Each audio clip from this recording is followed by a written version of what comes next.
Prologue.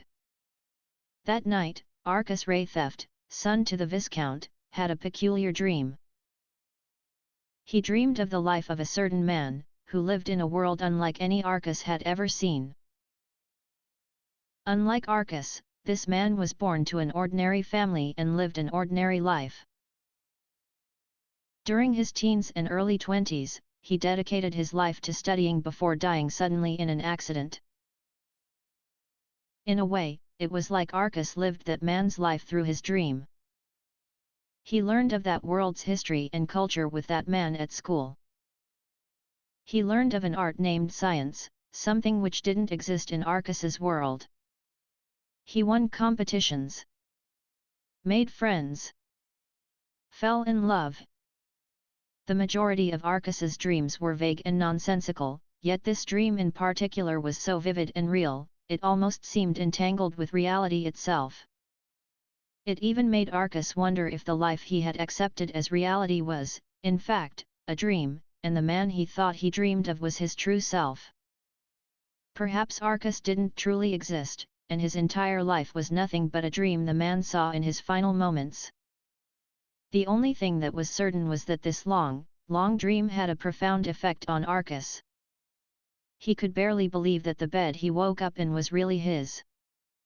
It was as if the man he dreamed of had stolen his entire sense of identity. They did say that people were shaped by their experiences. Perhaps the same could be said for dreams, or perhaps not, but through that vision, Arcus had matured and grown to think like an adult, despite his young age of 6.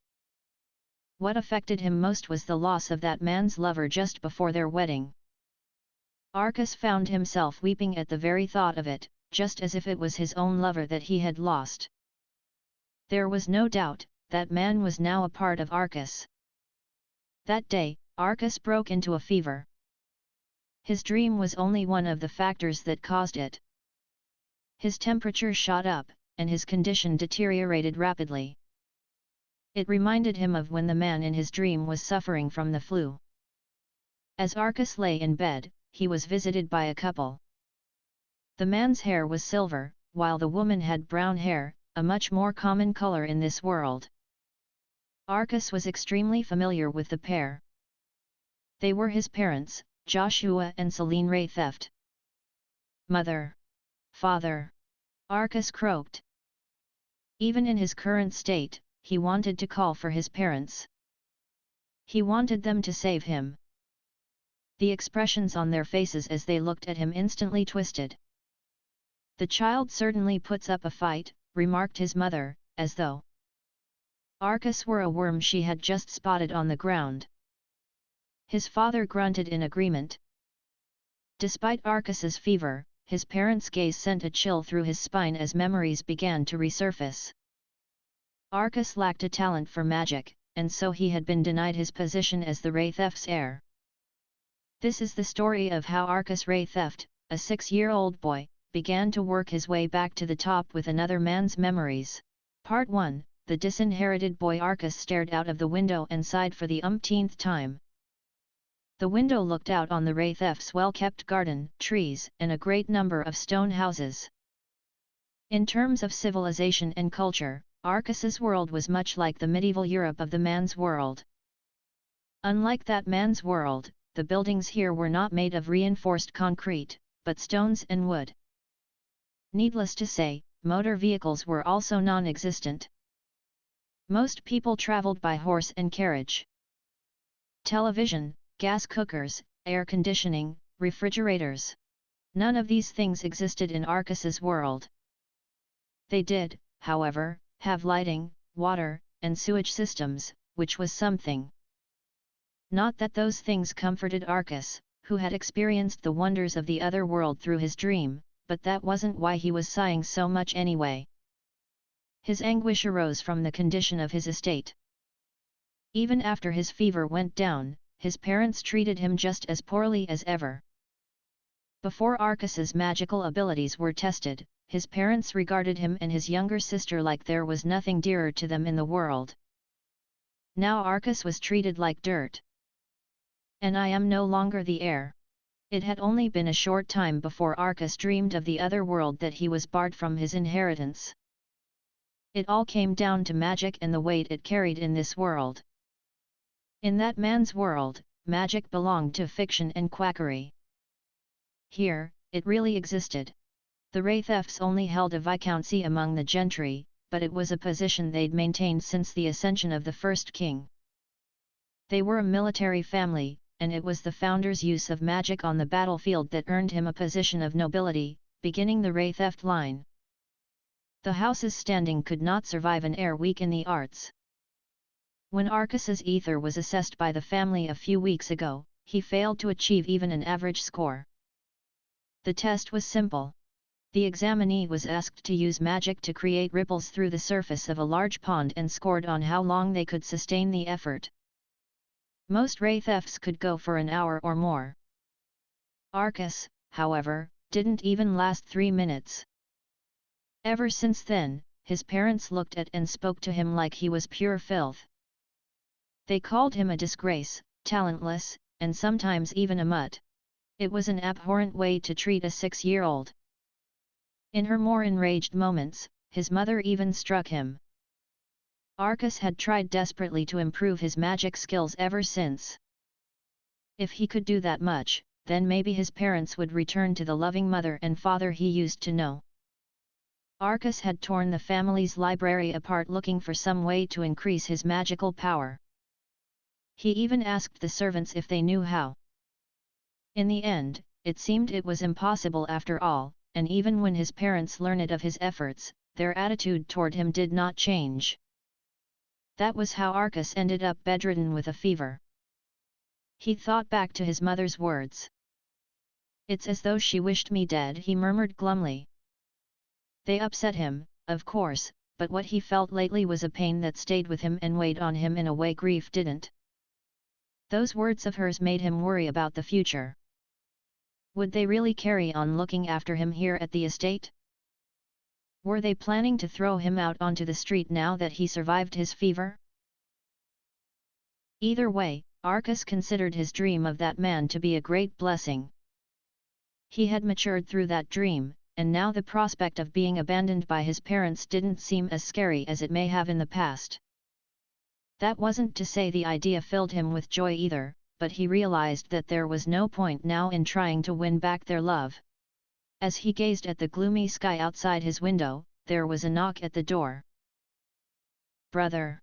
Lesia Wraitheft, Arcas's sister, entered without waiting for a reply. She was an adorable child, her hair, as silver as Arcas, bound up in a ponytail. She marched up to her brother. "Play with me," she demanded. "If you want me to, I will," Arcas replied. "But are you sure it's okay?" "Okay," his sister echoed. "Surely mother and father have told you to stay away from me." "Uh-huh.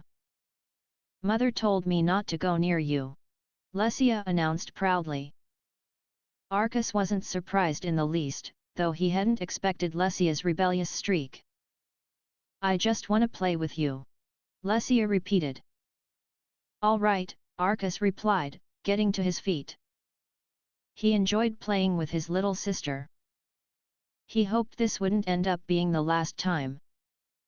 He knew better than to expect anything, since he was no longer the heir to the Wraitheft estate. His sister would replace him, especially since she had far outperformed Arcas in the magic test. Celine had come to hate the idea that Lesia should associate with Arcas and would take any opportunity she could to badmouth him in front of his sister. Lesia still seemed to adore him at the moment, but there was no telling what would change with time under his parents' education.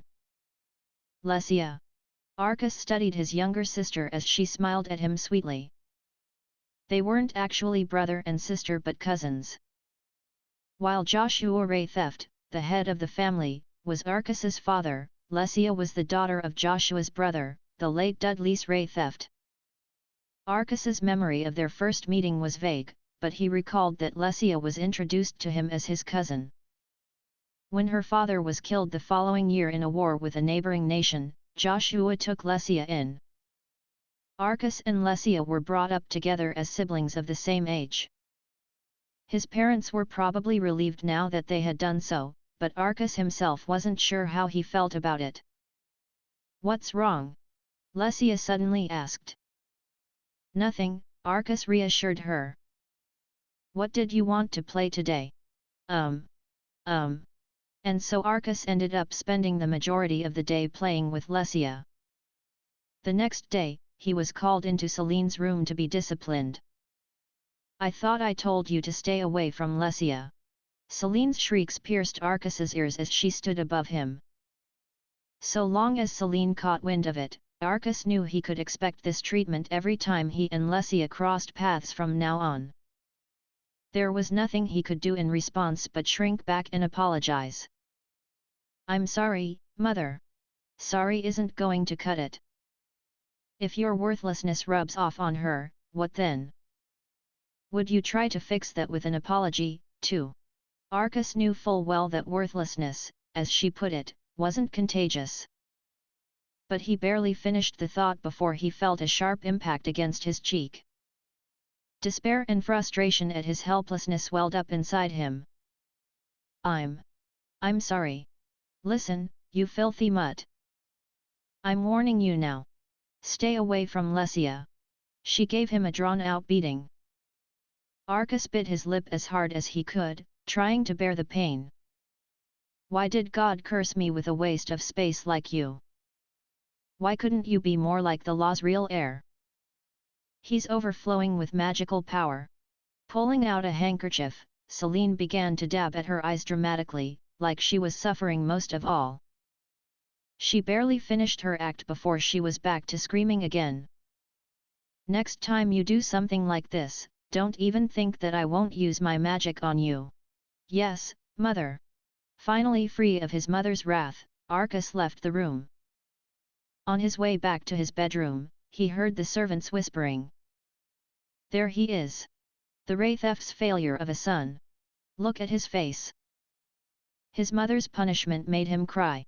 To think he was born to the Viscount, and yet his magic skills are so pathetic. He's a disgrace to the family.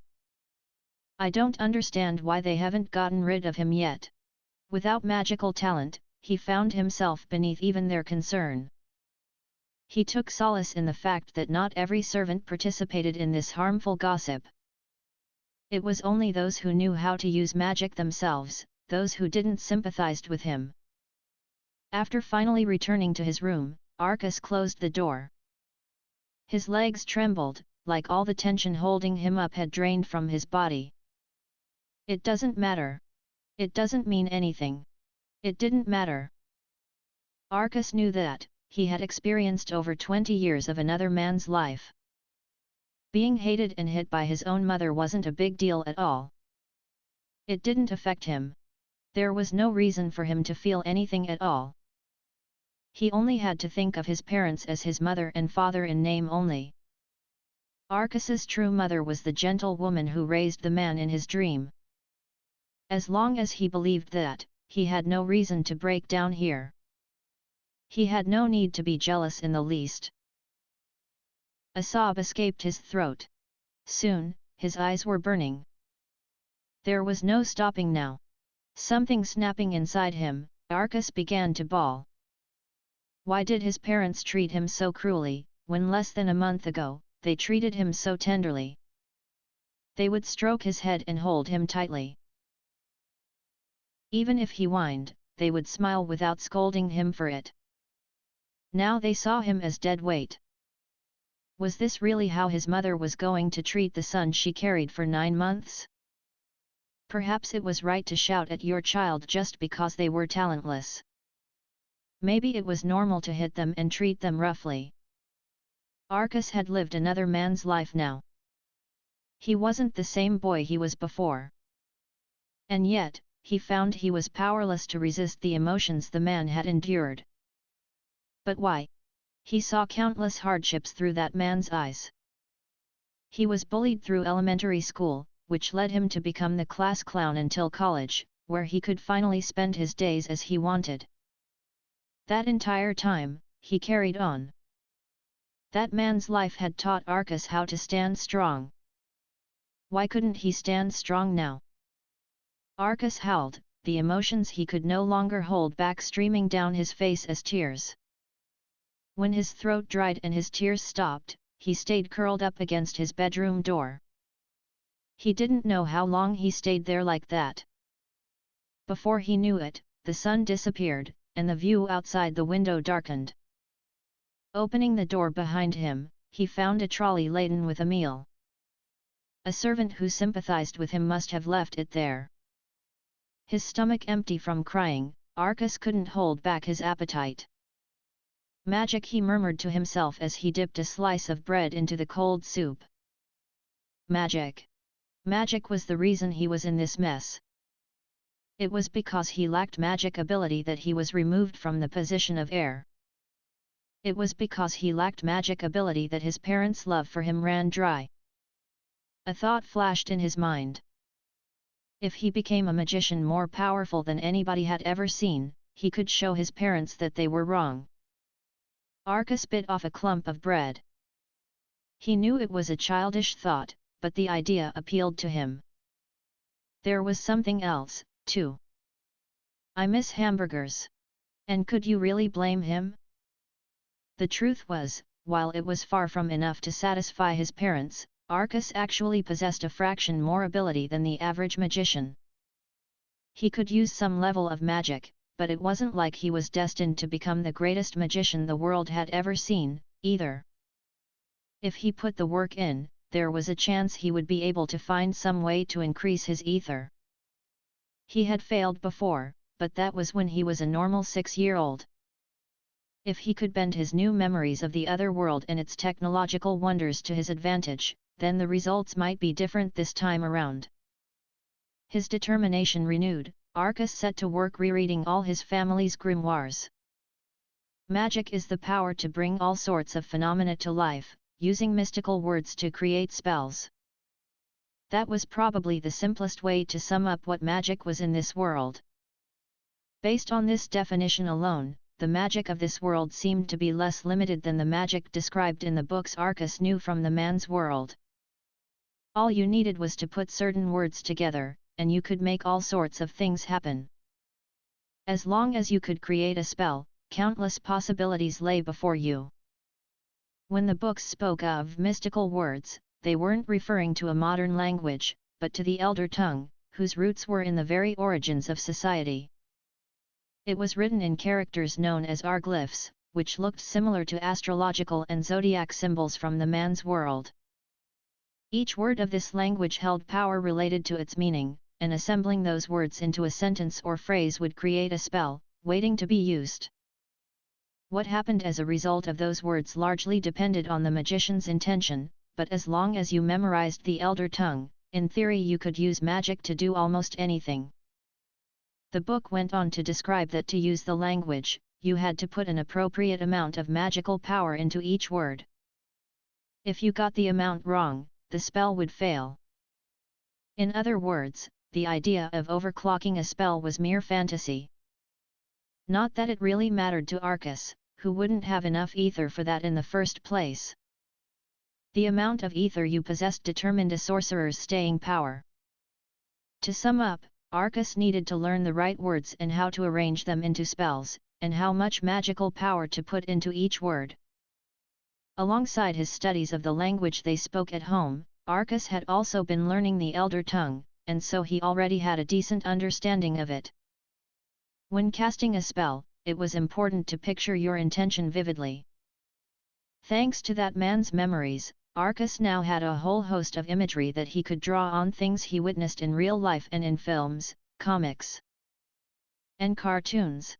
All that's left now is ether and spells, he murmured to himself. In preparation for the test he had taken, Arcus studied how to control his ether to a certain extent, so that wouldn't really be an issue.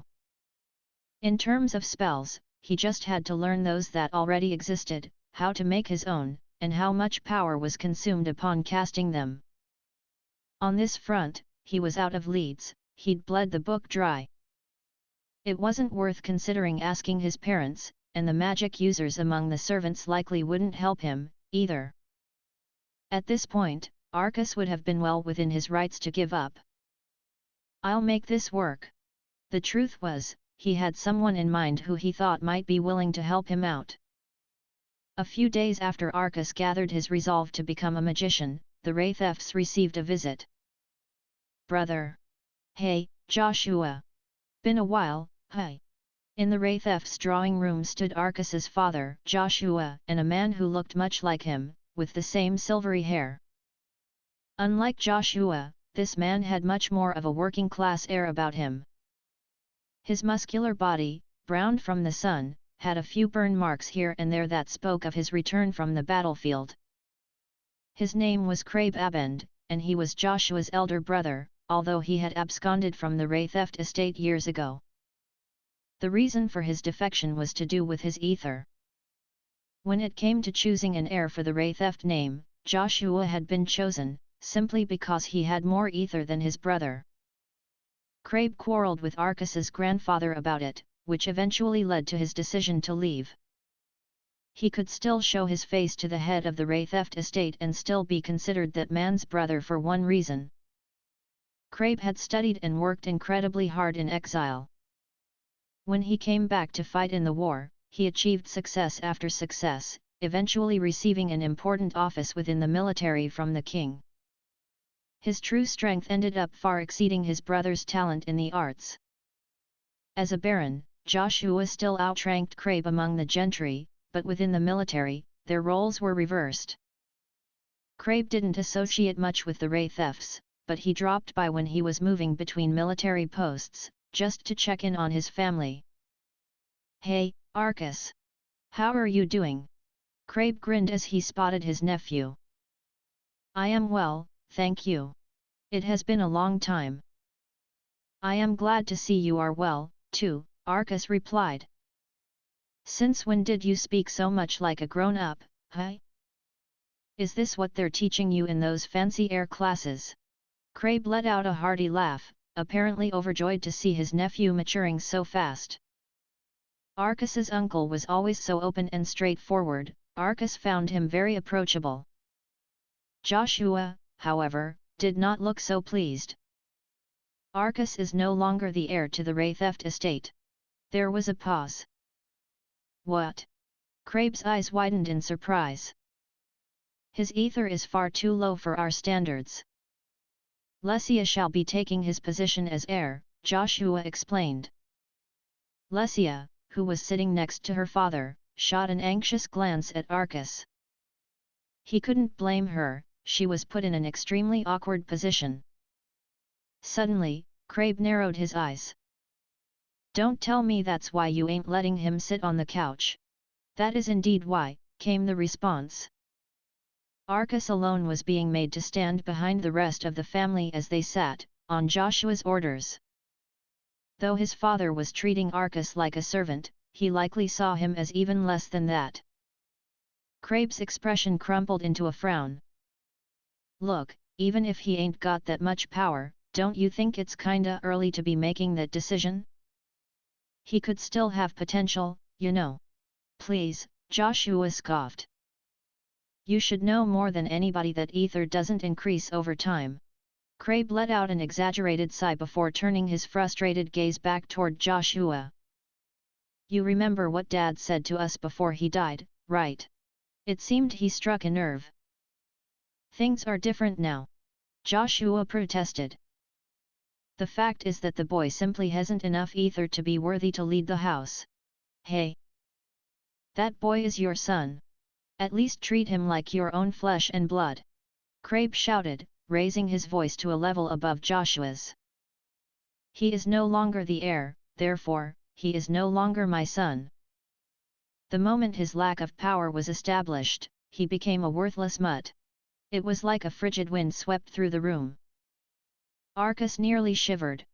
Joshua swallowed, clearly panicked, and Arcas put together that Crabe's anger was the source of that tension. "I can't believe you're saying this in front of your own son," Crabe muttered darkly. "Why shouldn't I? Such a talentless creature is of no use to the House of Wraitheft. So you ended up like our piece of crap dad after all," Crabe spat. He wasn't just looking at Joshua now, either, but Celine too. Having played her own part in disowning Arcas, she cast her gaze away. Neither of them able to look him in the eye, and the servants shivering behind them, Crabe started to calm. He turned to look at Arcas sympathetically. Come on. The kid's only 6 years old. We are a family known for our military prowess. If we must cut a member out to protect that family, we should not hesitate. You're gonna say that in front of him, too? You must be crazy, Crabe said, exasperated. This was Arcas's chance. Uncle, he began.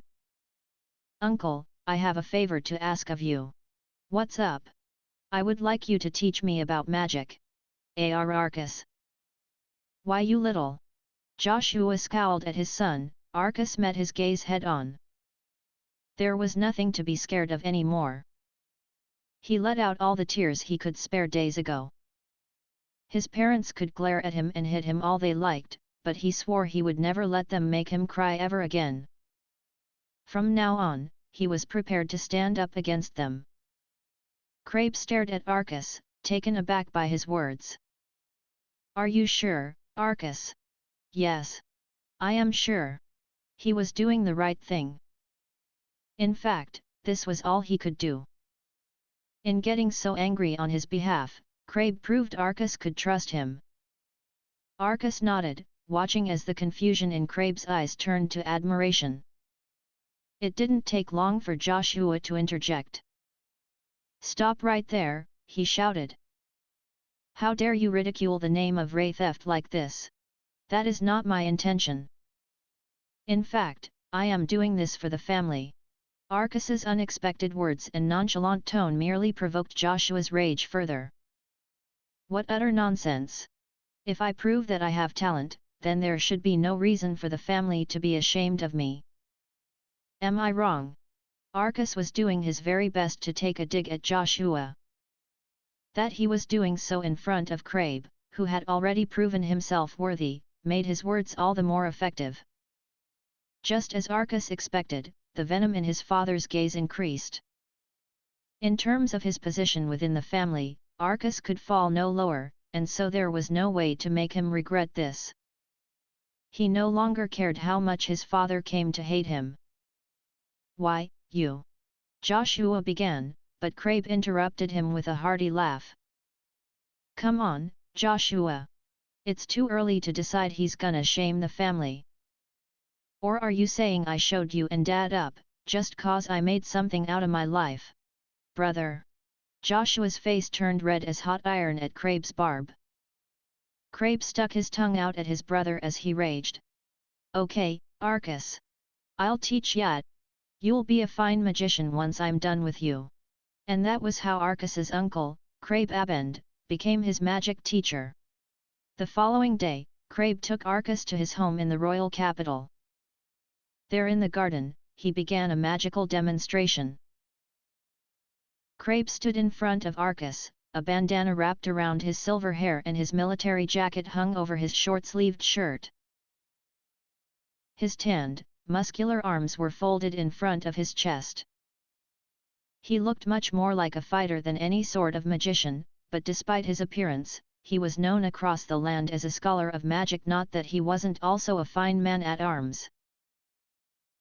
First I wanna see how much you already know, Crabe began. Yes, sir. You got spunk. I like it. Crabe grinned. Right. I'm determined to show Mother and Father that they misjudged me. Arcas declared. Now that's what I'm talking about. Crabe let out a hearty laugh. Now, how much of the basics of magic do you know? According to my readings, to use magic you need to know both Arglyphs and the Elder Tongue. You use those to create a spell, which you then recite and imbue with your magical power. Yup. You hit the nail on the head. Now, what do you need to learn Arglyphs and their language? A dictionary, Arcas replied. That's enough to brush up on them, Crabe agreed, but just that won't do if you're serious about becoming a magician. Really? Yet. Arcas was shocked. All he used in his studies at home was a dictionary, and so he thought that would be enough. He was starting to realize that his knowledge of magic still barely scratched the surface of what there was to learn. "You'll be needing one of these." Putting his hand into a bag he'd come prepared with, Crabe pulled out one of the thickest books Arcus had ever seen. Arcus gawked at it. "These are the ancient chronicles. The birth of heaven and earth documents the creation of the earth and sky. The spiritual age is a record of the time when spirits wandered earth. The prophecy of shadows predicts the entire history and future of this world. Documenting the stars describes a scholar's life as he follows the sky and the movements of the planets. The magician's elegy speaks about civilization as it was when magic flourished, and then there's demons and society's collapse.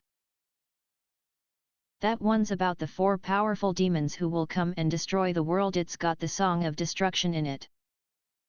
They say the entirety of the Elder Tongue is recorded in these 6 titles, but, Arcus prompted. No one actually knows if every last word is written in them. There's no one who can actually read them all anyway, Crabe explained. Not even you. Not even me. Especially the prophecy of shadows. Crabe grinned. I have no clue what the author's on about. So these are the 6 books you should use to study the language of the ancient arts? Arcus asked. Yup. Just learning words and phrases ain't enough. If you don't understand where those words came from or how to use them, there's no way you're gonna tap into their power. That's why reading the chronicles is the best way to wrap your head around the language. And you gotta, if you wanna become a real magician. All right. Arcus took the book from his uncle. This is just 1 volume, by the way. There's a ton more to it. I'll get one of my servants to get the rest later. But this one alone is so thick. Arcus grimaced as he thought about just how much reading he was going to need to do. All of a sudden, Crabe's expression became serious. Listen, Arcus. These chronicles aren't just any old stories. People have been studying this language for ages before you and I were born. There are still tons of characters we don't know how to sound out, or what they mean. Even if you can read it, there's a lot that's gonna just sound like nonsense. And sometimes you won't have a clue what it's supposed to be about. Supposing I was able to decipher the entire thing? Arcus asked curiously. Your name would go down in history. But you want to be able to walk before you run, Crabe added. Perhaps that would be true under normal circumstances, but Arcus had access to a whole wealth of understanding that everyone in this world had yet to achieve, thanks to his dream. Before I get too far ahead of myself, though, I'll need to learn those glyphs. And it doesn't look like it's going to be easy.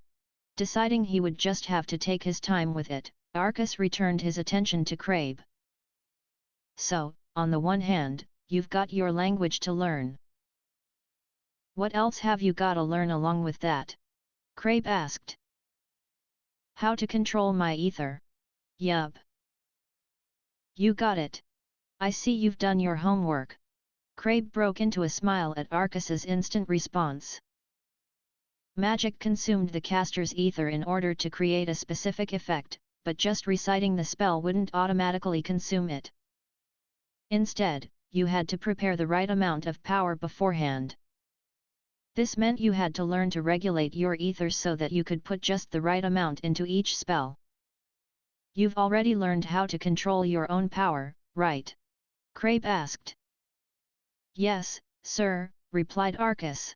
All right. But just in case, I'm gonna start from the basics. Magic feels like warm water flowing through your body. If you learn to control it, it means you can manipulate it, focus it, split it up into parts, or send it outside your body. Arcus closed his eyes and focused on the sensation inside him. He could feel it deep within his belly as a warm, shapeless glow, neither liquid nor vapor. Whenever you're not doing anything else, you should practice moving that power around your body. If you keep that up, soon you'll be able to move it as easily as your arms and legs, said Crabe.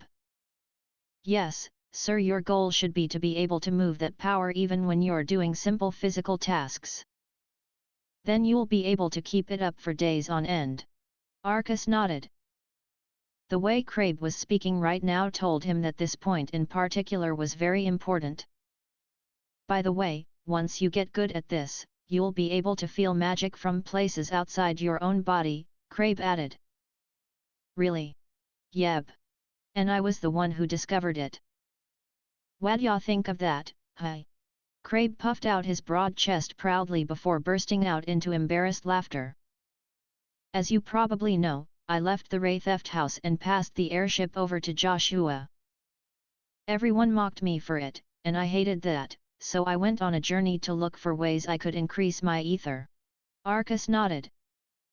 I have heard as much. I tried all kinds of stuff. Ate all kinds of foods that were supposed to increase your magic, practiced magic as much as I could before my body gave out to raise my stamina. But none of that worked. What I did learn, though, was how to detect the presence of magic. Crabe seemed proud of his discovery. Arcus had never read anything about detecting magic before, so it was likely his uncle was the first to discover it. He had every reason to be proud. But that wasn't all. You realized what that means yet? Yes, sir, if you can detect the presence of magic, then you should be able to track the location of humans and other creatures that use it. Bingo! 'Cause humans, demons, monsters, and things like that all have magic inside them. Can you also tell how many of them there are? Arcus asked. Yeah, course. It sounded like a very useful skill indeed, especially in a situation where you wanted to keep clear of anything hostile. It'll take some time before you're at that level, though. But it's a pretty handy skill. If you start working on that now, you'll learn before you know it. Suddenly, Crabe grinned. Joshua can't do it, you know. In other words, just by learning how to detect magic, Arcus would have already surpassed his father. Does that mean you never told him about it? Asked Arcus. You really think I go around shouting about my secret techniques? Nah. He might be my brother, but he hasn't earned it. You two really don't get along well, do you? We used to. But whatever, I'll tell you about that another time. Crabe patted Arcus on the head. Anyway, time to show you some real magic. Yes, sir. Arcus responded eagerly, raising his hands in the air. He was waiting for this. It'll be good for you to see some real magic in action. If you want to be a top magician, it's vital to have models to reference at the image-forming stage. Is that something you learned on your travels too? You know it. I wouldn't be who I am today without all the magic I saw in all sorts of different places. Again, Crabe puffed out his chest. Arcus. You ever seen real magic before? Only the once, Arcus replied, and not since then. Gotcha. Then I'll start with psychokinesis, since that's pretty basic. Picking up a stone from the ground, Crabe launched it through the air. The stone rolled along the ground before losing all its momentum and coming to a stop on the lawn. Crabe raised his hand toward it. Guide the object according to my will. Crabe recited the spell in the Elder tongue. Luminous arglyphs rose up around him. The stone began to float. It's moving! Arcus cried. This is psychokinesis, Crabe explained. It lets you move objects wherever you want. Crabe steered the stone around a while before finally allowing it to rest. The arglyphs formed by his words broke down and scattered into the air. For a time, their light remained, but soon that too was gone. This is a simple spell that you'll find in any book. You know that you don't have to copy my spell word for word, right? As long as my words mean that I want it to move, my spell will have the same effect, yes. Arcus said. That's it. You can't just stick any old words together, though. You gotta be careful with it, or the words might fight back or contradict each other, and you won't be able to do anything at all. You have a lot of freedom when it comes to the words you use, but you still gotta make sure they're the right ones. For example, Crabe cleared his throat, ready to recite another spell. Allow me to use my will to move the object as I please. Just as before, the arglyphs appeared, and the stone floated into the air before coming to a stop. Wow! Arcus's excitement grew by the second. See? Remember that spells are something you can build yourself. That was really impressive. Arcus exclaimed. In all the books he read in the man's world, magic tended to be activated by very specific sets of words. The prospect of having absolute freedom to create your own spells made Arcus's heart race. It spoke to the inborn human impulse to tinker. I gotta warn you now, we're learning the absolute basics right now. Yes, sir. Crabe pulled out another book from his bag. This one's all about your fundamentals. Make sure you read it, but promise me you won't try and use any of it yet, K. Okay. At this point, trying to recreate anything would most likely lead to some sort of accident. Arcus could understand that, and he would hate to disappoint his uncle just because he was curious to try something out. Crabe continued to demonstrate different kinds of magic for Arcus. Uncle, I have a question, Arcus piped up after a while. Shoot. Ask me anything you want. Is there any way to know exactly how much ether you have to put into each spell? Since the necessary ether depended on the words or phrases you used. Arcus couldn't help but wonder whether each word needed a set amount of magic when you used it in a spell. If there was a way to measure that beforehand, it would be invaluable. He should be so lucky. Nope. You just gotta feel it. Feel it. Arcus echoed. Yup. It's all about intuition. The vagueness of Crabe's response disappointed Arcus. He was sure there would be some way to accurately gauge how much ether each word called for, but it seemed that wasn't the case. It's impossible to say how much magic you gotta put into each word. You get why, right? You can't see magic with your eyes, and it's not a physical thing either. So it's not like you can measure it. But then how are you supposed to remember the right amounts for each spell? Arcus objected. Like I said, you just gotta trust your gut. Also, you start by just trying out the spell again and again, and eventually you'll work out how much power you need. However, his answer still didn't satisfy Arcus. But if you have no specific amount to guide you, doesn't that just mean that you'll end up miscalculating the ether you need on each repeated attempt? Miscalculating, huh? You sure know some fancy words. Crabe smiled. But yeah, you're right. That's why magic's all about training. So there really wasn't a way to measure ether accurately. A part of Arcus suspected as much. After all, if such a method existed, his ether wouldn't have been tested by something as primitive as creating ripples on water. Deep in thought, there was a slight pause before Arcus realized that Crabe was studying him with an unreadable expression. Is something wrong? He asked his uncle. I wouldn't say wrong, but... You know, I noticed this yesterday too, but you really don't talk like a normal 6-year-old. It's like you're too fluent. Or too confident. I dunno. Oh, really? That's just...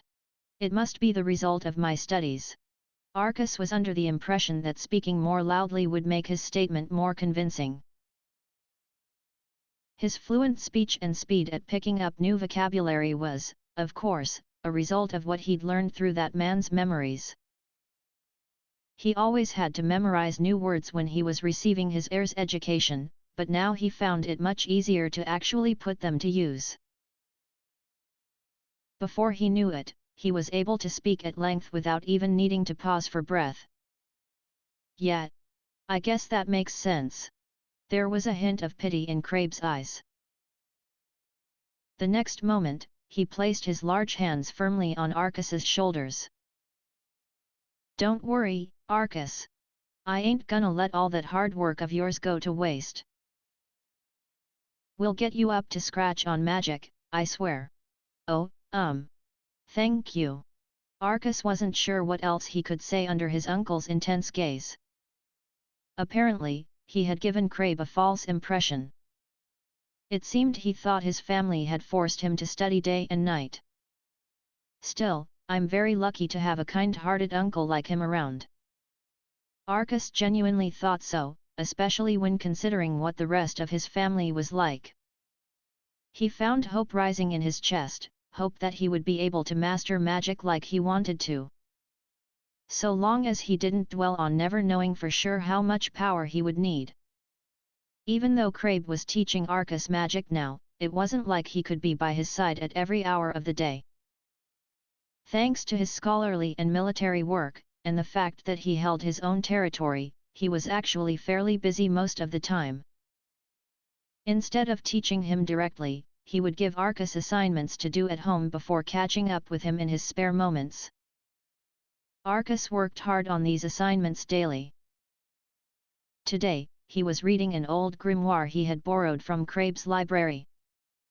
He was chasing some hint of how someone might increase their ether. In the stories told in that man's world, magic power increased the more you used it, but that wasn't the case here.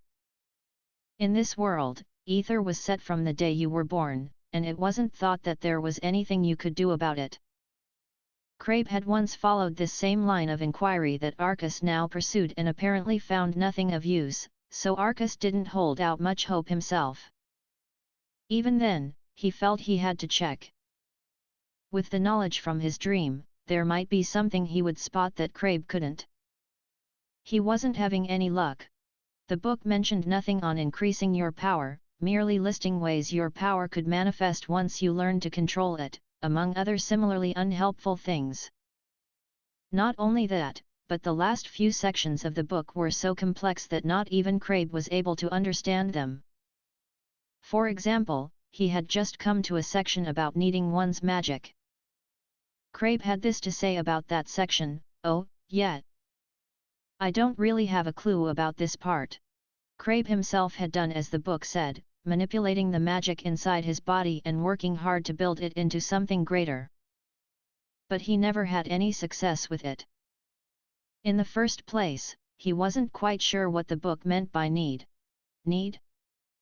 I mean, what the hell is that supposed to mean, right? Crabe had remarked. It was a fair point. Were you supposed to push into your ether like clay? Or was it more of a folding action? In the man's world, there were machines for that sort of thing. Surely you wouldn't need something like that? Arcus was having a hard time wrapping his head around the word. Perhaps I should just give it a try. He wouldn't get anywhere just by thinking about it, after all. Just as Crabe told him to, Arcus had been moving his ether around his body on a daily basis, splitting it up and putting it back together again. He was starting to get quite good at it. If kneading was just an extension of that, it wouldn't be a bad idea to try it out. Knead. Knead. Knead.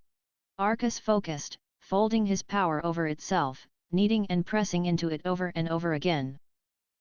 It was only after he had been at it for a few hours that he realized something.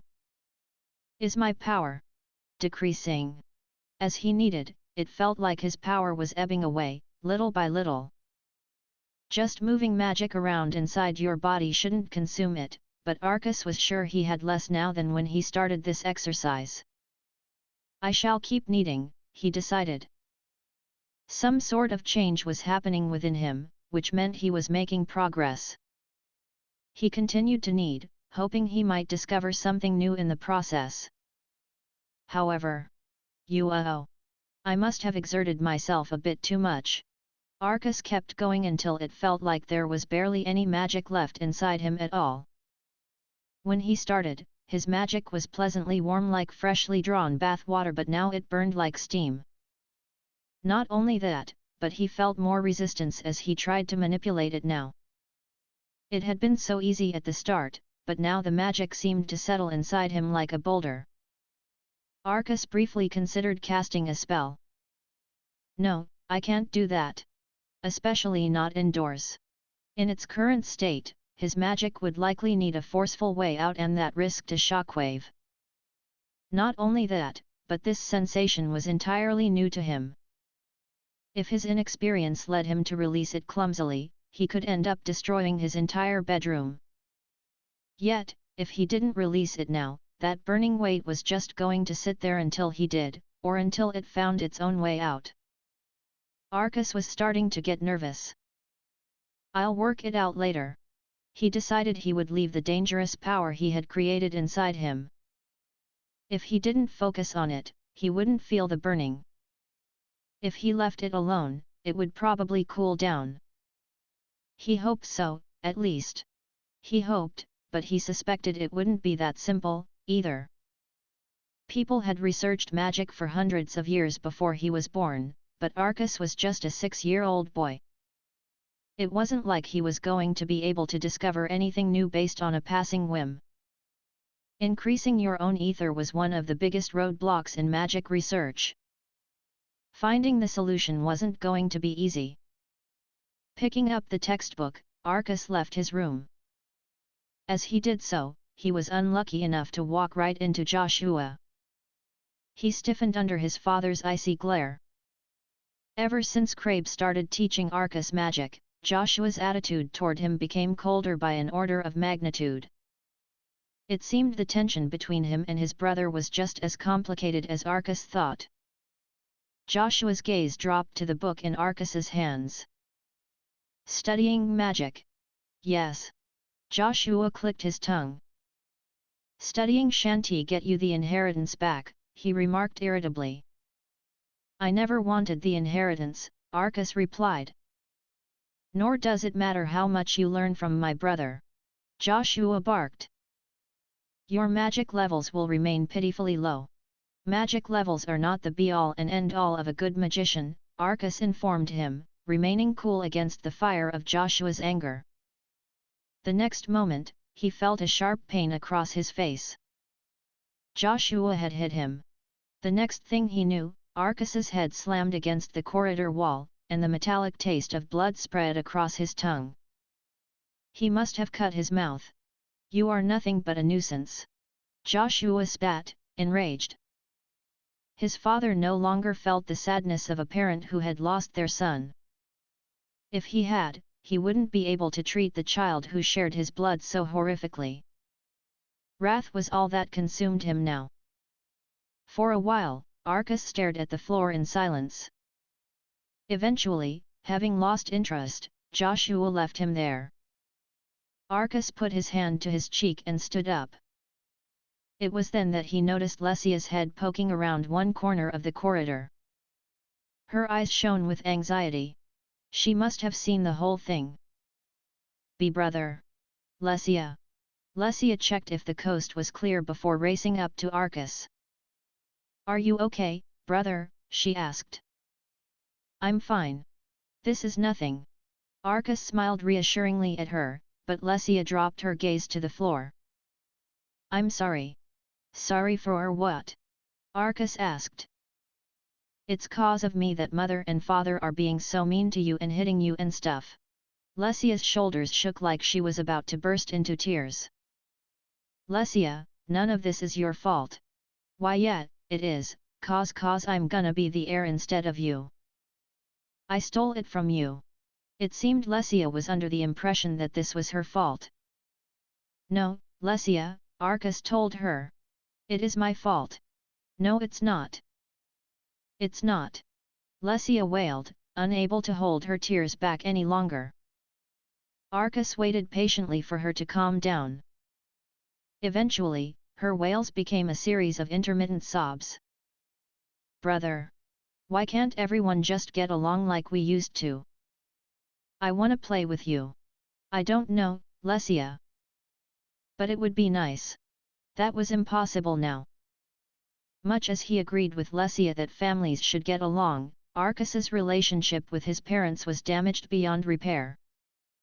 In the man's youth, his parents fought, and he had felt much the same way as Lesia probably did now. It was natural for children to want their parents to get along, and to treat their family with kindness. It shouldn't have been too much to ask. But Lesia's wish would never come true, and it was all their parents' fault. It was their fault for not seeing their children's worth beyond their natural talents. It was their fault that Lesia was crying now. It was enough to make Arcas's blood boil. Proving his parents wrong was no longer enough. Eventually, he would have to settle things properly. There was no other way to do that than to wipe the Wraitheft name from the face of the earth. "Brother. There's no need to cry. I'll play with you, okay?" Arcas said. "Really? Of course." Taking Lesia's hand, Arcas led her to his room. After the two of them played for a while, Lesia spoke up. "Is it okay if I come to your room sometimes?" she asked. "As long as your careful mother and father don't see you," warned Arcas. "'Kay. I promise." Lesia beamed at him. That smile alone was enough to wipe away the pain from Joshua's assault. It had been 2 years since Crabe started teaching Arcas magic. Arcas was now 8 years old. He had grown more than 4 extra inches and was now of more or less average height for his world. That was all well and good, but there was just one problem. "My face is far too feminine." Arcas sighed glumly, rubbing at his cheeks as he studied himself in the mirror.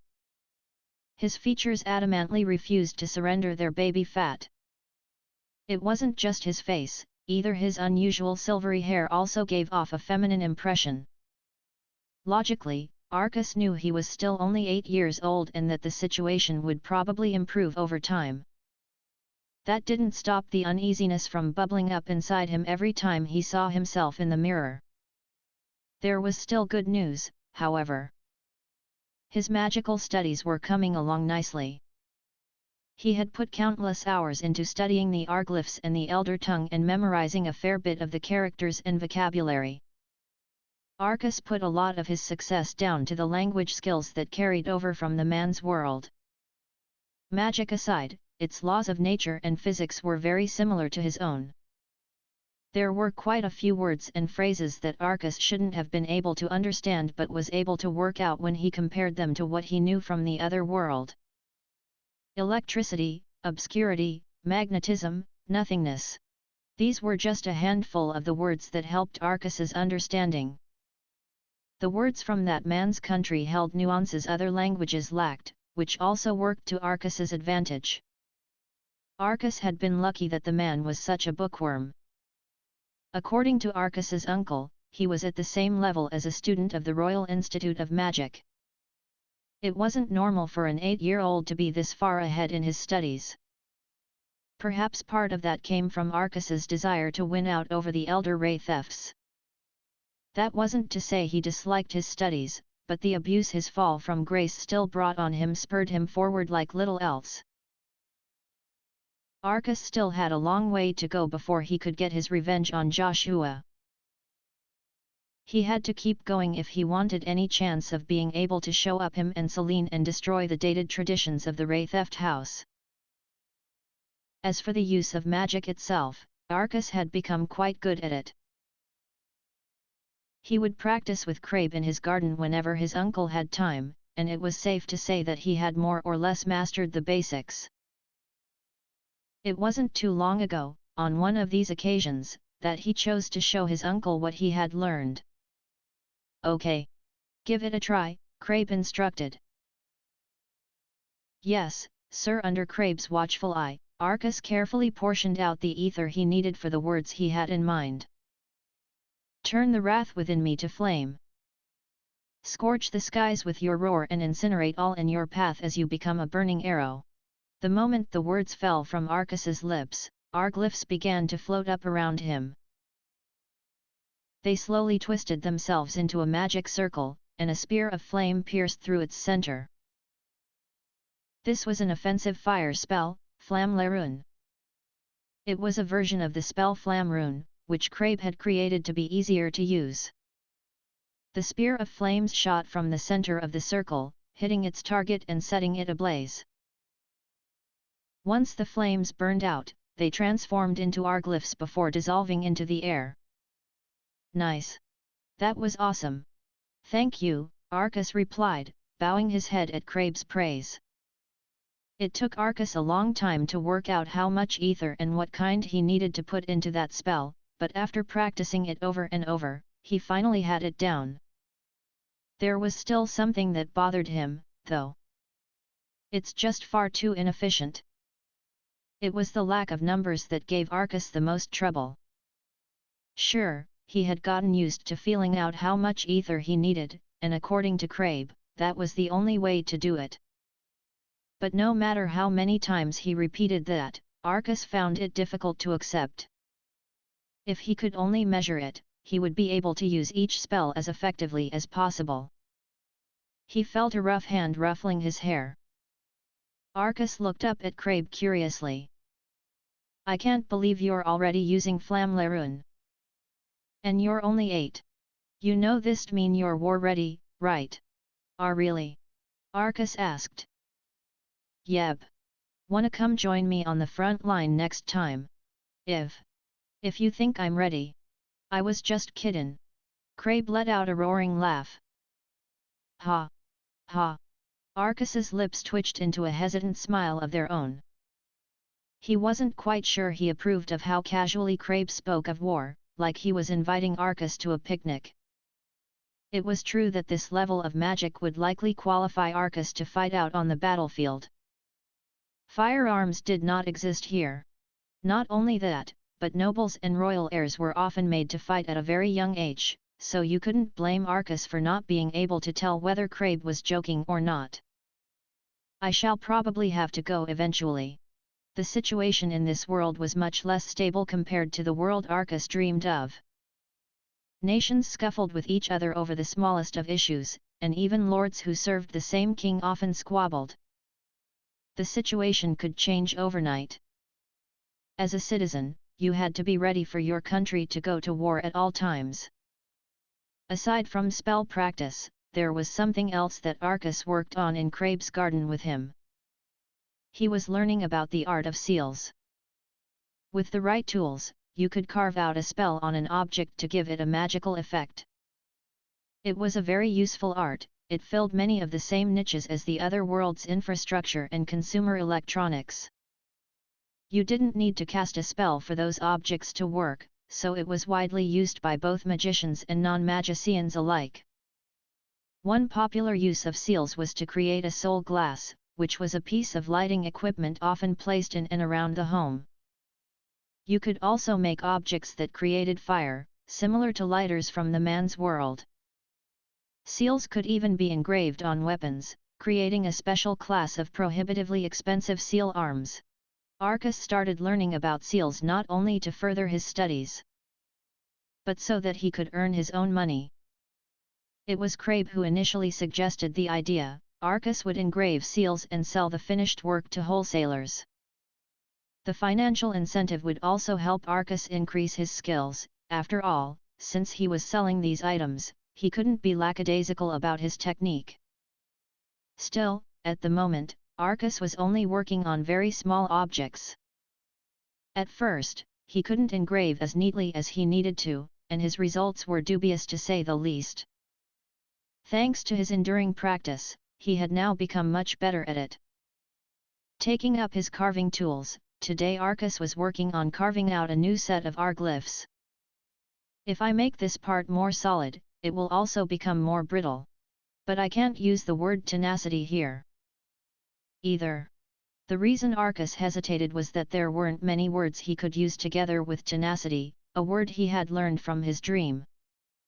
Tenacity would imbue the object with both strength and firmness. Arcus could not think of a more effective choice, but the stronger the word, the larger the influence it had over the words it was combined with. This was one of the trickier aspects of spellcraft. Powerful words had a strong influence over the other words in the spell, and if you didn't pay the utmost care and attention, your spell could end up having unintended effects. To optimize a spell, powerful words had to be tempered with words that limited their effect and bent them to the caster's will. Getting the balance perfect required lots and lots of trial and error. There were some related to fire which were very rarely used, since they were simply too overwhelming. Civilization had yet to discover any words related to lightning magic. Other words, like annihilation and maelstrom, could drain away the caster's life and create disasters on a scale that threatened nations. Arcus kept engraving away until he realized he was out of materials. Ah! I must have used it all up already. To engrave seals, you needed a small knife and a substance called sorcerer's silver. It was created by infusing silver with specially cultivated ether and had very similar properties to mercury. Mixing it with pigment and metal powder and applying it to the tip of your blade as you carved was what gave the seals their effects. Without the sorcerer's silver, you were merely drawing useless shapes into an object. Time to visit the shops. Putting his project on hold, Arcus made preparations to go out. Arcus wandered the city a while longer but eventually decided to call it a day. Just as he was about to make his way home. Stop it! Stay away from me! It sounded like a young girl, and one in trouble, judging by her tone of voice. Arcus searched the area for the source, leading him to a back street. Should I go and get a guard? Arcus thought to himself. It might just have been a scuffle between children.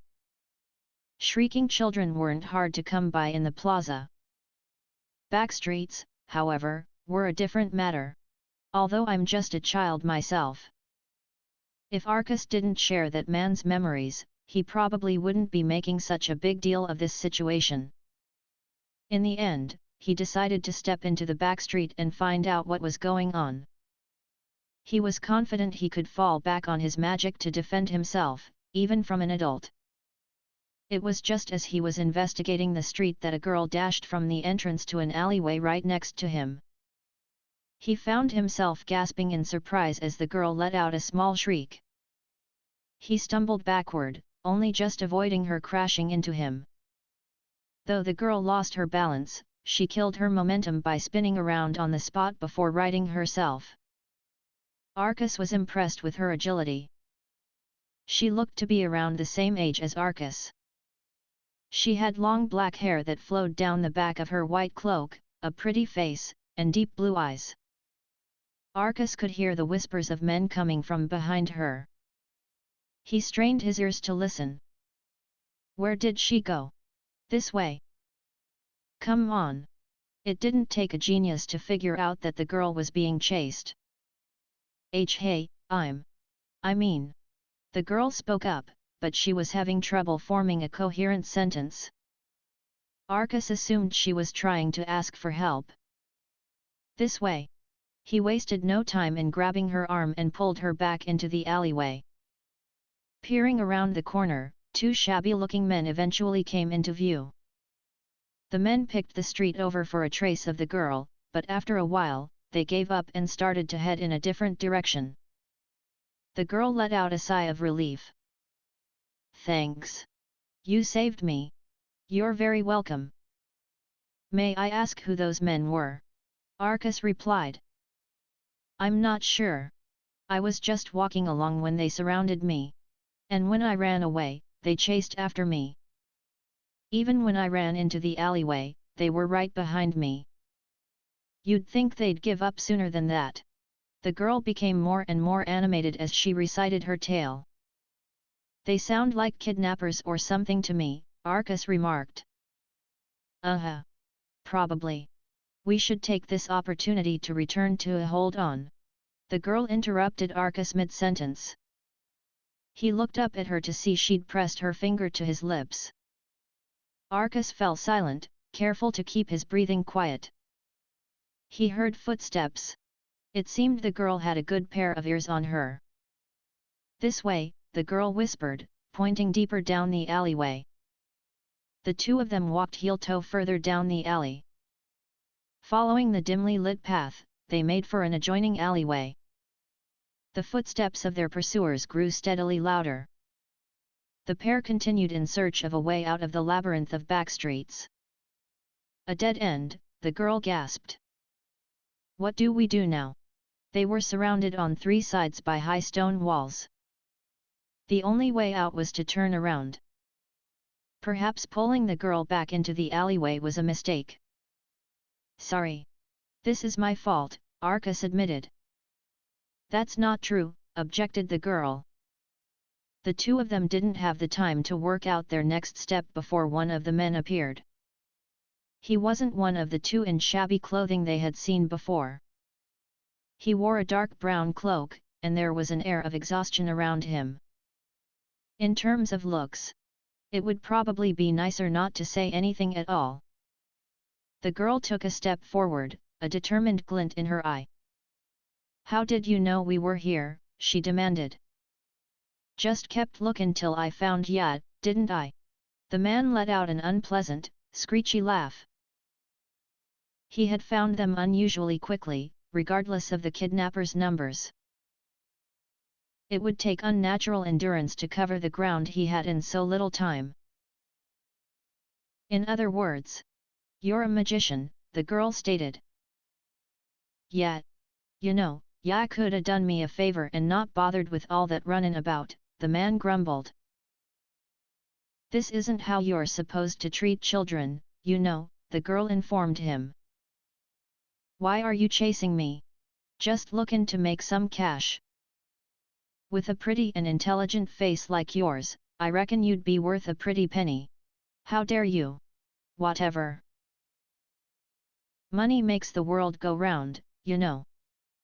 I don't care what ya think of me, s'long as I get my cash. This time, the man set his sights on Arcus, letting out another vulgar laugh. Oh, this one's got a nice face, too. Friend of yours? He'll make me rich, too. And quick. The situation was escalating quickly. Although Arcus was confident in his magic skills, he had never used them in actual combat. Not only that, but he had to protect and create a way out for this girl as well as himself. If he hadn't been up against a magician, he might have stood a chance. Arcus's mind whirred, trying to think of a way to get out of this situation. If only he hadn't pulled the girl into this alleyway. Magic users were rare. He had hoped to catch his opponent off guard with a spell or two, but that was a mistake. Now he'd pay for it. Why did he try to play the hero? He should have just gone to get a guard like he originally planned, a guard, or at the very least an adult. But no amount of regret was going to extract them from this situation. It was then that Arcus noticed the kidnapper was making no attempt to close the gap. Arcus briefly wondered whether he was planning to use a spell to capture them, but he hadn't yet made any move. Now, how should I do this? The man wondered aloud. He hadn't even chosen a spell. Perhaps he wasn't taking this so seriously after all. At the very least, he didn't seem to think Arcus and the girl would be able to fight back. Maybe they could use that to their advantage. I'll wait for him to open his mouth, Arcus decided. It was at that very moment that the man parted his lips to speak an incantation. I know. May my power take the form of a rope and punish thee. Moreover, the man began to recite his spell. At the same time, Arcus opened his mouth to chant an incantation of his own. May my burning tongue incinerate the darkness. Turn my screams of despair into winds of calamitous change.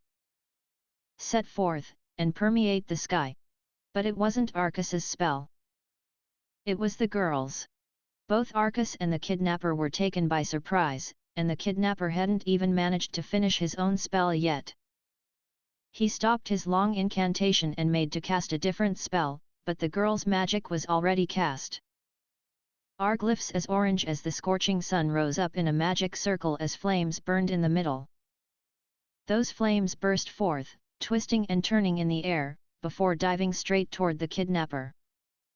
Arcus watched in awe. This looked like it was a spell of the girl's own making. Crabe mentioned before that there were no children of Arcus's age who were capable of creating their own spells, but it seemed every rule had its exception. The kidnapper just barely finished his defensive spell, but because he had rushed, its most important clause was cut short, and the bubble of magic surrounding him now was thin and brittle. Arcus looked on. At first glance, it seemed the girl had the advantage. Wait! Her spell isn't going to work. Just as Arcus thought, the flames scattered against the kidnapper's defensive bubble. It was clear the girl had not expected this development. How did that not work? She gasped. Well, I wasn't expectin' that, the man exclaimed with a piercing laugh. You know, I thought your spell didn't sound familiar. I didn't know kids these days could make their own little magic tricks. Why didn't it work? The girl asked herself, still completely perplexed. You chose the wrong expression. Arcus stepped in with the answer. What? Your spell contained the phrase incinerate the darkness, Arcus explained. Darkness. In other words, night. But it's the middle of the day. Spells inimical to darkness won't be nearly as effective right now. Ah, really? The girl asked, staring at him. Arcus nodded. Beside them, the kidnapper let out an intrigued hum. Yeah, know your stuff, kid. But yeah, that's right. Yeah, must be educated. Yeah, don't see silver hair like that much round here, neither. The kidnapper began to approach the children, who stepped backward. There was nowhere to run. The three walls of this dead end belonged to 3- and 4-story buildings. There was no spell in either of their repertoires that would let them clear such a height. Though the girl cast spell after spell to fend off the kidnapper, he blocked every single one. It did seem to be getting on his nerves, at least. Humph. I was hoping not to damage the goods, to be honest. But whatever. If I end up disfiguring ya, least I can patch ya up with magic later. Now. Wait. We're just kids, the girl protested. Aren't adults supposed to look out for children? Arcus couldn't tell whether this was all bluster or not, but she followed up her proclamation by sticking her tongue out at the kidnapper. Quiet. Despite his words, he still didn't seem to see the two of them as a threat. After the girl's attacks, he probably felt he knew the extent of their power now. He didn't seem particularly impressed. Suddenly, the girl lowered her voice. Guess I have no choice. She was no longer speaking like a child. Now her tone was cold, cruel, and composed. She had cast off her sweet persona and was now playing a different game. I'd cover my ears if I were you, she warned Arcus. What? Instead of answering, the girl pulled out a dagger from under her cloak, likely so that she could fend off an attack mid-chant. Arcus could already feel the tremendous excess ether rolling off her in waves. It was enough to give Lesia a run for her money, if not even more than that. The kidnapper's face was quickly draining of color. It seemed he had noticed too. May the echo of these footsteps ignite the firmament. Oh, dazzling skies! Oh, ruler of chains, may you leave these evildoers gasping for air and freeze! The two of them began to chant at the same time, completely focused on each other. This was Arcus's chance. A greedy man longs to possess as much as he can without discretion. He is hungry even for the specks of dust on the ground. Take this unprejudiced right arm and receive all that it holds. Hey! What? Thinking quickly, Arcus recited his own, shorter spell before the other two could finish theirs. He raised his right arm above his head. The next moment, arglyphs began to snake around it, pulling in a flood of trash from the alleyway indiscriminately toward them. Debris, trash, broken plant pots. Almost immediately, Arcus's arm was sheathed in junk. Whoa! Instead of finishing her incantation, the girl let out a gasp.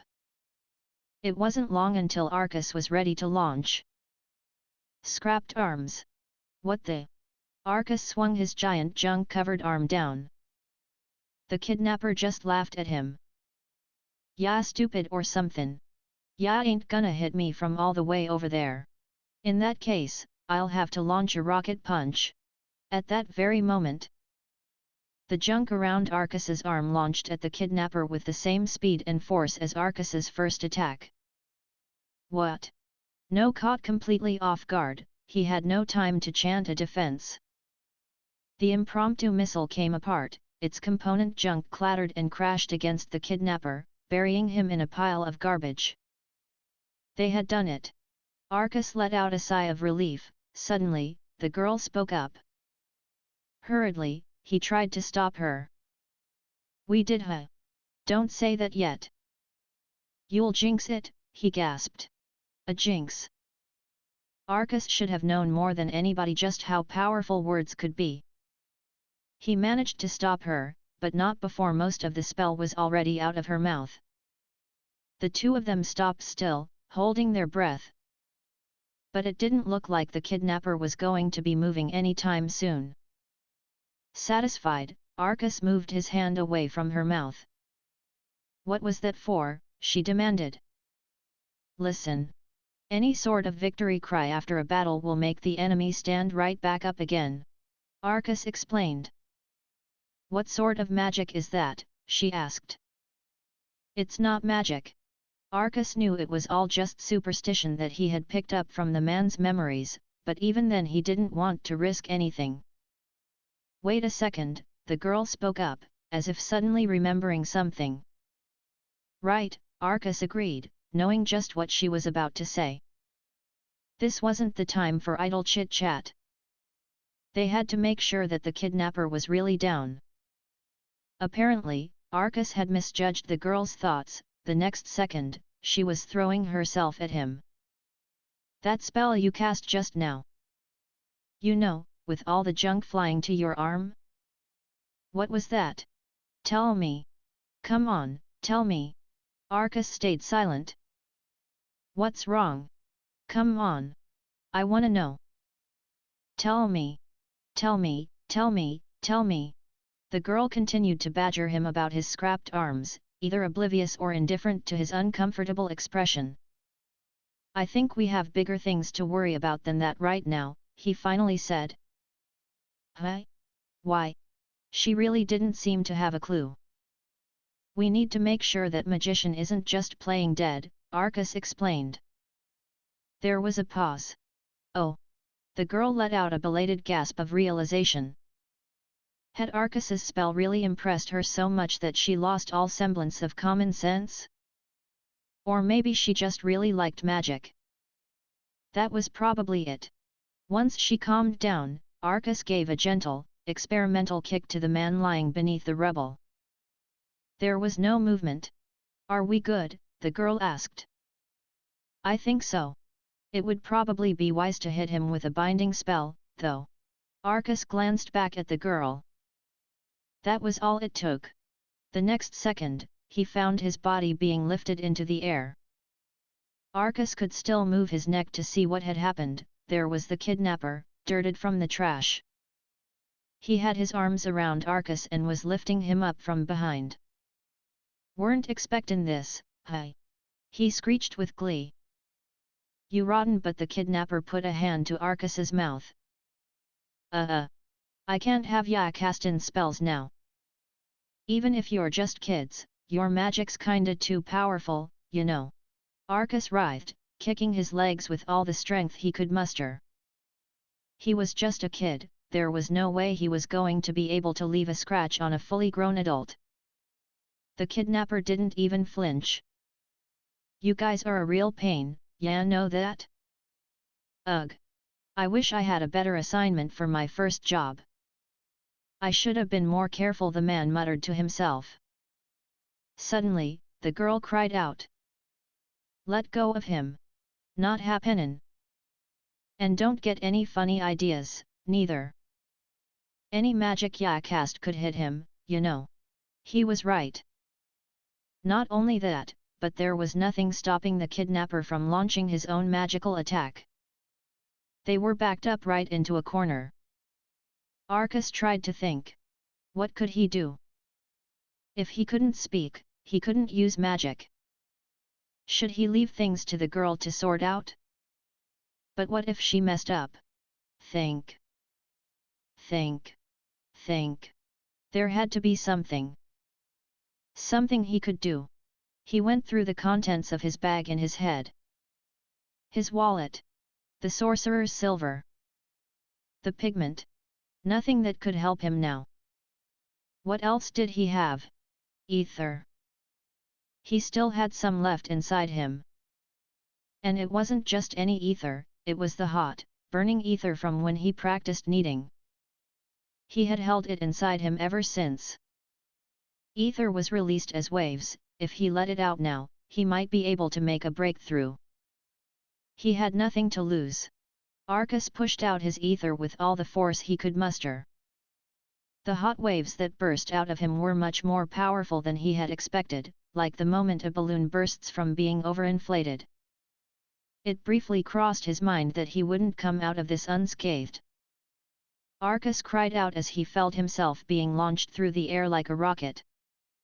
His kidnapper had been at the opposing end of that explosive force. He too screamed as he was thrown violently back in the opposite direction. Arcus managed to get to his feet as he groaned from the pain. Though battered and bruised, he had gotten himself out of danger.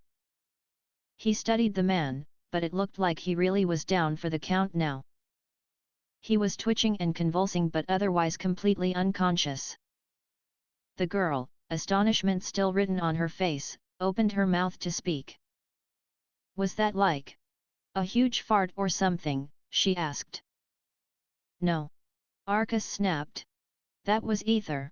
The fact that the man was thrown back from behind him may have made it look like that, but he still felt it was rude for her to point it out. The girl didn't seem to notice his irritation as she kept asking questions.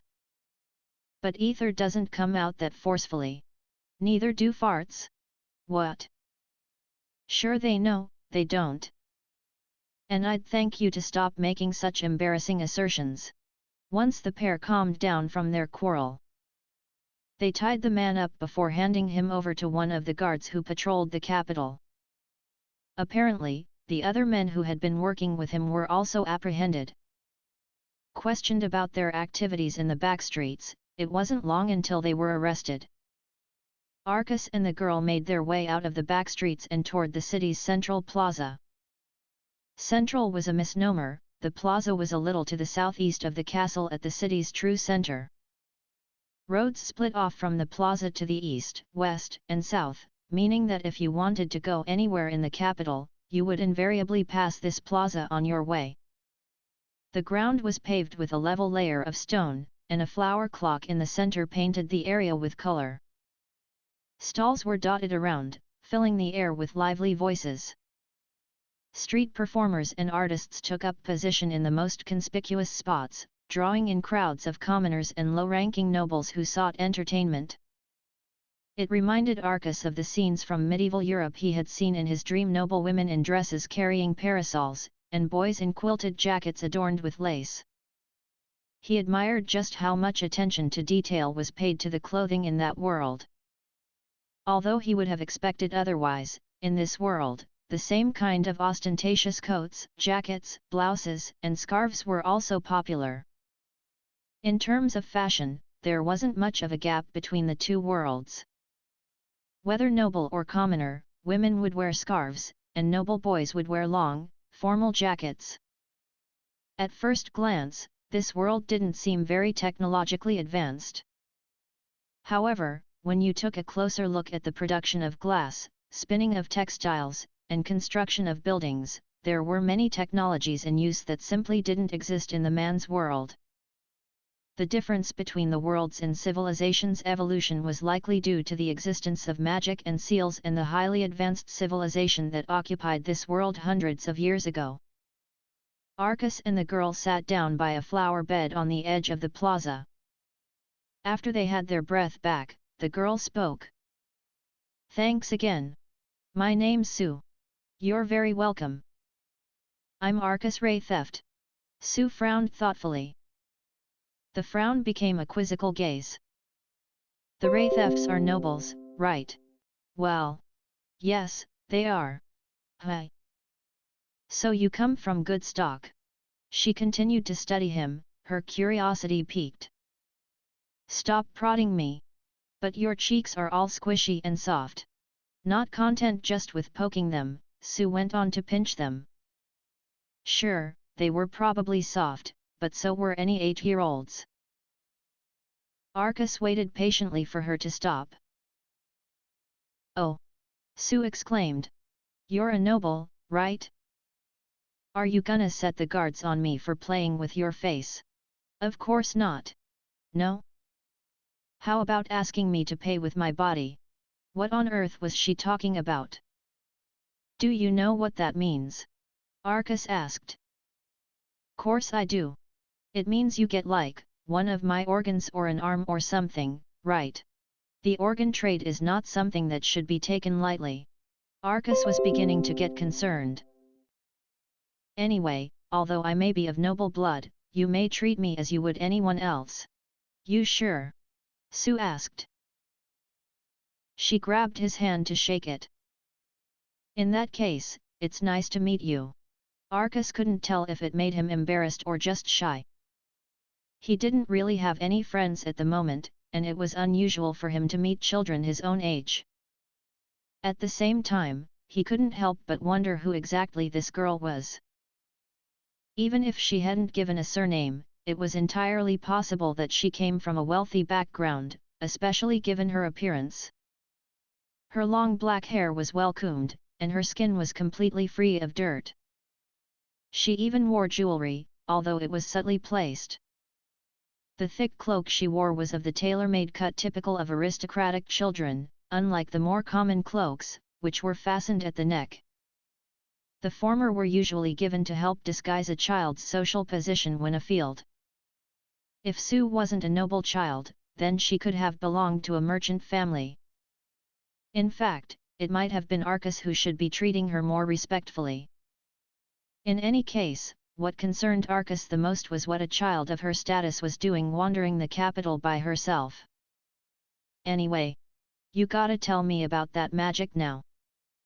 I've never seen anything like it. Sue leaned forward excitedly. That was a spell I created, Arcus replied. You can do that? Wowie! It's nothing, really. Yes it is. Sue objected. I tried to make my own too, but you saw how they ended up, right? And you knew straight away why they didn't work. You must be really smart. The more she praised him, the more embarrassed Arcus felt himself become. Although he didn't have room to say it, the final spell that she tried to cast sounded to him like it was going to be quite something. You know, you don't see a lot of spells like that. Usually if you wanna attack, you use water, wind, or fire. Natural stuff like that. She was absolutely right. Fire, water, wind, stone. Those were the sorts of elements used for offensive spells the majority of the time. It was probably thanks to inspiration from natural disasters that gave people the impression that they were so strong, and therefore the first candidates when creating these kinds of spells. Other kinds of destructive phenomena were not as widely known, and many people lacked the vocabulary to incorporate them into their magic. It was thanks to Arcus's extra memories that he was able to picture and describe exactly what he wanted his spell to do. What did you picture to have all that trash fly to your arm? The girl asked. I suppose I was thinking of people who collect waste, Arcus replied. I mean, trash can be really heavy, right? And probably heavy enough to kill someone, even without needing to create fire or water. Although the kidnapper survived in the end, there probably wasn't enough trash for that in those streets. But your thought process is super interesting.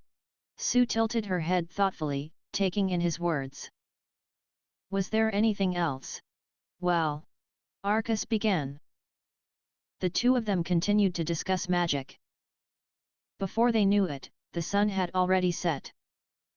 Although many days passed after the attempted kidnapping, Arcus continued to meet with Sue from time to time. The two of them had become friends. It wasn't just her personality that made her easy to get along with, they had a lot in common. They were both at the same place with their magic skills, what with Sue already starting to create her own spells, so conversation came very naturally. Not only that, but her interest in magic covered a lot of ground that Arcus's didn't. They had already arranged to study together the next time they were both free. She certainly is a strange girl. Not that I have any right to talk, Arcus thought to himself. Most children her age spent their free time playing outside, but she seemed to be studying every waking moment.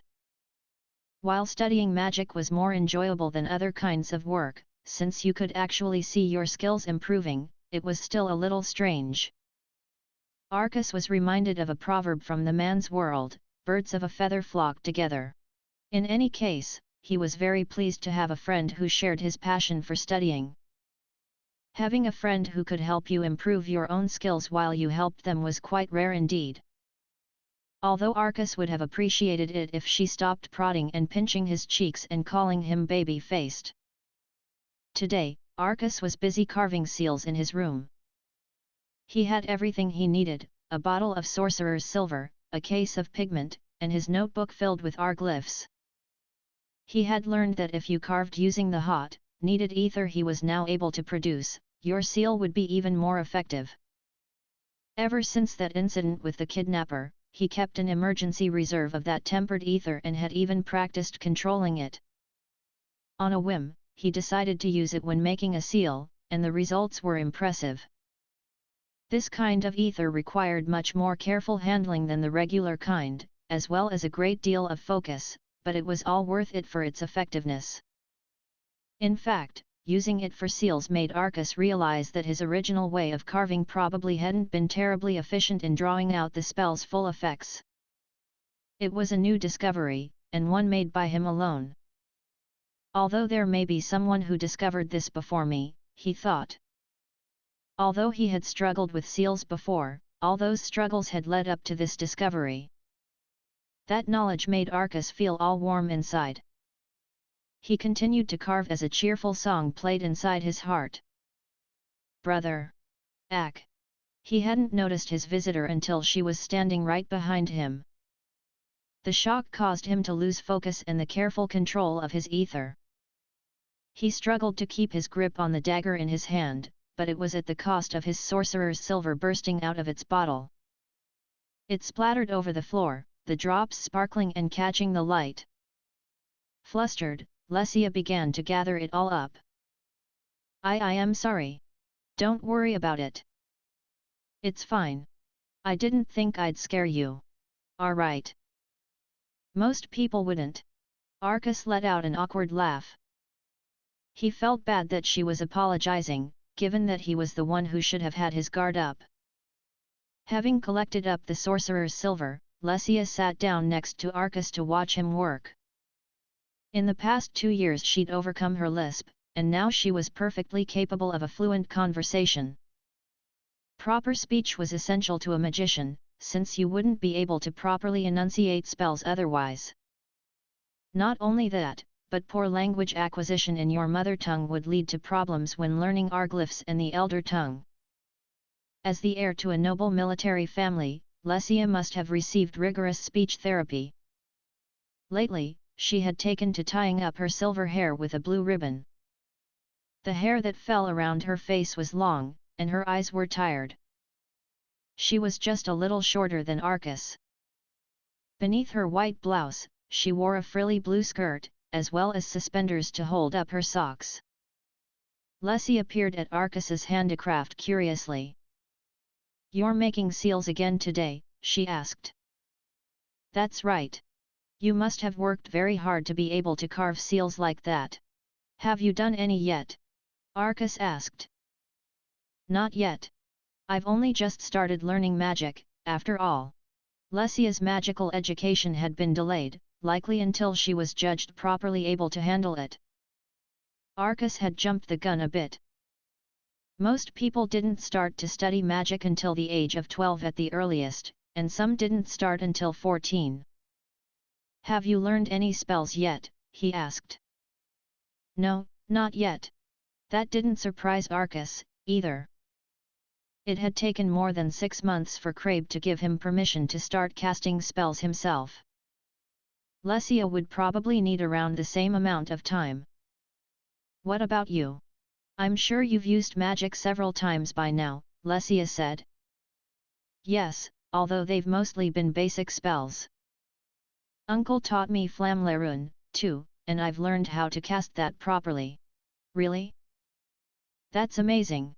Lesia looked up at Arcus, her eyes sparkling with admiration. I'm sure you'll learn it soon yourself. You won't have any trouble with it. I'll do my best. Lesia promised as she beamed at her brother. At first, Arcus worried that Joshua and Celine would turn Lesia against him, but she had continued to come and see him over the years, and he found her presence incredibly comforting. If it weren't for her, who knew just how deep he would have sunk into self-pity? Arcus explained what he was doing to her as he carved, but eventually her break time was over, and she had to return to her classes.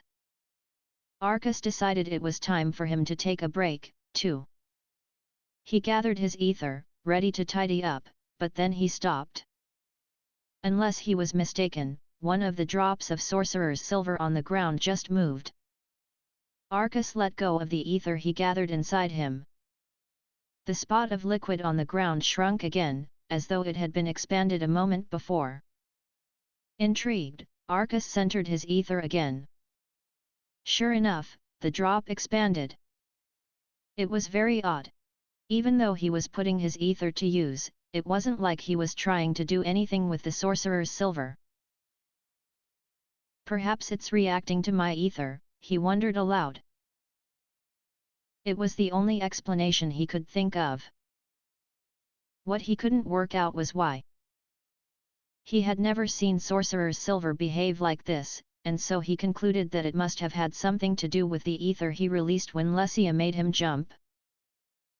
Following that line of logic, it was probably connected to the moment the silver shot from its bottle.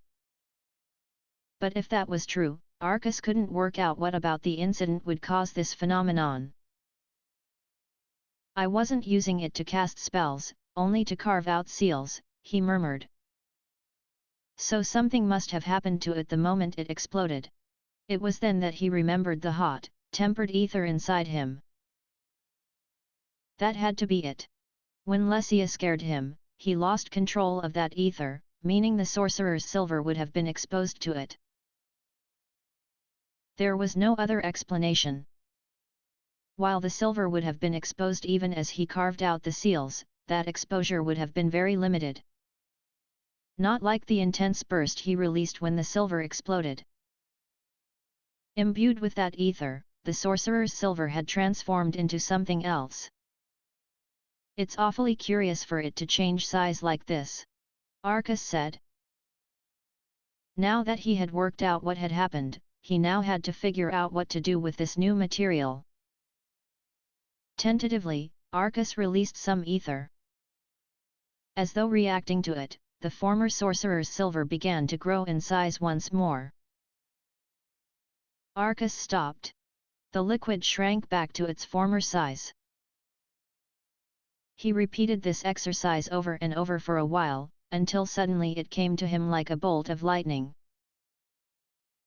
That's it. A thermometer. Arcus began to tremble with excitement at his discovery. This is just like a thermometer. Watching the sorcerer's silver expand before him as it reacted to his ether reminded Arcus of mercury thermometers. Suppose he contained the silver within glass, it would let him measure his ether expenditure accurately. He would no longer have to rely on his gut, and he would be able to fine-tune the effectiveness of his magic in no time. Here was a possible solution to his eternal bugbear as a student of the etheric arts.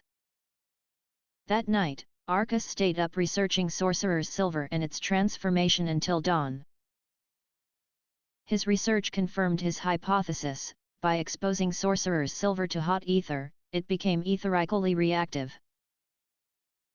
By all accounts, creating a device to measure magic power should work. That morning, Arcus headed straight for Crabe's place as soon as he deemed it prudent. He informed the guard at the gate that it was an urgent matter. The guard went to fetch him immediately. Crabe was still yawning as he welcomed Arcus into the reception room. Arcus's arrival must have woken him up. He was clad in a black tank top and long pants, presumably what he wore to bed. Arcus gave a slight, apologetic bow. "Good morning, Uncle," he began. "I apologize for imposing on you so early in the morning." "Early is right." Crabe studied him. "Hey, are those bags under your eyes?" "I was working late into the night," Arcus admitted bashfully. Crabe let out an exasperated sigh. "You know that sleepin' properly is important for kids, right? If you don't sleep right, you'll be stuck with that baby face and puny hide until your 50s at least." Crabe teased, prodding at Arcus's forehead with a thick finger. He clearly knew where to hit Arcus right where it hurt. "So, what are you here for? You didn't get kicked out or anything, right?" Crabe's expression suddenly turned dark. Arcus had a feeling that Joshua wouldn't be in for a good time if that were the case. "No, that's not it," Arcus reassured him. "Just be careful, okay? I think he really hates you, you know. He might be too worried about his reputation to throw you out right now, but push him much further and he might snap." Crabe was right. His brother detested Arcus, and while he and Celine hadn't thrown him out just yet, the threat they posed to him if he rocked the boat was more palpable now that he was older. Arcus decided to keep his uncle's warning in mind. "I shall be careful," he promised. "Good. But just come straight here if it ever does happen, yeah? I'll give you a good home." "Thank you." Arcus felt a renewed appreciation for his uncle's kind-heartedness. "No problem. Say, you could bring some of your friends, too." "The more the merrier." Arcus straightened up, deciding that now was the time to broach the main subject. "I come here today with an earnest request," he began. "What ya want?" Crabe asked. "Cash. No. Although what I am thinking of may require some funding." "Oh yeah. I was just wondering whether you would be able to make something like this."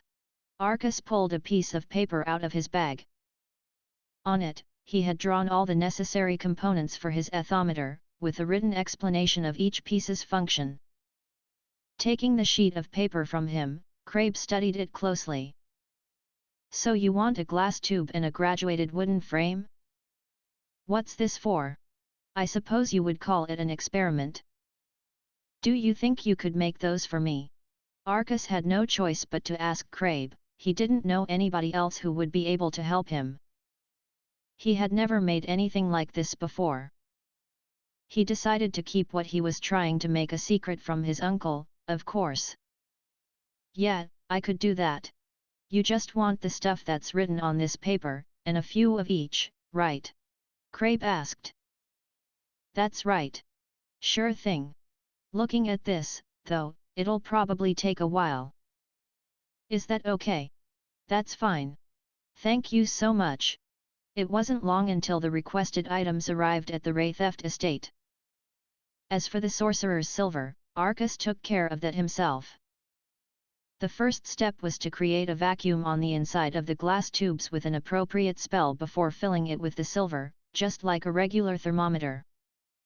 "The problem is that it will react to my ether. If Arcus released any ether too close to the silver, it would expand and only make things more difficult." He found himself wishing the man had done some research into how thermometers were made. He scoured through the man's memories buried in his head, but there was nothing about the particulars of thermometer production. There was nothing that Arcus could do about that now, either, and so he resorted to trial and error. Eventually, he managed to get the sorcerer's silver inside the tube. The only thing left was to see whether the silver still reacted through the glass. "Come on!" Arcus murmured under his breath, releasing his ether. He waited. And then, the silver moved. I did it. Overcome with excitement, Arcus slumped to the ground. His first prototype of the ethometer was a success. From that, he would be able to calculate how much ether different words and phrases required for different spells. I did it, he cried out again. This one discovery would enable a giant leap forward in his studies. Arcus danced around the room joyfully, unable to contain himself. He only made the discovery by complete coincidence, and yet he was able to use it to his advantage. The joy he felt was completely indescribable. Within 2 years of being disowned, he already made his first step toward showing up Joshua and Celine. They called him talentless, but with this one invention, his potential was limitless. He was getting ahead of himself. First he had to tell Crabe the good news, and soon he needed to fill the gaps in his design. I need a standardized unit of measure and a replaceable process for tempering the silver end. Arcus's thoughts were washed away by another wave of intense excitement. Without even realizing, he had started to refer to scientific terms from the man's world. He fetched a ruler. Units. That was what he needed first. To start with, he set the amount of ether needed for the most basic psychokinesis spell at 10. Next, he needed to come up with a name. He thought back to the books he saw in the man's world. Often, they would describe amounts of magical power as mana. That would do. Now he just had to map out how silver reacted to different volumes of hot ether. In fact, now that he thought about it, there was still so much he had to do. Arcus ended up working through the night again, testing and refining his invention. The next day, having completed his ethometer, Arcus went to visit Crabe again. Just like before, he asked the guard to fetch Crabe before rushing inside to see his uncle. He knew full well that it was a poor show of manners, but he was just so excited he couldn't help himself. Only narrowly avoiding a collision with a servant, he burst into the room where Crabe was waiting for him. "Uncle, uncle, uncle! Let me guess. You stayed up all night again? You need to learn to calm down, you know." Crabe only half looked like he was joking, although he didn't seem surprised to see Arcus. He had likely already been warned. "Are you busy this morning?" Arcus asked eagerly. "I've got work, but I don't have to leave just yet." "Just chill a little first, okay?" Arcus obeyed, taking a deep breath to calm himself. He finally found the wherewithal to look around the room. Presently they shared it with 3 servants. "I'd like to speak privately, if that's all right with you," Arcus said. "Sure." Although Crabe looked just a little doubtful, he dismissed the servants with a wave of his hand. Arcus produced the ethometer from his bag only after the door was closed behind them. "Please, have a look at this." "What, one of the glass tubes I sent to you?" Crabe studied it closely. "Huh? What are these lines? Did you put something in here? I'll release some ether now. See what happens to the sorcerer's silver inside. Huh? It moves. Neat. I dunno though. If I was a kid, I'd get bored of a toy like." "Hold up. These measuring lines. Is this what I think it is?" As Arcus expected, Crabe was quick on the uptake. He couldn't help but let a smug smile play on his lips as he watched his uncle's astonished expression and the way his hands trembled as he held the device. "How did you do it?" Crabe asked. "I just so happened to notice some sorcerer's silver reacting to my ether and, well, I came up with this." "You just came up with it? It was nothing but coincidence." "Really? It was partly true." Arcus supposed he had Lesia to thank for the happy accident that his outside knowledge let him exploit. Now it was Crabe's turn to get excited. Waiting for him to calm down, Arcus took a quiet seat on the couch. After studying the ethometer for a good while, Crabe let out a sigh. All at once, his expression hardened. You haven't shown this to anyone but me, right? He asked. Just you, Arcus assured him.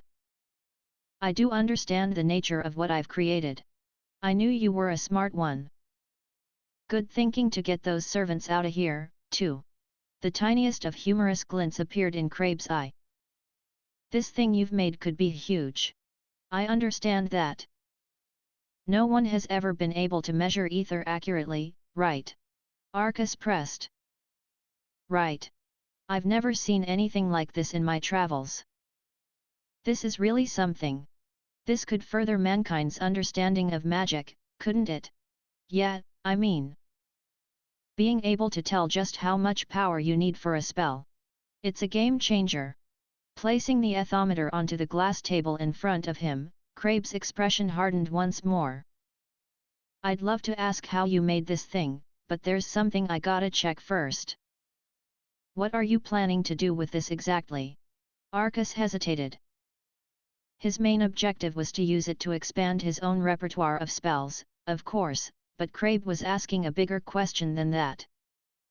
I don't wish to keep this invention to myself, Arcus said. I want to announce it to the world, but I will have to be careful about the timing. You sure? You'd have a huge advantage over other magicians if you kept it a secret. Perhaps. But somebody would be bound to find out eventually, and then they would want it for themselves. If I announce it, my name and fortune are as good as made, and I've served my country in the process. Arcus could understand the appeal of keeping his invention under wraps. The idea of being stronger than any other magician out there gave him a rush of superiority. On the other hand, the benefits of going public daunted his imagination. He wanted to see what the world would do with his creation. Anybody could learn to measure the ether they needed with practice. The ethometer would simply speed up that process. Arcus didn't have a problem giving away that time advantage, since the real strength of a magician came from how they constructed their spells. He expected his uncle to launch into an explanation of what he already realized, but he didn't. Looks like you got it already. You got good foresight, you know. Crabe ruffled Arcus's hair.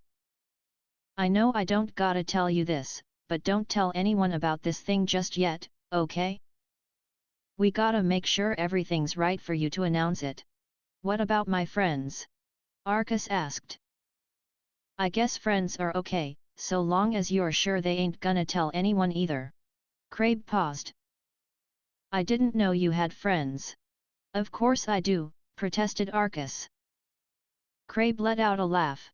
Oh, and don't tell Lesia, either. I get that you'd wanna, but it's safer not to. You get why, right? Yes, I do, Arcus mumbled. If he told Lesia, the risk of the news getting to Joshua and Celine, the whole Ray theft estate, really was too great. He didn't trust any of them not to steal the credit for his invention. Arcus was surprised just how wary Crabe was of the people who had birthed him. Perhaps the rift between them was deeper than he thought, despite his uncle's regular visits. You probably know Joshua can be pretty jealous, Crabe told him, a sad note creeping into his voice. He especially hates more talented magicians. Is that right? I would have thought he was more the type to look down on those he deems weaker than him. Hey. That's some way to talk about your old man. I no longer consider him my old man, as you put it, replied Arcus. As far as Arcus was concerned, their filial ties were destroyed the moment Joshua physically assaulted him. Although I can't help but wonder how he ended up like that. He was chosen as the Ray theft heir, right? That's exactly why, Crabe countered. It put a real stick up his well, it made him see everyone stronger than him as a threat to the house's name. To borrow a word from that man's world, he had a complex. Arcus didn't know how good of a sorcerer Joshua was, but he could imagine the pressure that came from being the face of the Ray thefts. He might have been fine if I hadn't come back. Crabe continued. This might sound like I'm braggin', but when I came back here after my lil tour of the world, I was way stronger than when I left. And I was carrying all this clout with the army and the crown he could only dream of. Even just as a plain old magician, my reputation improved. Dad put the cherry on top with his last words. What did he say? Arcus asked. He told Joshua that he messed up by naming him heir. Whoa! That was harsh. No wonder Joshua had developed insecurities. After that, I reckon Joshua expected too much from you and Lesia. He probably felt his own worth was pinned on how talented you two were. Makes sense considering what he did to you, right? In other words, Joshua couldn't face the idea of his son being talentless when he considered himself to be so powerful. And for his self-image's sake, it had to be Arcus's fault. Although Arcus understood his disinheritance to stem from the Wraithef's rules, Joshua's treatment of him never made much sense until now. Perhaps Arcus's grandfather and his last words really were to blame, but given Joshua's personality, things would likely have ended up like this anyway. Crabe cast his gaze away from Arcus. You know. That means it's my fault you got treated so badly. I don't think it's my fault. Sugarcoat it all you want, but if I hadn't come back, things wouldn't have turned out like this. Perhaps Crabe agreed so readily to teach Arcus magic because of the guilt he shouldered. Arcus had the feeling his uncle had wanted to convey these things to him for a while. I can't thank you enough, uncle. For everything you've done for me. Maybe it was true that Crabe's return caused all this trouble, but that didn't erase everything his uncle did for him. He learned everything he knew from him, and thanks to him, Arcus wasn't living out a miserable existence. Crabe helped to keep Joshua and Celine in check, too. Arcus didn't have the words to express just how grateful he was, but he tried his best. Crabe let out a sigh of relief. Thanks. That makes me feel a little better. Crabe took a puff from the cigar in his hand, but whether it was from embarrassment or nostalgia, Arcus couldn't tell. Idly watching the smoke circling above them, he leaned back against the couch. Arcus waited patiently for him to finish his cigar, at which point Crabe turned his gaze back toward the ethometer. You know something? You're a genius. Although Crabe seemed to mellow out while speaking about his brother, his excitement looked to be returning. He was grinning from ear to ear, he still sounded like he couldn't believe what his eyes told him. I'd still like to discuss it with you if you have the time, Arcus requested. Oh, right. Crabe rang the bell to call a servant, who didn't take long to arrive. Hey, I'm gonna have to call off work today. Something urgent's come up. Mind tellin' 'em sorry for me? The servant nodded before bowing his head and leaving the room. There were many things that Arcus wanted to talk to Crabe about. First, he explained how he created the ethometer. He also wanted Crabe's advice on production, how many he should look to make and such. After spending the entire day going over the details, they decided to visit a glassmith to aid with production. Arcus carried out experiment after experiment with the ethometer, wanting to refine the design as much as possible. He looked at whether he could improve the sorcerer's silver, whether it could measure larger amounts of ether or with greater accuracy. Again and again, he turned up hitches in his design to correct. Thanks to his endless efforts, he succeeded in improving on his prototype. He discovered that mixing red pigment with the silver kept it expanded for longer and reduced friction as it traversed the tube. Keeping each tube the same length, he changed the qualities of the silver inside it, as well as the rate of expansion. He prepared tubes that could measure up to 50, 100, and 500 mana, which would be useful for different kinds of spells. With all those improvements, he could carefully control and sustain his ether output.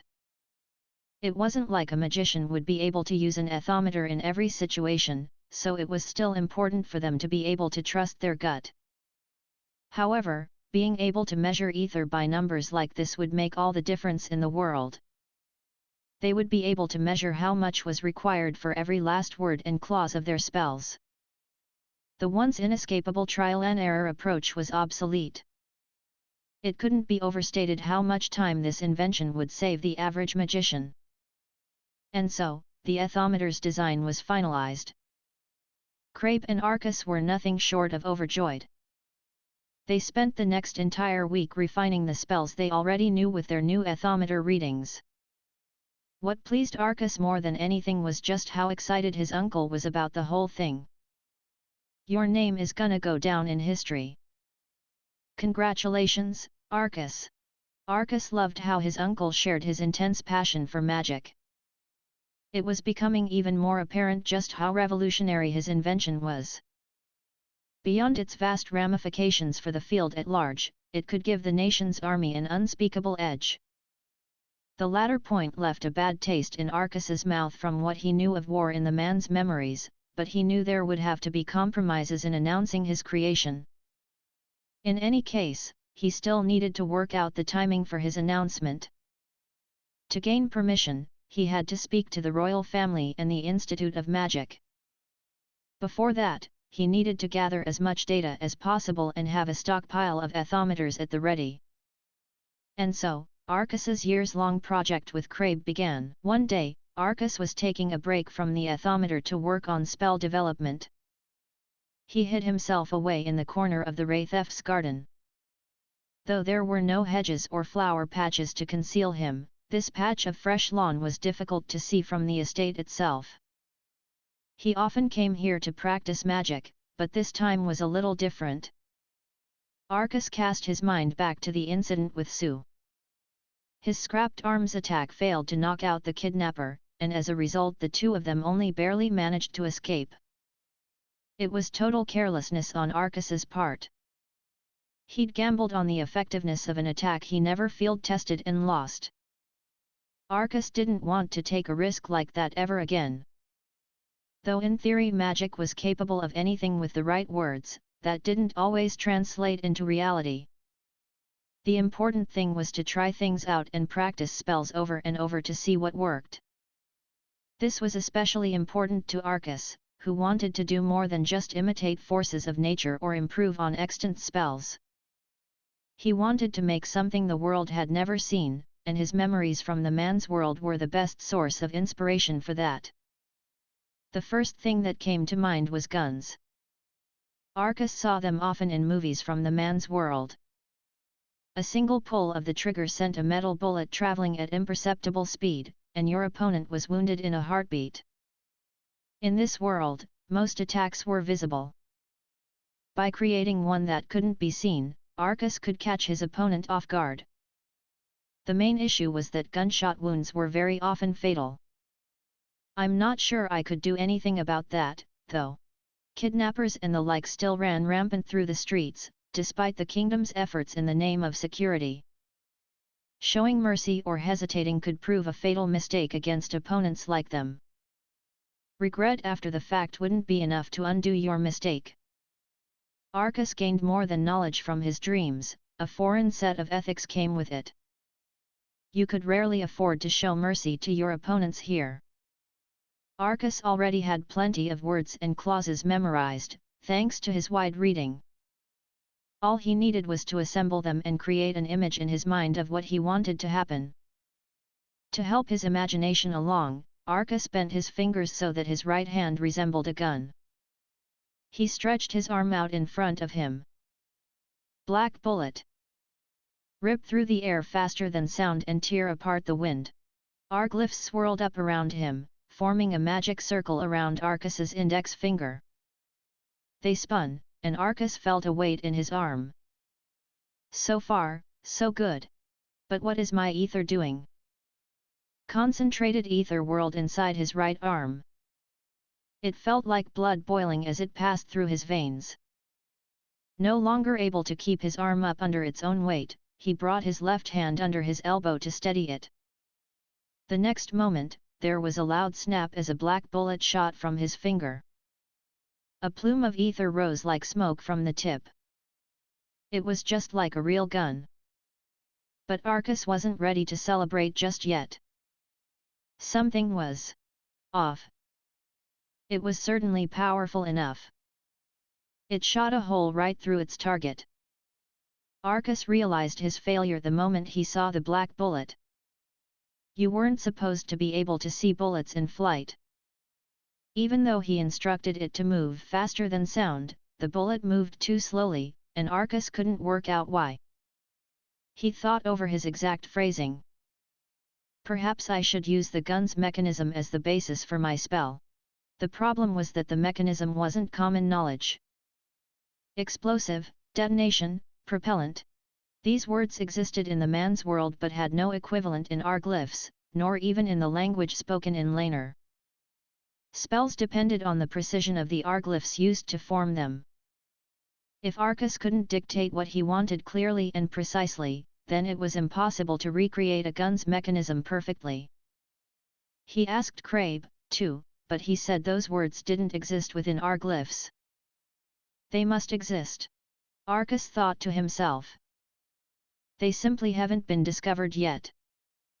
Even if they did exist, there was no doubt they would be difficult to use. An explosion was a powerful force, requiring dense qualifier clauses before it could be used in a spell safely. Arcas feared it would make his spell too long-winded. He decided to go back to the basics. I cannot get rid of Black Bullet. Black Bullet came from the second ancient chronicle, the Spiritual Age. It referred to the metallic sling stones used to shoot down the beasts which came from the forest to attack the village. It was the most appropriate phrase he could use to create a solid projectile. Rip through the air faster than sound and tear apart the wind. That's where my problem is. The clause described the bullet's behavior. Arcas created it from single words rather than borrowing it from a book. Still, it was strange the bullet failed to do what he asked of it. If his composition was the problem, then perhaps it would be better to rely on a set phrase. Arcas opened up his notebook.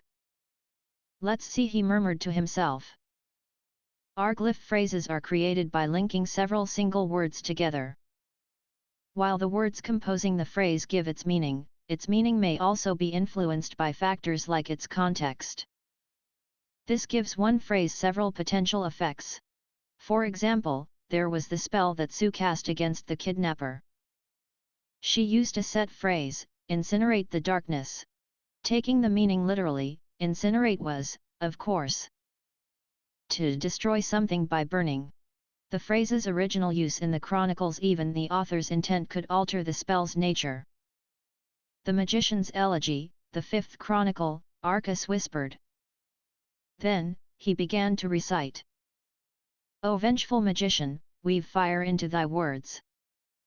May they blaze with overwhelming force and incinerate the darkness. May they fill the silent night and engulf yonder buildings, burning bright. This section spoke of a magician who lost someone he loved and was set in a city at night. He turned his words into flame to exact his revenge, turning the black night red with flames. The phrase incinerate the darkness therefore had 3 meanings. Firstly, to burn something up, secondly, to fight back against the dark of night, and thirdly, for those fires to burn strong with vengeance. Whatever world you lived in, a word's meaning and nuances shifted with the situation. In the same way, you had to take a phrase's context into account when using it in a spell. In Arcas's case, he wanted his spell to knock down his opponent in an instant.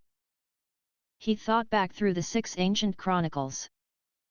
The birth of heaven and earth documents the creation of the earth and sky. The Spiritual Age is a record of the time when spirits wandered earth. The Prophecy of Shadows predicts the entire history and future of this world. Documenting the Stars describes a scholar's life as he follows the sky and the movements of the planets. The Magician's Elegy speaks about civilization as it was when magic flourished, and then there's demons and society's collapse. Arcas decided to review the Spiritual Age, documenting the stars, and the Magician's Elegy for his spell. The Spiritual Age collected stories similar to the fairy tales, legends, epics, and myths that existed in the man's world. Documenting the stars was a mysterious account left behind by a scholar who researched natural phenomena. The magician's elegy was written during a time when the people here held just as much power as the technology in the man's world. Before society collapsed. Like a meteor through space. Arcus considered for a moment. It sounds impressive, but it's not quite what I'm looking for. Though Arcus picked over phrase after phrase, none of them stuck in the slightest. He sat down in the garden, grumbling to himself for a while. Finally, he found a promising phrase in his notes on the spiritual age. I'll try this one. Arcus held out his arm, replicating the shape of a gun with his hand again. He muttered the phrase under his breath over and over, keeping an eye on the ethometer beside him. Once he was satisfied, he spoke the full spell aloud. Black bullet. Keep the pale horse galloping through the skies in the blink of death's eye. There was a crack as Arcus felt an enormous pressure on his arm. Just as before, the bullet tore a hole through its target. The bullet moved too fast for him to see anything. It was just like a real gun. Now I just need to work out how much ether this spell uses. Keeping his eye on his ethometer once more, Arcus set to work experimenting with his ether output. After 3 days of trial and error, Arcus's black ammo spell was complete. While it would have looked more impressive if it weren't invisible, it was just as powerful and effective as any pistol. It was bound to keep Arcus safe in a range of situations. He just wished that he was able to use language more specific to guns in his spell. Ever since the kidnapping incident, Arcus and Sue met up from time to time. They spent a lot of their time around the city playing, as children should, as well as simply talking. That wasn't to say their relationship was equal, it was usually Sue who called the shots on what they would do. Just as Arcus noted the first time they sat in the plaza together, once you started a conversation with Sue about magic, she would really get into it. Her eyes would light up immediately, and she would tell you just when you should use a certain word or what meanings she thought a certain phrase held. Arcus always got so engrossed in those conversations that time seemed to flash by, in no small part due to his own enthusiasm. After all this time, Arcus still didn't know about Sue's background. He suspected she must be a noble child hiding her status, but she never confirmed this. She even apologized for being unable to speak about her identity. I'm sorry. I can't tell you. But I'm really happy that you're my friend. Her anxious gaze was earnest, telling Arcus that it was likely family troubles keeping her from being honest with him. Maybe she was like him and had trouble making friends. As they often did, they were spending the day studying together. The locale changed each time, but today it was their regular cafe, sitting down on the terrace. It wasn't a fancy place by any means, and you wouldn't find any expensive teas here, but the atmosphere was relaxing enough. Although Arcus couldn't afford to come too often, it was nice to be able to sit back with a cup of tea and not have to worry about being kidnapped. Sat at one corner, Arcus and Sue pored over their study materials together. On the round wooden table lay the ancient chronicles, pens, notepads, and a glass tea set. Meanwhile, Sue was enjoying some candy. Arcus couldn't enjoy the stuff nearly as much as she did, not with his memories of refined sugars, corn syrup, and benzene rings for comparison. The two of them usually spent their study sessions explaining to the other what they learned in their own studies. Bringing their heads together, they worked to pull new arglyphs and words from the chronicles. There were, of course, words and phrases which they needed to explain to one another, and that took precedence. See? This word's in this phrase, too. Then what about this one? I think that's from this line here, isn't it? Arcus picked up one of the books containing the chronicles. Checking his notes, he frowned.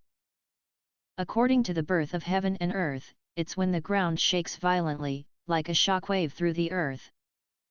In other words, an earthquake. An earthquake. Sue echoed. I'll read this out to you. With a loud groan, the earth destroyed the hills of Bar. Mountains, valleys, rivers, and seas, swallowed up and flattened. Everything left was lost to the darkness of despair, as voices wailed through the emptiness. This passage likely described a huge phenomenon where the earth itself shifted. It must have been quite something to be able to affect mountains, rivers, and seas. I don't know if you'd be able to use that word in a spell, Sue pondered. Indeed, Arcus agreed. It does seem a little too powerful. Not only that, but too much for a magician to handle. The amount of ether required aside, Arcus couldn't think of any words to pair up with earthquake that would keep it in check. Even if there were, the resulting spell would probably be overly long and complex. Writing it down would be no problem, but long spells left more room for stuttering and pronunciation errors. Sue leaned back in her seat. Think we could take a break? My brain's hurting. All right, Arcus said, closing up the books in front of them. As their minds turned away from studying, Arcus found himself thinking back to the kidnapping incident once more. There was one thing in particular weighing on him. Sue, he began, could I ask you about the spell you attempted when we faced that kidnapper? Hi. Sue frowned. I used a ton of spells. Which one do you mean? Remember? The one you attempted just before I used my scrapped AO, that one. Sue immediately straightened up in her seat and gave a nervous laugh. It's, ahem. You mean you can't tell me? Arcus asked. It's, like a family secret. So he was right. In that case, I won't push it. I'm sorry. You're always telling me so much stuff about yourself, but I hardly tell you anything. That isn't true. It hurt Arcus that Sue seemed to think he contributed to their friendship more than her. His relationship with her was based on mutual aid. While Arcus used the man's memories to teach her about words relating to concepts and phenomena that were largely unknown in this world, Sue taught him a great deal of words and phrases drawn from antiquity. She had a voracious appetite for history. Thanks to her, he could read some of the terms he struggled with before, as well as unearth new meanings to phrases he was already familiar with. The blink of death's eye, a key clause in his black ammo spell, was something he learned from Sue. The truth was, she helped him out a great deal. In any case, if she couldn't tell him about her spell, then he hoped she wouldn't mind him trying to analyze it a little. Ever since he received that man's memories, Arcus's own memory capacity had advanced far beyond his years. It was a piece of cake for him to memorize new words and phrases, and he could recite some of the man's more well-read books by heart. Recalling Sue's exact words on that day was not a problem. May the echo of these footsteps ignite the firmament. Oh, dazzling skies! That was it. If Arcus broke down the spell into parts, he should be able to work out its effect. After checking to see whether any of the parts belonged to certain phrases, he set about analyzing the meaning of each word. The firmament sky is the boundary between spirit and matter. And footsteps which ignite it. Arcus mused aloud. Sue looked up at him quizzically, letting out a gasp as she realized what he was doing. She froze for a split second before waving her arms at him. Wait! Stop! Stop! Stop! Stop right there! I beg your pardon! No more thinking! Turn your brain off right this moment! I would, but I don't wish to die. Besides, it's just a small part of the spell, Arcus pointed out. I fail to see the problem. It's a huge problem. 'Cause I know you're gonna work it out. Especially since those words are so specific. Are they? Arcus responded. While firmament and footsteps were common enough in everyday language, the arglyphs used for them were particularly obscure, even among magicians. If he recalled correctly, they came up in the prophecy of shadows. Specifically, a part Crabe gave up on working out. Arcus reached for his copy. Why, you can read the prophecy of shadows! Sue gasped. Not much of it, and I only started recently, Arcus replied. You're such a weirdo. You're too smart. Sue protested. I'm sorry. Arcus blinked at her. Is that how you speak to a friend? The two began to bicker, which was hopefully a sign of their deepening friendship. One day, Crabe arrived at the Raytheft estate. This was the first time that Crabe had actively come to see Arcus, rather than Arcus visiting him. A servant brought him down to the drawing room, where he found Crabe lying back on the couch and smoking a cigar. It wasn't clear whether he was invited in or if he just barged through the front door, but either way, Arcus was impressed at the courage he showed by setting foot in the house he had absconded from. Maybe he didn't feel the need to act like a visitor on the grounds that he used to live here. Once Arcus sat down on the dark brown leather couch, Crabe ground out his cigar into an ashtray. Arcus, he began, you're getting an attendant. An attendant? Yeah. He's a good guy. You can trust him, okay. That wasn't my issue. Arcus frowned. I was just wondering where all of this came from. It's cause of that thing you made, Crabe explained. You need someone nearby to talk about it to, right? In case something comes up or you wanna bounce ideas off them. Well, you don't have to tell him anything if you don't want. That's up to you. But you'll have to get him a room and help sort his luggage. Crabe clapped his hands in a peculiar rhythm. You can come in now. The door opened, revealing a handsome young man standing behind it. From his appearance, Arcus guessed that he was in his late teens or early 20s. His indigo hair was cut into a short bob, and he wore a monocle. He wore a morning coat with a tie that matched his hair, topped off with immaculate black gloves. A rapier lay at his hip. He reminded Arcus of the butlers from the man's world. He had a sharp glare, which, combined with everything else, made him look incredibly intelligent.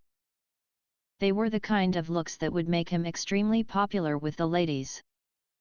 His perfect features would give even the most beautiful woman a run for her money. Arcus lamented that there was no word in his own language or the Elder tongue equivalent to Chad, as the man from the other world would use it. Nor for any of the munitions he fantasized about turning on his new attendant in a fit of envy. This guy is your servant, Arcus. Crabe turned to the man. This weedy, girly-looking kid is Arcus. Your master. Arcus thought Crabe could stand to be a bit more formal with his introduction, among other things. Arcus's new servant let out an exaggerated sigh. I never expected you to hand me over to somebody else, sir, especially not a child. In fact, I find this all rather unreasonable. Huh? What, did I do something wrong? Crabe asked. Not wrong, no. But something absurd. Any other master would have thoroughly punished him for not only speaking out of turn to their master but openly criticizing them, but Crabe just laughed it off. He can be a bit of a wise guy, but he should be able to help you out, Crabe said to Arcus, giving the servant a hearty thump on the back.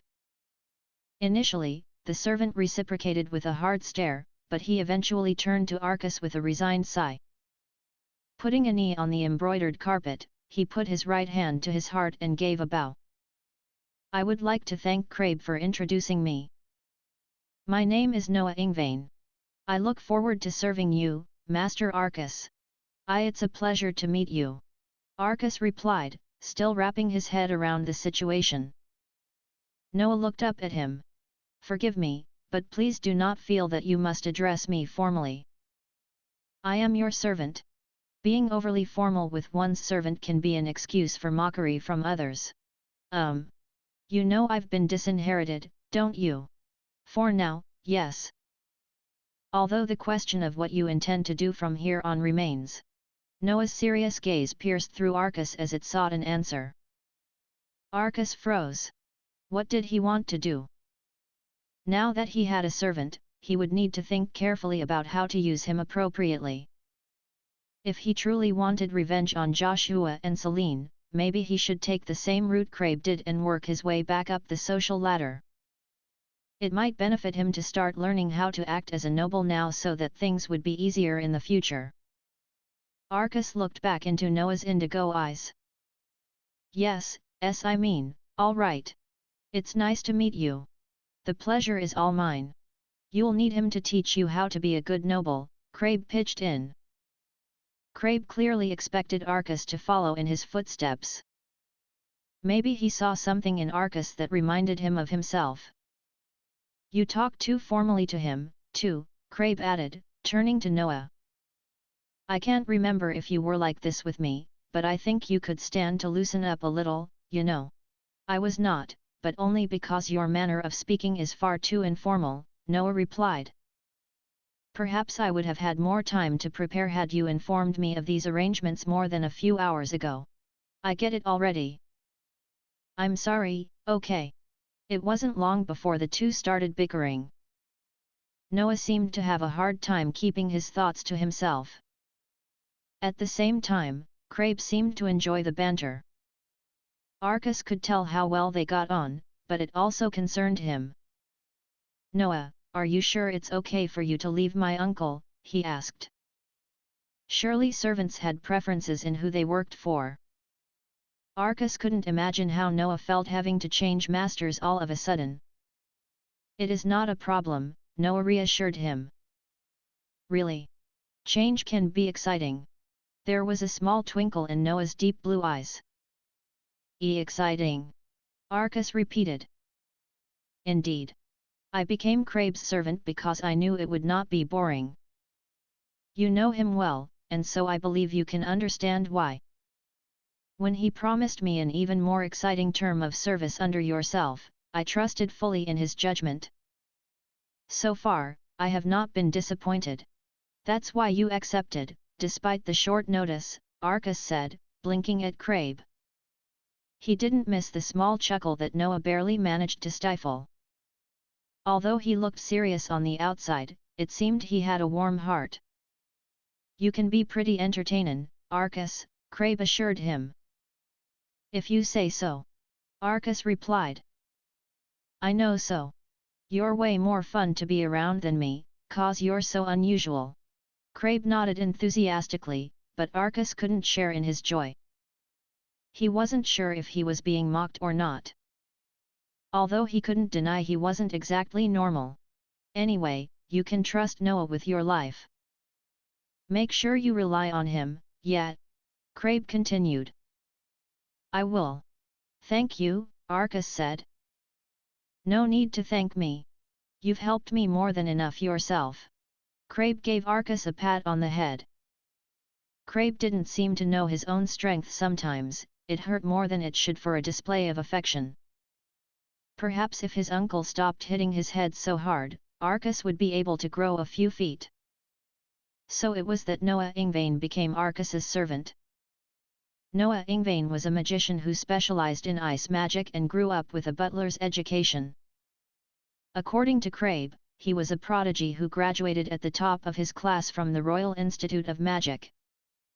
After he did, he received a battery of employment requests, but in the end he refused all of them so he could work for Crabe. Arcus wondered whether that was because working under Crabe was particularly fulfilling, or if it was just because he seemed fun. Perhaps it was neither. His fellow students at the institute nicknamed him the Winter Wunderkind, reflecting both his good looks, his cool intellect, and, obviously, his affinity for all things gelid. It fit him perfectly. He was well versed in magic, the national style of rapier fencing, and aide-de-campship.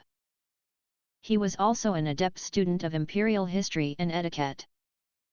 At first, Arcus was worried Joshua and Celine would have something to say about him taking on a servant, but Crabe spoke to them and sorted everything out for him. In the end, they said nothing. It would be stranger if they said anything at all. They still treated Arcus as though he didn't exist, and it was Crabe who was paying Noah's salary. Noah helped Arcus out with his everyday chores. He also taught him the ins and outs of noble conduct, as well as some basic education and self-defense training. The first two he picked up incredibly quickly, thanks to his superior memory. It was mostly a matter of putting them into practice. As for self-defense, Noah taught him the basics, and the rest came from the man's weight training from Arcus's dream. Granted, there was only so much progress he could make with an 8-year-old's body. The man had also practiced fencing, or at least a rough equivalent. However, with his small body and lack of a suitably sized partner, Arcus decided he wouldn't try and recreate that for now. In any case, it might arouse suspicion if he suddenly came out one day as a proficient sword fighter at his age, so he decided he ought to wait until he had a little more experience in self-defense. In terms of magic, Arcus was already at the stage where he was making his own spells thanks to Crabe's training, and so there wasn't really anything that Noah could teach him. He did teach Arcus some new spells, but apart from that, Arcus considered him more of a research partner than anything else. "Are you ready, Master Arcus?" Today, Noah and Arcus were practicing magic in their usual hidden corner of the garden. "Could you start by using the spells you use most often?" Arcus requested. "Any spells you're allowed to share with me, that is." "As many as you can." "Of course." Noah agreed, though he seemed curious about what his master was up to. Arcus could understand why. Usually Noah would explain the spells to him before demonstrating. This time, though, it was important for him to see them first. Arcus approached Noah, taking out a notepad and ethometer. Noah's curious gaze intensified, but as soon as Arcus gave him a nod, he began to chant a spell. Shattered shards of ice in the shriveled garden under the chilling wind. Freeze up from the very depths of glistening hell, and bring these soldiers and chariot wheels to a halt. With those words, a magic circle began to spin beneath Noah's feet. And a chilling wind picked up. Tiny white specks like diamonds rode it, sparkling in the sun.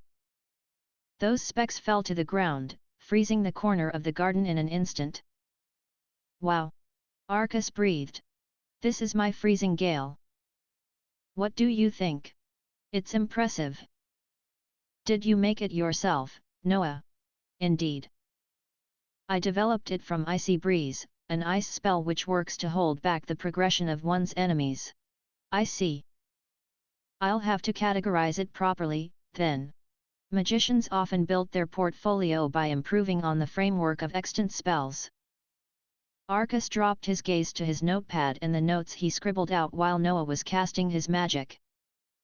Shattered shards of ice equals 70 mana, chilling wind equals 50 mana, depths of glistening hell equals 300 mana. Soldiers, chariot wheels, halt equals 30, 10, 20 mana respectively, equals 480 mana total. As Arcus jotted some more notes, Noah peered over his shoulder. "What are you doing there, Master Arcus?" "I'm calculating the mana you used for your spell just now." "Mana?" Noah said. "That's right. It's the unit I measure ether in." Noah blinked in confusion as Arcus held up the ethometer to show him. It seemed Crabe really hadn't said anything about this to his former servant. Though his mind looked like it was going blank, when Arcus passed the ethometer toward him, he took it instinctively. Then he stared at it until at last he was ready to pass comment. "I have never seen anything like this before." "Just where on earth did you get it?" "I made it." "You made it?" "This is the final version, which my uncle helped me to complete." "But basically..." Arcus explained it to him, and Noah understood instantly. "I see. I understand now why Crabe passed me on to you." Noah let out a frustrated sigh. "Though I should have liked for him to tell me about this sort of thing earlier." Even though Crabe said that it was up to Arcus whether he wanted to tell Noah about the ethometer or not. His uncle probably never believed that he would keep it quiet. He knew exactly what he was doing. "He probably wanted to keep it a surprise for you," said Arcus. "I dare say so. I shall have to plot my revenge somehow," Noah replied thoughtfully. "Revenge? Yes. I shall have to come up with some sort of surprise for him." Arcus didn't understand why such a trivial thing necessitated revenge, but there was still a lot he didn't understand about his servant. So this is why I'd like you to use every spell you can, so that I can measure their mana cost. Of course I can. However, I should like to ask what exactly you are planning to do with that information. It's part of my preparation for unveiling the ethometer to the world, Arcus explained. I want to have some examples of words and phrases and their mana cost first. I won't include anything that shouldn't be made public, of course. Plus, having a record like this will help me in creating my own spells later. I understand. Might it be possible for me to borrow one of those ethometers? Noah asked. Of course. But as I'm sure you know, there's one condition, Arcus warned him. Don't worry. I shan't be telling anybody about it. Keeping matters clandestine falls under my duty as your servant. Arcus hadn't expected differently, but he wanted to be sure. He passed Noah the 3 ethometers that he had been keeping just for him.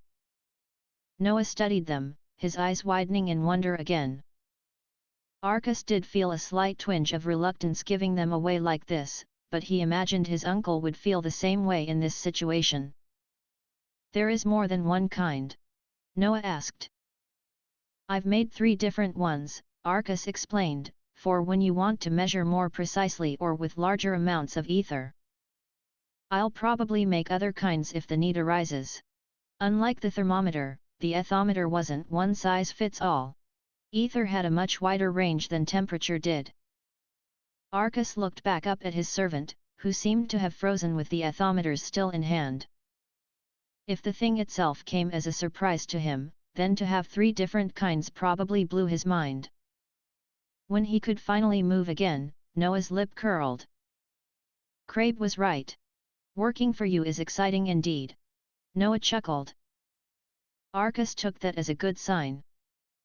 So if you wouldn't mind using some more spells. As you wish. And so, Arcus spent the rest of the day measuring the mana of the phrases and words in Noah's spells. Noah was in high spirits from the moment he received the ethometers. Though his professional composure remained unbroken, when he had nothing to do, he would excitedly pull out a notebook and flit his sparkling eyes between it and their readings. He was a magician through and through. He kept remarking on how revolutionary an invention it was, calling it marvelous and going on about how he couldn't wait to use it to improve his spellcraft. Arcus was pleased that Noah seemed to like serving him, despite the sudden change in master. He often pestered him, asking whether Arcus had any other entertaining toys up his sleeve, to which Arcus would reply that he was a magician, not a clown. Thanks to Noah, Arcus found that his everyday life went much more smoothly than before. He didn't have to clean his own room anymore. He didn't have to worry about his meals or his laundry. Noah even set out Arcus's clothes for him. He worked hard, and that work was perfect. Every day, the excited screams of the female servants as he passed by seemed to get louder and louder. He was practically perfect in every way, to the extent that Arcus sometimes doubted his humanity. On top of that, there was the matter of Arcus's sword training. At the moment, the pair were together in Crabe's garden, armed with wooden swords and ready to spar. Noah was teaching Arcus the imperial style. It was very similar to the Western sword fighting that Arcus had seen in the man's world, where thrusting attacks were prominent. The main stance was a side-facing one, with your right hand holding your weapon out in front of you. You thrust out at your opponent with the tip of your sword, using sharp movements and focusing on where they were centering their own attacks. What followed was a series of thrusts from both sides. Arcus grunted as they faced off against each other. His movements were clumsy, yet Noah's were clean and crisp. The tip of his sword never ended up where he aimed, either. It was like his weapon was cursed with some sort of hyper-flexibility spell. Even when he went in for a desperate attempt to sweep Noah, he couldn't hit, and when he twisted around and struck at a new angle, Noah saw through him immediately. Sometimes he would wait for Noah to approach him before launching a strike, but the gap between them was open again before he knew it. Arcas's battle cries were good and loud, but apart from that, there wasn't much this 8-year-old could do against his adult opponent. It wasn't long before Noah's sword found its way to the base of Arcas's throat, and it was far from the first time that day. Noah had been going easier and easier on Arcas each time, and yet he remained undefeated. Noah included, there was something extraordinary about the physical strength people possessed in this world, Arcas thought. While the general population was on par with the common people in the man's world. Here your genes and training could lead you to be just as powerful as the heroes that the man could only read about in stories. Arcas could almost hear the man's voice now. Now these are the kind of characters I expect to see in an ice guy. Arcas slumped to the floor, completely out of breath. Why you're amazing, Noah, he breathed, unable to come up with anything more eloquent in his current state. I cannot allow myself to lose to you, Noah mentioned. Else Crabe has threatened me with retraining. Is Crabe good at fencing too? Arcas asked. He is good at everything. Oh! Magic, fencing. Not to mention he was a proficient soldier. Crabe might have been a little too overpowered. Noah offered Arcas his hand, which he took gratefully. Pardon my rudeness, but if I may say something. Noah began. Yes. You seem to be overthinking your moves and working to implement those which may be too much for you. While your mind is overworking, your body is struggling to keep up. Oh. Your strategies are a little overambitious at times. I would suggest you tone things down just a touch. Okay. It is vital to master the basic skills if you wish to master the art. While your form is in no way poor, I do think you ought to work more on your fundamental movements. Arcas nodded. Noah wasn't saying he was hopeless, which was something. However, what does he mean by strategies? I wasn't really trying anything too over the top. He wasn't surprised Noah had that impression, though. In his mind, he was working through the man's movements during his own fencing training and trying to recreate them with his much smaller body. He lacked the deep knowledge to pull them off, though, so it was no wonder Noah thought them peculiar. Maybe I really do just need to grow a bit first. While the man also started his sword training from a young age, his repertoire of movements increased as he grew taller. Tall being the operative word, Arcas still had quite a long way to go. After finishing his training with Noah, Arcas returned to the Wraitheft estate. In the corridor, he spotted Lesia. She was wearing her usual blue-ribboned ponytail and comfortable-looking skirt. Despite the Wraithefts' reputation as a military family, Celine certainly liked to dress her daughter up like a doll. Lesia's footsteps were graceful, causing her skirt to sway as she walked. Good morning, Lesia, Arcas called out to her. Lesia jumped slightly before responding. Brother. Good morning. Her gaze swept the hall, and she peered around the corners before letting out a sigh of relief. I'm sorry. It's okay, I understand. Is something the matter? I'm just worried Mother and Father will catch me with you, Lesia admitted. Ah. Nothing new there, then. It sounded like they were doubling down on their decision. Arcas and Lesia had only bumped into each other, but even then he wouldn't put it past them to punish her for it. I suppose they're still bad-mouthing me, he said. Yes. They're calling you a disgrace, and they say if I go near you, I shall become as useless as you are. I see. Clearly, they saw him as some sort of parasite which fed on others' superiority. It was like their disdain of him was growing by the day. It no longer bothered Arcas, but he wished they wouldn't drag Lesia down into their pettiness. He considered her relationship with him a real blessing, although he was aware that it would keep getting more difficult for her from now on. Her reaction upon seeing him told him that much. You do not have to be kind to me anymore, Arcas said. Not when we're out in the open like this, at least. But, understand. Lesia stared at the ground glumly. Eventually, she gave a nod. This was necessary to protect her, Arcas told himself. There was nothing else they could do for now but work on getting stronger, particularly in Arcas's case, so that he could punish his parents for all they put him through. There was no doubt in Arcas's mind that Joshua expected great things from Lesia. Despite how he treated Arcas, he was still a clever man. He was likely depending on Lesia to grow up as a talented magician that he could show off to the world as the Wraithef's heiress. If he found out how hard Arcas was working, he may well punish Lesia for it. She would be pressured to outperform Arcas again and suffer the brunt of Joshua's anger if she failed. In which case, the safest thing to do was to avoid a situation where Arcas's and Lesia's talents could be directly compared. Arcas made a mental note to keep his activities as discreet as possible. The Magicians' Guild. Originally, it was merely an office which kept track of the magicians living in the kingdom.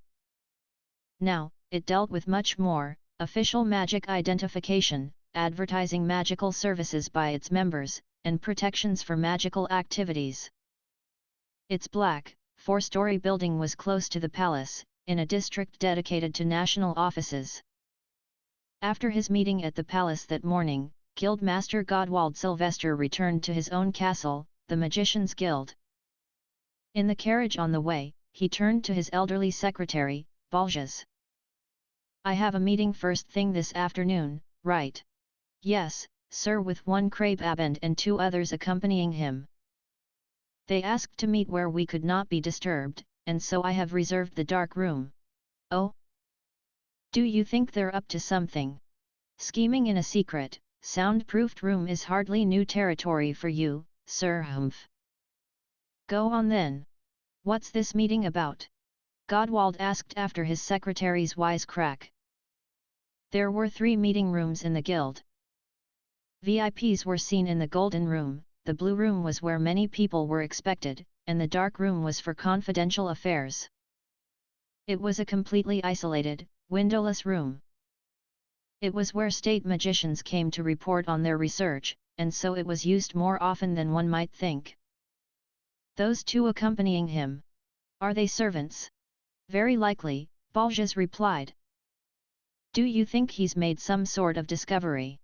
"He hasn't said anything to me." Crabe was an old friend of Godwald's. Back when Crabe was still a runaway brat, he often turned up wherever Godwald went, causing him all sorts of trouble. After leaving his home and country, he even had the audacity to ask to become a state magician on his return. Godwald was in almost constant contact with him, and Crabe often came to him to discuss his research. Lately, however, he was so busy with military matters that he didn't have time to launch any new research projects. Yet here he was in the dark room. State magician Crabe Abend, his servant, Noah Ingvain, and a young girl Godwald didn't recognize. She had the same silver hair as Crabe and large ruby eyes set high on her pale face. On top she wore a white shirt and, despite being a young noble girl, was wearing shorts rather than a skirt. She even had a short sword on her hip, the kind usually reserved for self-defense. The girl let out a small squeal when she saw Godwald's face. Godwald didn't mind, he was used to it. His expression was naturally stern, not to mention covered in scars. Children often cowered from him or even burst into tears. This girl, however, suddenly righted herself and bowed in apology. "I'm awfully sorry," she cried. "It's all right." The girl bowed deeply again, as though she didn't believe him. I am truly, very sorry." She continued to apologize, as if Godwald intimidated her. He wondered if his face was really that scary. He looked over at Crabe and his servant, but they were both grinning from ear to ear. His servant, Noah Ingvain, certainly suited him. Godwald heard he was usually rather stoic but held a sense of humor underneath. The girl still looked anxious. It wasn't until Crabe reassured her it was all right that she calmed down, gave a final bow, and sat down on the couch. The guild's flag spanning the wall behind him, Godwald sat down to face his visitors. He began by addressing Crabe, the initiator of this meeting. "I've met Noah before, of course, but who is this young girl?" "He's my nephew," Crabe corrected him. "I mean, you can tell by his clothes he's a boy, right?" "Your nephew," Godwald said. He looked again. The child had a rather feminine face, but sure enough, his clothes were the usual kind for a noble boy. Godwald knew Crabe himself had no children, but he had heard the Wraithef's eldest son was disinherited. My name is Arcus Wraitheft," the boy introduced himself. "It's a pleasure to meet you." "Nice to meet you. I am the Magician's Guild Master appointed by His Majesty, Godwald Sylvester." Crabe jumped in to give his own introduction for Godwald. "Arcus, this creep is the most important magician in the entire kingdom." "Well, I mean, I guess the king is, actually. But this guy's a close second, okay? Just remember it's the guy with the scary face. There's no need to paint me as some sort of monster, Abend," Godwald warned him. "Just breakin' the ice." Crabe grinned. "Play along, will you?" He was still ill-mannered, despite becoming a state magician and gaining a place in the peerage. Sure, he was technically correct about Godwald's face, but he didn't have to say it. "So, what is this?" Godwald began. Excuse me." A loud, high-pitched voice from the other side of the door interrupted him. Godwald picked up on the nerves in it. The woman who entered was a recent hire. "What is it? You're interrupting," Godwald said, a little more harshly than he intended. The girl let out a small squeak before falling down in terror, sending the papers in her hand scattering across the floor. It seemed she had come to deliver these presumably urgent documents. The woman curled up where she was like a frightened squirrel, tears already in her eyes. Please," she whimpered. Spare my life. You can count on it." "Now what's the matter?"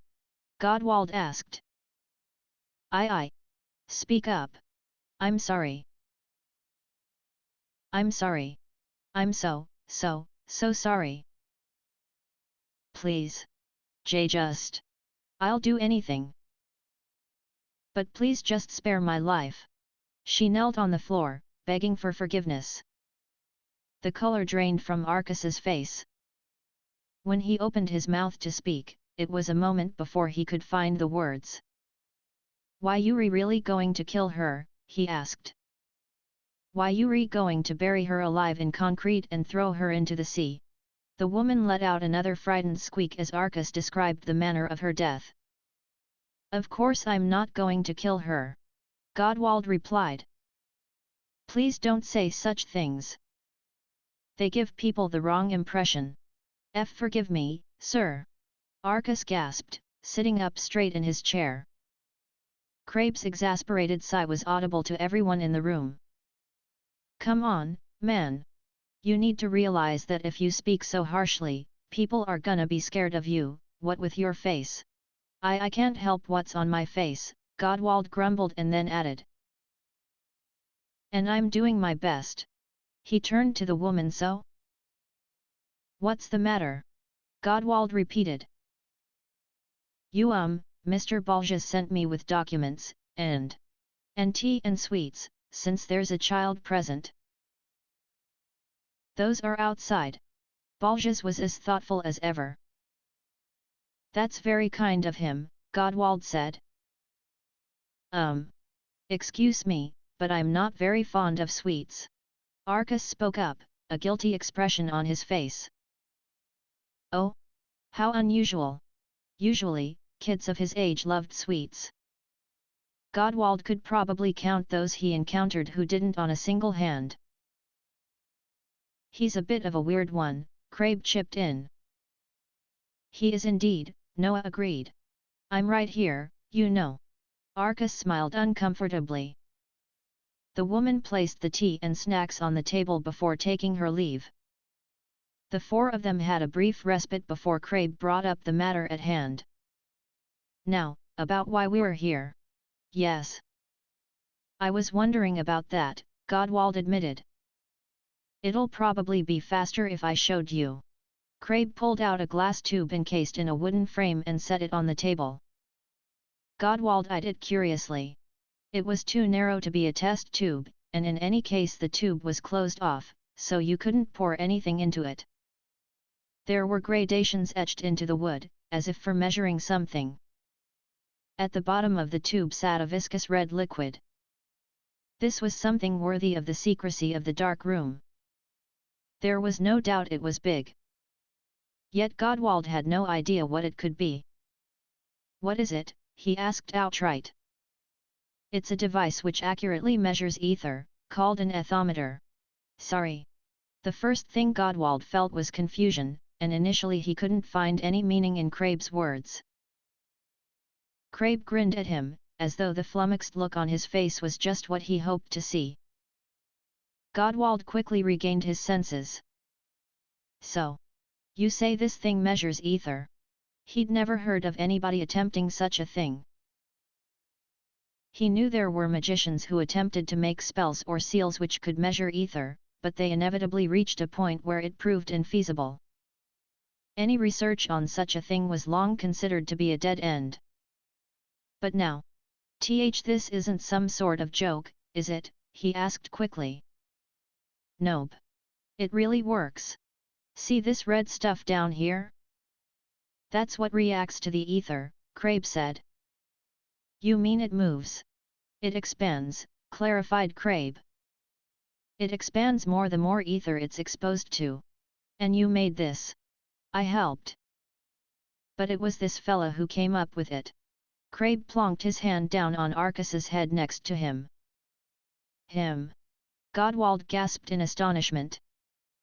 "He can't be more than 10 years old." "I know. Pretty cool, right? I couldn't believe it myself, either." Crabe let out his usual hearty laugh as Arcus showed a shy, wonky smile. Godwald picked up the ethometer and tested it out by releasing a little ether. Sure enough, the liquid started to expand and make its way up the tube.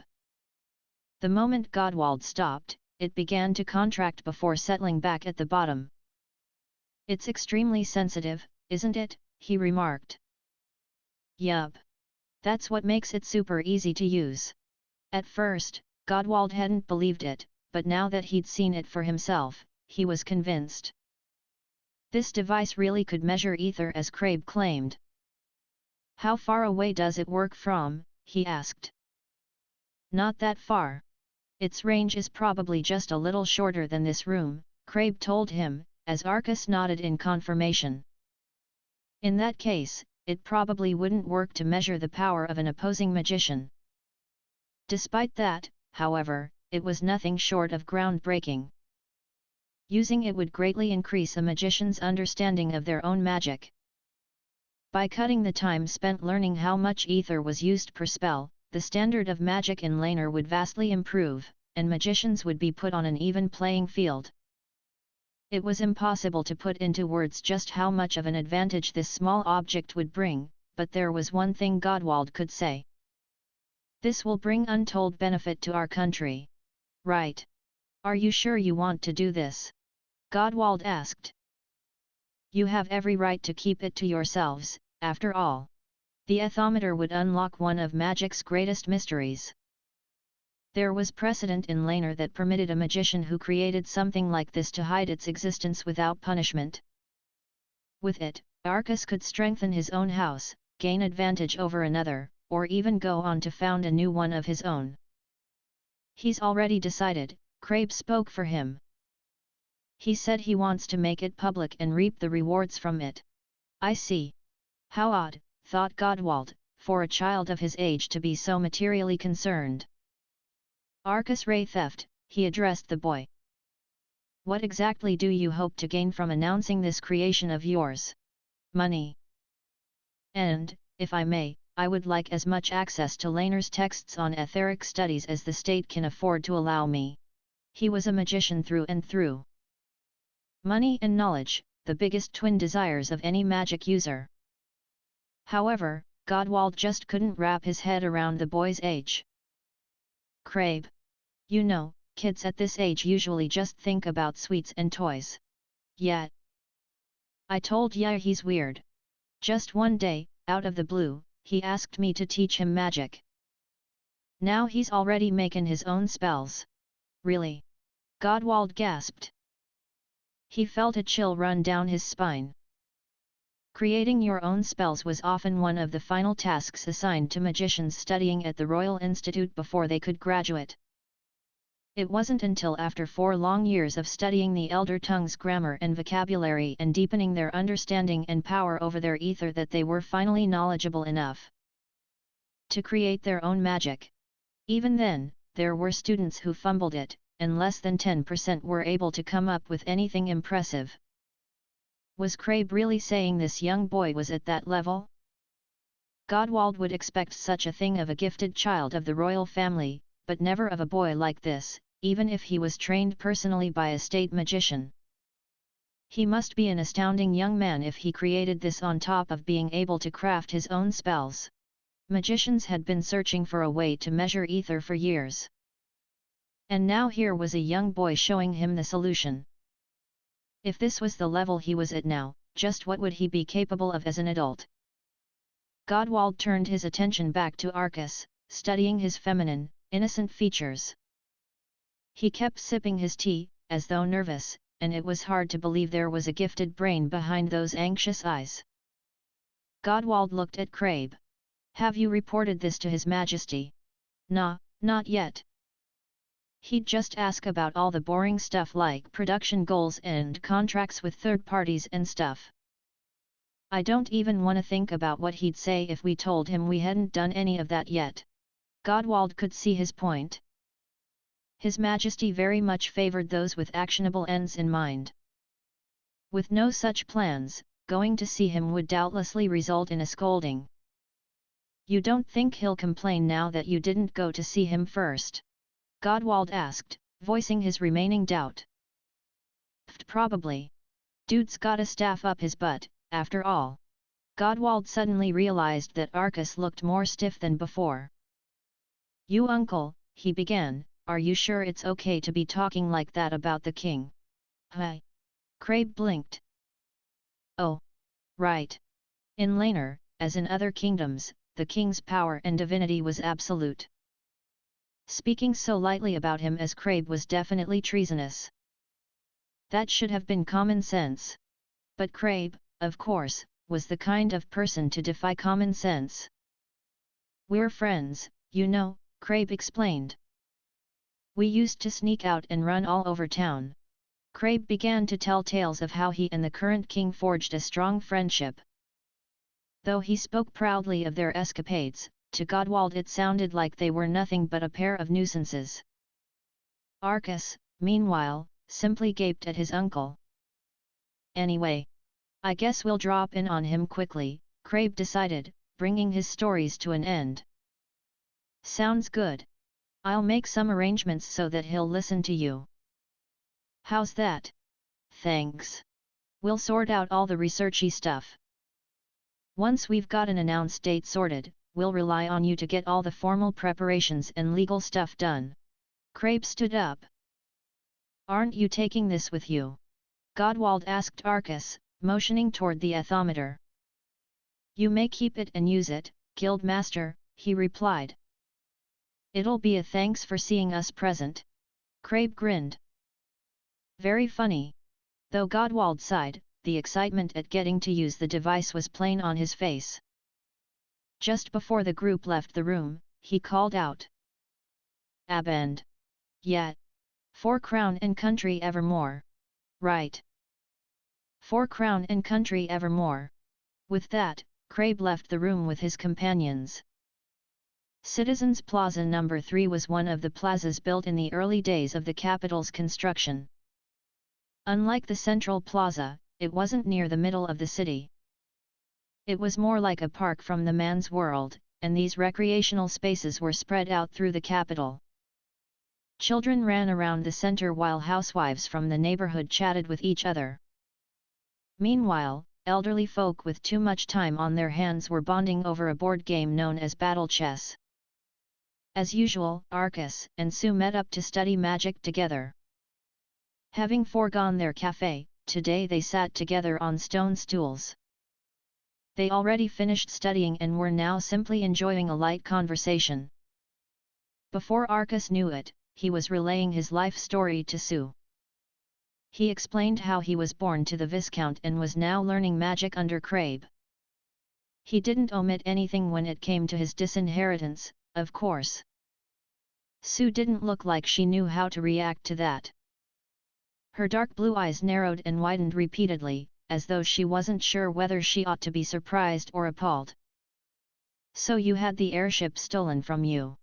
"Yes, and not in the most pleasant way, either." All Arcus could do now, as he looked back on those people's treatment of him, was sigh.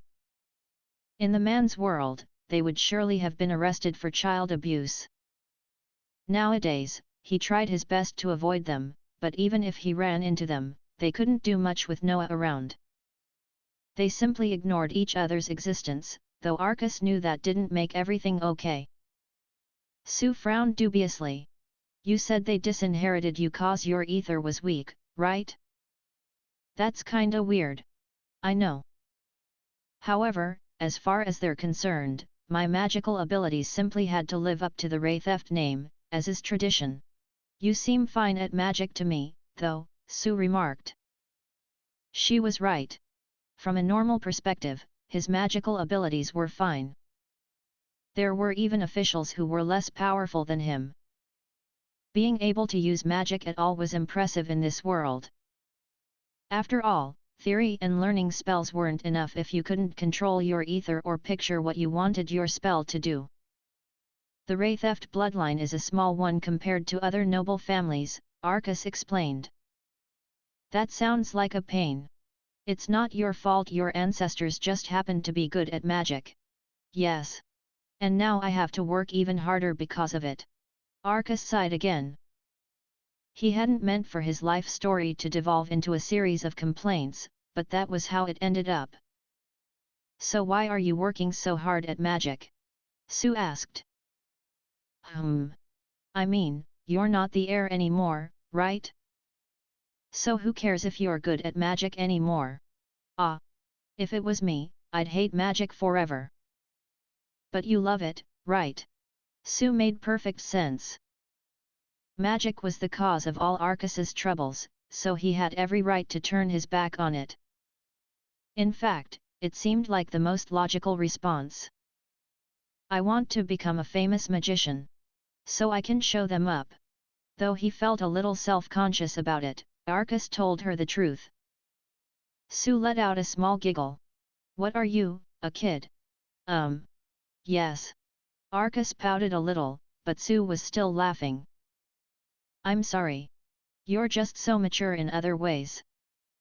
"I find it kind of funny. Perhaps it's not such a good reason, after all." It had been Arcus's prime motivation all this time, even though he knew that revenge was never as satisfying as it seemed. He wanted to gain power so he could humiliate them. It was sort of twisted, now he thought about it. Was that really the kind of person he wanted to be? Wouldn't that make him just as bad as his former parents? As Arcus's mind raced, Sue's expression suddenly hardened. It was a solemn yet cool expression, the same one Arcus saw when they were up against the kidnapper. "It's a good reason," she assured him. "Much better than losing hope and deciding to do nothing. Whatever your reason, you're moving forward. You're facing your problems. I mean, you coulda just run away." "Run away?" Arcus echoed. "Yeah. You wouldn't have to rely on your uncle, and you could get away from everyone you hate. But you didn't, right? Instead, you worked to get stronger so you could stand up to those people." "That's super impressive." She had a point. Arcus didn't have to rebel against Joshua and Celine. He didn't have to work hard. He could have turned his back and taken the easy way out. Instead, he chose the path of strength, working to break down what everyone accepted as normal. While his reasons might be murky, the path itself was one of courage and progress. "Is it really?" he murmured. "Yet." Sue broke back into her usual smile. "I think there's more stuff you can do than just getting revenge on your parents, though." "Hey. You gotta dream big," she insisted. What did she mean by dream?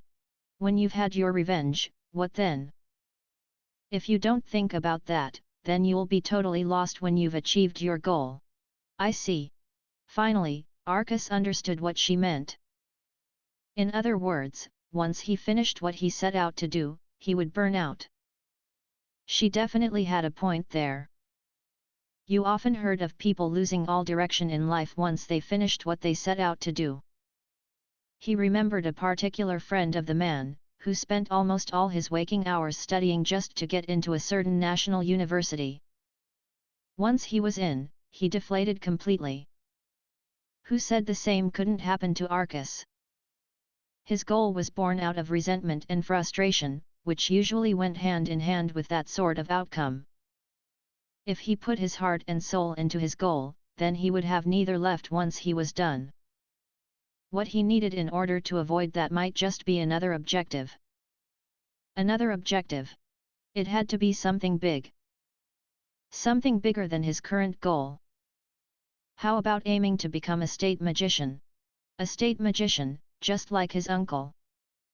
A hellishly difficult qualification that only 11 people in the entire country passed. If that wasn't big, Arcus didn't know what was. Sue seemed to disagree, though. I don't know if that would really be enough, she said. Are you being serious? Arcus asked. Yeah. I think you could pass the exam right away. And no, I couldn't. Where did she get that idea from? Didn't she know just how difficult it was to become a state magician? Sue ignored his protests, as though she didn't believe it up for debate. Life's more fun when you set huge goals for yourself.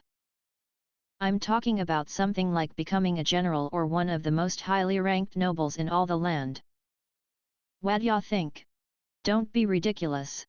While a general might be an attainable position, a highly ranked noble was certainly not. The current gentry either inherited their position, were granted it by the monarchy for a show of exceptional military might, or were royalty from other countries. To become one in a single generation would call for nothing short of a miraculous achievement or contribution to the state. While Arcus found it a most impossible goal, Sue seemed to have made up her mind. Yeah. It's perfect. Now that's a goal that'll blow everyone's mind. Go big or go home. I think I'll have more luck going home, thank you. Arcus's words didn't seem to have their intended effect of dissuading her. Don't worry. I know how amazing you are based on my own life experience. Your life experience, which doesn't even amount to a year more than mine. Arcus only recently learned that Sue was older than him. And ever since, she used her superior age against him now and then. Nearly a year is a long time, she said stubbornly. Arcus found himself getting a little indignant.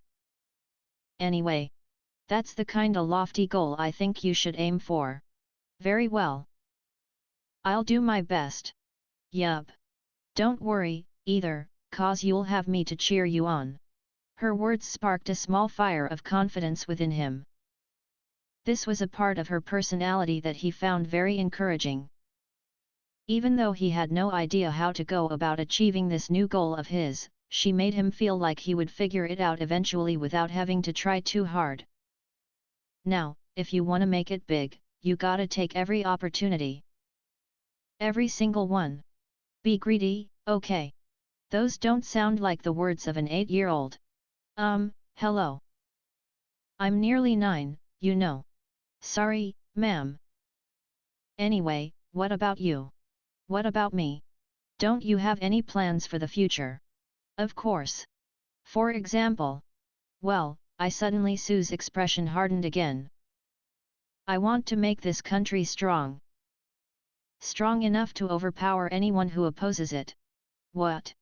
The Empire's always looking down on us. Not just the empire, either. The tribes who live in the Cross Mountains to the east and the country along the southern coast. As soon as we overstep our boundaries, they threaten to strike us down, undermining our power. They're trying to provoke a war, rousing nobles and independent rulers to rise up from within our borders. So, There was a strong determination in her voice. She wasn't just speaking wistfully. This was something she was clearly passionate about. Arcas was sure now. She must have been from a noble family, otherwise, she wouldn't be speaking like this.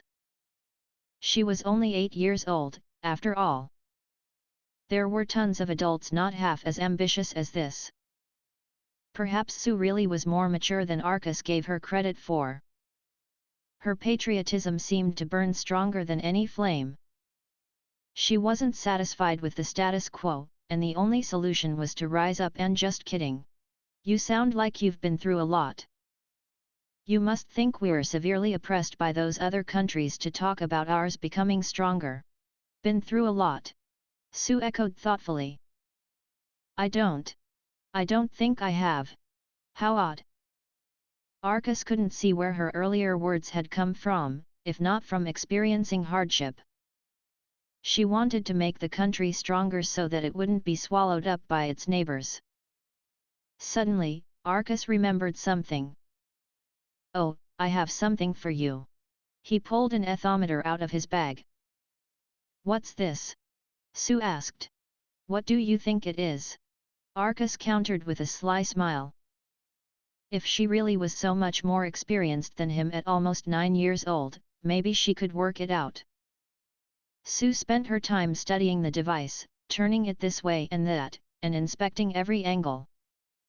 This tube looks like the perfect size for sticking up your butt, if only it could come out of this frame. I beg your pardon. Just what went on in this little girl's head? And why did it have anything to do with something so dangerous as sticking a glass tube up one's rear? Arcas was at a loss. Huh? What is it, then? Asked Sue. It's a device to measure ether, Arcas explained. An ethometer. Don't tell me you're not impressed. Sue stared blankly at him. Then, she froze. It measures ether, Arcas prompted. WH what? Arcas. Where did you get this? I made it. You made it. Sue stared at the ethometer wide-eyed, as if it had sprouted wings or something. Arcas was long used to that expression on people's faces by now. He held his hand over the ethometer. Watch, he told her. I'm releasing ether right now. Whoa. The red stuff inside is moving.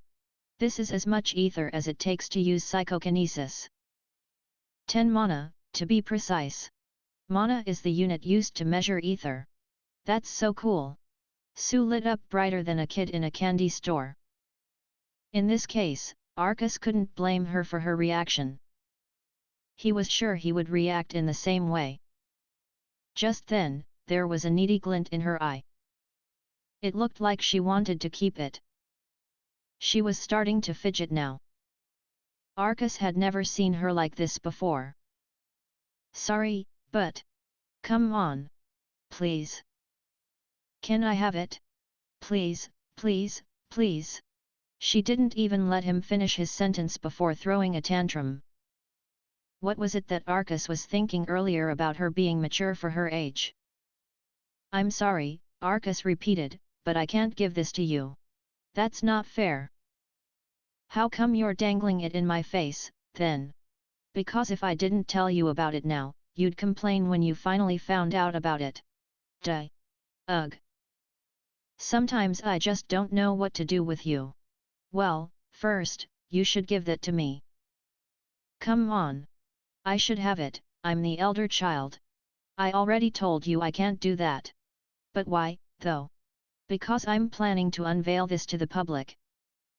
I can't just go handing them out before that. Oh, right. Sue cleared her throat. You'll need that to go well for your huge ambitions, I guess. At least she had settled down, despite her weird sense of logic. Or so Arcas thought, but she still had an awfully tight grip on the ethometer.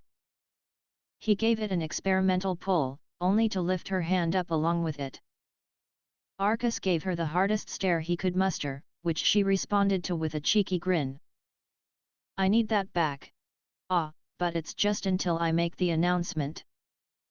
Until then, you can use it when I'm with you." Arcus offered her a compromise. "Really? Yippee! You're the best." The next moment, Sue barreled into Arcus's chest. She must really love magic. So squishy. Not again. Once again, she contented herself by poking at his cheeks. Part 2, Faltering Footsteps. It had been 2 years since Arcus developed the ethometer. Despite that, he still had yet to make his invention public. There was so much to do. It had to go through rigorous testing, and there was no end in sight to the search for a discrete space to begin manufacturing. Godwald and Sue were still the last people Arcus told about its existence.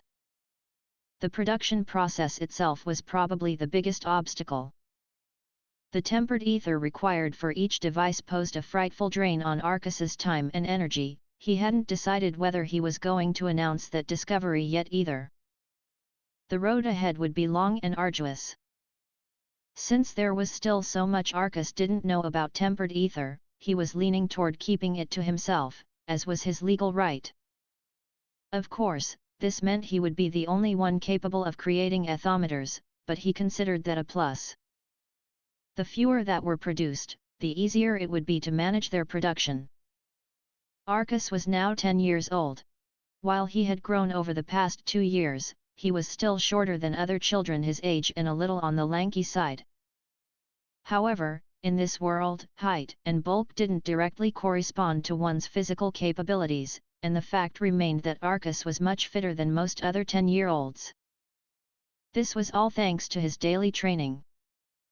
At this rate, he would end up being just as strong as Crabe, though probably without all the thick muscle to go with it. Even after 2 years, his relationship with Lesia was good. They met less often than before because of her intense noble education, but they played together whenever they both had the time. Due to that very education, Lesia's intelligence had flourished, and her speech was eloquent and fluent. Arcus couldn't remember seeing any children, boy or girl, at this level of maturity in the man's world, and it was likely due to the environment they grew up in. Noble children were expected to become mature adults as soon as possible, and their quick growth reflected this. Arcus's relationship with Sue, too, was as strong as ever. They met up several times a week to study magic or hang out around the city.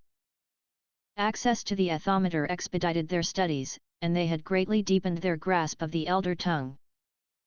Thankfully, Sue wasn't being as touchy-feely with Arcus anymore. She had also become just a little more formal, which was also probably due to her growing up. Her obsession with his cheeks, however, remained unchanged. There was something else that had changed too, and that was Arcus's manner of speech. He was beginning to ease out of the rigid, formal diction Joshua and Celine had drilled into him.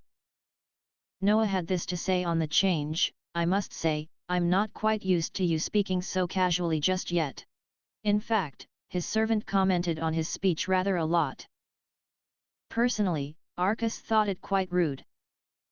"Your looks are just a little too soft to be speaking in such an unrefined manner," was surely what Noah meant by his words. While Arcus was still self-conscious of his face, he had long since moved past the hope that he could do anything about it. All he could do was leave it to the passage of time to sort him out. Today, Arcus was being made to run laps around Crabe's garden. "Come on, Arcus! I know you can do better than that. Pick up the pace. Alright.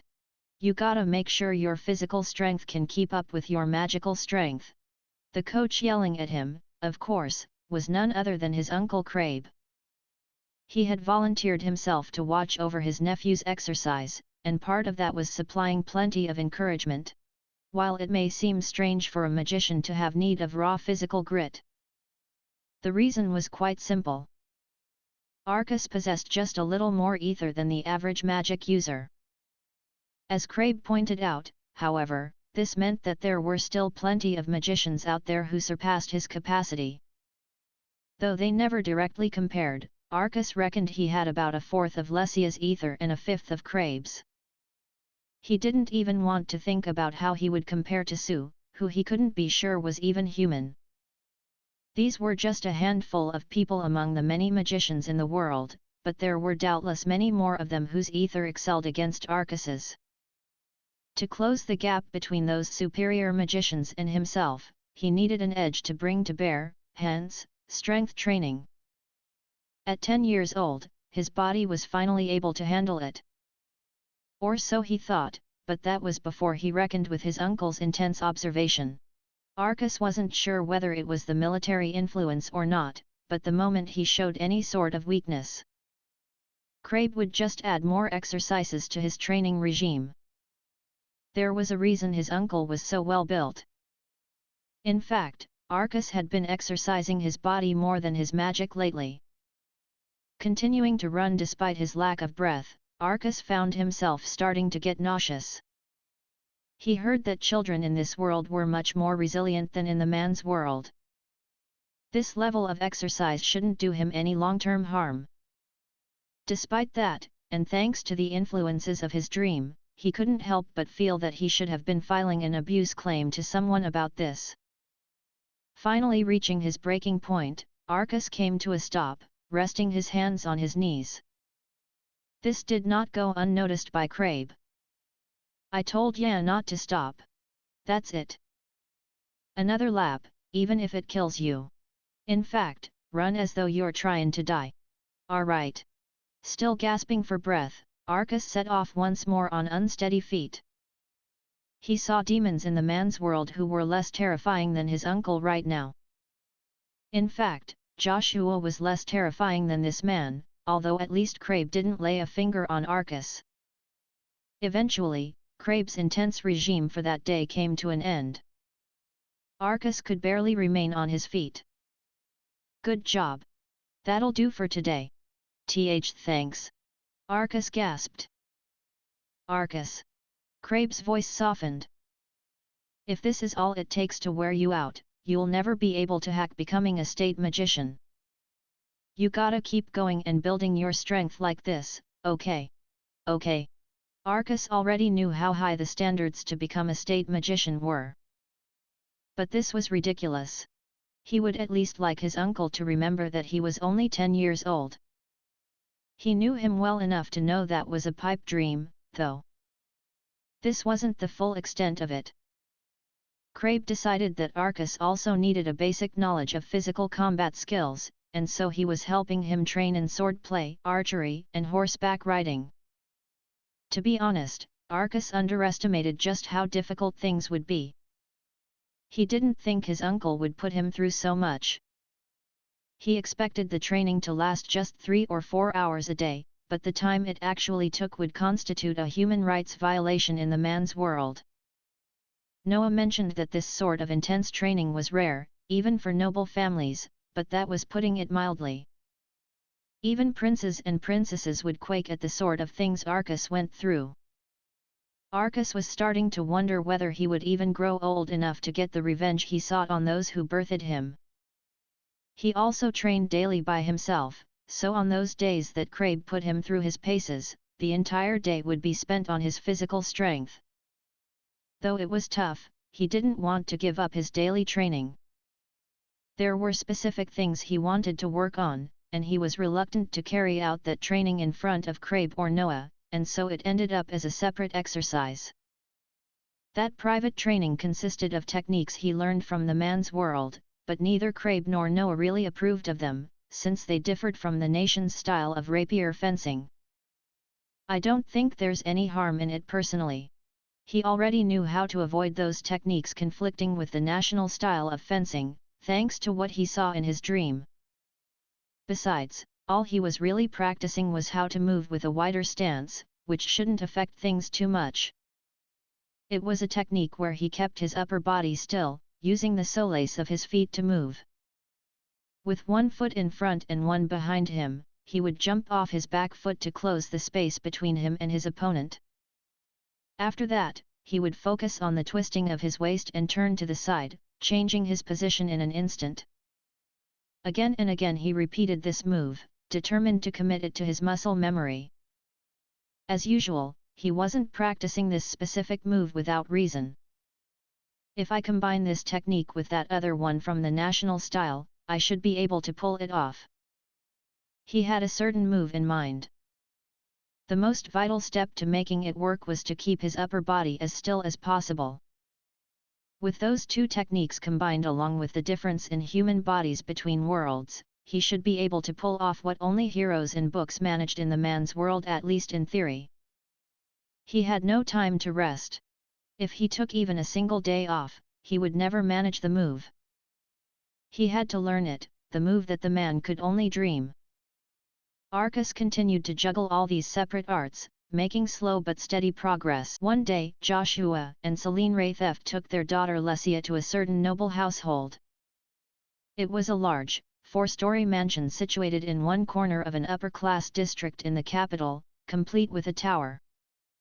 The garden gave the capital's central plaza a run for its money in terms of size.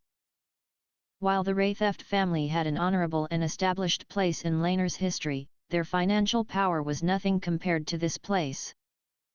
This estate belonged to the Marquis Gaston. He worked in financial affairs, combining a noble peerage with a high-ranking official role. Lesia stared up at the huge mansion in wonder. "Big, isn't it?" Joshua chimed in. "It belongs to his lordship, Gaston, who is thought to be the richest noble in all the kingdom." Lesia gave her expected response. "Yes, father. Now make sure you keep your eyes open and pay attention." It was the same instruction her father gave her every time they visited a new estate. He wasn't just talking about any magic that would be on display, but also the way that different nobles lived and conducted themselves. Lately, the number of these visits was increasing. Joshua said it was important to make yourself known and introduce yourself to others. Dinner parties for friends, courteous visits, magical salons for the upper noble ranks. By making her attend these things, Joshua was making it known that Lesia was the official Raytheft heir. That was precisely why they came to visit the Marquis today. Although he belonged to a different faction than the Raythefts, his territory lay close to theirs, and so the Raythefts wanted to keep their relationship a good one through frequent visits. Tonight, the Marquis was holding a large party. For Joshua, it was the perfect opportunity to show off the Raytheft's heir. Lesia was dressed up in a high-quality dress reserved for just such occasions, and more care had been taken over her appearance than usual today. Her father was also fully dressed in formal attire, and her mother was attending too. He told her that this event was important enough for the entire family to show up. Entire family meaning, of course, everybody but her brother. Her brother. As usual for these kinds of events, he was left at the estate. Lesia's parents were kind only to her. Ever since his disinheritance, they took out all their anger on him, while she was treated much more favorably than he was before. With each passing day, their treatment of him worsened as they doted on Lesia more and more. It made Lesia feel terrible. Surely her brother longed for their parents to love him like they did before. Every time they referred to her as the heir, she was reminded of what she stole from him. "I'm sorry. Come on, Lesia," Joshua called. "Yes, father. Many of the guests tonight have deep, storied bonds with the Raythefts. Behave yourself as well as you can, and be sure to remember their faces." "Yes, father." Lesia nodded. Joshua smiled warmly at her. She wished he were capable of smiling like that to Arcus. "Lesia. You are our eldest child. Make sure you conduct yourself as the next head of the household should." "Yes, father." Her mother's words were firm but gentle and made no mention of her brother. It wasn't long until a butler showed them to the reception hall. The carpet was entwined with golden thread, large soul-glass chandeliers hung from the ceiling. Paintings by famous artists lined the walls, and exotic foods of all kinds were piled high on the tables. Such an extravagant display was rare, even among high-ranking nobles. Every last inch of the room sparkled so brightly that Lesia found herself squinting. The room was already filled with aristocrats in the heat of conversation. Joshua.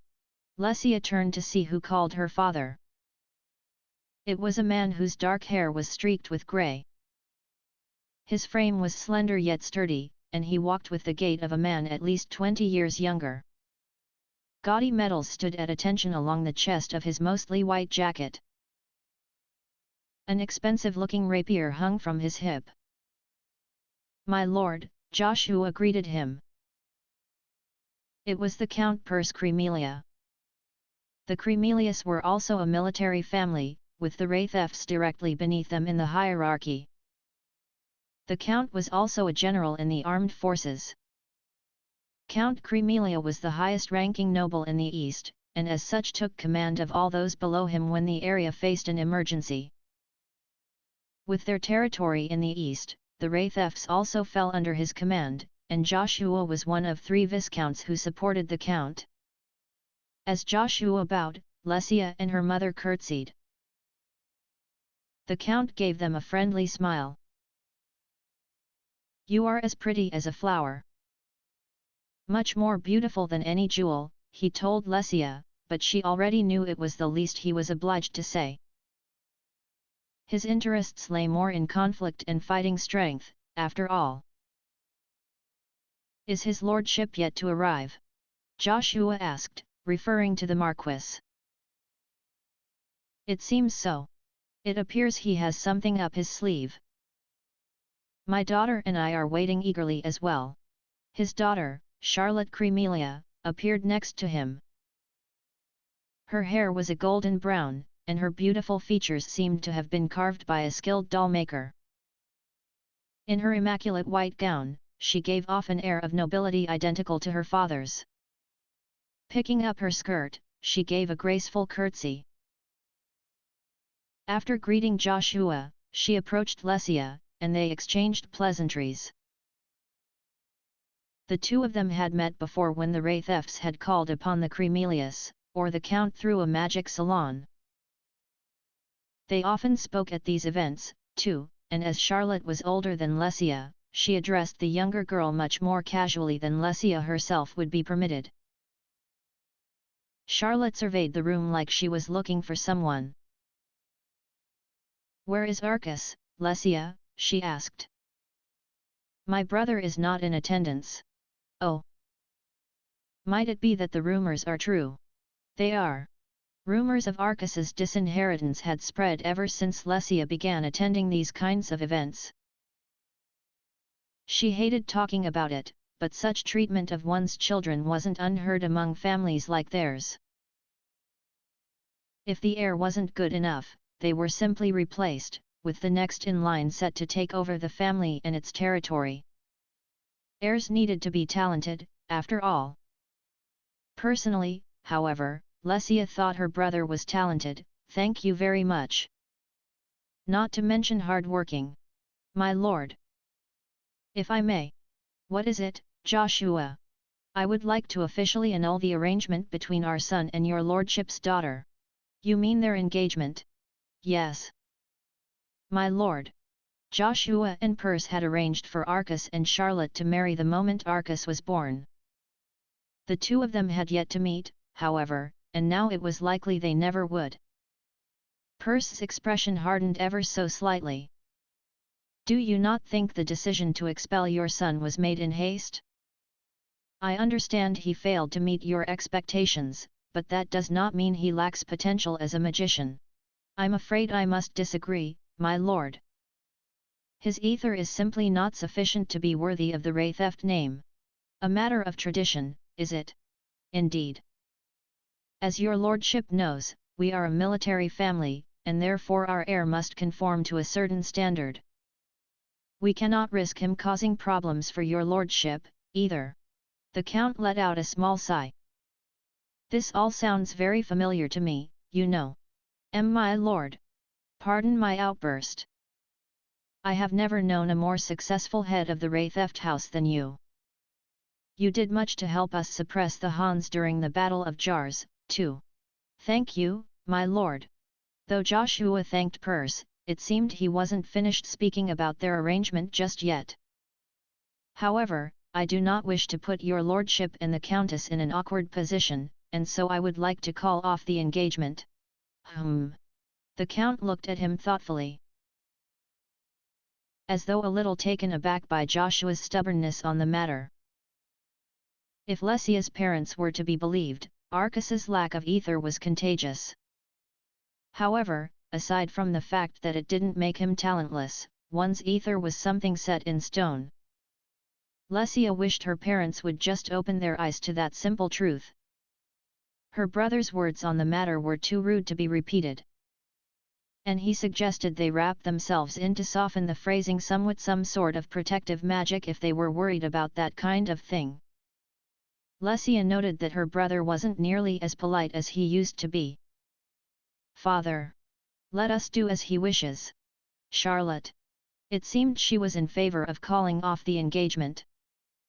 Lesia wasn't surprised, she wouldn't want her husband to be chosen for her either, even if it was standard practice for nobles. Especially if that husband was the subject of so many harmful rumors. Joshua took the chance to double down. It was something agreed between your lordship and myself, he said. However, if your lordship's daughter is also opposed to the idea, then I would like your lordship to take that into consideration if at all possible. I would certainly prefer my daughter to marry a man with talent. However, I have heard that your son is currently under the guidance of Crucible Abend. That was my brother's prerogative. Is that right? Yes, my lord. He simply sympathizes with my son on account of his own lack of ether. I am sure my son will gain no benefit from it. The count narrowed his eyes at Joshua's unwillingness to negotiate. Fortunately, the awkward silence in the air was not to last. My, it seems everybody has arrived. A voice resounded out from the center of the elevated stage at one end of the reception room. Everybody cheered when they noticed the source of that voice, a certain middle-aged man. It was none other than Marquis Gaston himself, the host of this party. Almost every inch of his formal suit was covered in golden decorations, which was only amplified by the fact that he was so tall. He exuded pure confidence as he strode through the crowd, making sure he was in full view of every last guest as he twiddled his handlebar mustache. Greeting everyone along the way, he eventually reached the Ray thefts. My lord, Perse began, this is such a wonderful evening, and your lordship is so generous for extending us an invitation. It's good to see you, Count Cremelia. I'm glad you're enjoying yourself. Gaston responded with a grin, his fingers still on his mustache. Now it was Joshua's turn. Your most honorable lordship, we are extremely delighted to have received an invitation. Do not worry about it. I always like to keep good relations with the eastern houses. Please enjoy yourself tonight. My lord. Joshua lowered his head. Lesia suddenly realized that while her father seemed to shrink back in the presence of the Marquis was calm and collected. She blinked in curiosity as Charlotte whispered in her ear. There are all sorts of unsavory rumors about the Marquis. Is that so? Indeed. For example, that his gains are ill-gotten, and that he does not rule his people kindly. It was a common tale. Thanks to the current king's efforts, corruption amongst nobles had decreased greatly, but beyond a certain rank, there was only so much the king could do. Father is awfully wary of him, Charlotte remarked. Yet you still came to this event. Keeping up relations is important. It seemed the count and his daughter didn't hold the Marquis in high regard, but thanks to their status, it was difficult for them to make their views public. It seems you young ladies get along nicely. At the Marquis's greeting, Charlotte and Lecia gave a polite curtsy. The following evening, Lecia rushed to Arcas's room. Usually, it was difficult for her to find an opportunity to see him, but she managed to sneak off today. Her father had been called away by Count Cremelia, likely to discuss their relationship with Marquis Gaston moving forward. Her mother was at another noble house for a tea party, and so there was nobody to tell Lecia off for going to see her brother. Lately the servants of the house had been turning a blind eye to their relationship, despite the fact that their opinion of Arcas hadn't changed. Lecia arrived at Arcas's room to find him sitting cross-legged in the middle of the floor. It was a position she found him in often these days. Usually, he'd be so busy with studying or practicing fencing that it was rare to see him still like this, but it seemed he was starting to make it a habit. Lecia couldn't help but wonder what he was trying to achieve by it. Just then, Arcas, who was facing the window, looked over his shoulder at her. "What's up, Lecia?" "Indeed. There is something I wish to discuss with you." "Sure, that's fine." Arcas blinked at her curiously but accepted her request. Although she felt guilty about it, Lecia couldn't help but feel that Arcas's new casual way of speaking was an attempt to sound more masculine than he looked. If she wasn't mistaken, he was trying to lower his voice a little, too. He still had the delicate features and pale skin of their mother. His silver hair was as curly and fluffy as Lecia's, and when he smiled, the word adorable came to mind more quickly than anything else. Maybe she just needed to get used to his new way of speaking, she thought, but she worried about how long that might take. Before carrying on, Lecia quickly looked left and right, checking their surroundings. It didn't look like there was anyone around, but she decided to ask just in case. "Is Noah with you?" "I sent him out on an errand," Arcas replied. "Good," thought Lecia. Arcas shuffled around until he was facing her. Lecia settled herself down in front of him and showed him what she had with her. "When we attended Marquis Gaston's party the other evening, a servant handed me this." "Well, they were dressed like a servant, at least." "Dressed like a servant?" Arcas echoed in confusion. As the party wore on, the nobles indulged more and more in expensive wine and delicacies. They got drunker, and louder, and Charlotte and Lecia were tired of having to greet stranger after stranger. Wanting a break from it all, the two headed to the balcony to get some fresh air and finish up the punch they brought out with them. Although Lecia was used to attending these gatherings by now, she hated it when the adults got too drunk. Even the most elegant and refined nobles lost control of themselves when alcohol was involved. This party was the worst she had seen for that sort of thing, probably because the drinks the Marquis served were really something else. Even out here, the two girls could hear the boisterous voices of the drunken aristocrats. Any child would have tired of the atmosphere that night. Her parents, of course, were not in such a wild state. They understood the poor influence such an environment would have on their child, and so they allowed Lecia and her friend to clear out. Charlotte sighed, apparently just as fed up with the ruckus as Lecia herself. "Mother and father are always saying how important these things are," Lecia began doubtfully, "but it seems all so curious to me." That thought was on her mind from the moment they arrived. The start of the evening hadn't been so bad, but once things got started, it seemed that nobody had any limits anymore. There was no end to the indulgence. No boundaries to the unscrupulous uproar. Was this really how nobles were supposed to behave? Just watching them filled Lecia with disgust. "I completely agree. I cannot imagine being one of this kingdom's subjects and realizing this is how your taxes are used by that man." "The Marquis," Lecia prompted. "Indeed. The corrupt Marquis." If this frivolous lifestyle was born from ill-gotten gains, Lecia failed to see how it was cause for such celebration. In exchange for their social and official status, nobles were required to keep their people happy during peacetime and to take to the battlefield during wartime. Yet now it seemed they forgot their responsibilities and had fallen down into the pits of disgrace. "They are nothing short of farmyard animals," Charlotte muttered coolly. From here, the cheers of the nobles sounded like the oinking of pigs and lowing of cows. As the well-disciplined daughter of a martial family, it was no wonder that Charlotte found it unbearable. Lesia turned to look at her. The young girl sat in her garden chair, and Lesia had to admit that she was absolutely beautiful. Although there was an air of gloom around her, it only seemed to highlight her attractive features. Her movements had a graceful elegance to them, likely due to her upbringing, and she reminded Lesia very much of Jacqueline by the window side from the ancient chronicles. Her white dress suited her perfectly and gave off an ethereal impression.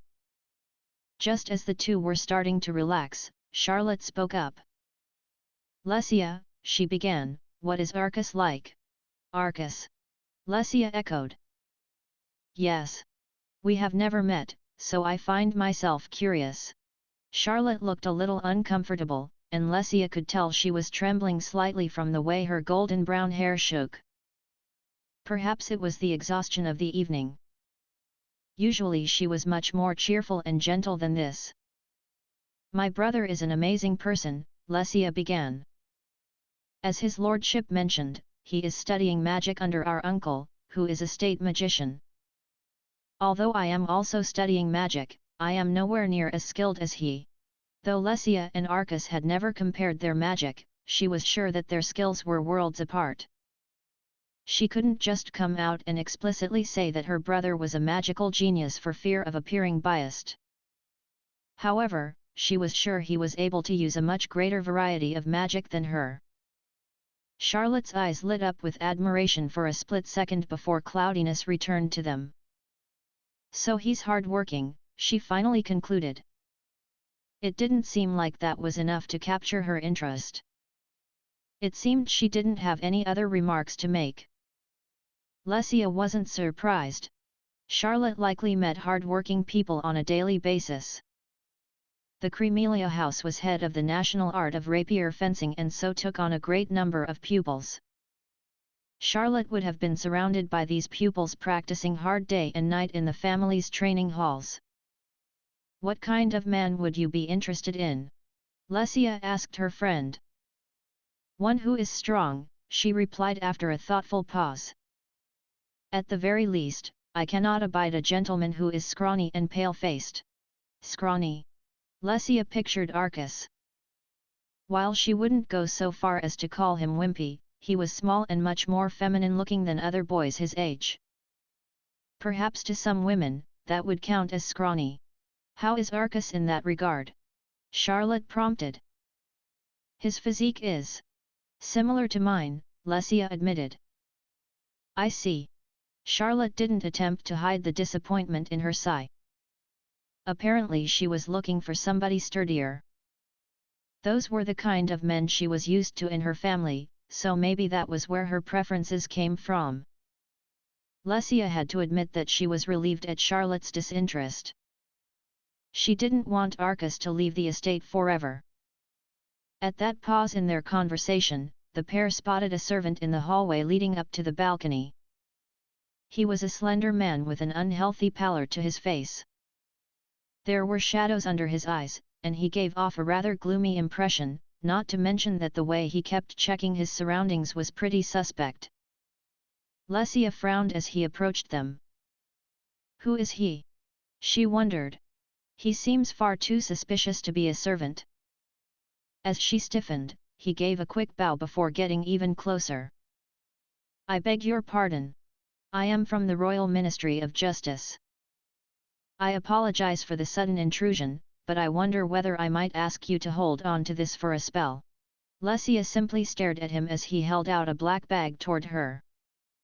Though she and Charlotte were too shocked to do anything, the man seemed to be impatient as he continued to look this way and that. Whoever he was, it was clear he did not want to be caught. It was Charlotte who broke the silence first. "Why, how very rude of you," she exclaimed. Coming up here and asking such a thing of two young noble ladies without even offering your name or adequately identifying yourself. Her words were much more intimidating than they had any right to be at her age, which was no doubt due to the environment she grew up in. The man bowed his head even deeper. I understand just how unacceptable this is. However, I really must insist that you take this. Please. He was clearly getting desperate. Charlotte shot Lesia a questioning look as though waiting for her reaction. The pleading tone of the man's hushed whispers and his suspicious movements suggested he was acting out of desperation. Was he being chased? What is this? She asked. Evidence, he replied quietly, evidence of Marquis Gaston's corruption. See corruption. Lesia gasped, forgetting to keep her voice down. But why should you want to give something like that to me? I was sent here to uncover the Marquis's misdeeds, he explained.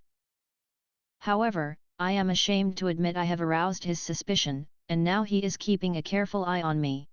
You mean to say that you are anxious he might take this evidence back? That's right.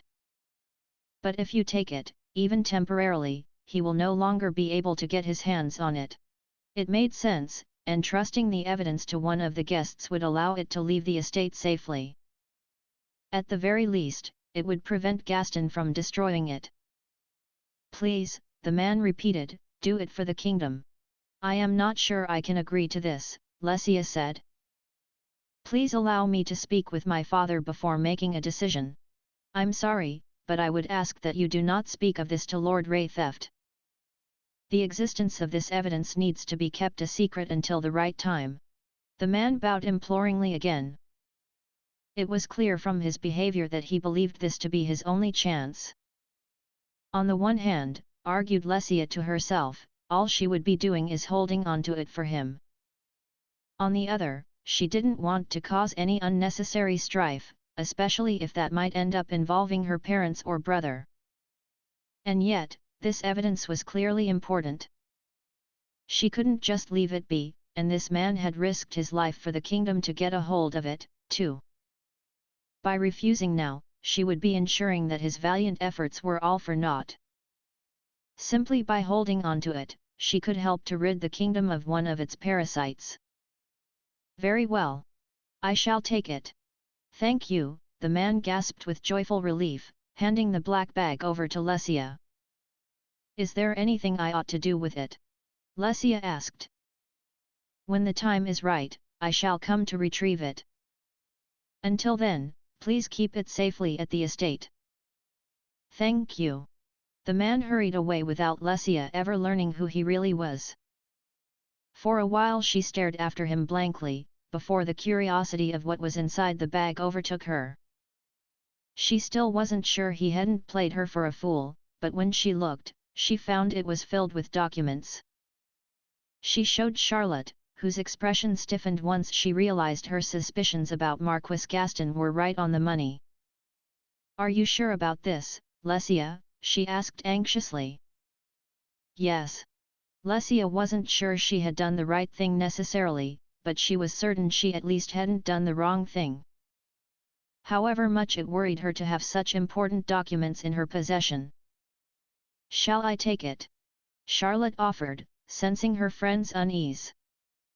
And no, Charlotte, it's quite all right. I am the one he gave it to, after all. He is expecting me to have it, and it wouldn't do to confuse him when he comes to retrieve it. I wouldn't want to inconvenience your father, either. Are you absolutely sure? Yes, Lesia repeated, giving a determined nod. Unfortunately, however, the unease in her heart would only grow with time. Silent after hearing Lesia recount the details of her encounter, but the surprise was clear on his face. She showed him the contents of the bag, since at first he seemed as skeptical as she had been. Arcas pulled out a few of the documents to study. Even if Lesia herself didn't understand them, perhaps her brother would. She watched as his expression darkened. Lesia decided he might even know the meaning of the item right at the bottom of the bag, which she dug out now. There is this, too. A ledger. Arcas's frown deepened. Is this for his finances, do you think? Wait, so he's been fiddling with his accounts? Damn! All of a sudden, Arcas let out an uncharacteristic shriek, his eyes wide with shock. Why the heck would someone give this to a kid? Is it really that significant? Lesia asked. This is some serious evidence, Arcas confirmed. I can't believe he'd trust someone so young with this.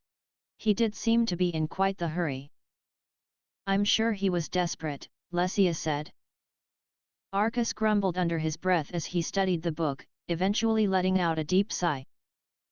Did you tell your dad about this? Not yet. I wasn't sure if I should, Lesia admitted. This might all be forged, after all. True. She didn't want to make such a bold move without being able to verify it. The man at the party asked me not to tell father, either. What did he say exactly? Arcas asked. His exact words were, I would ask that you do not speak of this to Lord Raytheft. Arcas didn't respond. It looked like he was deep in thought. What's the matter, brother? I don't think you can just leave this alone. But I'm also not sure about telling your parents. Me neither. Since he asked me specifically not to, I'm not entirely sure it would be wise. Again, Arcas fell into silence. This time, he closed his eyes thoughtfully. Lesia waited patiently. It took a while for him to open them again, but once he did, those crimson eyes looked at her calmly. What do you want to do, Lesia? Me? Yeah. I want to know that before I say anything else. I believe I should hold on to it. How come? You don't have a reason to, right? He wasn't wrong. Technically, she didn't have any responsibility or obligation over these items. However, brother, I have been taught that high-ranking nobles should not only be proud of their status but should act in a manner befitting it. We have a duty to protect the citizens beneath us and to keep to the laws of this kingdom as an example to them. As long as what I have been taught is right, I believe the correct course of action here is to hold on to that evidence. So this is all because of your sense of justice? You know this could be dangerous, right? Yes. As a noble, I could not simply turn a blind eye. That was what she learned from their father, to always remember her pride as an aristocrat and use it to lead her on the right path. That was why she decided to cooperate with that member of the Royal Ministry of Justice. If there was even a chance of this evidence being real, she had to take it, else she would no longer be able to call herself a noble. Arcas sighed. I'll take it, okay. Pardon. It's safer that way. If you kept it in your room, someone might find it. Oh. He was right. If a servant happened to come across it while cleaning her room, they may well report it to her parents. Not to mention the risk of her parents finding it themselves. Meanwhile, barely anybody set foot in Arcas's room, so the risk of discovery was much lower here. It was the safest place for it. If that guy comes for it, you just gotta let me know. Very well. With that, Lesia excused herself from the room. Having shared her burden with someone she trusted, she felt just a little more at ease than before. Laener's nobles were a privileged class of people whose positions and territory were protected, and in some cases granted, by the king. Society was obligated to recognize their superior lineage, as well as that of their offspring, but because of the gap between them and the average person, prejudice was largely tolerated. Though their exact duties varied from fiefdom to fiefdom, nobles were generally obligated to take care of their own jurisdiction while helping out with the official, financial, or military affairs of the state. Martial families were, of course, expected to carry out important military duties. Some joined the King's Guard or the armed forces at a high rank. Some who held remote land bordering neighboring countries were obligated to put their private armies to use in cases of national emergency. Crabe was the former kind of noble. Count Cremelia was the latter. As for the Ray thefts, their family had been granted their own territory near the Count's after supporting his family for generations. It was for this reason that Joshua could also be placed in the latter category. Aside from martial nobility, there were nobles who took care of official matters within the imperial court or national offices. For simplicity's sake, they could be likened to bureaucrats. These included nobles such as Ka Gaston, who was a high-ranking bureaucrat dealing with the kingdom's financial affairs. These positions were not attained through examination, instead, it was the high-ranking officials who appointed people. In other words, receiving a position depended on who you knew and not what you knew, which of course made these positions a breeding ground for corruption. What do you mean there are several documents missing? Ka Gaston bellowed. Despite his advanced age and rotundity, he gave off the impression of a middle-aged man. His golden hair was the same hue as the millions of coins in his possession, and the curve of his handlebar mustache was nothing short of perfect. His eyes pointed sharply upwards at the corners, giving off a daunting air of might and cunning. In front of him stood one of his servants, who managed his estate. Lunch had just ended, and he was here for his first report of the afternoon. How the hell could you let this happen? Gaston's voice reverberated through the room as he put his pen down forcefully on the desk. I'm sorry, my lord. Sorry won't cut it. The servant bowed as deeply as he could in apology. He allowed himself to be battered by the Marquis's explosive outburst for a good while, waiting until he was satisfied to speak up again. If I may, my lord, I have reason to believe there is more to this than meets the eye. What do you mean by that? The place these documents were stored is in quite a mess. Suggesting that somebody was searching for them. Are you telling me that the documents were taken from the estate? Most likely. My lord. Which documents are missing specifically? My lord. The documents the servant named included financial records and documents which hinted at corruption.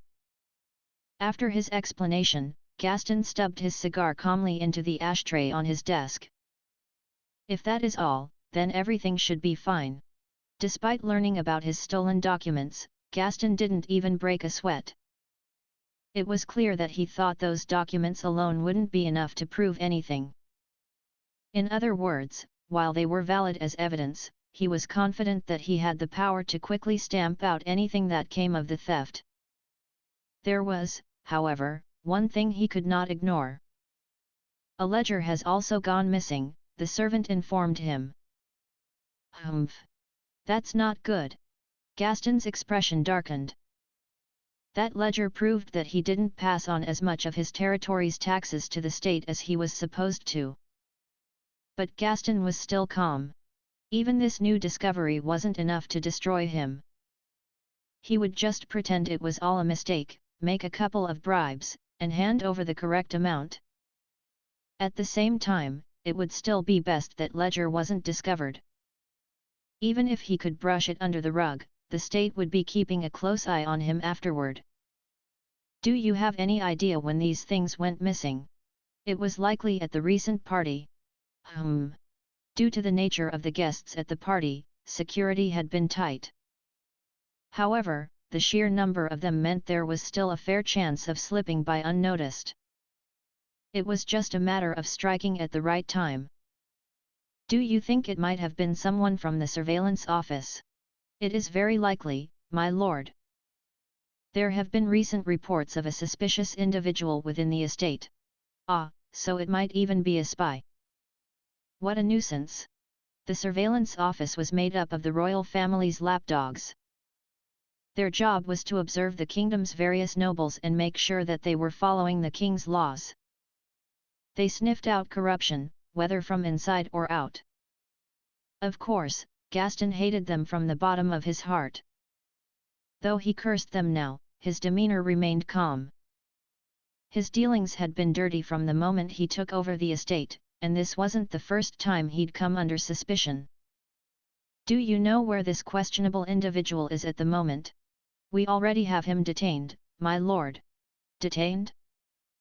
That doesn't make sense. Gaston frowned. If they detained the perpetrator, then why were the documents still missing? Surely they could have retrieved them in that case? It seems he no longer has the documents in his possession.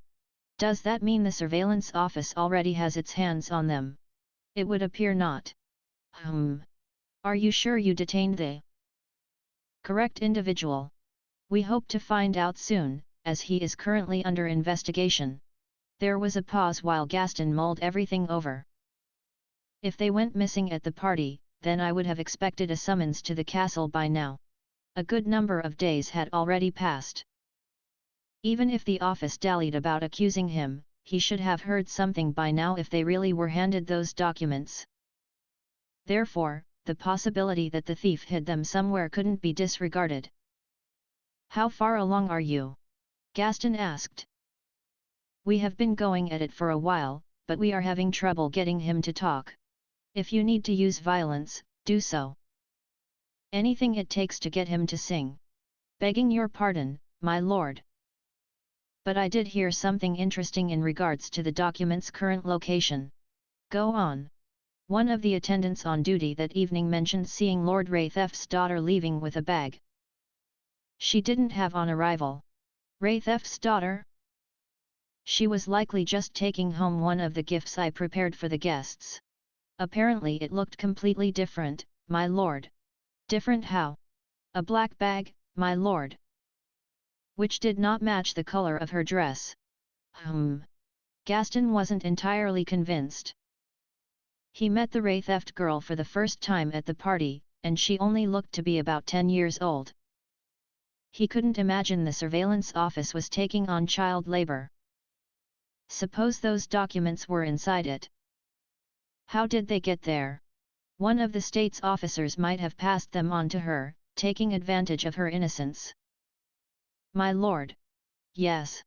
That does seem to be the only reasonable explanation. Gaston let out a frustrated sigh. My lord, if I may, I can arrange for the Raythefts to be contacted and the bag retrieved. Without making the reason why known, of course. No, that won't work. I'm sure that would push Joshua to check the contents. Don't forget, the Raythefts are one of the eastern military houses. If he finds out what is inside, it will be reported right away. The eastern military houses were united under Count Cremelia. They were uniformly proud and stubborn when it came to denouncing injustice. Contacting the Raythefts at this point would be one of the most dangerous things Gaston could do. He let out a deliberately loud sigh. What to do, what to do? I certainly don't want this coming out to the houses in the east if I can help it. He paused for thought. Have the girl sent here in secret, of course. We'll try to persuade her to return it. Persuade her, my lord. Yes. Be absolutely sure to treat her gently for now. Indicating that the conversation was over, Gaston returned to his work. He completely missed the grin that appeared on the servant's face. Charlotte Cremelia, daughter to one of Laner's military families. She was 12 years old, with long, soft, golden brown hair. The longer hair around her face fell to beneath her cheeks, and her amber eyes shone like gems. She came from a highly prestigious house with a long history of developing and keeping the kingdom's style of fencing. Her father, General Perce Cremelia, was a great aristocrat who oversaw the eastern border territory and commanded the national armed forces. Along with this large territory, they held a great estate within the royal capital. None of the many nobles Charlotte met above or below her house had any complaints to make about her. Thanks to her noble birth, many considered her a beautiful butterfly, a flower, or even a princess, something to be protected and treasured. Her father, however, insisted that she learn how to wield the rapier, and so she spent a good part of her time practicing. This day, she was very much engrossed in her training. She was training in one of the Cremelia's many training halls in the kingdom's capital. This one was considered both the biggest and the best hall and saw use by a good number of noble children. Several windows clung to the high walls, letting plenty of sunlight splash against the spacious floor. As the students sparred, their enthusiastic battle cries resounded in the hall. Charlotte's opponent was an older man and one of her father's best pupils. His shoulders were broad and muscular, and she was overcome with the sensation that she was actually sparring with an imposing statue. Usually her father or brother, Wayne, would practice with her, but they couldn't always find the time when their duties got in the way. It was at times like these that she would spar with one of her father's students, handpicked for their superior abilities. Charlotte pointed her wooden sword at her opponent, her body turned to one side as she focused. In turn, he put his right foot forward, turned his hips so that his torso was facing the side, and held out his sword. This was the most basic stance of the art. She was facing a grown adult. It would be a very difficult victory for her to claim under normal circumstances, given their size difference, but Charlotte knew just how she was going to do it. She steadied her breathing, waiting patiently for a chance to strike. The very next moment, her opponent's attack appeared out of nowhere. Sensing it the second before launch, Charlotte dodged, leaving his sword hanging where she was just moments before. She seized her opportunity then, striking out at the back of his neck and forcing him to concede. This was her second victory of the 5 matches they had today.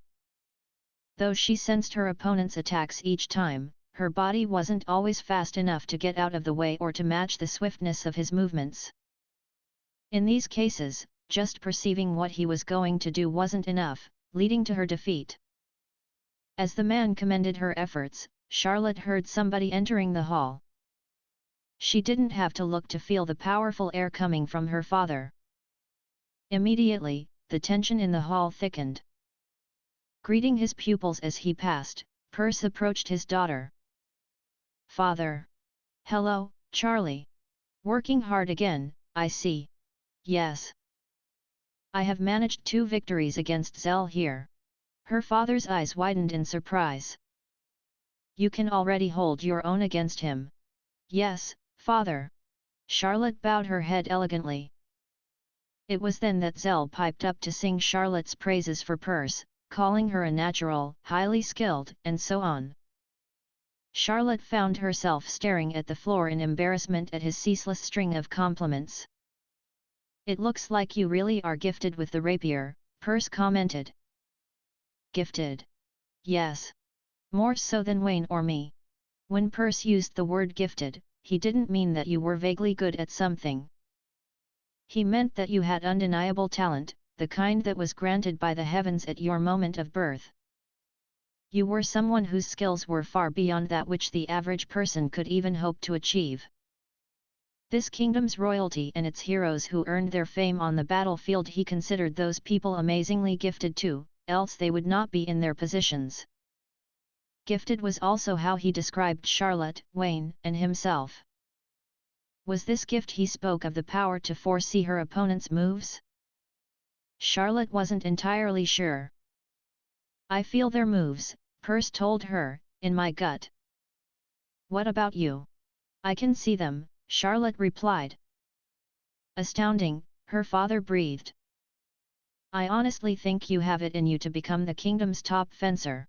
For some reason, she sensed that he wasn't entirely happy about that. But his expression quickly reverted to something less complex. "Charlie. Remember this." "What is it, father?" "Even if you can see your opponent's moves, that does not make them a certainty. Even if you can see your own defeat, that is not a reason to give in. Things can still change. As long as I don't give in, I can still win." "That's right." "Incidentally, Charlie, what are your plans for this afternoon?" "Lesia and I are to go for a walk around the city." "Ah, yes, young Lesia, the daughter of my ally. Make sure you look after her." "Yes, father," Charlotte assured him with a determined nod. Usually, it was the lower-ranking nobles who protected those above them, but her father was emphasizing the responsibilities that the higher ranks had for those below them. He believed that those beneath you were not to be used as a shield but instead were under your guardianship. While each of them worked to protect you, you were the one who kept them safe by gathering them under your wing. The most important thing was not to take them for granted. Lesia was not only the Viscount's daughter, but a younger friend of Charlotte's. It was therefore her responsibility to keep the younger girl safe. I swear on my sword, Charlotte proclaimed. Good. Percy gave a satisfied nod. Father, would you train with me until it is time to leave? Very well. Take up your sword. The two of them sparred for some time before Charlotte wiped away the sweat, caught her breath, and returned to the estate. There, she was informed that Lesia was waiting for her in the reception room. She went to see her friend immediately, who greeted her by rising from the couch and curtsying. Lesia was dressed as adorably as ever. Her shiny, silver hair was in its usual ponytail, and she wore her usual frilly blouse and blue ribbon, complete with a blue skirt. Along with her pink lips and round cheeks, every last inch of her was utterly charming. Most of all, Charlotte admired her ruby-red eyes. They weren't just beautiful, they had an honest and innocent shine to them. Once the two of them greeted each other, they set off into the city. Thanks to the abundant guards on patrol, the main street, commercial areas, and roads lined with noble estates were perfectly safe for children to wander alone. Though the same couldn't be said for the downtown bazaar or alleyways. As Charlotte and Lesia walked together, they caught up with what was going on in each other's lives. They spoke of how their studies and training were going, shared gossip of other noble families, and discussed what sort of accessories were in fashion lately. After a while, the topic changed to the documents from the party. You gave them to Arcus for safekeeping. That's right. Charlotte was already well acquainted with Lesia's brother and his less than stellar reputation. She understood, at least in an academic sense, why he was cut loose. The Wraitheft heir would, by definition, need the ether reserves to sustain their front in the war effort. How could the commander hope to lead if he couldn't keep up with his troops and had no more ether than the average magician? She still felt bad for Arcus, given that he'd lost so much purely through an irreparable accident of birth. Since magical prowess was all the Wraithefts cared about, it allowed them to cut him off mere years after he was born. That was also presumably why Joshua had so decisively called off her engagement with his son. Lesia, however, spoke of her brother in a very different way. The bag shall be safe if it's with him, Lesia said. You have an awful lot of trust in him, don't you? I do. Lesia broke into a smile, which wasn't a rare sight at all when she was talking about Arcus. Charlotte guessed that he probably doted on and treated her very gently indeed. During her life so far, Charlotte had met all sorts of young noblemen of her age. Some trained endlessly to take command of their martial houses, and some devoted their time to study so that they could inherit their lot from their fathers. Some worked hard in learning how to conduct themselves and display perfectly elegant behavior, and some, usually from particularly wealthy houses, even felt able to shirk their studies or physical disciplines. Charlotte tried very hard to picture what Arcus might look like, using Lesia's appearance as a template. In her mind, she saw a well-mannered young boy with Lesia's silver hair and a thin frame. He looked withdrawn and completely unsuited for any sort of conflict. Charlotte then imagined him standing by her side as her husband. It was a strange sight, to put it politely. Charlotte. Yes, Lesia. Lesia's small voice interrupted her trail of thought. She looked down to see her friend staring anxiously at the ground. Do you think the sort of talent one can see is really that important? I must say I'm not quite sure myself. Charlotte paused, considering the question from a noble point of view. However, as nobles, we are placed in a position above others. Power justifies that position. Without more power and talent than the average person, a noble risks illegitimacy, I dare say. And when one holds such great talent, it is invariably visible to everyone. Oh! Her answer probably did nothing to soothe Lesia's worries about her brother. Charlotte thought for a while, trying to put herself in Arcus's shoes. What if she turned out to be completely useless at fencing and was shunned because of it? Charlotte was sure that her own father would never treat her that way, despite her lack of ability, but she could certainly see it happening if she were born into a different noble family. When she framed it like that, she could see the injustice in it. Her future stripped away from her at such a young age, and there was absolutely nothing she could do about it. Charlotte and Lesia left the noble estates behind them. They were now approaching the main shopping district, discussing which stores they should visit first. All of a sudden, they heard hurried footsteps pounding against the cobblestone road. The next moment, they were surrounded by a number of men. From the looks of things, their formation was planned in advance. "Charlotte? What's going on?" Lesia asked anxiously, as Charlotte found herself speechless. Every escape route, both in front and behind, was blocked off by precisely 10 men in total. Apart from the 2 girls and these men, there was no one around to help, either. Charlotte readied her hand on her rapier before calling out to them. "Identify yourselves. We don't need to." One of the men stepped forward. He appeared to be the leader of the group. He was broadly built, with just a little excess fat on his stomach. Untamed stubble sprouted on his round chin, and he was slimy, even compared to the people who usually hung around this part of the city. Charlotte also noticed that he was wearing completely different armor from what was typical of the capital's guards. His chest armor was leather, his gauntlets iron, and there was a large broadsword on his back. Some was new, and some old, as though he cobbled the whole set together from whatever he could find. Charlotte doubted very much that he was related to a noble or merchant family. The men with him were dressed similarly, a clear sign that they belonged to the same group. Charlotte stepped forward, covering for Lesia behind her. "What do you want with us?" she demanded. "We just want you to come along. Won't take long. Do you really think we shall be accompanying you willingly?" As the leader swaggered toward her, Charlotte drew her rapier and held its tip to his face. The man grinned at her mockingly, as though she had done no more than hold a bunch of flowers out to him. "Fierce little one, aren't you?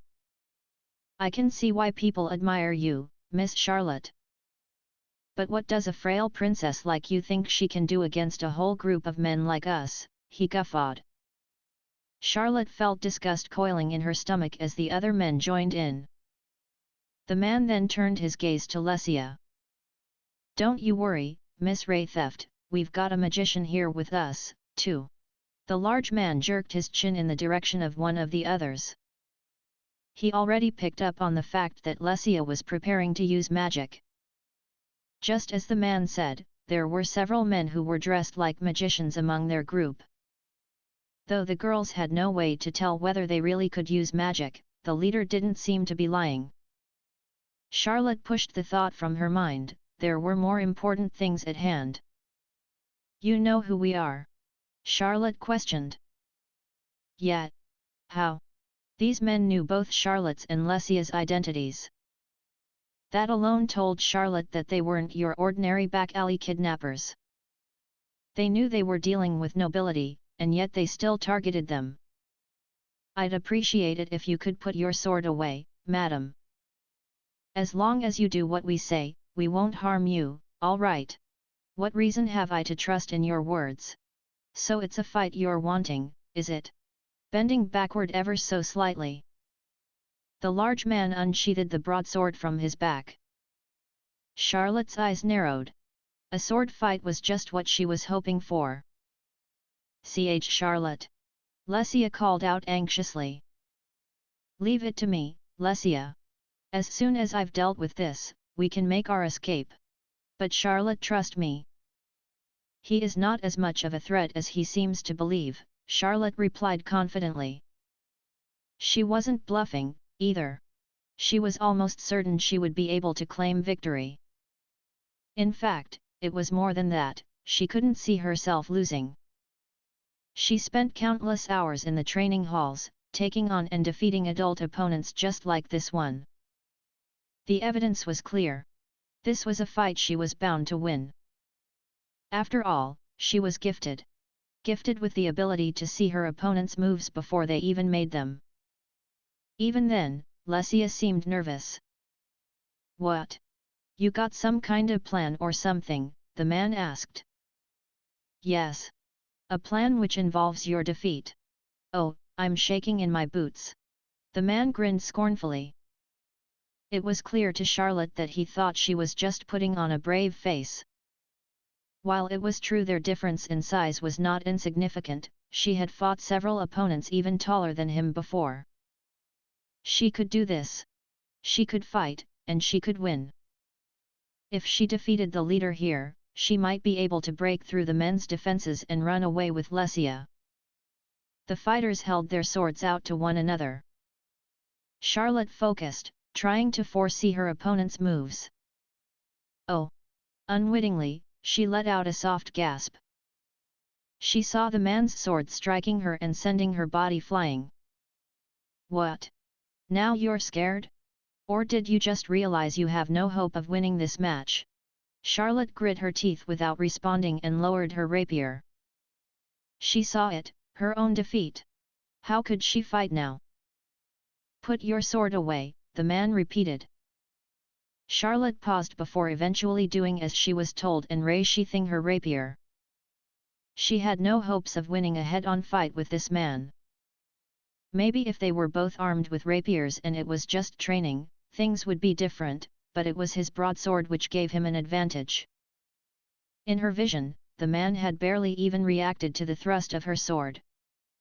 She was only a young girl, and to him her thrust was no more powerful than a wasp sting. She was foolish to think she could beat him. Beating so many adults in the training hall had given her a false sense of confidence. At that moment, one of the men, his hood pulled low over his eyes, stepped forward. Charlotte watched him cautiously. He was dressed completely differently to the others. As he approached, the larger man opened his mouth. "This is them, right?" The hooded man nodded. He wasn't talking, he likely wanted to keep his identity a secret. After a while, the larger man spoke again, this time addressing Lesia and Charlotte. "Come with us. Do you even understand the gravity of your actions? Kidnapping children of noble heritage is a serious crime," Charlotte protested. "You can tell it to the guy who hired us." "The guy who hired them?" Did he mean the man in the hood? "Is that you?" Charlotte asked him. No response. "Answer me." She raised her voice. The next moment, the larger man had his broadsword at her throat. She didn't even have time to react. Even if she had, the difference in strength would render her actions useless. "Please keep calm, madam. You too, Miss Ray Theft." Charlotte swallowed. Please do not harm Charlotte," Lesia called out. "I won't, as long as you behave. Just do what we say and don't resist." Lesia was forced to shrink back, despite her courageous outburst. The two of them no longer had any choice but to follow after the men. They were led far away from the noble residences to an area which was totally deserted. There stood a carriage waiting for them. Drawn by 2 horses, the carriage was much more splendorous than it had any right to be in a desolate area like this. The windows were adorned with heavy curtains that blocked anything that was going on inside from view. Lesia and Charlotte were ushered into the carriage by the ringleader and the hooded man, who got on after them. "Charlotte!" Lesia whimpered. "We shall find our chance to escape," Charlotte promised her. Lesia nodded. "And if not? I know." Lesia whispered, her voice trembling, "I know what I should do if it comes to the worst." She meant that she would kill herself. They were in danger of being sold off or used as their kidnappers pleased. That was usually what happened to kidnapped children. To be treated like that, as a child of nobility, was nothing but disgraceful. Death would be a preferable fate in order to protect the honor of your house. Charlotte was determined not to let it come to that. Especially not for Lesia. If not herself, she wanted her friend to escape, at least. The carriage moved on, and eventually they arrived at Count Gaston's estate. Charlotte recognized it at once, the extravagant building still etched into her memory from the night of the party. Alighting from the carriage, they passed the gate and followed the path to the mansion. Moving past lines of bronze statues by famous sculptors and toward the tiled terrace still furnished for abundant company where the scent of roses surrounded them. Does this mean that the man who hired you is quiet? Just follow us. The pair were led to the guest room, where they were invited to sit down on the sofa. A servant appeared shortly to serve them tea. There were tea cakes piled high on the table in front of them, as though they were completely ordinary guests. Charlotte was slowly starting to realize just what was going on. Judging by the nervous look on Lesia's face, she knew too. After a brief wait, a single man entered the room. With his silk jacket and golden hair, he exuded an air of great importance. Marquis Gaston. I must apologize for bringing you two ladies here in the way that I did, he began. Despite his words, he didn't look sorry in the least.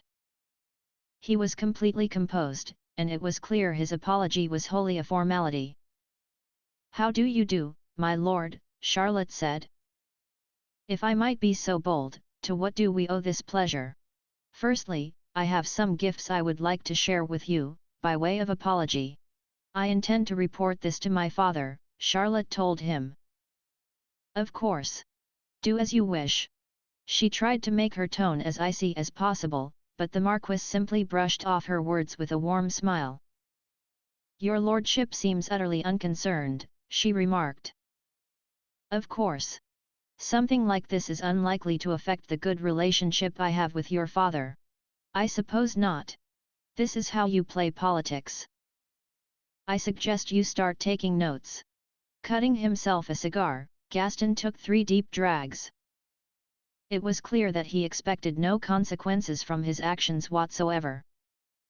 If he was bluffing, it was an elaborate, long-shot bluff. Nobody witnessed the kidnapping itself, and now he was treating Lesia and Charlotte as guests. For him, it would be a simple matter of claiming that he was saving the girls from danger, and that they were just mistaken as to what the source of that danger was. Sending them home with gifts would be even more evidence to corroborate his version of events. Charlotte's father might even thank him for it.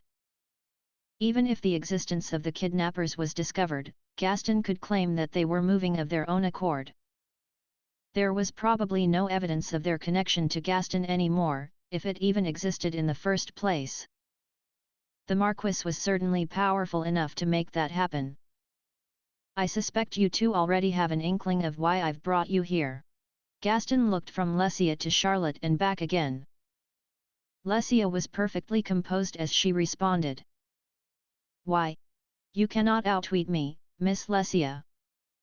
I already know you have them by the way you are conducting yourself now. And by them, I presume you know what I mean. The documents. Well, yes. If documents were all you had, I wouldn't need to do this. However, it is the ledger which I really need returned to me. Gaston paused. If you wouldn't mind. I do not have it with me, said Lesia. Then allow me to ask you something. Have you given it to somebody else? A surveillance officer, for instance. Lesia didn't respond. Instead, she returned Gaston's stare evenly. If she came clean, she would be betraying her code of honor. Once it was clear she wasn't going to answer, the Marquis let out an exasperated sigh. I do not want this to be more of an issue than it needs to be. As long as you return the documents and the ledger, all shall be well. In other words, if she didn't, things might end up much less than well for her. But still Lesia remained silent. She wasn't about to give in without a fight. The moment she discovered the contents of that bag, her pride as a noble took over. She was raised with a strong sense of integrity, and her silence screamed that she was not going to allow it to break. It was that integrity that allowed her to keep strong under Gaston's pressure. "It seems you're unwilling to deal with me. But no matter. I planned ahead for this sort of response. Come." That final shout was not for Lesia, but for the kidnapper who had been waiting behind the girls. At Gaston's command, he reached forward and grabbed Charlotte's arm, who couldn't help but let out a shriek. "Charlotte! Careful!" The man held a dagger to her throat. So Gaston was planning to use her as a hostage. He looked at Lesia once more. "I shall ask you again. Where are the documents and the ledger?" "I'd answer if I were you, if you do not wish harm upon Lady Charlotte. You do not have to tell him, Lesia. He is only bluffing. There is no way that he shall. This is no bluff. That man is completely under my command." Charlotte felt the cool metal of the dagger against her throat now, where it had been hovering a few inches away before. It was sharper than she reckoned with. If she so much as twitched, the blade would pierce her skin. "You shan't get away if you lay even a finger on me," Charlotte warned. "I can do what I like. It isn't as though there are any witnesses here, after all." Lesia turned her anxious gaze toward Charlotte. If Gaston was serious, she was sure he was willing to go so far as to kill her. For Lesia now, it was her values or the life of her friend. Lesia trembled as she struggled to disentangle her rage from her sense of justice and her anxiety from her confusion. After what seemed like an age, she looked down resignedly. "I gave the bag with the evidence in it to my brother," she finally admitted. "I see." The Marquis wasted no time in giving his next orders which were clearly targeting Arcus. The kidnapper let go of Charlotte. "You two ladies will stay here until the bag is retrieved. Please excuse me, Miss Lesia, but I'm going to have you gagged. I'm just taking precautions, you understand." With that, Gaston stepped out of the room. Arcus sat in his room meditating, a practice he took up quite a while ago. As he sat quietly with his eyes closed and his mind empty of thought, he was interrupted by a servant at the door. For any servant apart from Noah to come and see him was rare nowadays. In Noah's absence, any matters that concerned Arcus were passed to him on his return, which meant that this matter in particular likely could not wait. The servant came bearing a single envelope. Arcus asked him about it, but he claimed ignorance. "I was just told to give this to you as soon as I could," he explained. "Who delivered it?" Arcus pressed. "All I can say is that they were dressed rather well." The servant hadn't asked who the letter was from, and it didn't have any kind of indication of its sender either. Surely the servant understood that it was careless not to ask, but on the other hand, he likely knew that nobody was going to punish him if he didn't. Arcus asked once more just to be sure, but he received the exact same answer. In any case, it was clear this was some kind of letter. But Crabe was the only one who sent Arcus letters like this. "Where's Lesia?" Arcus asked. "Miss Lesia is currently out." "Okay. Thanks. You can go now." The servant gave a quick bow before leaving the room. Arcus studied the back of the envelope carefully, but there really was no hint of the sender to be found. He wondered at first whether it might be the man who passed the evidence on to Lesia, but he dismissed the thought quickly. Such a letter would be sent to her, not him. Assuming this letter was unrelated to that, though, it was strange that the deliverer made no attempt to identify themselves. Anxiety began to gnaw at the pit of his stomach. He arrived swiftly at the worst-case scenario. Sitting at his desk, Arcus hurriedly slit the envelope with a letter opener. Inside was a single letter confirming his worst fears. "Bring the items given to you by your sister to the specified location. Do not tell your parents, or both girls will die." God damn it! Arcus slammed his fist down on the desk. Lesia was the only one who knew he had the evidence, yet here was this letter, addressed specifically to him. A letter threatening death. There was no way this was from the man who originally passed on the bag to her, which meant there was only one person it could be, the person who the evidence threatened. The Marquis, Ca Gaston. Arcas looked back at the letter. Both girls will die. Who's the other girl? Was there someone else with Lesia who was caught up in all of this? Just then, there was a knock at the door. "May I come in, Master Arcas?" called a voice from the other side. "Sure. Go ahead, Noah." The door opened to reveal Noah Ingvain himself, bringing a citrusy scent along with him. As usual, he was dressed immaculately in his morning coat. His short, indigo hair was well brushed, and his golden monocle was perfectly placed on his handsome face. He gave a grateful bow before opening his mouth. "I just ran into Jerry coming from your room." "Did something happen?" "He gave me this." "A letter?" Noah asked. Arcas nodded, flinging it toward him. The servant scanned it quickly before looking up again. "What is this all about?" When Lesia went to the Marquis's party, she came back with something she was told was evidence of his corruption. Arcas pulled out the black bag he had hidden away as he continued to explain to Noah. Once he was finished, Noah's eyebrows knitted in concern. "Do you mean to say you were hiding something this significant from me? Yet? I'm sorry. I never thought the Marquis would find out. He thought it would be fine, the servant would come to collect the evidence, and that would be that. He hadn't reckoned with Gaston looking into it before then. I shall keep my thoughts on that point to myself for now. Thanks. However, since Miss Lesia's involvement has been discovered, we can assume that something already happened to the servant." "Yeah, I guess so." "Damn it." Arcas grit his teeth in frustration. Thanks to that servant getting Lesia involved, she was now in danger. Whether the servant had ratted her out or Gaston had just made a lucky guess, Arcas was furious. "In any case, we know that Miss Lesia has been taken. Shall I inform your parents?" "Not yet, no. But Master Arcas, I do not believe the Marquis would actually go through with his threat." "Yeah, I don't think so either. It would be absolutely unthinkable for the Marquis to kill the Viscount's daughter. If that was really Gaston's intent, he would have needed to make sure the Wraithefs couldn't fight back first.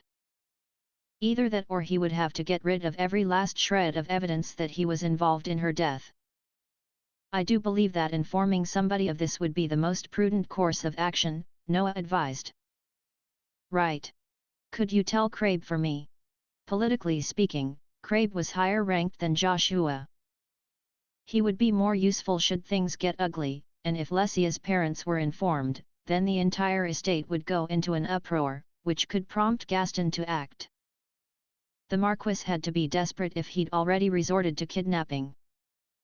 Arcas suspected that the ledger was the most vital piece of evidence in his possession right now. "I'm going to meet them, Noah," Arcas added, gesturing to the letter. "I doubt they are calling you out in good faith. I know. They'll probably grab me the moment they've got their hands on the evidence. Yet you intend to meet them?" Noah pressed. "Yeah, but I won't take the evidence with me." Arcas had put some serious thought into his decision. "What exactly are you planning, in that case?" Noah asked. "I'll let them take me, and then I'll escape with Lesia and this other girl. They probably don't realize that I'm a magician, too."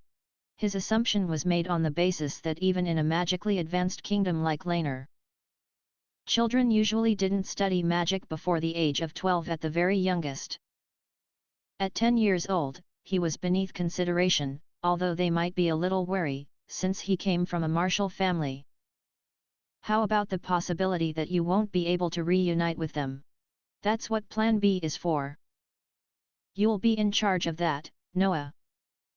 While I'm doing all that and buying time, I want you to find out where at the Marquis's estate Lesia is being kept." You can do that, right? Suppose I answered no, you would ask me to do it anyway, wouldn't you? Bingo.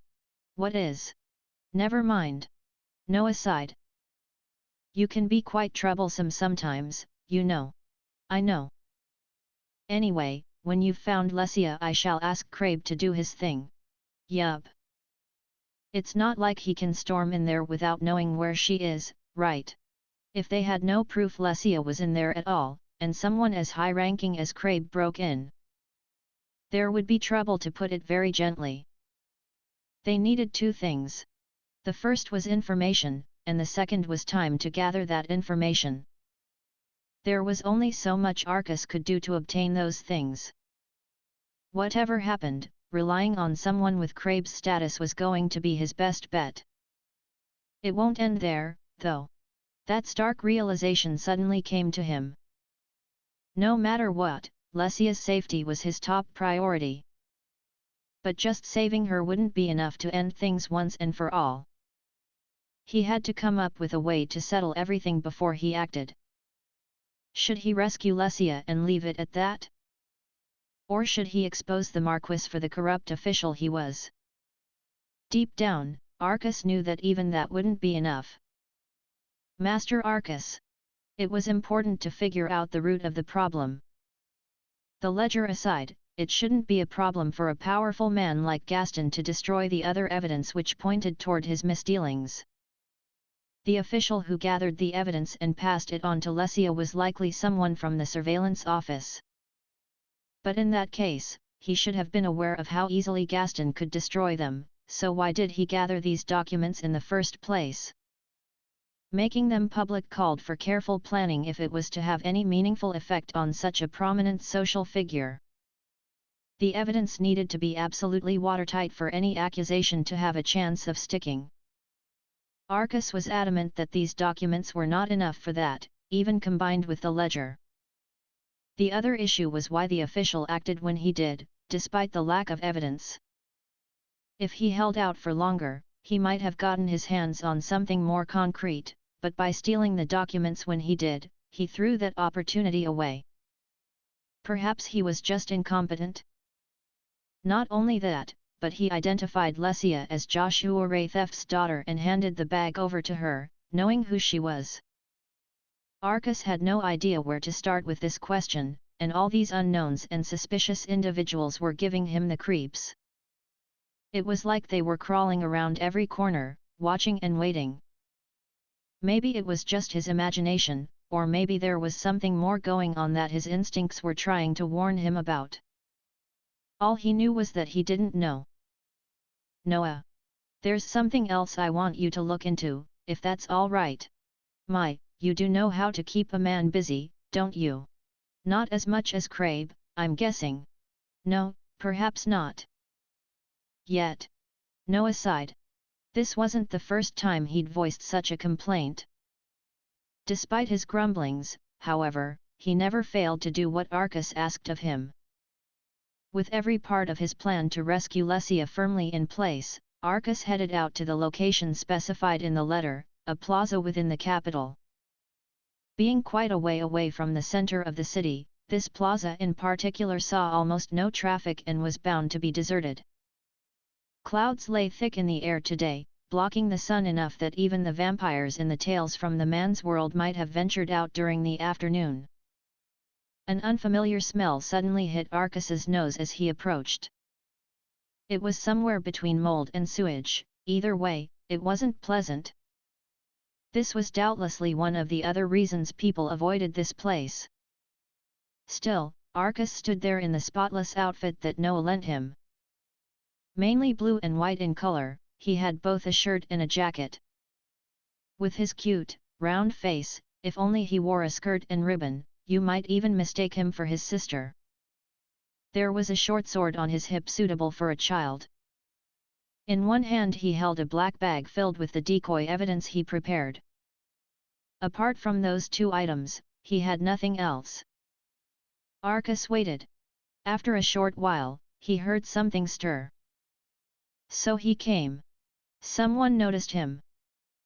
The small noises he heard were the faint rustling of clothes and footsteps on the cobbled path. The next moment, men approached from every corner and alleyway leading onto the plaza. It wasn't just one or two, either, there were a total of 6. Before Arcus knew it, they had already surrounded him.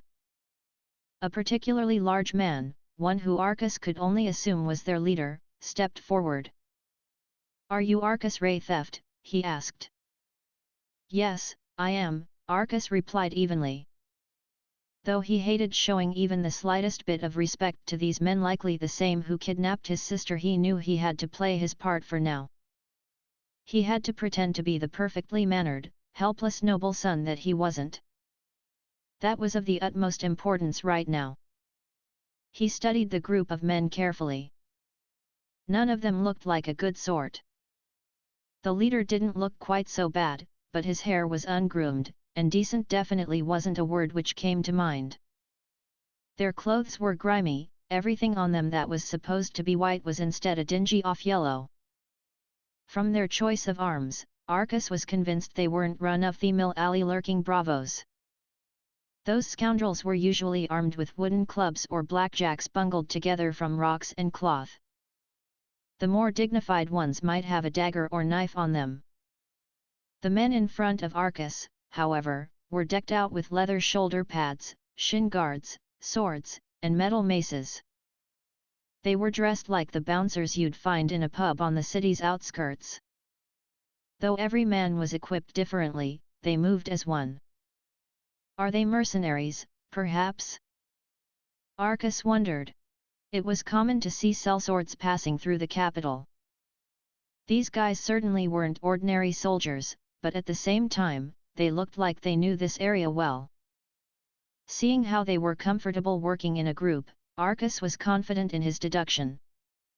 It was likely that they were a group loyal to the Marquis, who in turn was ready to cut them off at any time. Just then, the leader turned around, as though indicating that they were moving on. "Follow us. Wait. Hi." The man turned around. Meanwhile, Arcus had unsheathed his sword and was pointing it toward him. "Where's my sister? Give her back," he demanded. The man instantly burst into laughter. "Fancy yourself a swordsman, little man? Still, you've got guts, but your posture's all wrong." He was right, Arcus was slouching. With his neat clothes and poor posture, he must have looked like a coddled noble boy unused to fighting. And that was exactly what he wanted. He wasn't intending to fight these men here right now.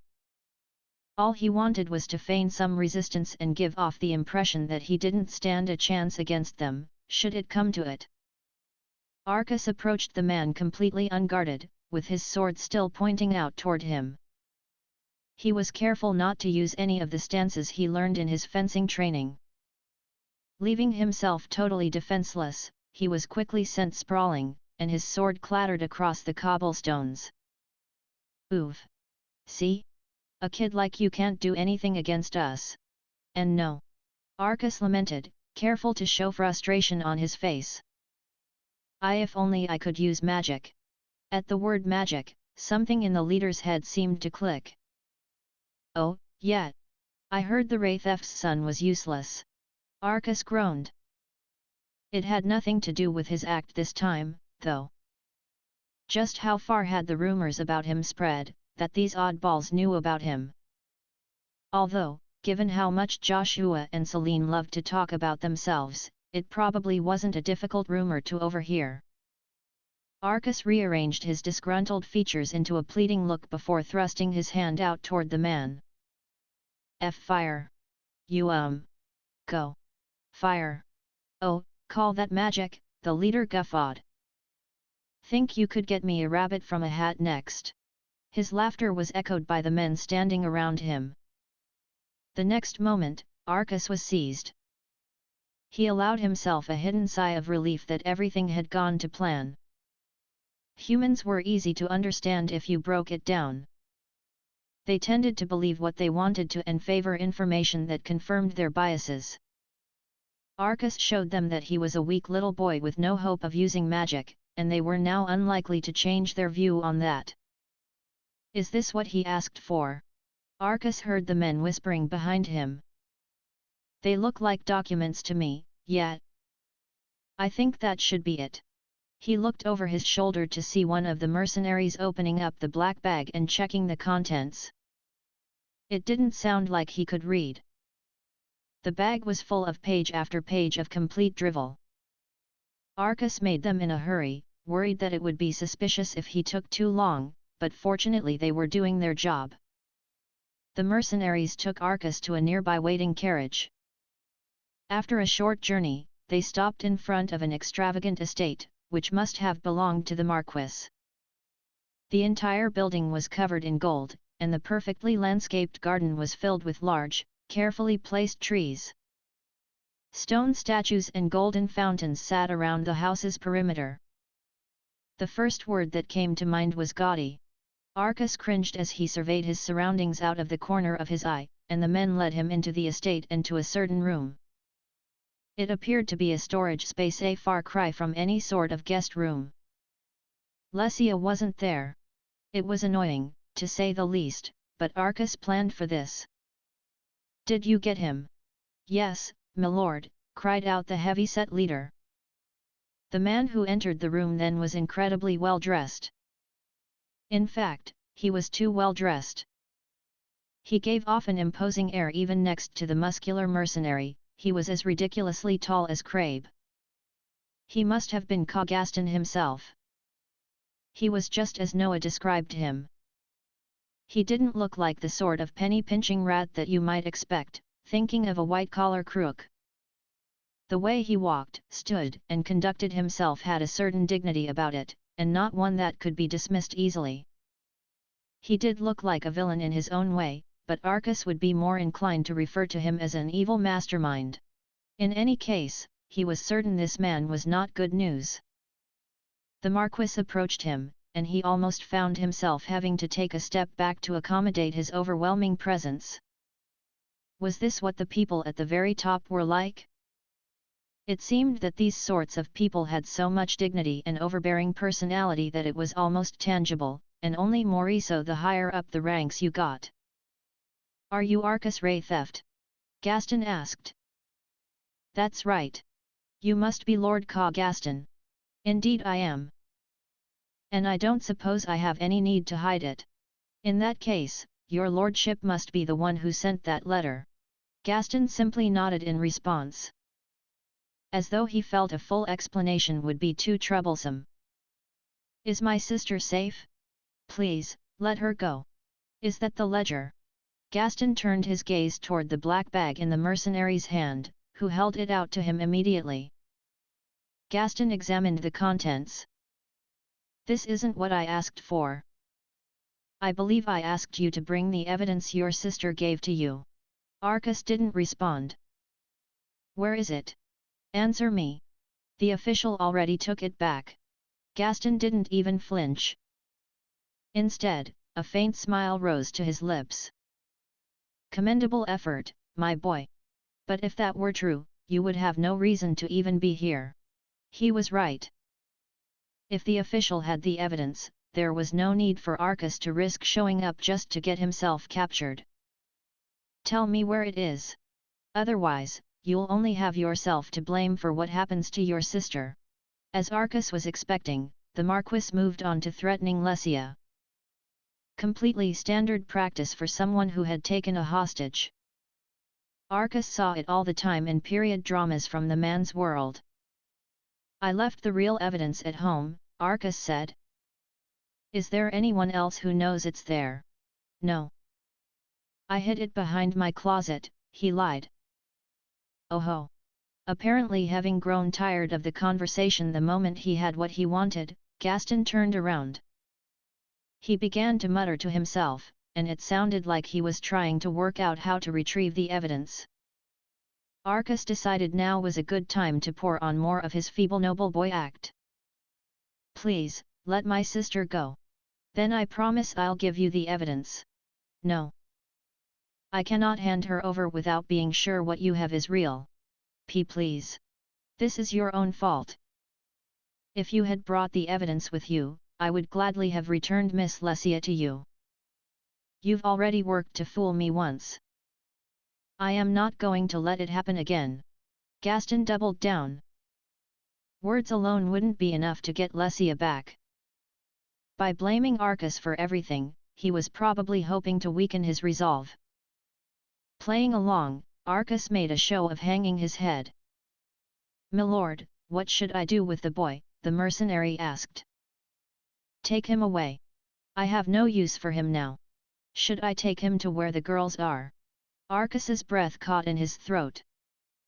Meeting up with them was the biggest part of Plan A.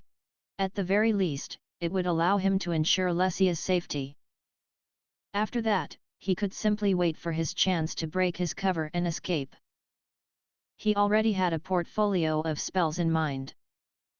In his dream, he learned about the refraction of light, which gave him the knowledge needed to create an invisibility spell. He also had a spell that would send his opponent straight to sleep. Though neither of their effects lasted very long, there was no doubt they would come in handy. If things got ugly, he could always use his black ammo to drive enemies off or his fire magic to set the place alight. He had a bevy of tools he could use in their escape. Unfortunately for him, it didn't look like things were about to go his way. "Yes, take." "No, wait. What's the matter, milord?" Gaston didn't reply immediately, instead stroking his chin and narrowing his eyes thoughtfully. He then slowly turned around. "Take him to the Holy Tower, just in case. I shall sort out the paperwork." "Hey! What?" Arcus gasped at the same time. Why wasn't Gaston keeping him here in the estate? Fortunately for Arcus, the mercenary seemed just as confused as he was. "But why, my lord? I understand if your lordship wishes to keep him apart from the girls, but in that case, I can take him to another room in the estate." "But to take him to the tower? He is a ray theft," Gaston said, "and they are a martial family. It never hurts to be safe. Is your lordship worried he will try and escape? I've seen him holding a sword, and he's useless. He can't use magic, either. I thought he was famous among the upper classes for his lack of skill." "Indeed. However, I do not wish to take the chance that it was all an act." Gaston's gaze slid from the confused mercenary to meet Arcus's eyes. He bent over, peering at him carefully. Arcus stared back at him as his face got closer. There was something in those eyes that sent a shiver down his spine. It was like the Marquis could read his every thought. Anxiety gripped and curled around the boy's every limb. This was it. The overbearing presence peculiar to the upper noble classes. Beads of sweat started forming on Arcus's neck as Gaston made him realize just who he was dealing with here. "I think your lordship might be overthinking things. It doesn't look to me like he's hiding any special sword or magic skills. Plus, he's a kid. I could just gag him and be done with it. Enough. Take him to the tower. That's an order." "All right, milord." "Come on then, you." The mercenary began to pull Arcus along, who stumbled after him. He couldn't believe he was being sent to the Holy Tower. From what he heard, it was a prison for magicians who committed crimes in the capital. There were anti-magic measures in place, and escape was said to be impossible, thanks to its famous impenetrable guard. "What then, milord? If the evidence is at the ray theft's place, it'll be hard to take back." Gaston would need a very good excuse indeed to search another noble's estate. It wouldn't be an easy matter to sneak in, either. Their estate held all sorts of documents pertaining to the kingdom's military affairs, and as such, security was tight. This mercenary could have fought 100 battles, and Arcus would still bet he couldn't break in. "Yes, it is certainly a troublesome matter," Gaston said with a sigh. "I suppose I would like you to go and see how things are first. I'm sure they are losing their heads with both children missing. Then, assuming they are not working to do anything against me. What then? We shall leave them be. It would mean that none of them suspects me, after all. When things have quieted down a bit, we can send someone in undercover. What about the girls, milord? It is best that we get rid of them. Just as planned. Hey! Arcas couldn't let that last remark slide. Gaston looked at him over his shoulder. Are you insane? I know viscounts aren't exactly top of the pecking order, but they're still noble kids, you know. Exactly. It is not unusual for children of such status to go missing. Are you serious? Yes, Gaston replied airily. Just because you make them disappear doesn't mean people won't catch on to what you've done. The Wraithefs are a powerful martial family. As soon as they look into this, they'll find out what happened right away. The Wraithefs shall do diddly squat. Everything will go according to plan. How are you so confident? Listen to me, young man. This world is run entirely by money. Money can buy you loyalty and sweep almost any sin imaginable under the proverbial rug. So that's it? You think money can solve anything? Arcas pressed. I do not think. I know. Society works based on who has less and who has more. And as long as you have money, you can buy as much affection and as many adoring fans as you want. He was insane, which was exactly why Arcas was so afraid right now. He had to do something. Anything. Come on now, don't squirm, said the mercenary. The next thing Arcas knew, something hard collided with his head, and then everything around him went dark. Some time had passed since Arcas was knocked out, but Lesia and Charlotte knew nothing of those events.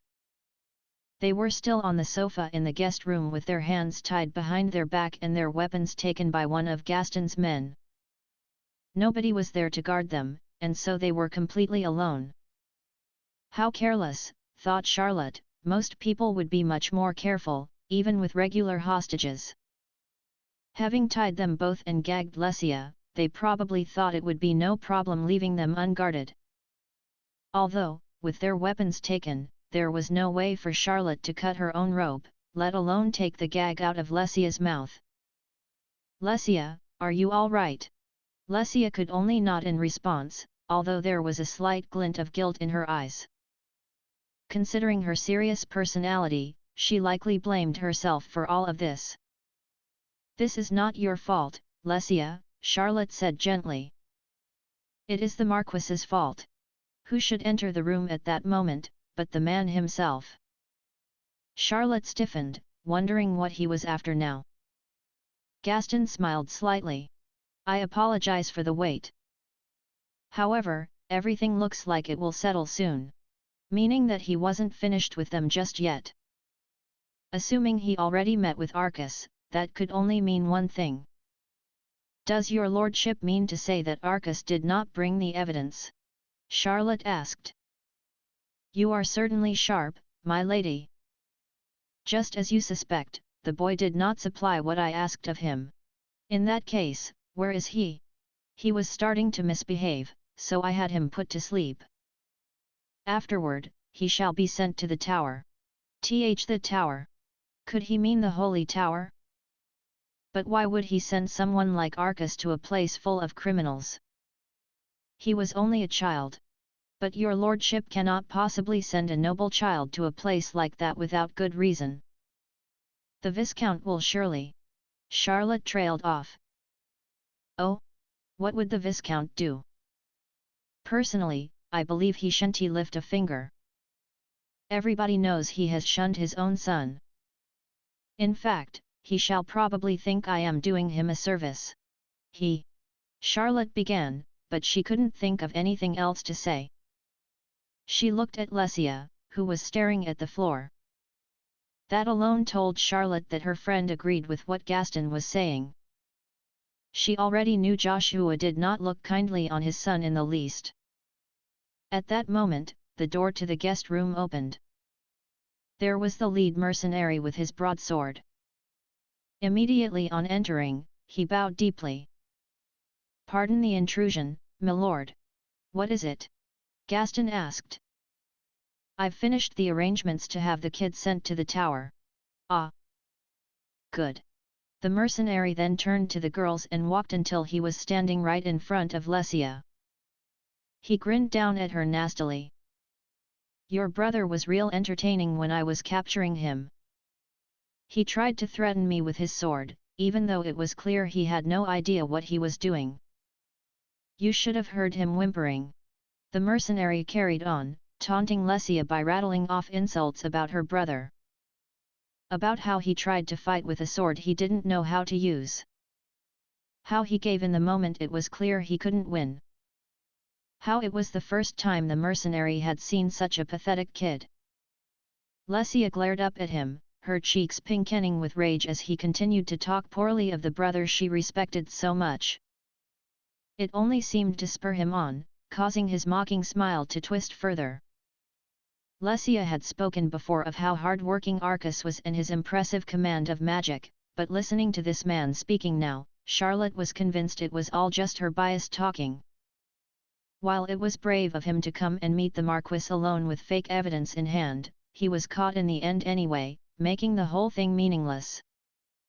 And he can't even use magic, even though he's from a martial family. You should have heard him. The mercenary put on a squeaky voice. Fire! Go fire!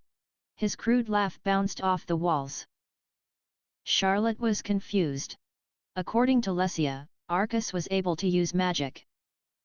In fact, she claimed he was even able to use Flamme la Rune, a spell inspired by those usually reserved for the battlefield. Somebody in the equation was lying, and Charlotte had a hard time believing it was Lesia, who was always such an honest girl. So what was going on? She didn't have time to think any more deeply into the matter before Gaston brought his face close to Lesia's. Miss Lesia, is your brother really as talentless as everybody says? He asked sternly. So he was suspicious, too. With the gag in her mouth, Lesia was unable to respond. She simply met his gaze evenly. Your lordship really is wary of him. I am more concerned about the attitude he displayed, Gaston said. His attitude? Let me ask you something. When you captured the boy, he was docile and as naive as any other noble child. Correct. That's right, my lord. It was like he'd barely set foot out of his own house before. However, when you brought him to me, he wasn't the least bit afraid. Huh? Why would he be scared, my lord? Back then, I was doing all I could to intimidate him. And yet he was able to keep up with the conversation without even batting an eyelid. Charlotte knew just how intimidating Gaston could be. It wasn't just his size, but the dignity that he built around himself as one of the most powerful figures in the entire kingdom. Even a fully armed soldier might have trouble standing up to him. While he would be no match for the head of a martial family, a child was a different matter. Gaston brought his hand to his chin in thought. Remember, too, how quickly his demeanor changed when I suggested sending him somewhere else. Oh, that's right. He didn't falter at all when I told him I was not going to return his sister. But everything changed when I said I was putting him somewhere else. It is almost as if I ruined some plan of his. Is that why your lordship said he was being sent to the tower? That wasn't the only reason. I simply did not want him to be able to meet with the girls, should that have been his aim. I don't know, my lord, that seems a bit too paranoid to me. He's only a kid. Of course he'd be unpredictable. He probably just didn't react at first because he knew there was nothing he could do. I honestly don't think he's hiding anything at all. I should hope he isn't, said Gaston, staring out of the window. But his gaze showed that he didn't agree with the mercenary. The window looked out onto the royal castle at the capital's center. What was going through the Marquis's head as he studied it? Luckily, the mercenary was there to ask the question on Charlotte's behalf. Is something the matter, my lord? He asked, frowning in confusion. A question. Have you ever met a terrifying child? A terrifying child? I have. The Crown Prince, Gaston said. Oh, I've heard about him. They say he's a genius. They do indeed. The Prince of Laner. Though he was around Charlotte's age, they said he was the greatest genius that the kingdom had ever seen. It was common for the royal family to make a spectacle of praising the newborn heir to the throne. They said he was a genius, blessed by divine spirits, and more powerful than any mythical beast. Usually, such hyperbolic language would be used to send a message of the royal family's power to both those within and without the kingdom. But since the royals themselves were already incredibly strong, it was unlikely to be an exaggeration. The Marquis turned back to address the room. Neither Lady Charlotte nor Miss Lecia act as typical children their age do because of their noble upbringing. Any child can be made to behave like they do if educated from a young age. But the prince is different. He is an open-minded, determined young man, and it is not something that has been forced upon him. He is dignified far beyond his years, even though he is only around 10 or so. Speaking with His Royal Highness is like speaking with one my own age. He's still human though, isn't he? It is easy to say that if you have never met him. Easy to say that, no matter how powerful the royal family, they are still flesh and blood like the rest of us. That the only reason people fear them is because of their status. But they are not like us. They are not human. They are leaders, a different race entirely. A single bead of sweat rolled down the Marquis's cheek. What about the king then, milord? The mercenary asked. I would advise you not to speak of His Majesty nor his son so casually, Gaston rebuked, his expression grim with fear. Just how powerful was the prince, to be able to have the Marquis shaking in his boots like this? I have spent days wondering just what His Royal Highness hides beneath that exterior of his. And yet, after all that thinking, I have found no answer but gaping darkness. Pardon me, milord. But where is all this coming from? Because I sensed something very similar from young Arcus Ray Theft. That isn't to say he compares to His Royal Highness, but he was similar. When I spoke with him, it was almost as though I wasn't speaking with a child at all. The words escaped on a sigh from his lips. But then the Marquis changed course, instead peering down at Charlotte. His face was completely expressionless now, and it sent a chill down her spine. Since it has come to this, I shall have the two of you die for me, and I may do it rather soon. I do hope you understand. It was the final threat that Charlotte was expecting all this time. The eve of battle, the mercenary took Arcus to the northern outskirts of the capital, where the Holy Tower waited.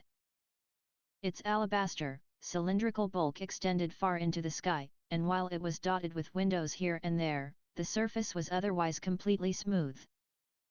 Its architecture seemed far too modern for the time.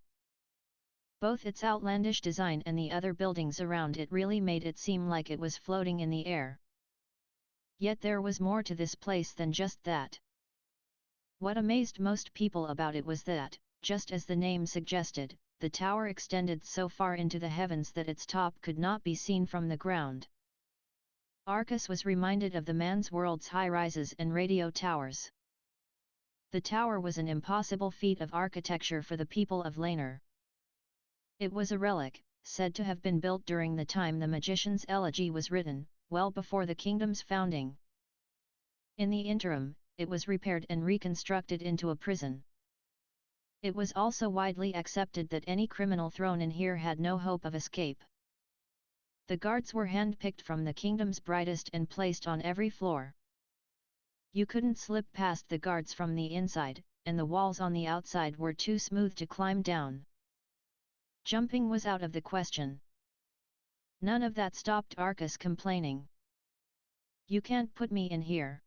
I haven't even been questioned. When he came to, he found himself being dragged to the prison by a group of guards. From what he could tell, the mercenaries handed him over soon after he lost consciousness. Usually it would be difficult to consign someone to the tower on such short notice, but it seemed the Marquis had friends among the guards. Arcus cried out as soon as he woke up and realized what was going on. "We're just doing our job," replied one of the guards, with the tone of a man who had said the same thing countless times before. Arcus knew it was a standard response, and so he pressed on. "Don't you guys think it's kinda weird that I've been sent here, and I'm only a kid? What we think or don't think is irrelevant. We just imprison who we're told to imprison. That makes you just like puppets." "Puppets?" Arcus cried. There was no response. "Hey! Are you guys deaf?" Again, no response. "Come on! Say something! What the hell is up with this place?" he yelled at the stubborn guards. Still, they ignored him. Since they were being relatively gentle with him, Arcus had hoped his position as a child would test their conscience. Clearly he needed to change tack. If the Marquis told them to jump, they would likely scramble to ask how high. "This world is run entirely by money." Gaston's words echoed in Arcus's head. Here, too, the power of money and social position was clear to see. But he didn't have time to worry about society's many inequalities right now. He failed to protect Lesia. Gaston had already promised to get rid of her. He had no more time to lose in making his escape. With this many guards, that might prove to be difficult. He was surrounded on all sides, with one man on each arm to boot, and every guard was clad in some of the sturdiest armor he'd ever seen. If only there was some space between them and him, he might have been able to break through using magic. There was one thing that worked in his favor. "Even though I'm a ray theft, they haven't gagged me." It was common for dangerous magicians to be gagged so that they couldn't chant their spells, but for some reason Arcus's mouth was left free. He wasn't sure whether they were confident in their defenses or they underestimated his abilities. Perhaps they simply didn't know who he was or where he came from. Arcus took in as much of his surroundings as he could, determined to do whatever he could. The walls around them were sturdy, but they weren't made of the stone that builders favored these days. It brought two images to Arcus's mind. The first was of hospital wards, and the second was of the laboratories you saw in science fiction films. In any case, the walls were of a single color, without a bump or chip to be seen. Each room they passed was sectioned off with a large pane of transparent glass. Though it looked fragile at first glance, that was precisely what made Arcus think it was built in the time the magician's elegy was written. He was certain the glass was sturdier than anything in common use nowadays. Arcus and his guard climbed higher and higher before finally reaching their destination floor. From the number of steps and landings, Arcus would guess they were between 20 and 30 floors up. Here, there were many more cells than he'd seen previously. These cells looked to be adapted from rooms extant from the tower's original construction, and their inhabitants sat behind standard metal bars. Eventually, they arrived at a cell at the deepest part of the floor. "This one's yours." Arcus found himself being pushed forward. He examined it closely. Just like the other rooms he'd seen, the wall was white and impossibly smooth, and the room was set behind a series of metal bars. Inside was a bunk bed and a bucket whose purpose was clear. Someone else was already there. "I'm sharing." "What? You shouldn't be." One of the guards frowned suspiciously into the cell. Glimpsing inside, he let out a sigh. "For pity's sake! Why are you still in there, Guri?" "'Cause I ain't got nowhere to go, have I?" came the response. "Well, you can't stay here, either. Did you see the sign outside saying this was an inn?" "Because I didn't." "What? But the room service is fantastic. And it's so clean and all." The prisoner chuckled to himself. "Well, you're not getting fed anymore, even if you do stick around. Shockin'. Won't be tellin' my friends about this place, that's for sure. Anyway, what y'all lads want? We've brought the new prisoner who's taking this cell." "Oh, about time we got some company up air." "Yes, and we need the cell. So get out, find yourself a job, and go live an honest life. You must be qualified for something. The guard rapped his truncheon on the floor with another exasperated sigh. He then turned his attention to Arcus. Well, this is your cell. In you go. As soon as the entrance was opened, he pushed Arcus inside. The man inside spoke up the moment he lay eyes on him. Huh? Why's he so puny for? The prisoner frowned at Arcus in confusion. Arcus was a little indignant at the emphasis on the word puny. That thought quickly left his mind when he realized that he recognized his new cellmate. Hey! You're... No way! It's you! It was the kidnapper that went after him and Sue all that time ago. His gaunt face looked just as sinister as ever, not helped by his slanted, beady eyes. He was lanky, and his hair was ungroomed and uncut. It was longer than the last time Arcus saw him, but he was sure this was the same man. The guard peered through the bars. You two know each other. Yeah, this kid's one of them who got me in here in the first place. Oh. But it was clear the guard wasn't too interested, since he turned and left without another word. The moment he was gone, Arcus took a step backward. He didn't want to be near this creep. He felt his entire body tensing up instinctively as he watched the man. The kidnapper didn't move. He just lay on the bed with his arms folded behind his head, a towel on his face, and his legs crossed, as though Arcus's presence made no difference to him whatsoever. Arcus waited, but he didn't even twitch. Instead, after a while, he waved a dismissive hand through the air. I ain't gonna do nothin', okay? Yeah, don't need to worry. You sure? I did get you put in here, after all. Yeah. Thanks, by the way. Free room and board for a full 2 years. Lovely. Why you mean? You're not mad. Arcus would expect the kidnapper to bear a grudge against him, but he wasn't feeling any anger from him at all. What? Ya think I'm gonna try and get my revenge? You mean you're not? Nah. I mean, it was kinda outta line what I did to ya, right? We'll call it a blunder, yeah? Sides, I don't really like bullying kids. The man removed the towel from his face as Arcus continued to stare at him suspiciously. Come on, quit glarin'. Still don't believe me? I dunno. I guess I get it. I am a crim, after all. Though, you'll be stayin' with me whether ya like it or not. So let's try and be nice and friendly, yeah? Didn't the guard say you had to get outta here? Arcus asked. I ain't got nowhere to go, just like I said to him. And least I get fed here. Is food really such an issue for you? Course. Food's expensive, you know. I thought they made you work when you get a long sentence. Yeah, but I'm only in here for 2 years, so they ain't makin' me. Though they would have been harder on me if they knew just what kinda kids you guys were. But your sentence is over. Why don't you just leave? Arcus asked incredulously. 'Cause no one's gonna make me. How come? Probably 'cause it's too much effort. They've got bigger fish to fry than me. So they were short-staffed. Arcus still couldn't understand the kidnapper's line of reasoning.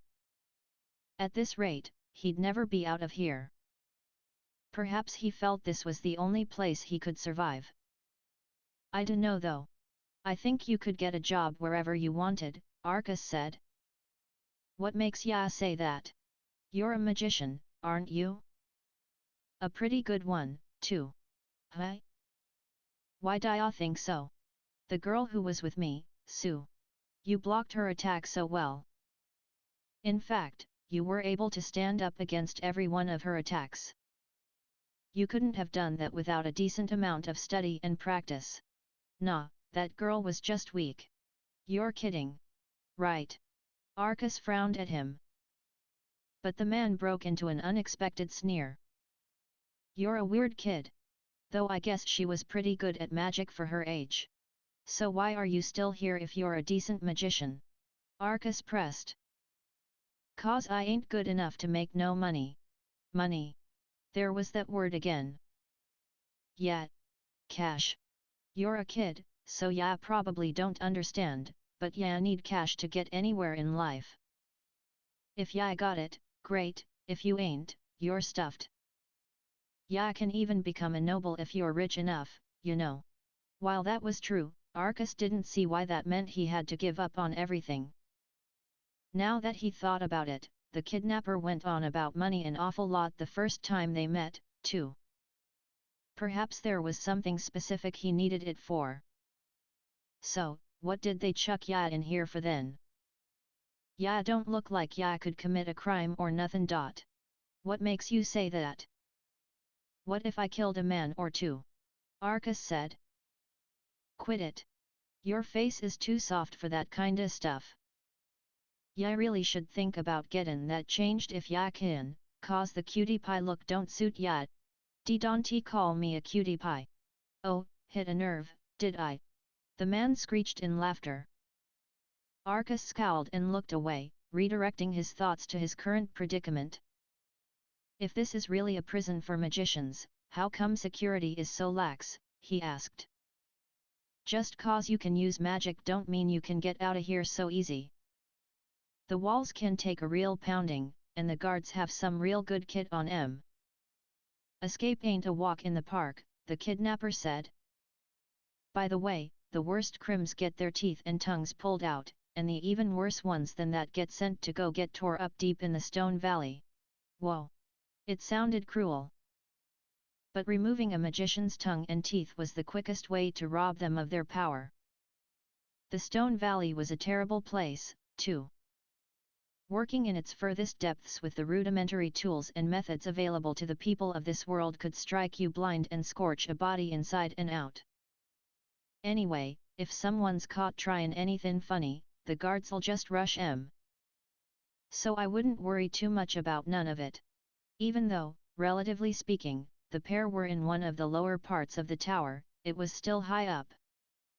The hallways were narrow and winding, and because of the tower's structure, even the best magician couldn't make it out by themselves. Listen, I really wanna get outta here, Arcas said. Nah, 's not possible. Did ya even hear what I said? The kidnapper flopped back down onto the bed before turning away from Arcas and curling up into a ball. He definitely wasn't planning on going anywhere. Not that Arcas was expecting his help. They were practically strangers, after all. In any case, if Arcas wanted to make his escape, he'd have to get past the first hurdle, the iron bars in front of him. Not only were they solid, but they were engraved with seals designed to defend against magic. These are some pretty interesting seals, Arcas murmured as he studied them. Yeah, and ya ain't gonna be breaking them bars anytime soon, said the kidnapper wearily. He was certainly stubborn about how impossible this all was. But then, Arcas was stubborn about making his escape. Having finished his inspection of the seal, Arcas straightened up. Ya ain't gonna razor Aquarius. Hi! The metal bars clattered to the floor, causing the kidnapper to sit up straight on the bed in shock. What the hell did ya do? Well, I'm a magician. So I used magic. I'm not stupid. I know that much. So now I can leave, Arcas informed him. No, ya can't. The guards'll have ya. I'll just have to fight them off, then. Listen, kid, why re ya in such a hurry anyhow? Why don't ya wait, and someone might come and save ya? If Arcas were any other noble child, his parents would likely cause a stink and get him out. It was a fair assumption to make, as long as he hadn't committed any real crimes. Parents aside, Noah and Crabe probably wouldn't hesitate to bust him out if they knew. It was only a matter of time. But time was the one thing Arcas didn't have. My sister's in danger. What'd ya say? If I don't get outta here soon, I dunno what'll happen to her. So I have to go rescue her. This was the Marquis he was dealing with. With the way he acted and spoke before, Arcas was almost certain Lesia was facing a death sentence. Even with Plan B as a backup, he didn't want to risk putting all his faith in it. He could worry about how dangerous his actions were afterward.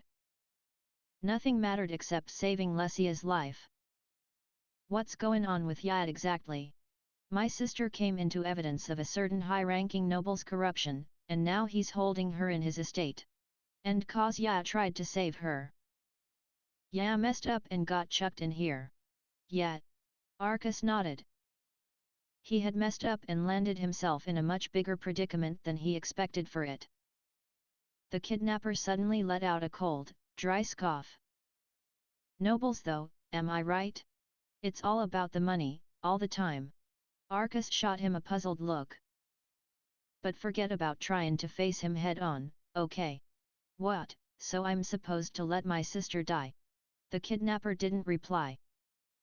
Arcas still couldn't figure him out, but he had bigger things to worry about. He peered into the hallway, scanning left and right. There was nobody in sight.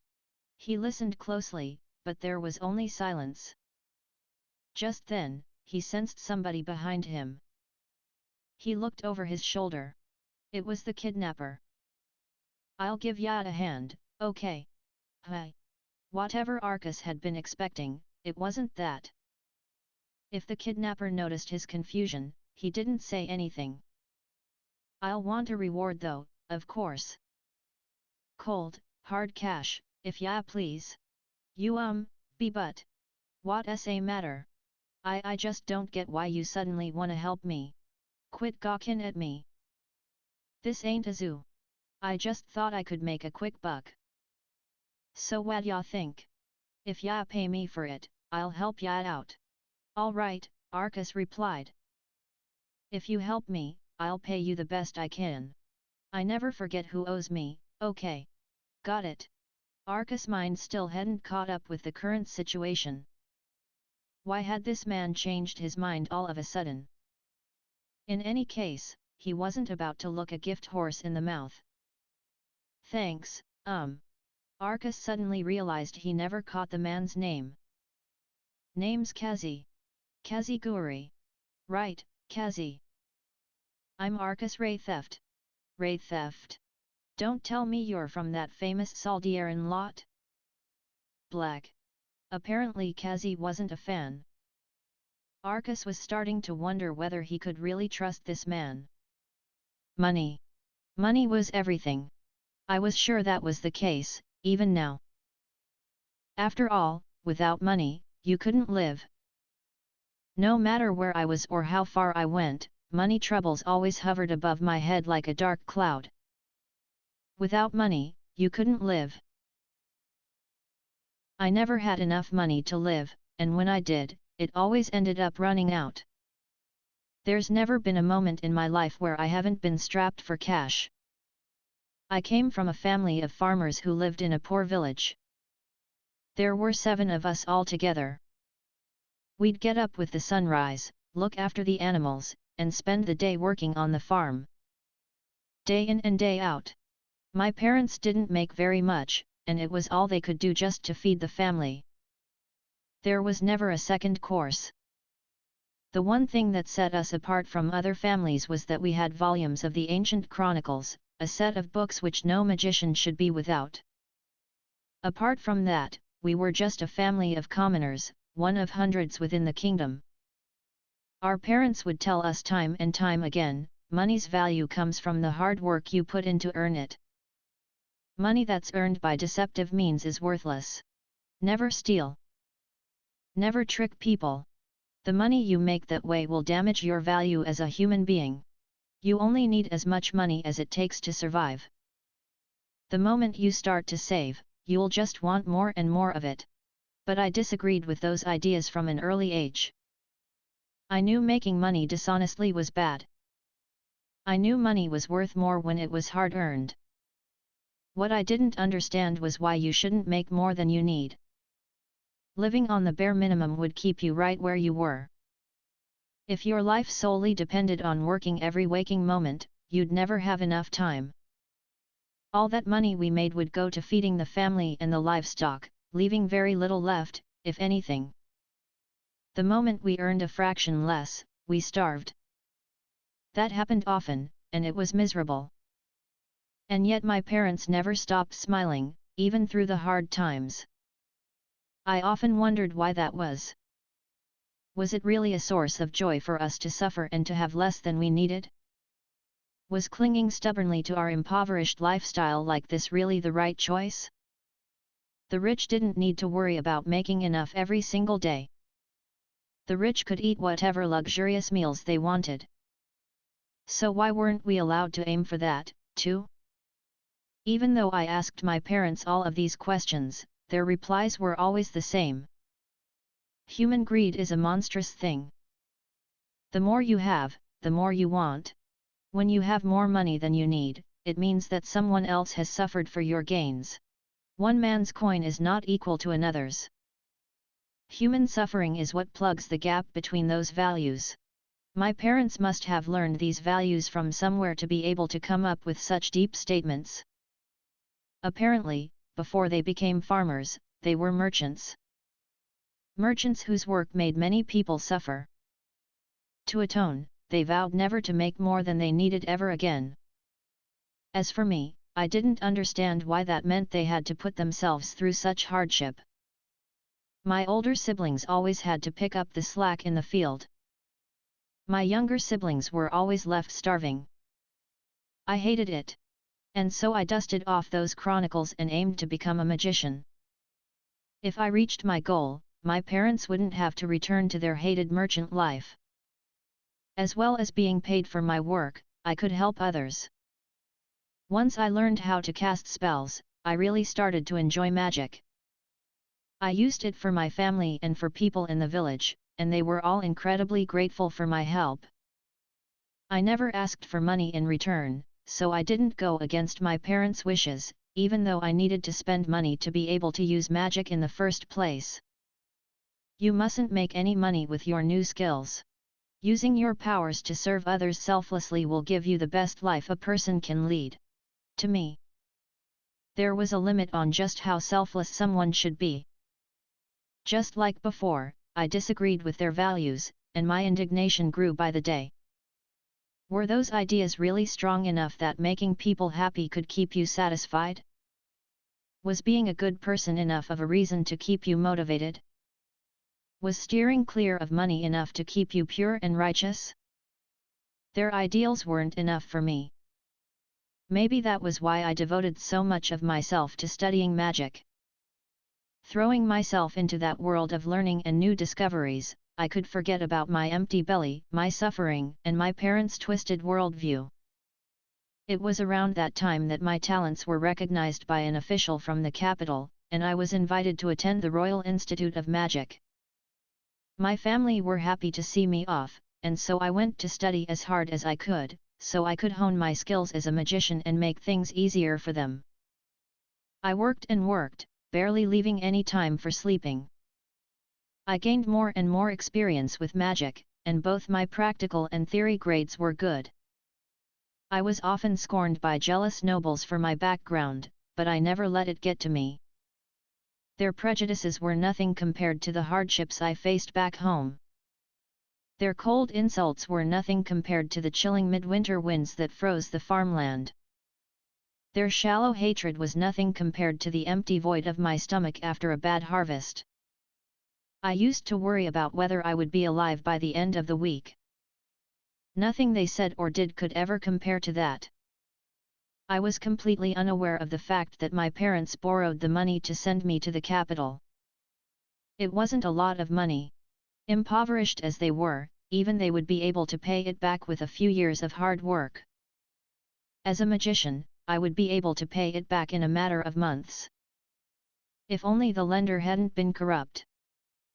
The lender was a noble, and our village fell within the land he governed. The interest rates he imposed on his debtors were extortionate. He collected the interest on top of the usual taxes, and that amount grew year after year. Meanwhile, due to the lifestyle they pursued, my parents were buried deeper and deeper under that mountain of interest. Eventually, they failed to make their payment. My youngest sister was taken as compensation. My family always stuck to their values, and they put up with so much because of it. But this was something they couldn't accept. They protested against the injustice of it all. That was a mistake. My entire family was found guilty of treason and put to death. All of them apart from me, who still studied in the capital. It wasn't until days after I graduated that I learned what happened. Once I found out, it was all over for me. There was nothing I could do. I had been completely powerless to stop any of it. If only my family were rich. If only my parents had let go of their past and saved their money carefully. If only I had asked for payment, even if just a little bit, when I started using magic. If only we had money, this tragedy would never have happened. Because of my parents' misguided hubris, they never had a penny left over. If only, if only, if only. Again and again, those now impossible possibilities raced through my mind. It was then that I finally turned my back on my parents' teachings and set my sights on money. I heard it all. Greedy, miserly, money-grubbing. Those words were directed at me so often that they lost any semblance of meaning. Those people were wrong. So I flashed my wealth in front of them, using my money however I wanted to teach them a lesson. It was a total thrill, but an unsatisfying one. Even though I had money now, it wouldn't bring my family back. It wouldn't bring my sister back.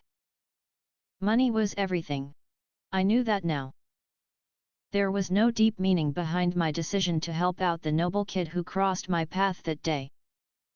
I hated the noble class that had killed my family. I didn't care what happened to those monsters' kids, and so I didn't hesitate when the opportunity came to leverage their lives for coin. I hated everything about nobility, even now. So there must have been something that pushed me to help this kid out. It must have been those words. I have to go rescue her. I could hear it in his voice. The desire to save his family. To save his sister. The desire to do what I never could. That was when the tiny wick of conscience that still lay in my heart began to spark. It told me to help him. To do what I could for him. I made excuses for what I was about to do. Just because I sympathized with him at that moment didn't mean I was about to grow attached, and this wasn't me trying to make up for what I put him through, either. I already did my time. My actions were already paid for, and anyway, I had it up to here with kidnapping and ransom as a career path. I wasn't sure why I wanted to help him or why I cared so much. Maybe it was just a temporary lapse in judgment. All I knew was what was right in front of me. This noble kid, Arcus Ray Theft, was trying to break out. His fluffy silver hair shook frantically, and his crimson eyes blinked incessantly as he darted around. The way he moved and the color of those eyes reminded me of a baby rabbit. It was strange. Though he was dressed just like any other noble boy, he carried himself more like a commoner. If nothing else, he definitely didn't speak like an aristo. Speaking to him was like speaking to any kid from my village, and the conversation flowed smoothly. "Hold it," I said. "What's the matter? We'll be wantin' to take this." I picked up the cloth from my bed. Arcus frowned at me. "What would I need that for?" "Lots of things. That would do for now." "So, what ya know about how this place is built?" "Nothing at all." Arcus smiled sheepishly up at me. I could only sigh and wonder if he ever thought further than the next step ahead. Though I guess since he only got here, he wouldn't know anything about the place yet. "Well, like ya woulda seen on the way up, there's guard rooms at every third floor, and there's always 5 to 7 guards in them at a time. They've all got weapons done up one way and down the other with seals, or they're really strong magicians. Ya couldn't beat 'em one-on-one, let alone 5 of 'em. Also, if ya try and go for 'em head-on, there'll be like 50 more of 'em coming in from all sides in no time." Though it was just an estimate, it was probably pretty accurate. Arcus's frown deepened. Damn it. I don't have enough ether to deal with that. How many spells could ya cast? Around 10 mid-range ones. I wouldn't want to cast any more than that. Since I'll need enough to break through into that noble's mansion. That's nothin', you're right. Actually, that's worse than nothin'. I thought ya were from a military family or somethin'. Aren't ya meant to have ether comin' out your arse? Arcus hesitated. I don't have much ether. They cut me loose. He stared at the floor. Apparently, I hit a nerve. Now he was muttering about that damned fop and crushing the Wraitheft house. It was kind of scary. Guess that's your second weakness, after that girly face. Sorry. Nah. Having weaknesses just makes ya more likable. I picked Arcus up by the scruff of the neck so I could look him in the eye. He scowled and pouted at me like a mischievous kitten, his limbs outstretched. I don't want to be liked by a kidnapper with an evil-looking face like yours. It's better than looking like a softy, though, ain't it? If he was going to be blunt with me, I was going to be blunt with him. We could probably get about half of them with our magic combined, if we're lucky. Maybe I should start a fire, and we'll escape in the panic. So it's arson now, is it? Would never have expected nothing like that from some blue-blood sprog. Arcus chuckled bashfully. It wasn't actually a bad idea, if not for the surroundings we had to work with. It's not a bad trick, but it ain't gonna work. Look at the walls here. They're too strong, right? Arcus knocked on one of them with his fist. Exactly. This whole building, apart from the more modern bits, was built in the days when the Elder Tongue was common speech. They don't break, and I'd reckon they don't burn. I looked at Arcus's face, hoping he had something clever to say. I wouldn't have been surprised if he could set them on fire, but he shook his head. Despite the hurdles in front of us, Arcus's determination was still as strong as ever. Let's just go as far as we can for now. Huh? And then what? If we move without thinkin', we'll just be in more of a fix later. They'll chuck us somewhere leagues worse than this hole. I have an idea or two, but I want to get out of here so that I can see how this place is built. Makes sense? I guess. His actions were reckless, but I was starting to see there was some sort of basic plan behind them. I figure all magicians have a trick or two kept back pocket for just such and such a situation, which they only reveal at the very last minute. I knew this kid was no exception, especially if he was planning to storm a noble house. Suddenly, a question came to mind. By the way, what's your stance on keeping the guards alive? Or not? Well, this place is pretty well sealed. If I need to, I could always conjure up some toxic aerosols. Toxic what? It's like poison that spreads through the air, and if you breathe it in, you faint. You've heard of people getting sick and fainting at volcanoes or mines, right? It's kinda like that. I had heard things like that. Some of those people even ended up dying. It's pretty terrifying that ya know how to do that. I won't actually do it, though. It'd be way too savage, and I don't want to cause a massacre or anything. There's a good lad. As long as I have other options, that is, Arcus added. I understood.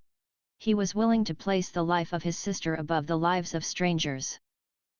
I guess that's the kind of stock they raise in a warmongering family like his.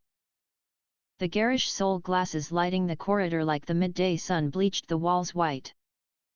As we bore down on the stairs, the other cell's occupants called out to us. Let us out, too. Take us with you. You ain't getting out. When the guards notice, you're done for. We ignored them, but the next moment we heard footsteps approaching. It wasn't any of those prisoners, of course. It was a guard on patrol. Looks like we got our first customer. The first of many to come, Arcus said with a sigh. We quickly hid ourselves behind a corner. Holding my breath, I waited until the guard was just within reach. Capable cloth of algal. Envelop the rabbits and does, bundle them, tie them, and silence them at once. Our glyphs surrounded the cloth, which immediately wrapped itself tightly around the guard's upper half. This was Algal's suffocating cloth. The guard's voice was muffled by the material, rendering his words almost inaudible. No matter how much he struggled, the magical cloth clung to him relentlessly until, after a short while, he lost consciousness. "That's an interesting spell," Arcus commented. "Says the kid who fights with trash.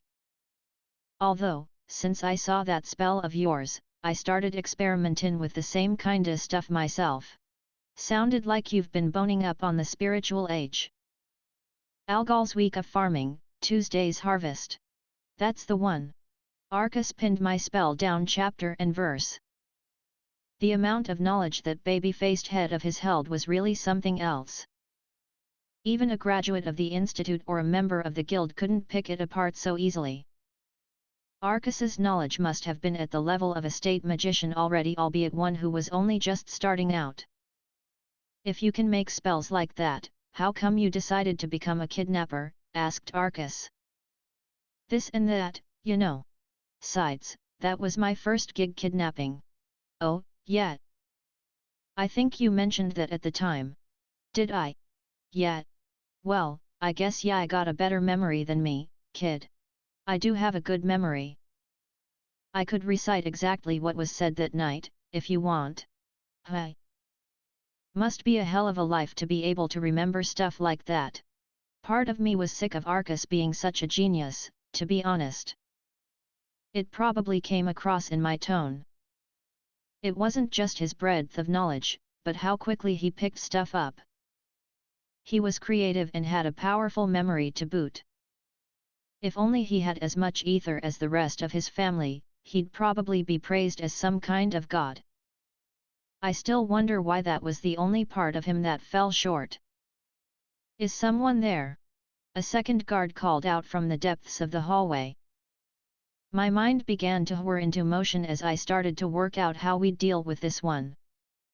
"Help!" One of the guards collapsed. Arcus suddenly cried out. "What?" Footsteps echoed as the guard approached. He rushed toward us until he was close enough to see the fallen guard and Arcus kneeling there pretending to help him. The new guard faltered.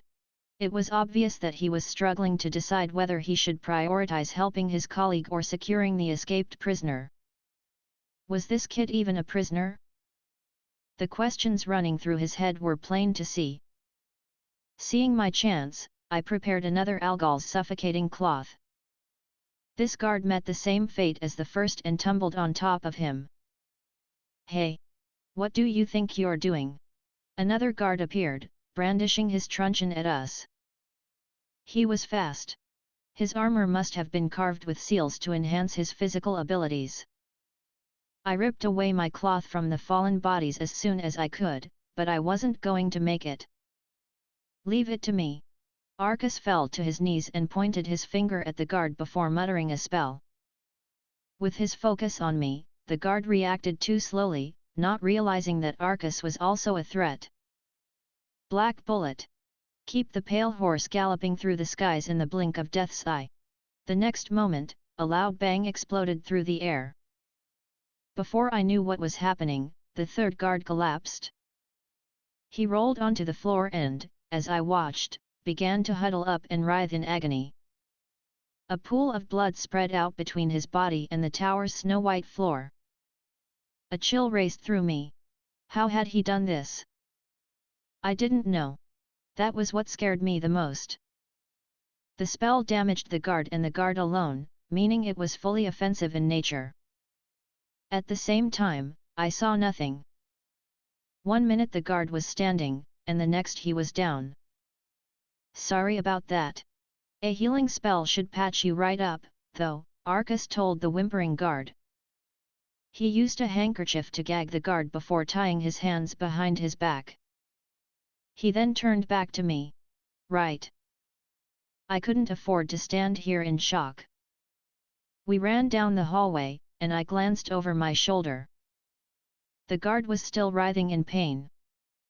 There was a small, round wound on his leg, but that did nothing to help me figure out what Arcus did. I'd seen all sorts of magic in my life. Whether from the students or lecturers at the institute or larger spells performed by magicians whose names were known across the kingdom. All sorts? Nothing like that. I thought and thought, but I couldn't come up with a way to recreate it. Whatever Arcus based it on, it must have been from a different country entirely. The phrases he used, too, death's eye, pale horse. I'd never heard those before. What the heck was that spell? I asked as we raced to the next landing. I made it. Though the phrasing could probably use a bit of work. Arcus sighed. Yeah, say that like it's nothin'. Magicians didn't tend to show off their original spells if they didn't need to. They were usually saved only for dire situations, to prevent others from copying them. If someone were to try and copy the spell Arcus just cast. Actually, maybe that wasn't a concern. The spell itself was invisible. Even imagining what happened was an impossible task, making it impossible to mimic, too. After all, picturing a spell's effects was just as important as choosing the right words if you wanted your spell to be successful. Whatever Arcus cast, it was incredible. Just like the girl I went after that day, he was impressive in his own right. It blew my mind that there was a human alive who could cast something like that as if it was nothing.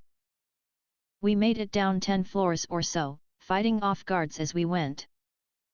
At that point, Arcus had burned through half of his ether, and so we stopped to take a break.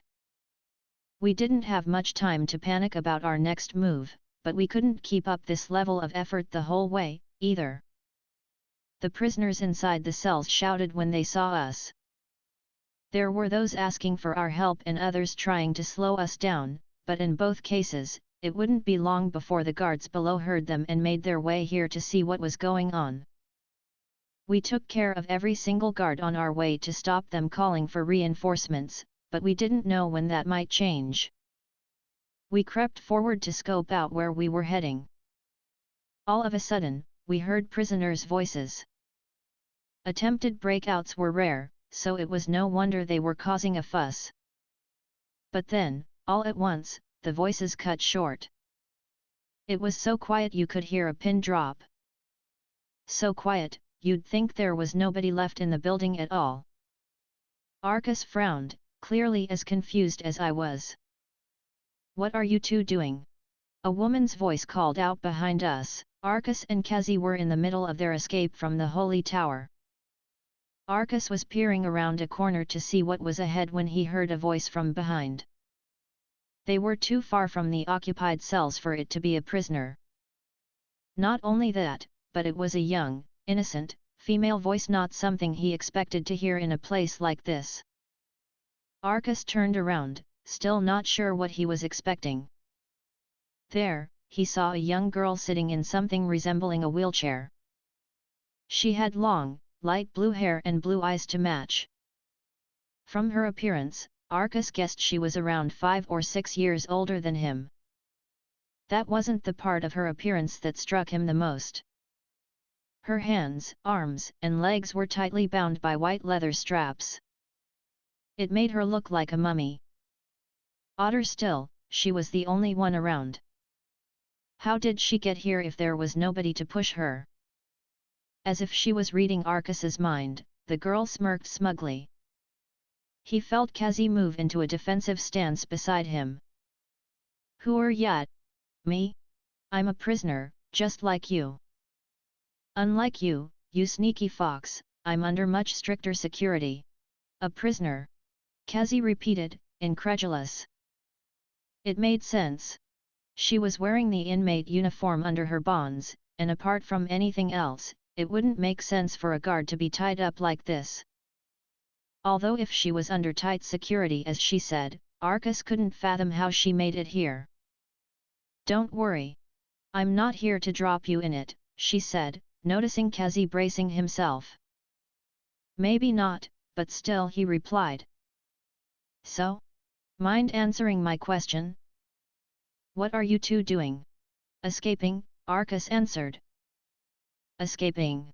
The girl frowned, taking her time to digest the word. Her eyes narrowed, as if she was thinking through each letter individually. The next moment, the wheels on her chair started to move by themselves. Either they were under some sort of spell, or they had seals on them. The wheelchair didn't stop until she was practically nose to nose with Arcus, after which she stared at his face curiously. You aren't a prisoner, are you? No, I'm not. I am. Oh, look at you trying to lower your voice. You know it doesn't really suit your face, right? As I was saying. Oh, I didn't mean to offend. The girl giggled.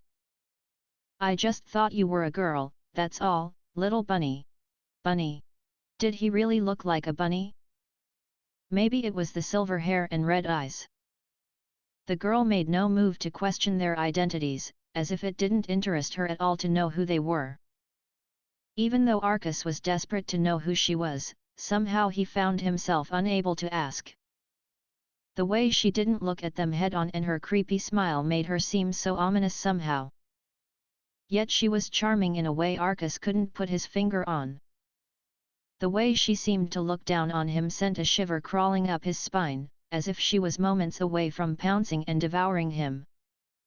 So what's a little bunny wobbit like you doing trying to escape in the first place? I was taken here unfairly. I just wanna leave, that's all. The girl studied him closely as he spoke. Those are some fancy clothes you're wearing. Might you be a noble bunny? If so, it's awfully strange you were taken here. Unless you got yourself involved in somebody's business? Somebody very powerful. Why yet? I knew it. Oh my, what a fix. A nice boy like you in a dump like this. She shook her head and sighed, clearly disapproving of the Marquis's actions, to say the least. Why don't you just wait here, little bunny? If you're a noble, surely somebody will come and fetch you sooner or later. It'll take too long. I have to get out as soon as I can. The girl looked at Kezi questioningly. Yup. I'm helping him and all. But you are a prisoner yourself, she pointed out. Nah. I already did my time ages ago, see? Oh. In that case, you must be the freeloader everybody's talking about. You mean you're famous? Arcus asked. Quiet, kid. The girl closed her eyes and nodded, apparently satisfied with their explanation. Oi! What are you lot doing down here? An angry shout suddenly echoed from the end of the hallway. Arcus looked up to see a guard wielding a truncheon. He was so caught up in the girl's conversation that he hadn't noticed him. Damn it, Kezi spat. We'll move according to the plan, Arcus said, referring to what he and Kezi put together just moments earlier. This is the Holy Tower. Don't think you can escape. The guard, who had been running just moments earlier, slowed to a halt. His face drained of its color, and he began to tremble, as if someone had walked over his grave.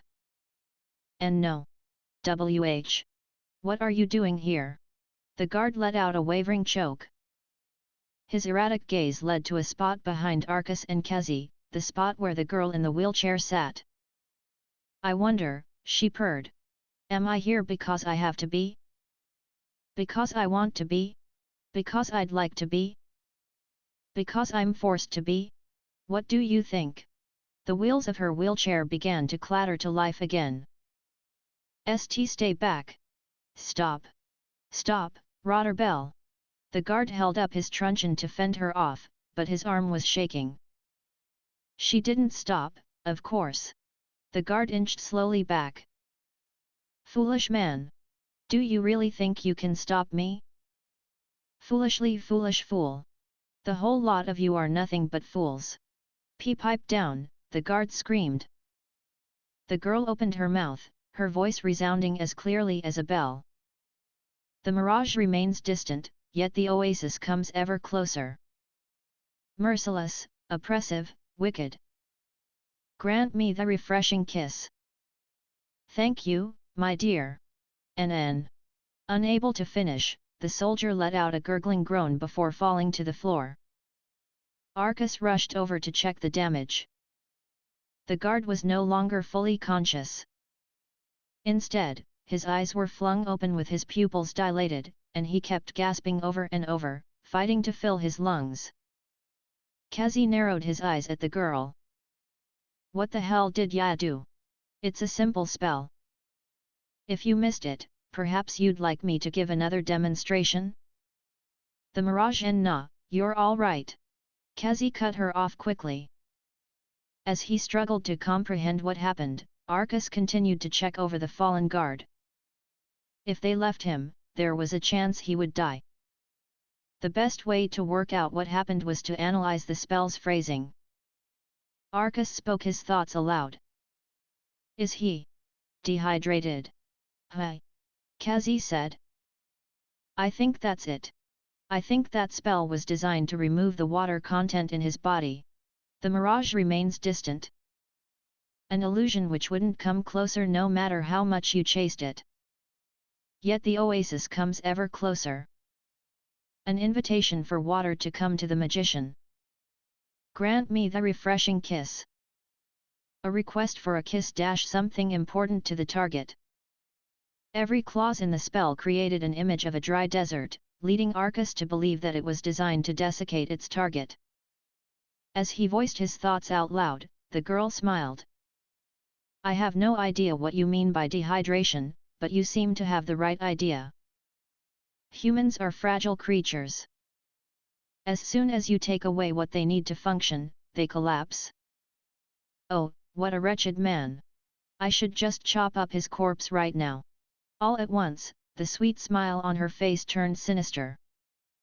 Kinda creepy, but okay. Kazi muttered. This doesn't look fatal, though, Arcas remarked. The girl might have used a weaker version of the spell, but either way it looked like the guard would be fine. Arcas still didn't want to leave him in this state, though, so he gave him some water to drink before setting the guard's head down once more. Little bunny. Arcas turned around when he heard himself being called, only to see the girl's face inches away from his. At some point, the bonds had come away from her arms, allowing her to move them freely. She brought her hands up to Arcas's face and cupped his cheeks in them. Her slender fingers felt soft on his skin, and she was even more beautiful from up close. I like smart little bunny wabbits. Do you think you could quench my thirst? Arcas jumped backward, shocked by the sweet breaths that tickled his face. The girl's pale pink lips twisted into a playful smile. Oh my! Have you come to dislike me? Who are you? I'm a prisoner. I may be in a little more of a bind than most, but I can still move freely. It was then that Arcas remembered what he was supposed to be doing. I'm sorry, but we've really gotta go, he explained. Yes, you do. I apologize for keeping you. Her tone suddenly darkened. Listen to me, little bunny. It isn't easy to get out of here. There are a lot of guards down below, you know. I know. But I have to leave. I understand. You've captured my interest, and so I shall lend you a hand. What? Perhaps I shall go and pay a visit to the foolish guards over there. That's bound to cause a stir. Are you sure? Arcas asked. I mean, won't you get in trouble? No, I shall be treated exactly as I have always been. The only person able to punish me in the entire kingdom is His Majesty himself. She knew the king? With each passing moment, Arcas's curiosity about her grew and grew. In return, she continued, you shall tell me how to get out of here. Is that clear? Without waiting for an answer, she left them, the clattering of her wheelchair echoing through the hallway. She was weird, Kazi finally said. At least she's on our side, Arcas replied. Hey! She never told us her name. I wouldn't go after her and ask if I was yet. probably best not to get too involved," said Kazi, sticking his tongue out. He was right. Anyone who saw her would instinctively want to stay away. Arcas was curious about her all the same. Who was she, and where did that dangerous allure of hers come from? After watching her leave, Kazi and Arcas set off once more. As though already prepared for their presence, the next guard didn't show himself immediately, which was smart. Arcas paused, trying to think about the best course of action. "Is that you, Master Arcas?" The hidden guard knew his name. Arcas quickly stopped Kazi, who was preparing to attack. "Noah. At your service." Noah rounded the corner. He pulled off his engraved helmet and gave his hair a quick shake to put it back into place. Here he was, the indigo beauty himself. "Yeah, know him?" Kazi asked. "He's my servant." Noah smiled. "I am glad to see you are safe. Thanks. My plan was kinda messed up, though. I have been in contact with Crabe, and I believe he should already be doing his thing. Though I doubt that is much consolation. Yet. What are you doing here, anyway? I saw you being taken away.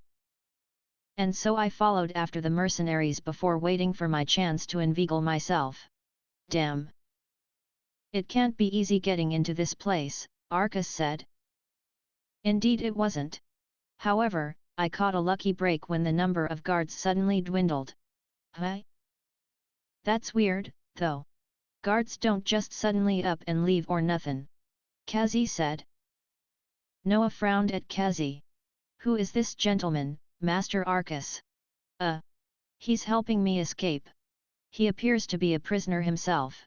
"Sure am. Or I guess, I was. It's been more than 2 years since I did my time, though." Kazi stuck his tongue out teasingly. Noah's frown deepened. "Are you sure it is wise to trust him?" "I dunno right now. I just know that it's better to have help." "Name's Kazi," Kazi introduced himself. "I am Noah. I work under Master Arcas as his servant." Though Noah's tone was friendly enough, he still had his guard up. "If you're so worried, you can keep an eye on him." "Ah, yes. Just another thing to add to my long list of duties." "Huh? Didn't my uncle say I could trust you with my life?" "That includes looking out for shady guys, right? Crabe says a lot of things which I'd rather he didn't." "You look like you had a hard time getting here," Arcas said. "I did. In fact, I should like to request a raise for this whole rigmarole." "What? I thought you enjoyed this kinda thing." Though Arcas pointed a teasing finger at him, Noah managed to keep a straight face, as always. Meanwhile, Kazi was still concerned with Noah's earlier remark about the guards. "It don't make no sense. It appears that whoever is in charge here sent around half of them away," Noah explained.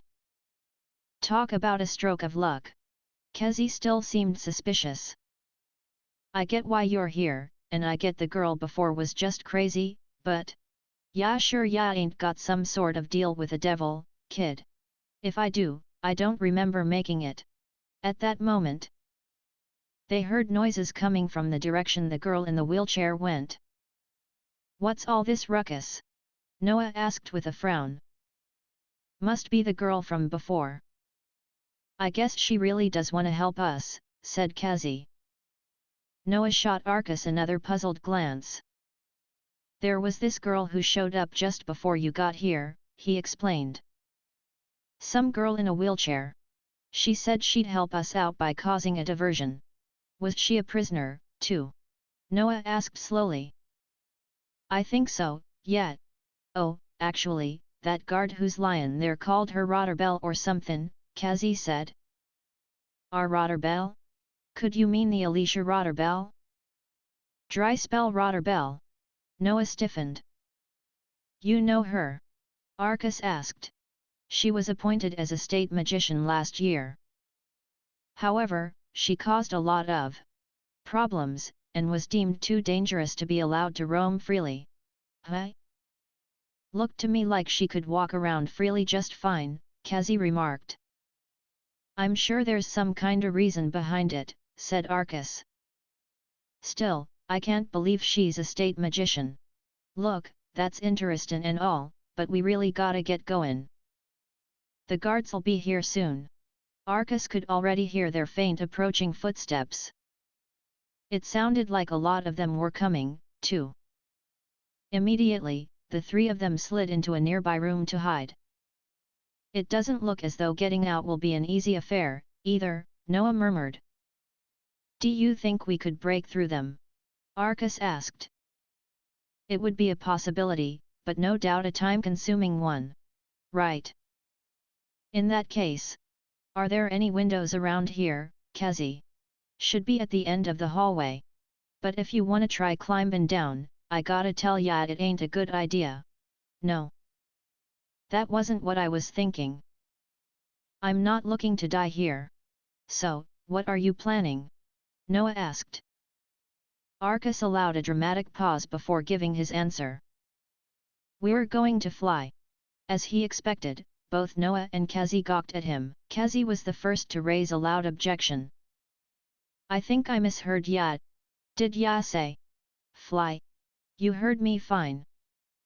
We'll get to a nearby window and jump down. Using magic, of course. If pushing through the guards and leaving the tower from the inside wasn't an option, they would have to use the outside. Arcus never expected he would need to use this trick, but he was certainly glad he looked into it now. Neither Noah nor Kazi looked too pleased by the idea. Kazi was frowning as deep as anything, and Noah's face was slightly stiffer than usual. Was my idea really that crazy? Now that Arcus thought about it, he'd never come across anything in his studies about using magic to fly. Flying was supposed to be one of humanity's greatest dreams, and yet in this world, man seemed to have made no attempt at such a feat, despite having access to magic.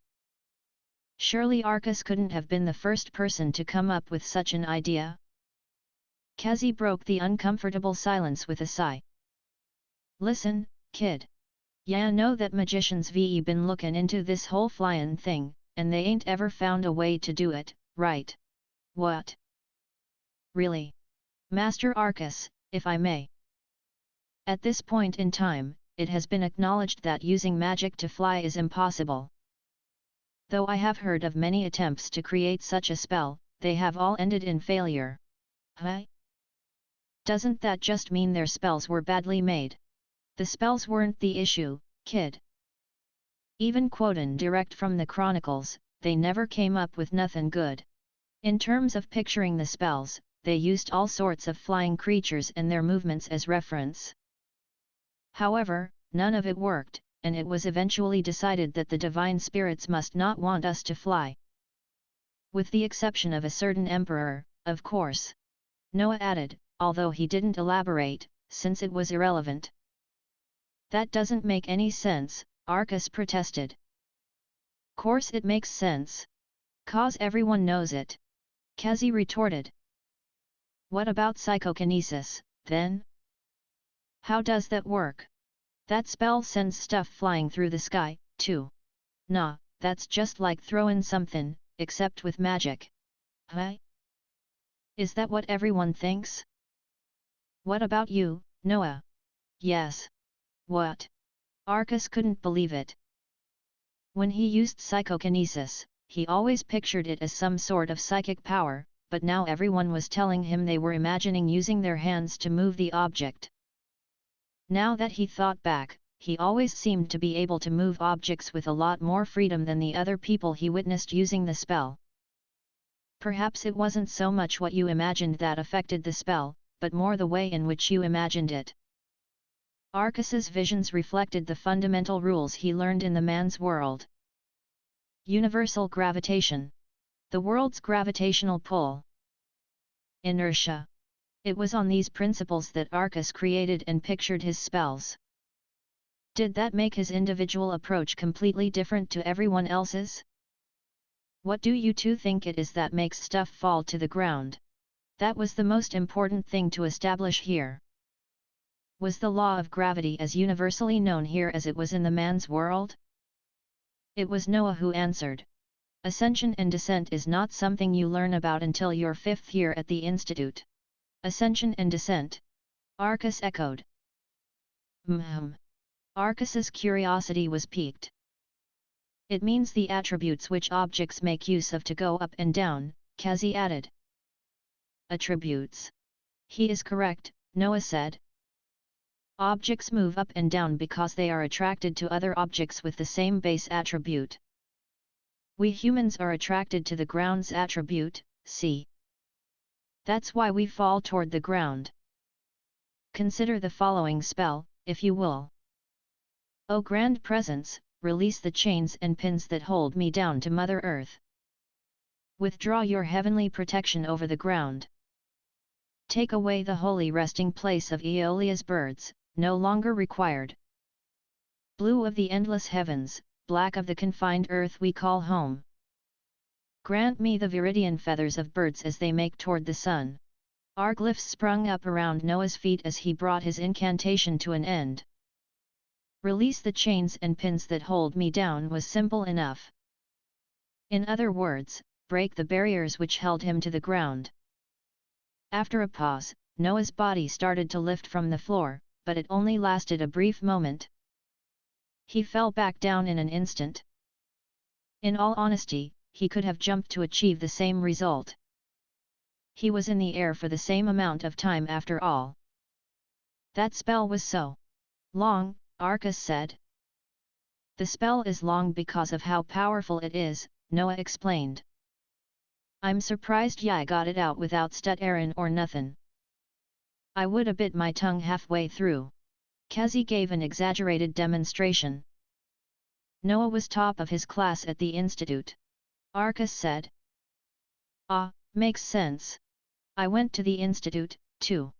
Oh, really? Now that I think of it, I haven't yet asked your name.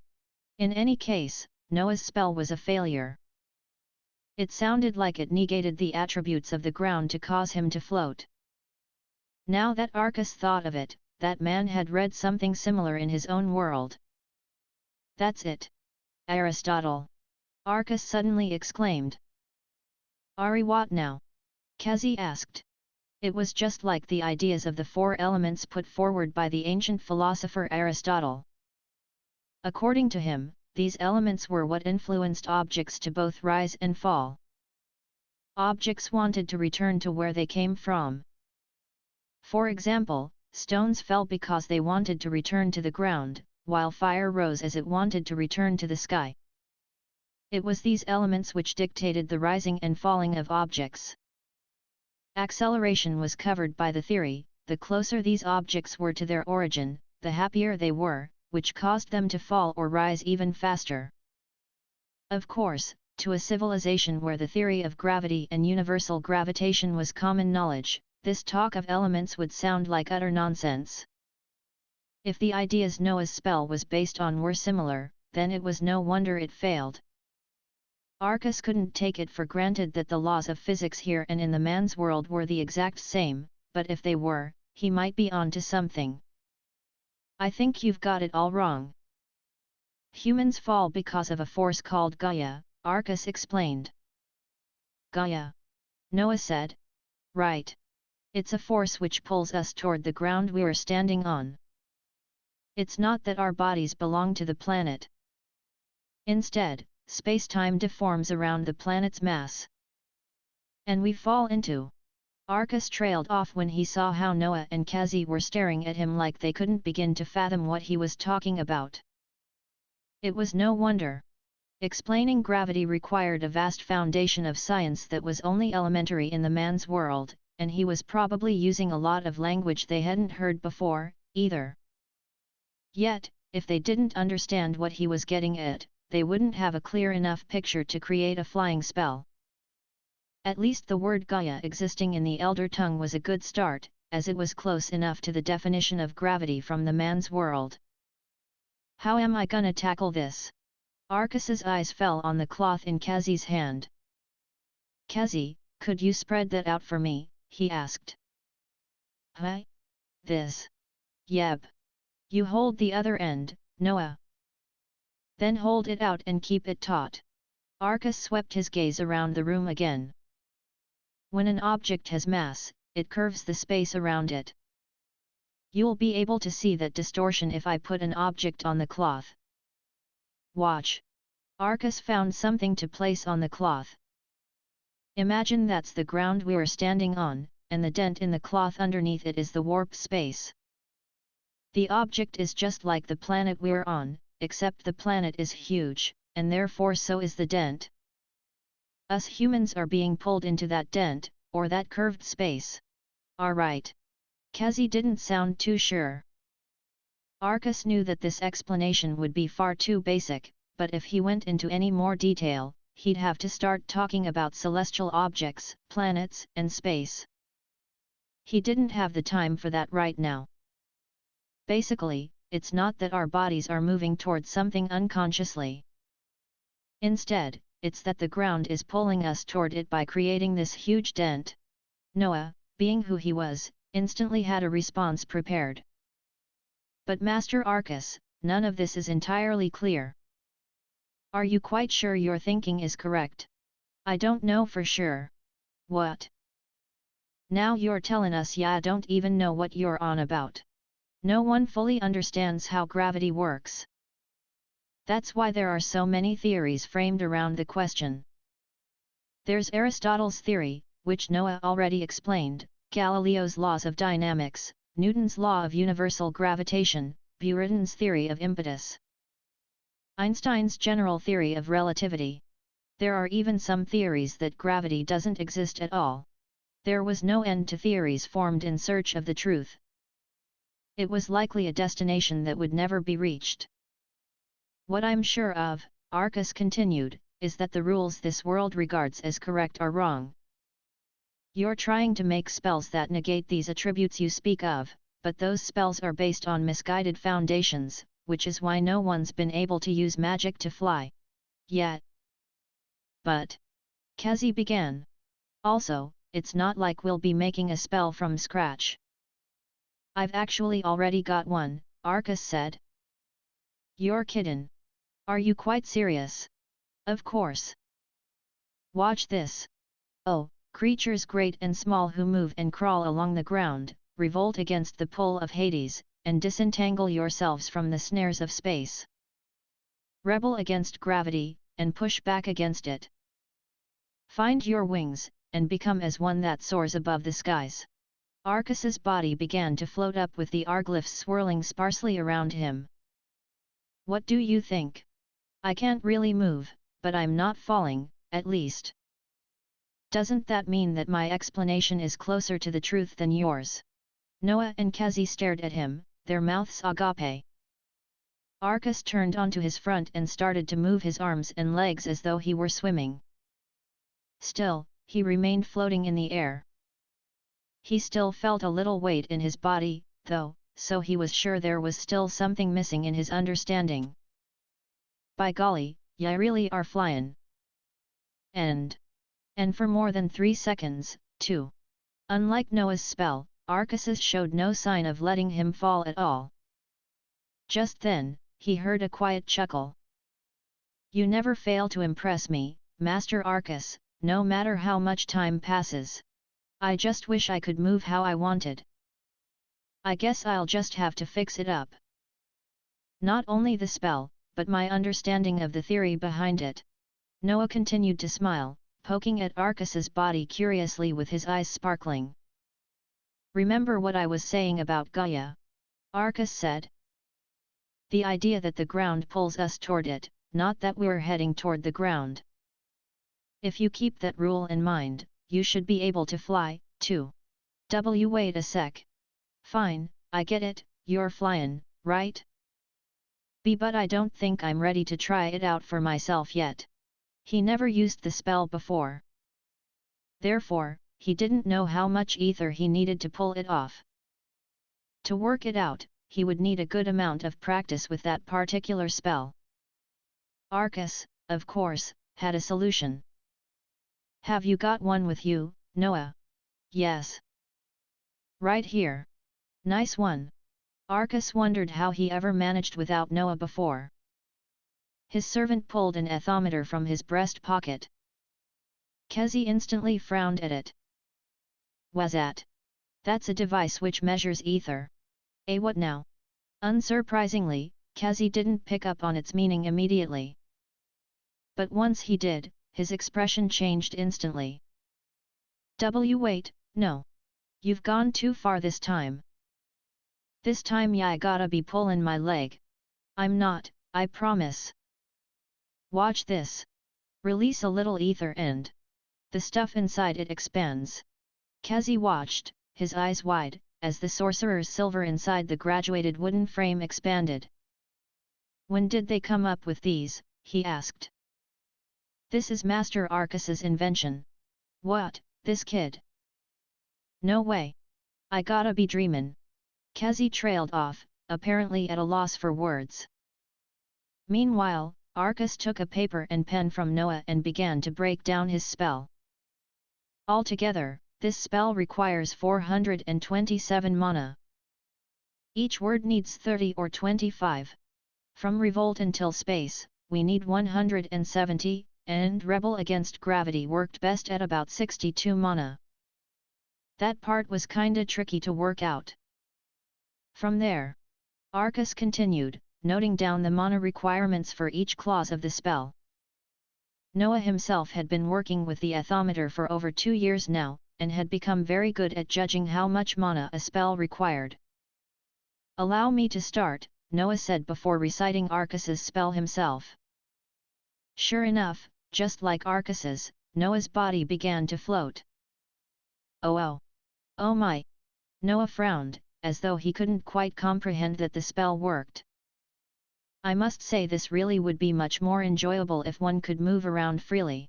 I could probably make that happen, but the spell would end up twice as long as the one you cast earlier. Plus, it'd be difficult to control the movements themselves. Not to mention that the ether required for such a spell would make it far too impractical to see any use.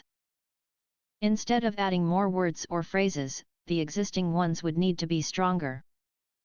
"But that's way too complicated to sort out right now," said Arcus. "I shall look forward to seeing what you can come up with." Noah smiled. "You mean we? I'll need you to help me out, you know." "But of course." Arcus made his way toward the window. At this height, the wind was incredibly strong, and there was no doubt that it would make things more difficult. He positioned himself by holding onto the windowsill, still not quite comfortable with the floating sensation. He felt like one of the astronauts he'd seen on television in the man's world. They often held onto parts of the space station's interior to keep themselves steady in the zero gravity. Kezi, meanwhile, was looking out of the window and down toward the ground with a gulp. Arcus wasn't exactly steady on his feet, either. Suppose his spell stopped working halfway through, just like Noah's spell from before. The moment that happened, there was no saving him. The possibility clung to his mind like a frightened animal. The wind howled beneath them. Saying they would simply fly down was easy enough. Actually doing it was a different matter. "Arg! All right, here goes then." Without wasting another breath, Kezi recited the spell from the notebook. Again and again he recited it, until he finally committed it to memory. Then, he used the ethometer to measure how much ether he needed to cast it. It didn't take him long to work it out at all, and then, he was ready for the real thing. "Oh, creatures great and small who move and crawl along the ground. Revolt against the pull of Hades, and disentangle yourselves from the snares of space. Rebel against gravity, and push back against it. Find your wings, and become as one that soars above the skies. Simon, let me fly. One small step." Arglyphs rose up around Kezi, creating a warm, gentle breeze that swirled around him. The next moment, his body lifted into the air too. I am really flyin'," he gasped, unable to believe his eyes. "See?" Arcus said. "Yeah, but, do I really think it's safe?" What if it runs out halfway down the tower? We'll be fine. Arcas took Kazi, who was still panicking, by the arm, leading him out through the window. The three of them floated there for a while to get used to the new sensation. To get back to the ground, all you need to say is down, and you'll start falling gently, explained Arcas. You'll speed up the more times you say it, so you'll want to take it easy. Just say it whenever I do for now. And so they began the terrifying descent, suspended in the air without even a parachute. The night was deepening. Stars twinkled brightly in the sky, occasionally blocked out by the passing purple clouds. The soul glasses on the ground shone brightly, as though greeting the sky above. Their light bounced off the glass panes of buildings, creating their own blanket of stars. There was a reason this capital was known as the City of Starlight by the neighboring kingdoms, and it was all thanks to the city's glass factories and advanced seal technology. Not only was it a beautiful sight to behold, but it meant the citizens were able to work late into the night under the illumination, accelerating progress even further. Needless to say, the capital's largest prison, the Holy Tower, also made use of soul glasses. They were good for spotting both intruders and would-be escapees in the darkness. There was one particular person who was able to spot those attempted escapes faster than anybody else. Oh, thank goodness they made it out. Arcas's friend Sue let out a sigh of relief as she watched the tower from one corner of its courtyard. Arcas and his servant ran across the grounds. There wasn't a guard in sight, meaning their escape was unnoticed. Are you sure about this? A woman standing next to Sue asked. She was a sprightly woman in her mid-20s. Her long, rose-colored hair was tied back in a ponytail, and her purple eyes were half hidden behind small, silver-rimmed and square-framed glasses. Her fur-trimmed cloak gave away her noble status, although more conspicuous was the highly decorative sword that lay on her hip. She had a pretty face, and her lips seemed permanently sealed in a tight line, as though they wouldn't allow a superfluous word to pass them. She gave off an air of frigidity. This was Lisa Laze. She was the gifted chief officer of the surveillance office. Yes. Thank you for your help, too. Everything went as well as I hoped, Sue said. Still, I wasn't expecting a request in the middle of the night to loosen security here. It was the only way to let Arcas escape without attracting too much attention. Exactly. With the number of friends that man has in the tower, even my hands are tied. It was common for nobles to plant their own people in high places to keep themselves safe. For some, it allowed their crimes to receive a lighter sentence. For others, it made any jail time more pleasant. When nobles used their powers in such a way, it was all too easy for them to slip through even the Ministry of Justice's toughest nets. If the country's processes were more tightly regulated, this sort of thing wouldn't happen as much, but that would involve tightening up the nobles' current powers, which they wouldn't take lying down. History already told of what would happen then. Nobles would flee the country, searching for somewhere they could take power again. Meanwhile, the masses would take over the kingdom, and it would crumble from the inside, much like the former kingdom of Dario state. That was one of the difficulties of feudalism. I still can't believe he got sent to the tower. I wonder who's behind this, Sue said. Lisa stayed silent. Sue realized she wasn't getting a straight answer unless she asked a direct question. Do you know anything about this, Lisa? No. Sue wasn't sure she believed her. She came to Lisa requesting her help after she heard her friend was captured. Not just captured, but imprisoned in the Holy Tower. There were measures in place to prevent its clientele from running amok. Their teeth or tongues were pulled out, and in some cases, their jaws were broken. As soon as she heard the news, Sue panicked. Deciding that finding out the reason behind Arcas's capture could wait, she asked Lisa to either set him free or allow his escape. Now that he had, she returned to the question of what he was doing there in the first place. The Arcus that Sue knew was anything but a hardened criminal. Quite apart from his upstanding behavior, having a noble child imprisoned in the tower at a moment's notice was unheard of.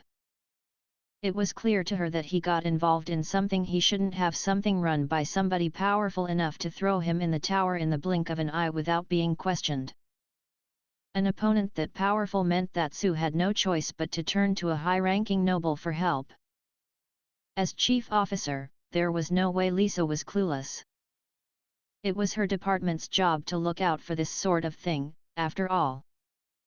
Is the surveillance office doing anything about this? Sue asked. It was all too strange. If this was a result of a conflict between two houses, it was the office's job to intervene or at least investigate. Yet this time, they had done nothing, despite the fact that they were usually champing at the bit for even a whiff of conflict or corruption. The only conclusion was that their inaction was because of somebody or something exerting their influence over them. Sue was certain something was lurking in the shadows. It was almost like she could hear it creeping up on her now. All of this couldn't have come at a worse time. The surveillance office wasn't acting, but Lisa failed to answer Sue's question. Did she herself not know the answer? Did no one tell her, or was she just keeping quiet? Did she really believe Sue would drop it if she didn't answer? She was wrong. Sue needed an answer, no matter what. Officer Lisa Laze. I'm only going to ask you once more. If you know something, tell me.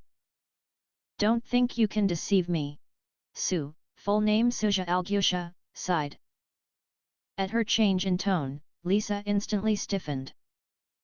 Don't be absurd. Your silence only means you're keeping something from me.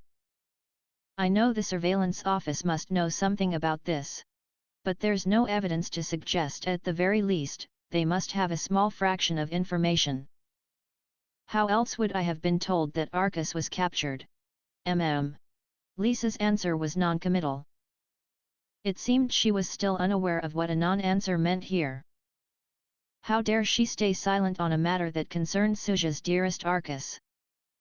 Any delay in answering wasn't something Suja was likely to forget soon. Suja slowly drew the sword that lay at her waist. She allowed her ether to boil up inside her, rushing to every last inch of her body. There was no way Lisa wouldn't feel it. The silver blade glinted in the moonlight, flicking its rays fiercely from its surface. The next moment, it was positioned against Lisa's neck. As it dug into the skin of her collarbone, a shock of fear shot through the older woman. It didn't escape Suja's notice. Lisa Laze. You are to look into the office's failing in this case very carefully. If you fail to carry out this investigation to the utmost, then you know what is to happen to your head, don't you? Why yes. Yes, ma'am. If you understand, I expect results. Suja reined in her overflowing ether. At the same time, Lisa collapsed to the ground on all fours. She was gasping like she had just run a marathon. With a sigh, Suja became Sue once more. She smiled sweetly. I can't wait to see what you come up with. Lisa cried out, her face damp with sweat. It seemed Sue scared her more than she thought, though at the same time, she couldn't say she was too surprised. She waited for Lisa to regain her composure. I do wonder just how they managed to make it down the tower, Lisa remarked. It hasn't been long since his attendant made it in, and it should have taken even longer than that to climb all the way down. Maybe they climbed down from the outside, Sue suggested. That doesn't sound all that realistic. Yet. I wonder if Arcus came up with some cool new spell or something. I'll have to ask him about it. Though, if she did, she'd have to reveal that she knew about what happened tonight. How should she approach it? Sue's mind was already bursting with excitement. What spell had he used? Which phrases, and which words? If there was one thing she knew about Arcus, it was that his creativity knew no bounds. Just then, Lisa beckoned to her. This way, ma'am. Sue followed her, stealing one last glance at Arcus over her shoulder. Though she was glad he was safe, there was one thing that didn't fail to capture her attention. Isn't that the kidnapper? Why is he with Arcus? As well as his servant, Noah Ingvain, Arcus was running with the man who tried to kidnap them. They seemed to be getting on well enough, from what she could tell, so maybe there was nothing to worry about, but Sue wasn't sure she had ever seen such a strange combination of people. Having successfully escaped the Holy Tower, Arcus and his two companions raced through the night. They were already closing in on Gaston's estate now. It was visible in the distance, the tall building towering up behind a row of hedges. The light of soul glasses spilled out through the windows, while similar lamps illuminated the courtyard. It was so bright that Arcus had to squint no matter where he looked. It seemed a bit much, even in the name of security, but there was no doubt that it made sneaking into the estate much more difficult. Noah, Kazi, and Arcus peered over the stone wall and into the dazzling garden densely populated with statues. Ugh! Kazi's distaste for the Marquis's aesthetic sense was clear. So this tacky sparklin' place belongs to a noble, yet. The Marquis Ca Gaston, said Arcus. Hi! Kazi fell silent, mulling over the name. Arcus couldn't blame him. They weren't dealing with just any aristocrat here. This man was in charge of all the kingdom's financial affairs. In the first place, Kazi had only promised Arcus that he would help him escape the tower and nothing more. It's okay, Kazi. Thanks for all your help. If you come to the Wraitheft house later, I'll be able to reward you. Kazi. Kazi had stopped responding. He looked down at Arcus, his expression calm and composed. It was a far cry from his usual cocky grin. What on earth could he be thinking? What ya guys plannin' on doin' here? Huh? Like I said, I'm gonna beat up the Marquis and save my sister. He looks like a pretty big cheese. Have ya thought about what ya gonna do after? I don't have to. I'm just a kid, after all. I don't need to worry about consequences. Ya say you're just a kid, but ya sure don't act like one sometimes. You're telling me, Noah pitched in. I do fear for how he shall be in 10 years' time, if this is how he is now. Quit it. We gotta save Lesia, and we gotta do it now. Do not forget, Master Arcus, we have the option of waiting for Crabe. But he can't do anything right away. It'll take too long. Indeed. If he was already able to act, he would have been in contact by now. If you knew that, why did you ask? I needed to make sure you were fully aware of our situation. That is also part of my role, Noah replied calmly. There was a good chance that Arcus's desperation would cause him to forget the basic facts of what they were dealing with, so he did find Noah's reminders helpful. His servant really did manage to think of everything. Hey, Arcus! Mind if I join ya guys for this bit? Kazi asked suddenly. What? It'll be easier if you've got more people on your side, right? Sure, but you do know who we're taking on, don't you? Yeah, but you're a noble, too. That comes with its advantages. You're getting ahead of yourself.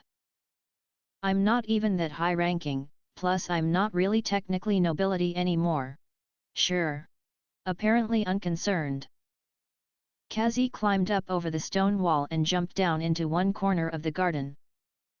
He was clearly raring to go.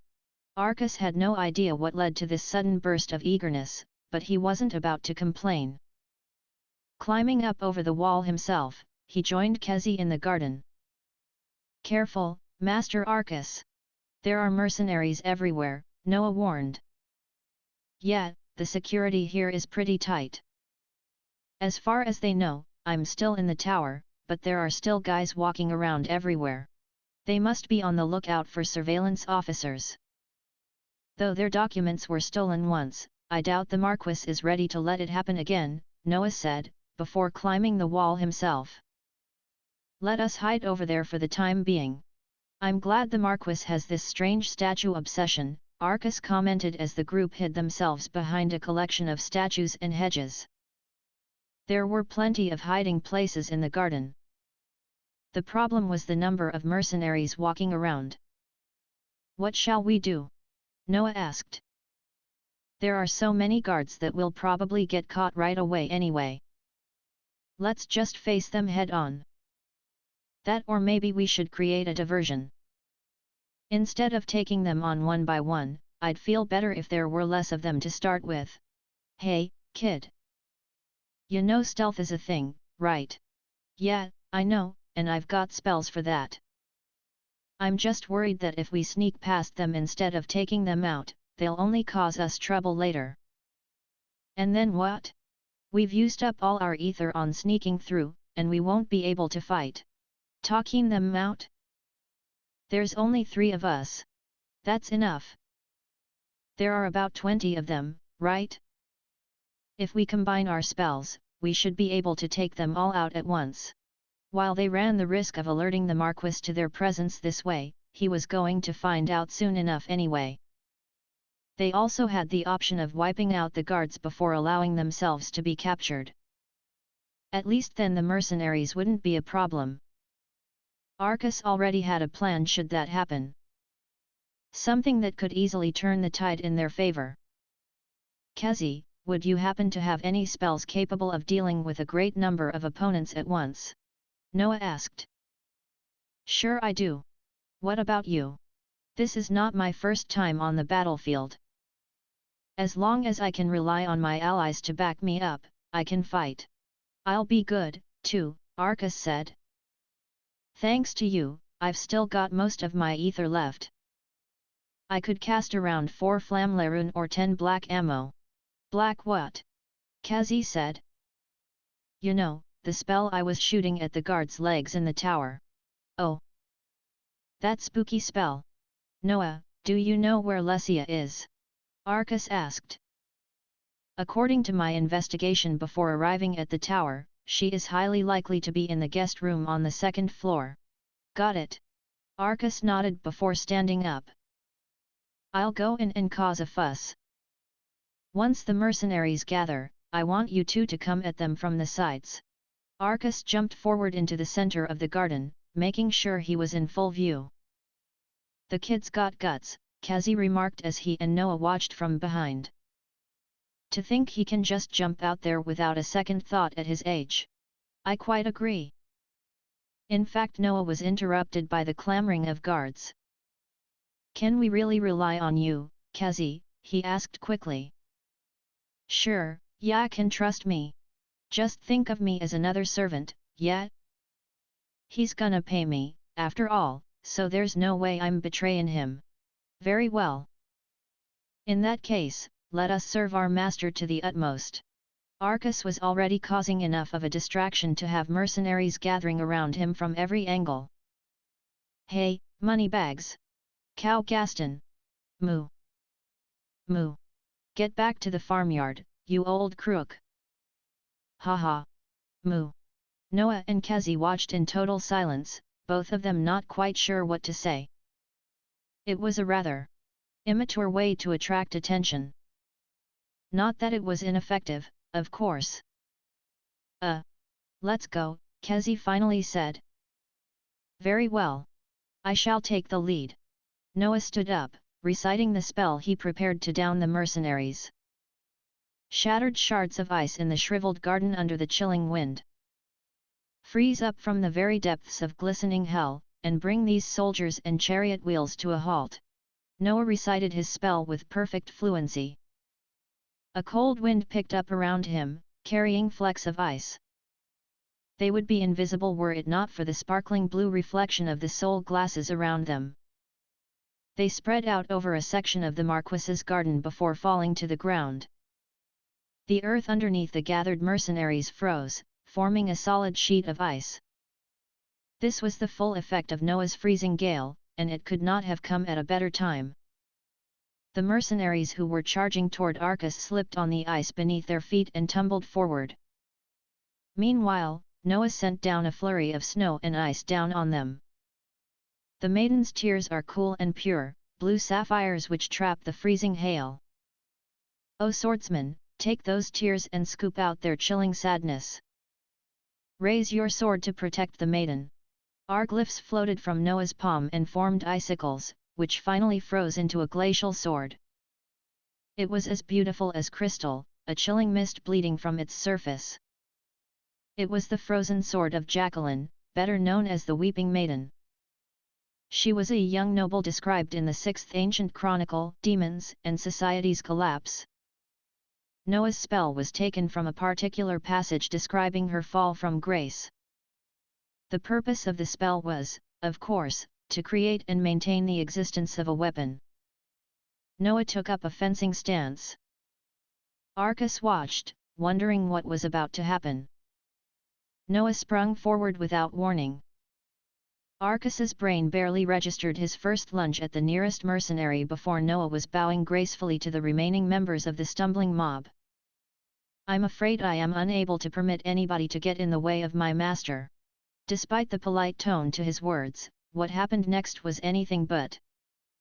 Noah's sword was not just for stabbing, with each thrust, it sent a sharp shard of ice flying from its tip. The light of the soul glasses bounced off those shards, blinding anybody who dared look at them directly. Not only that, but the shard damaged even those surrounding its main target.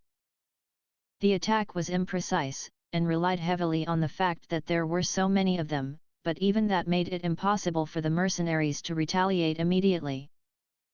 Noah thrust his sword forward. It pierced its target, and the shard ripped through the target's allies. As if that wasn't enough, he sent even more of those shards flying. The surrounding hedges froze over as statues crumbled from the attack. Though they'd weathered many a winter, the unnatural cold the elder tongue could call up was more than they could bear. Don't get cocky now, slush for brains. One of the mercenaries had freed himself from his icy restraints and launched himself at Noah. Noah dodged him with an elegant sidestep, slicing at the mercenary's neck as he passed. The closest group of mercenaries were caught in the resulting spray. Their ankles gripped tightly by the frozen ground, they had no way of dodging. Noah pulled his sword back, the friction creating a horrible screech. Whoa! Arcas was left speechless. It was clear now just why Noah was top of his class at the Institute. His sword skills were just as impressive as the spells he conjured. Noah strolled onward through the icy garden. None of the mercenaries on the back lines wanted to touch him. Even the archers were left powerless, their limbs frozen by Noah's magic. Quick! Someone use a fire spell. Attack them and melt the ice on the ground at the same time, one of the mercenaries commanded. So there were magicians among them, too. Arcas immediately tracked them down. They'd formed up in a line, beginning to incant their spells. So you're both crazy, huh? You guys are insane. Totally insane, I swear. The magician's spells were interrupted by Kazi, who was walking across the ice like he was out on an evening stroll. The magicians started over, rephrasing them around his presence. He who bears fire cannot bear a heart. Corner and chase the debtor and burn the house down to the ground. That life too shall be your payment. Oh, scale the lawyer and scale the scholar. May your eloquent speech quench the flames and become as my shield. The first spell came from the magician's elegy. Specifically, a story of an infamous loan shark who sent out pyromancers to collect what was owed him. Kazi's spell was made specifically to defend against theirs. The fire-bearers in the story finally found themselves in a courtroom and tried by a lawyer named Scale, who exposed their sins to the world. Using that lawyer's name here was the best defense against their spell. It seemed the mercenaries were unaware of the full story, as they continued to chant the exact same spell.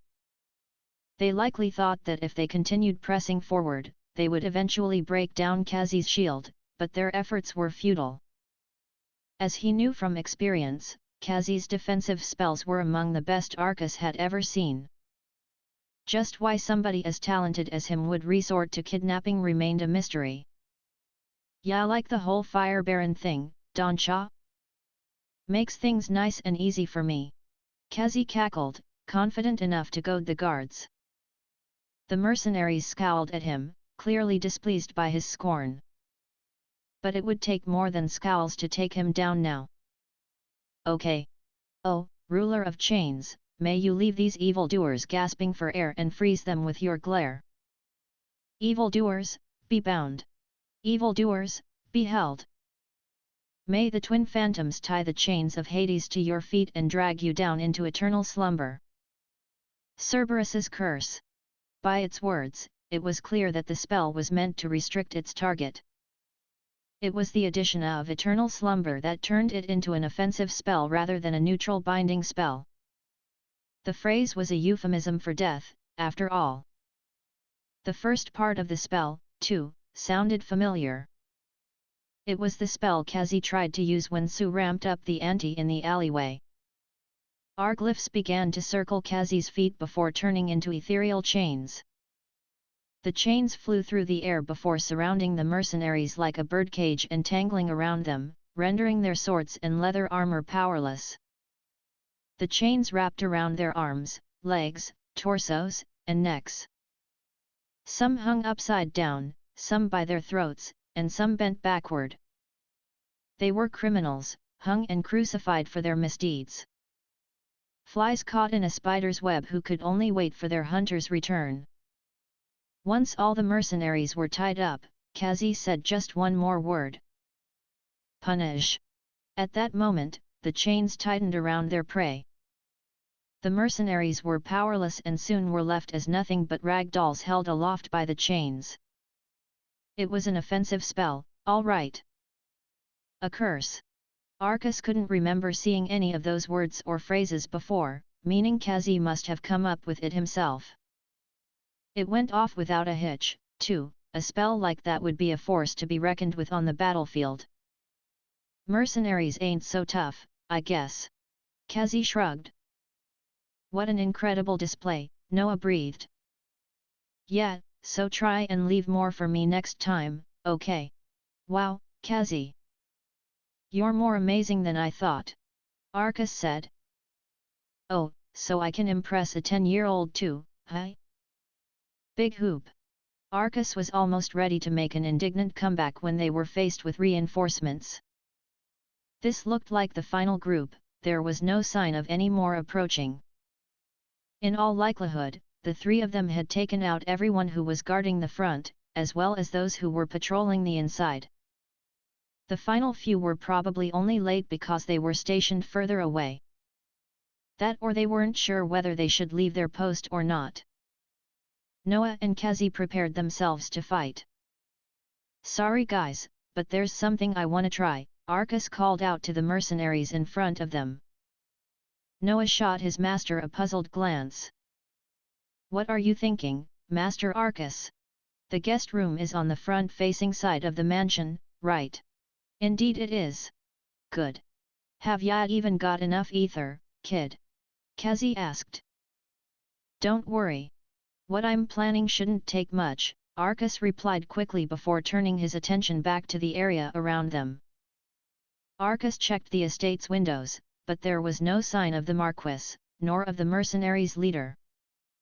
Neither of them would witness Arcus using his magic right now, so there was no need for him to hold back. This was for his sister, who cried for him that day. His sister, who worked so hard to meet her parents' expectations. Arcus had no mercy for those who would harm that sister of his. "Archers, knock your arrows." As the mercenaries prepared their bows, Noah and Kazi put themselves on guard once more. The corner of Arcus's lip curled sadistically. Everything was right where it needed to be. Without hesitation, he recited his spell.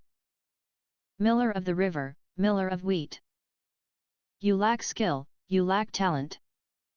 You are lazy, you cannot manage. Your flower rides on the air, useless as dust." There was a clamor of confused voices. What was that spell? It can't have been offensive. The kid's just bluffing. Focus on the other two next to him. The outcome of his spell still not clear, the mercenaries decided that Arcus was not worth worrying about. They instead focused their attacks on Noah and Kazi. Arcus and the effects of his spell were now invisible to them. Exposure dust. The arglyphs from Arcus's incantation flew up to surround the mercenaries. There was a crackling sound as they exploded, covering the area in a fine, white dust. The dust clung to their bodies like flour from a sack. The mercenaries began to splutter. A smoke screen. That's low. Quick. Magicians, use wind magic. Get rid of this stuff. The archers were in no position to shoot their arrows now. Meanwhile, the wind spells achieved nothing but whipping up the white dust around them, sending it scattering even further than before. It seemed the mercenaries had no idea they were just tightening the nooses around their own necks. Master Arcus. A smokescreen is indeed an excellent tool. When used at the right time. That dust ain't gonna kill 'em, you know. Kazi added. What? You guys think I'm done? They were right. Alone, his spell was useless. All he did was cover the enemy in combustible powder. The wind magic helped to spread the powder. Though they weren't in a sealed space, it was still enough for Arcus to carry on with his plan. From his breast pocket, he pulled out a small piece of steel engraved with seals. He then threw it toward the dust-covered mercenaries. Get down, you two! And cover your ears, he warned his companions. They flung themselves down on the lawn, despite not understanding the situation. The moment the steel hit the ground, it began to spark, igniting the white powder around it. The dust in the air caught alight, the flames spreading rapidly across each particle. Finally, when the energy was too much for the space to bear, an incredible reaction between gas and flame triggered. The ground rumbled beneath them while the air exploded into flame above them. The thunderous boom was so loud that it drowned out the screams of the mercenaries engulfed in it. Arcus waited until it was safe to get up. When he did, all he could see in front of him was utter carnage. The once vibrant green lawn was scorched to a blackened crisp. The glass from every window that looked out onto the garden had been shattered into a million pieces. The mercenaries caught up in the blast were in a horrifying state. Some were torn apart by the explosion. Some suffocated from the flames.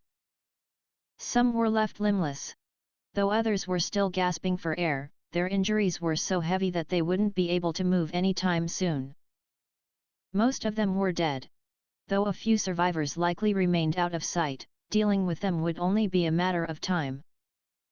Noah swept his gaze over the garden, his mouth agape. What on earth was that, Master Arcus? I just set the dust alight, and it exploded. The dust exploded. It seemed Noah didn't understand. Meaning the physics behind what Arcus just did weren't known in this world. At the very least, it wasn't easily accessible information here, due to the lack of television or internet. Kazi's expression was stiff as he eyed Arcus.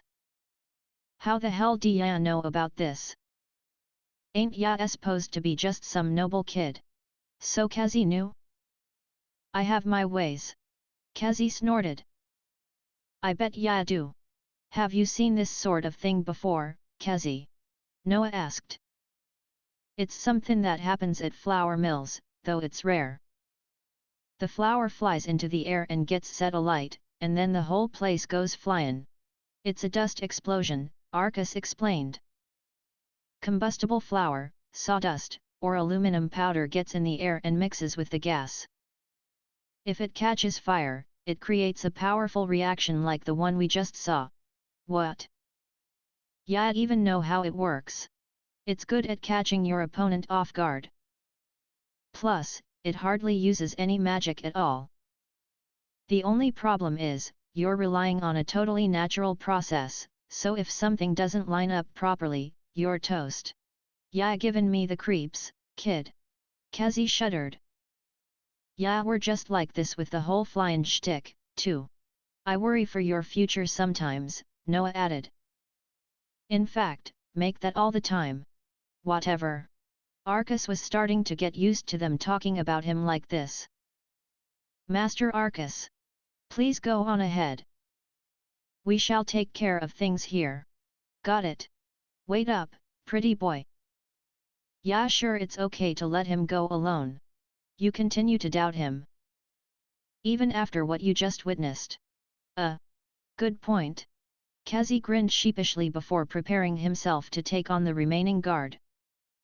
I'll see you guys later, then, Arcus said, helping himself to a dead mercenary's sword. It was fairly short, usable even by a child like him, most likely a backup weapon. Arcus turned, heading for the back entrance. Whatever happened, he was determined to save Lesia.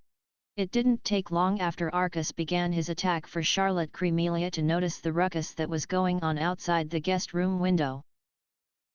What on earth is going on out there? It had been a few hours since the Marquis promised their deaths. Both she and Lesia had been waiting anxiously this whole time, wondering when he would come back.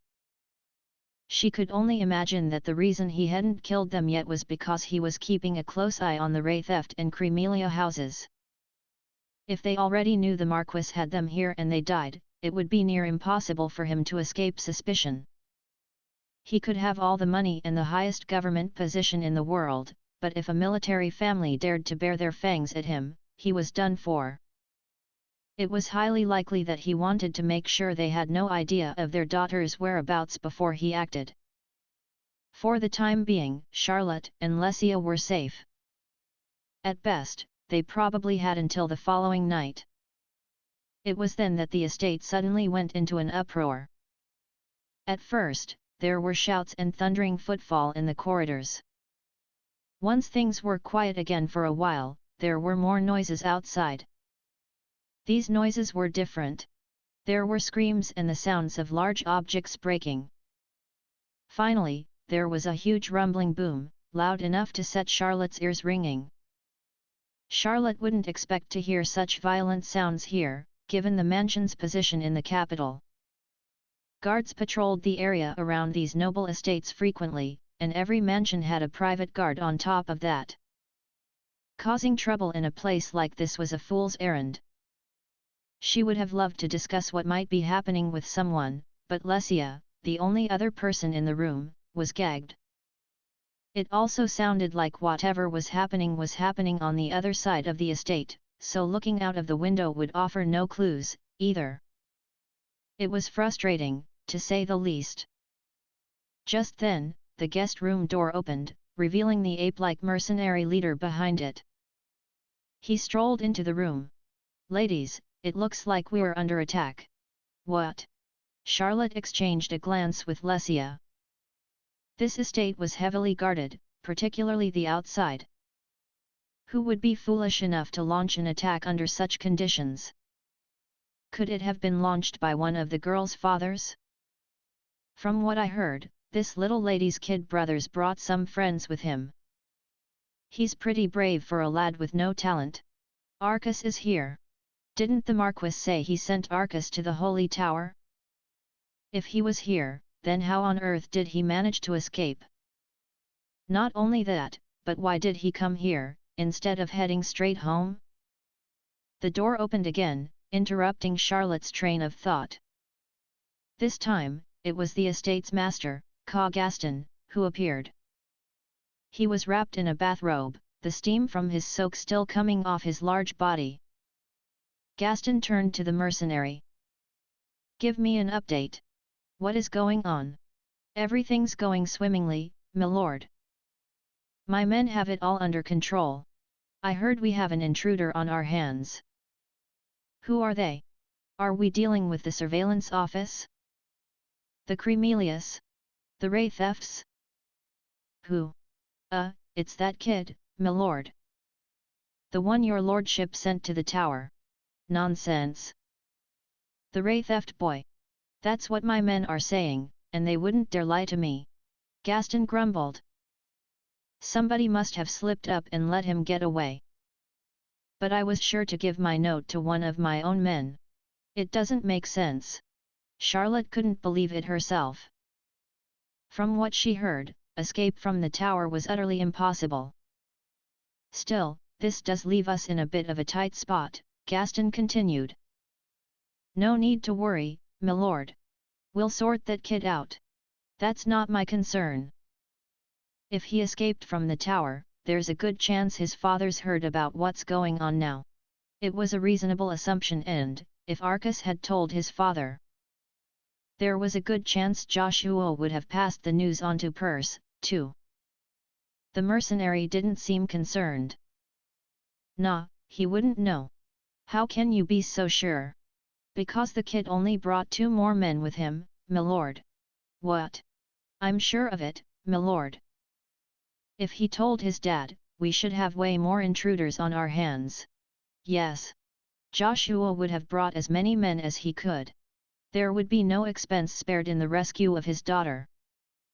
At the very least, the Viscount would have sent more than just 3 people, especially considering one of them was his 10-year-old son. It was also unlikely that Arcas told his father before coming straight back here. If his father knew, then surely Arcas would have waited for him to gather some men together. But he hadn't, and there was a simple explanation for it. He's worried I'm going to kill his sister straight away, Gaston said. Yeah, I think so too, milord. Just then, there was the sound of hurried footsteps in the corridor. They got louder and louder, until suddenly a servant flung open the door without even bothering to knock. My lord, he gasped. My lord. What is it? A thief. I mean, a child has broken into the estate. You mean the ray theft boy? Is he alone? Yes, my lord. In that case, capture him as soon as possible. He's a child, not a rabid criminal. We are trying our best, my lord, but it's proving difficult. Difficult? Gaston roared. Difficult to put a stop to a small boy. The servant shrunk back in fear. The head mercenary lowered his voice, addressing the servant. What about the other 2 outside? How are my men doing? Sir, it seems that your men have been. Well, they've been wiped out. Wiped out? You must be joking. I am not, sir. I saw it myself, outside the window. All of them were dead. The servant's voice cracked on the last syllable, and he was getting paler and paler by the minute. The news made even the Marquis and the mercenary exchange a fearful glance. The mercenary knew just how many men he had at Gaston's estate and how well spread out they were. But there are only 3 attackers in total. And one of them's a minor, the mercenary protested. It seems the guard has been completely wiped out by magic. The back garden looks completely frozen, but also like it's been burnt to cinders at the same time. So they know their magic tricks. The mercenary spat in frustration. Gaston slammed his fist down on the table in front of him. I knew there was something funny about that child. It must be the 2 he has with him, milord. Even a low-level martial family like the Wraithefs has gotta have some decent magicians. Still, it's weird they let the kid go ahead by himself like that. Gaston pinched the bridge of his nose between 2 fingers. How many times must I tell you not to underestimate him? I am certain he is only pretending to be weak, like a wolf in sheep's clothing. A wolf, milord?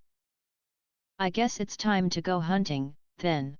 There were more footsteps and shouts from the corridor. There was the clanging of metal, as though there was a sword fight going on, but it wasn't long until the sounds died down again. The guest room door flung open once again. Their 4th visitor that evening was much smaller than the previous 3. With silver hair and crimson eyes, he looked just like Lesia, but in male clothing. There was no doubt in Charlotte's mind that this was Arcas Wraitheft. Dressed in typical noble fashion, he held a sword in his right hand. His ruby eyes scanned the room until they found his sister. Lesia. Are you hurt? Lesia shook her head vigorously. The relieved smile on Arcus's face lasted only a second before he turned to glare at the Marquis. There was a harsh fierceness to his eyes, unlike any Charlotte had ever seen from boys her own age. How on earth did you get out of the tower, boy? Gaston growled. No way would I tell you. Arcus pointed his blade at Gaston. I'm taking my sister back. How dare you speak to me like that? The mercenary stepped in front of Gaston, sensing a fight brewing. Don't think you're tough just cause you talked some grown ups into coming here with you. They're not here to help you out now, are they? I can fight for myself. Guess it'll take killing you for you to learn that you can't. The mercenary unsheathed the sword on his back. Restrain him, cried Gaston. No need, milord. He can't fight back anyhow. Arcus moved the sword away from Gaston's neck and gripped it with both hands. The stance he took wasn't the usual one he would use for fencing. He used a rarer position because of the shorter length of his sword. The mercenary let out an impressed hum, not expecting Arcus to know of this stance. So you do know how to fight. You were just pretending before, hey? Of course. If my uncle ever saw how I tried to fight back then, he'd bite my head off. Is that right? Well then, I won't hold back either. The next moment, the mercenary thrust his sword straight at Arcus, having closed the gap between them in an instant. It took him by surprise, but he still had the wherewithal to fend off the attack with his own sword. I'm not done yet, the mercenary laughed. His large stature made his slashes all the wider and more powerful. It would be difficult enough for an adult to defend themselves against such overwhelming force, let alone a child. Yet Arcus did just that, blocking each strike from above with the side of his sword. Whoa! Charlotte couldn't help but breathe a sigh of astonishment as she watched. Apparently tired of staying in one place, Arcus started to circle the room. Not worried about damaging the furniture, he scrambled over it and used it as cover from his opponent's blows. He jumped around and kept a perfect balance, avoiding each of the mercenaries' strikes as he did so. He never once showed signs of wobbling, even when he was forced to crouch or stand on one leg. Charlotte could only think that his training regime must have been incredibly thorough. The mercenary wasn't able to move as freely as before, now that Arcus had led him to the more furnished side of the room. It wasn't enough to compensate for their difference in size, though. Longer arms meant longer reach, and higher strength meant stronger strikes. No matter how well Arcus was able to dodge, the mercenary's sheer size never once allowed him an opening. His frustration was starting to show on his face. Come on! Get it together, kid, the mercenary taunted. Damn it! You can't win by running away, you know. Noticing Arcus's irritation, the mercenary kicked at him. Though Arcus was able to block his sword just in time, he lost his balance and was sent rolling over the floor. He was back on his feet in an instant, wielding his own sword once more. Meanwhile, the mercenary showed no signs of slowing his onslaught. You sure have a lot of confidence for a kid. But I can still send you flying just like that. Arcus scowled at him. Look, little kids like you should just go curl up in the corner while the real men like us fight. You're nothing but a talentless hack. Again, Arcus was hit. And again, he got back to his feet instantly. As Charlotte watched, a doubt began to form in her mind. How can he keep standing up against such a powerful opponent? How could he keep picking up his sword, again and again? When she and Lesia were captured, Charlotte gave up the moment she realized her opponents outclassed her. It was because her gift allowed her to see her own defeat, making her believe that was the only outcome. As long as her opponents were bigger, stronger, and more skilled than her, there was no way to win. Yet here was Arcus, standing up again and again despite facing such an opponent. He must have been in pain. But still, he stood up. Arcas's parries were getting slower and slower. The mercenary swung down his sword again, and though Arcas blocked it just in time, his body was sent flying and eventually slammed against the wall. He was gasping for breath now. His body was so bruised that it pained Charlotte even to look. She couldn't hold back any more. "Stop. Please, just give up. No one will blame you." Arcas looked her way with a puzzled expression.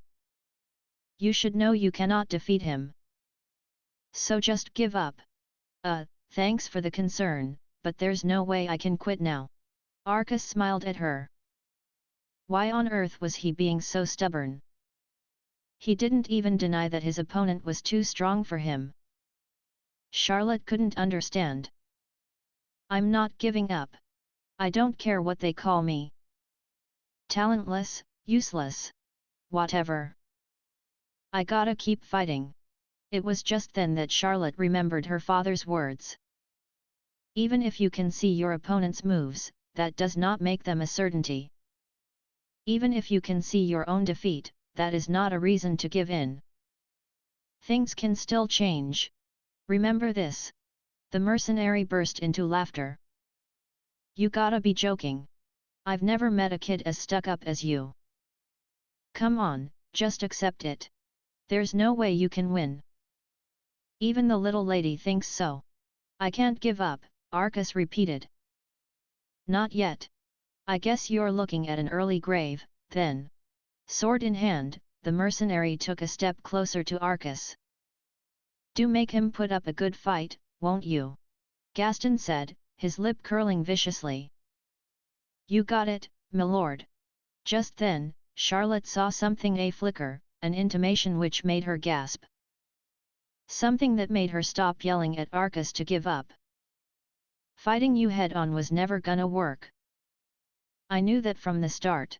"Well then, why don't you? That's why I've been waiting just for this moment to play my last card."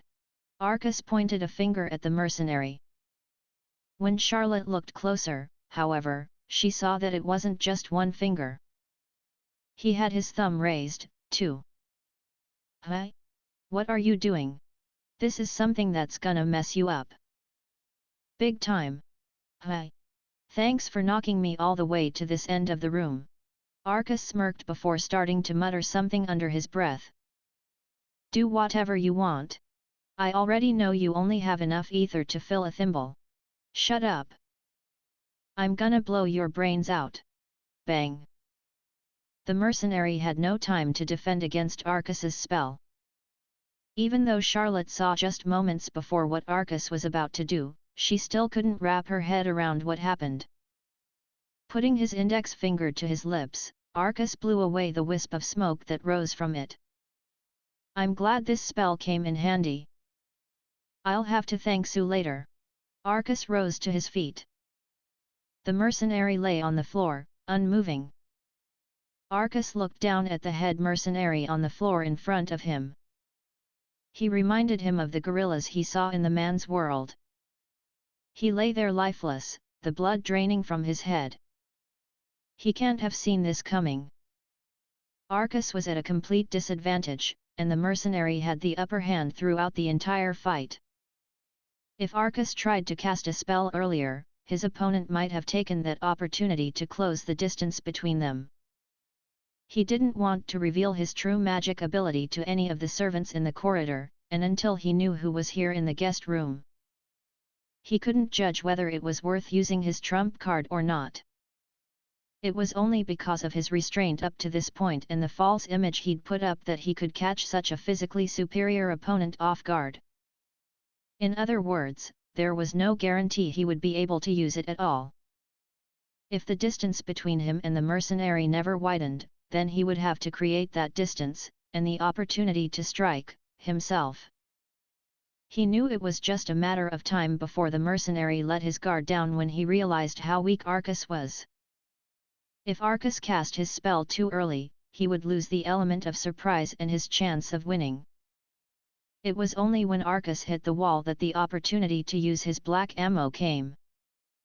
By the time the mercenary heard the incantation and put together that he'd been hoodwinked, it was already too late. Arcus's aim was perfect, and he was too far away now for the mercenary to attack straight away. If only he bothered to check on his men in the garden, he may have realized what he was dealing with sooner. If only he listened to Gaston's warnings. When Arcus said he was going to blow his brains out, he meant it. The floor was strewn with pulverized grey matter. He probably thought that the strongest spells were the most visually impressive, too. The thought crossed Arcus's mind as he looked down at the corpse. It was a common assumption. The strongest spells often had a large area of impact and longer incantations. Arcus's black ammo was an exception. Arcus turned to look at his sister. Next to her sat the girl who cried out to stop him. Both of them stared at him in shock. It must have been the first time they'd seen magic used this way. The Marquis's own look of shock quickly twisted into a scowl. Was that magic? My family's known for its magical ability. What do you think? Well then, why did you act like such a simpleton before? To make him underestimate me. I should have fought back sooner, but it's pretty tough when you're just a kid, you know. Really, it was Arcus who misjudged the situation at first. He thought that his magical abilities would get him out of anything, and that misconception led him to the tower. What if he restrained you like I ordered him to? Then you would be in a fix. No, that would have made things easier. First he'd need to go through the whole process of disarming me. It would have left me plenty of time to plug him. We would have killed the girls the moment you tried anything funny. No, you wouldn't. Hostages are useless once they're dead, and your mercenary would be wasting time trying to kill them without paying attention to me.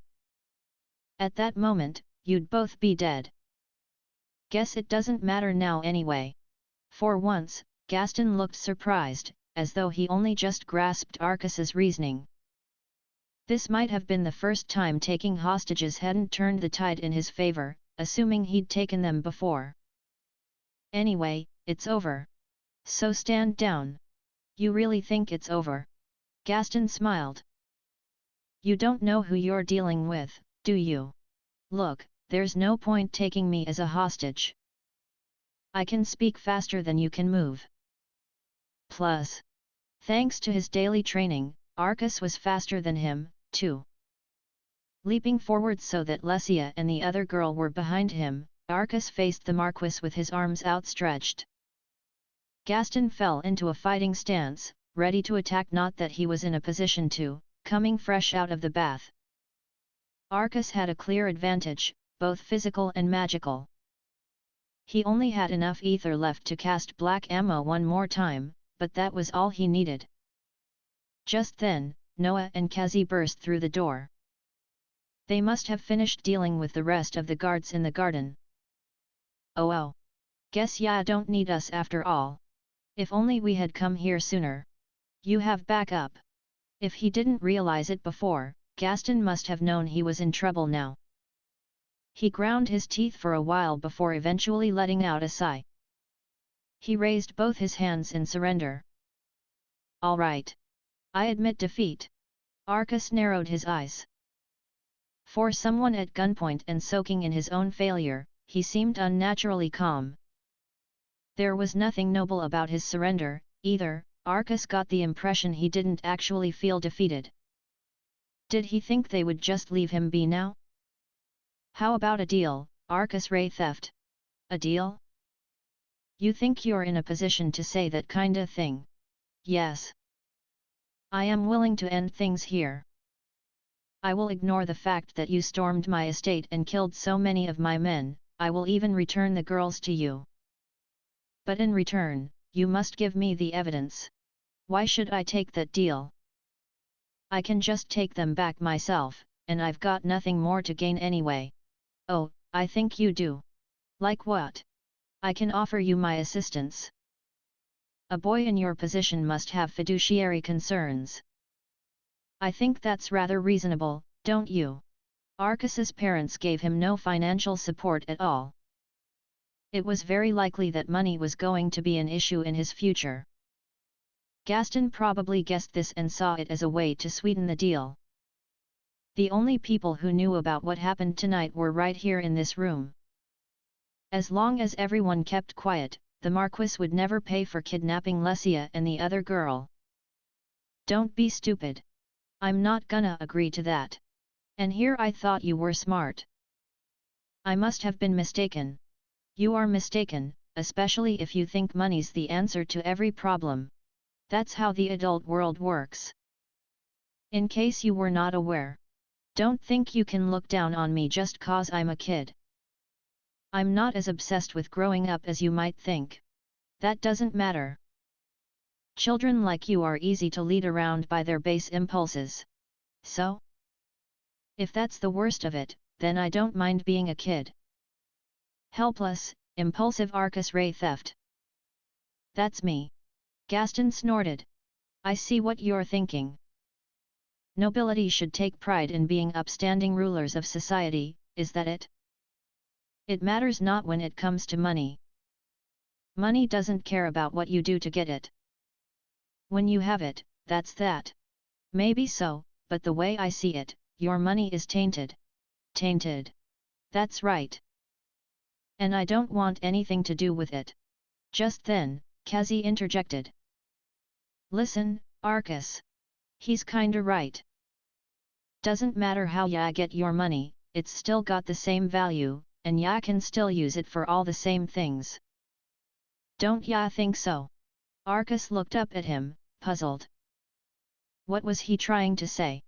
What's gotten into you? Just felt like saying it, is all. Was that really it? As Arcas recalled, Kazi cared a lot about money. In any case, he had a point. There wasn't any practical need for its owner to worry where it came from. I get it, but once you use tainted money, your heart is tainted too, said Arcas. Huh? What ya mean? The moment you use dirty money is the moment you stop worrying what you do with it. You stop caring about those who earn their money fairly, as you earn yours dishonestly, which just puts them at a disadvantage. The more you use that dirty money, the more honest people suffer, right? It was a never-ending cycle. Using your ill-gotten gains and getting away with it would just reinforce the idea that it was okay, whether you stole it or committed fraud. You'd realize that it was easy, that with virtually no effort, you could wring a fortune from the world. The more you cheated, the easier it became, and eventually your guilty conscience would be worn away. The people who lost out from your misdeeds would be of no concern to you anymore. That was what that man's mother said as they watched a news report on a new scam going around where fraudsters would phone up elderly people and squeeze them for cash by posing as their children. Having scammed their victims, the fraudsters stopped caring how it affected them. They never paid those elderly people a second thought, too obsessed with their newfound money. If their hearts weren't tainted, Arcas didn't know what they were. He studied Kazi carefully. Those re some pretty big ideas for a little kid. You think I'm wrong? Nah. What ya said made sense. Arcas waited, but Kazi made no further comment. Arcas still couldn't work out why he felt the need to say anything in the first place. When Gaston next spoke, he addressed Kazi. You there? Huh? What? You're a magician too, are you not? I'll pay you enough money to live the rest of your life in luxury if you get rid of these two for me. What do you think? He must have realized from Kazi's words that he saw money as morally neutral. Kazi was only here because Arcas paid him, and he didn't see what would logically stop him from accepting Gaston's offer. In his gut, though, he just knew Kazi would refuse. Kazi sighed before walking up to the Marquis. Say, Mr. Marquis, do ya maybe remember Hanjin, a certain farming family 10-odd years ago? It was in your territory, after all. A single peasant family? How should I remember something like that? Ya took their youngest daughter in when they couldn't pay your interest. Now that you mention it, I do recall something similar. I did hear that family had a funny way of looking at money. That there was good money and bad money, or something along those lines. What happened to their little girl? That family defied me. I did what I wanted with her for a while before making up some sentence to have her hanged. Kazi took in his words. Is it right? The next moment, Kazi closed the distance between them, and his fist made a comfortable place for itself in his face. Even as large as he was, Gaston went flying. Kazi shook his hand out.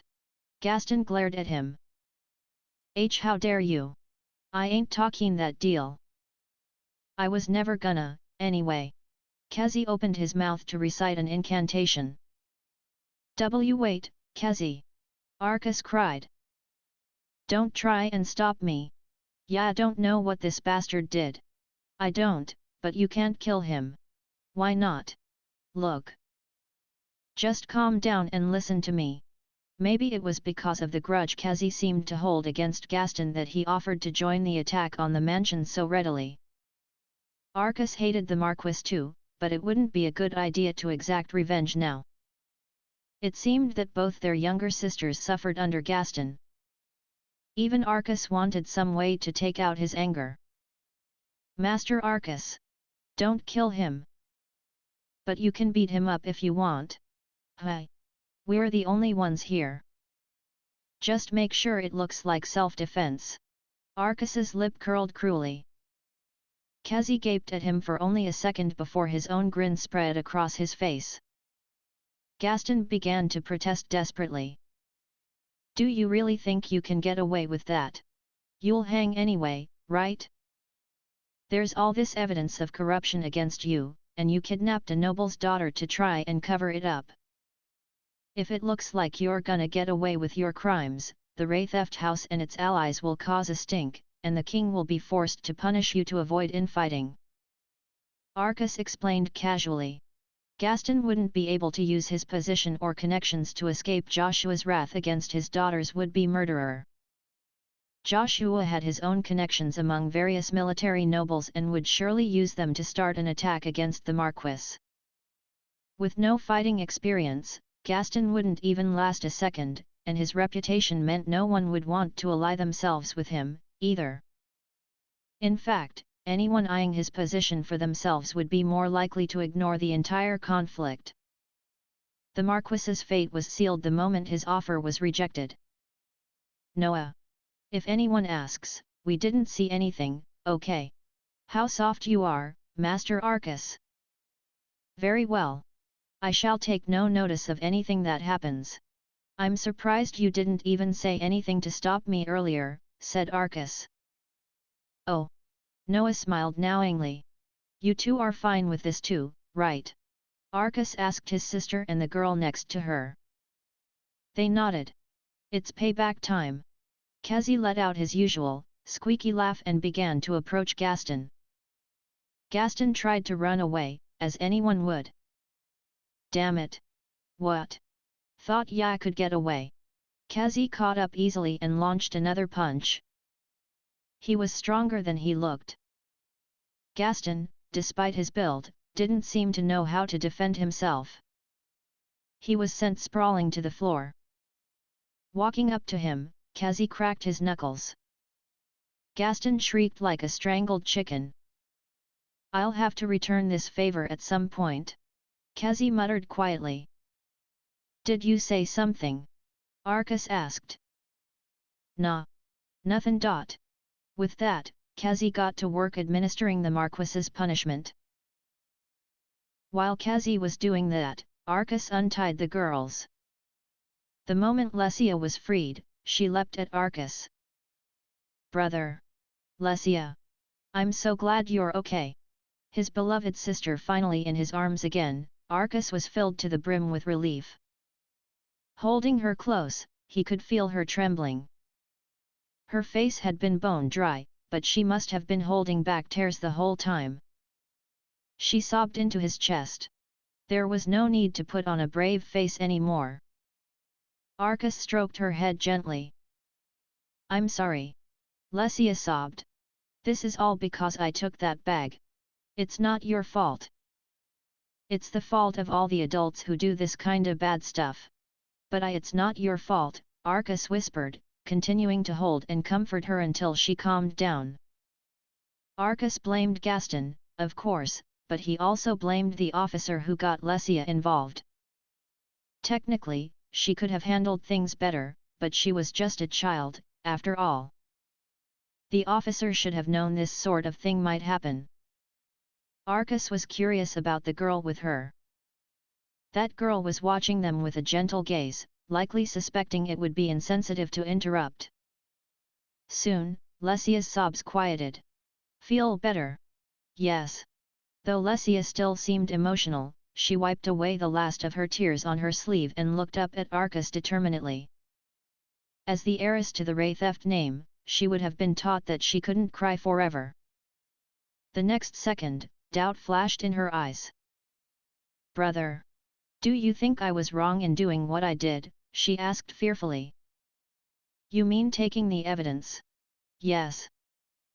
I believed that helping those who seek justice is the right thing to do as a noble. Yet my actions led to all of this. Now I am doubting whether I was even in the right to begin with. Lesia's eyes pleaded Arcus for an answer. Maybe she thought she would have been better off refusing the official. Just because things didn't work out doesn't mean your actions were wrong. And just because something's the right thing to do doesn't mean it's sure to succeed. But doesn't that mean you're too worried about results? You didn't think any of this would happen, right? No one can see the future. I don't think it's very noble to let fear hold you back from doing the right thing, just cause it might go wrong. Do you? It might not have been very fair for Arcus to throw in the word noble when he knew that was what Lesia cared most about. He just wanted her to know that letting fear hold her back in anything would only lead to misery. He thought back to a particular experience in that man's life. That man had a friend, and that friend was a horribly anxious person.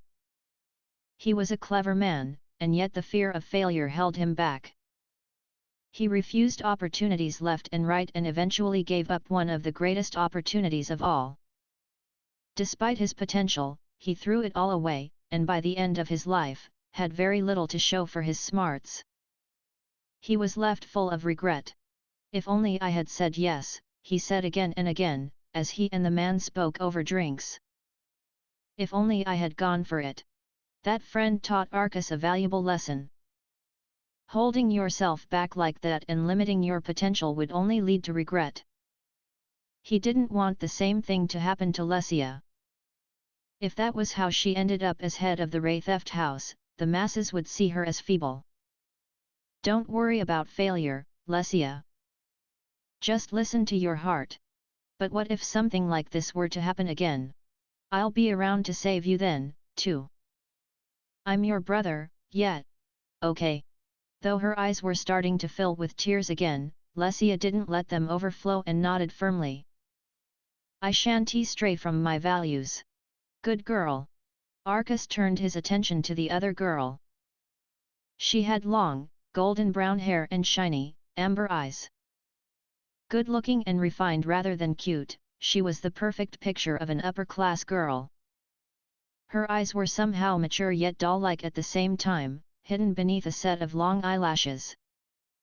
Two cheek-length locks framed her face. From her white outfit came the soft scent of springtime flowers, and there was not a crease or wrinkle to be seen. It was only now that Arcus properly acknowledged her and realized how mature she seemed. He could tell that her education must have been very strict indeed, and in all likelihood, she came from a higher-ranking family than he and Lesia did. Who's this, Lesia? Asked Arcus. This is Charlotte, of the Cremelia house. The Count's daughter? The daughter of the family that the Ray thefts answered to. Arcus heard that Lesia and Charlotte got on well and would often go out together. She was unlucky to get caught up in all of this.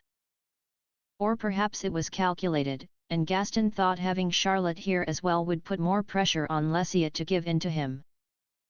It was only then that Arcus remembered his manners. Letting go of Lesia, he took to one knee and bowed. "It is a pleasure to meet you, Lady Charlotte. My name is Arcus Raytheft. We can only apologize for getting you involved in all of this." "Oh, please do not apologize. It was all thanks to your bravery that we were saved. Thank you ever so much for coming to rescue us. It is an honor, my lady." Charlotte tucked her hair behind her ear and looked at him, her eyes soft with admiration. "If I may be so forward. Why yes. I am one of those who thought you to be talentless. As somebody who believes herself to be somewhat gifted, whenever I heard those rumors, I thought badly of you." Arcus wondered if these rumors she spoke of were passed on to her by her parents. "I was surely mistaken. When I realized that mercenary was far too strong for me, I was very quick to give up." "You, however, stood against him until the very end." "Oh, that was nothing," Arcus mumbled. Even Arcus had to admit he was outmatched when it came to sword fighting alone. If Noah was there to help, he might have had a chance at victory, but on his own, it was impossible. It was only because of his surprise attack that he won. "My family oversees the kingdom's fencing style. One day, I am sure many will look to me as a representative of the art. For far too long I focused only on the virtues of talent without paying heed to anything else. As a result, I ended up unable to protect your sister or myself.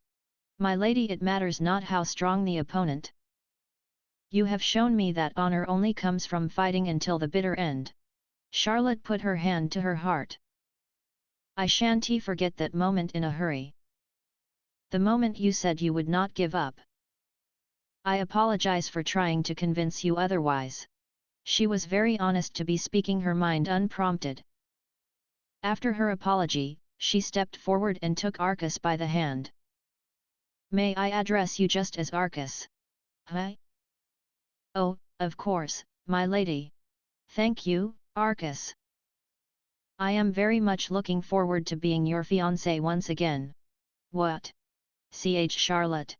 Lesia cried, astonished. "Fiancé?" Arcus echoed, wondering if he heard her correctly. "Were you not aware? Our fathers arranged our engagement the moment you were born. However, the Viscount asked to cancel the arrangement somewhat recently. I think I remember something like that. The agreement hadn't been spoken of since the day Arcus's ether was tested. Of course. After that, he quickly assumed it was already cancelled and forgot about it. I agreed to call it off then," Charlotte said, looking away from him bashfully. "However, I would like to reconsider, if I may." I see." Arcus didn't know what else he could say. People were arranging and rearranging his plans for marriage left and right, which never gave him the chance to think about it for himself. Kazi wailing on the Marquis in the corner didn't make the space conducive to introspection, either. Eventually, the Marquis's punishment came to an end. Gaston was tied up, and after a while, there was a sudden commotion from outside, announcing the arrival of the aide Noah called for.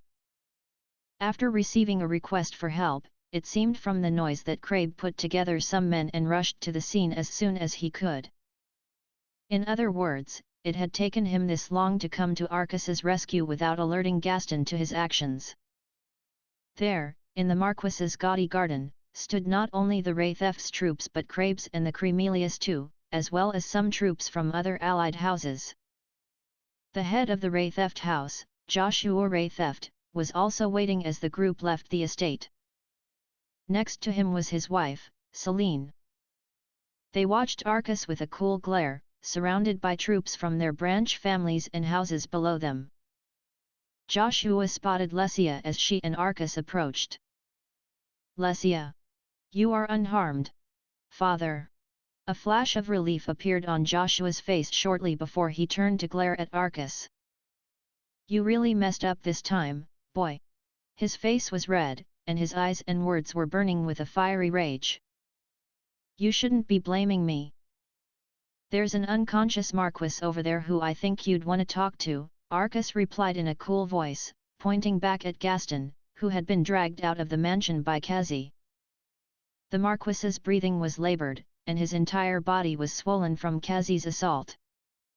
Joshua picked up on Gaston's critical state immediately. What on earth have you done to his lordship? You're worried about him? You know what he did, right? Joshua was here because Crabe told him what happened, and Arcus expected him to ask for more details before anything else. Yet here he was, more worried about the fate of his fellow noble. While understanding it was partly due to his position as head of a noble household, Arcus still found it abhorrent. You must have done something to him. Joshua snarled. I'm not the villain here. Then why is his lordship in such a state? If you hadn't gotten involved ugh. Your head's full of nonsense as usual. I'm done listening to you. Why, you. Just then, Arcus felt the full force of Joshua's anger. It was an overwhelming, burning pressure that stemmed from his rage, and it felt like he was being pressed down from above by an invisible force. It was a power that came from his abundant ether. If Arcus wasn't careful, that power had the strength to knock him unconscious. He couldn't let that happen. This was the power he was going to crush one day. He was already on the path that led to this man's defeat.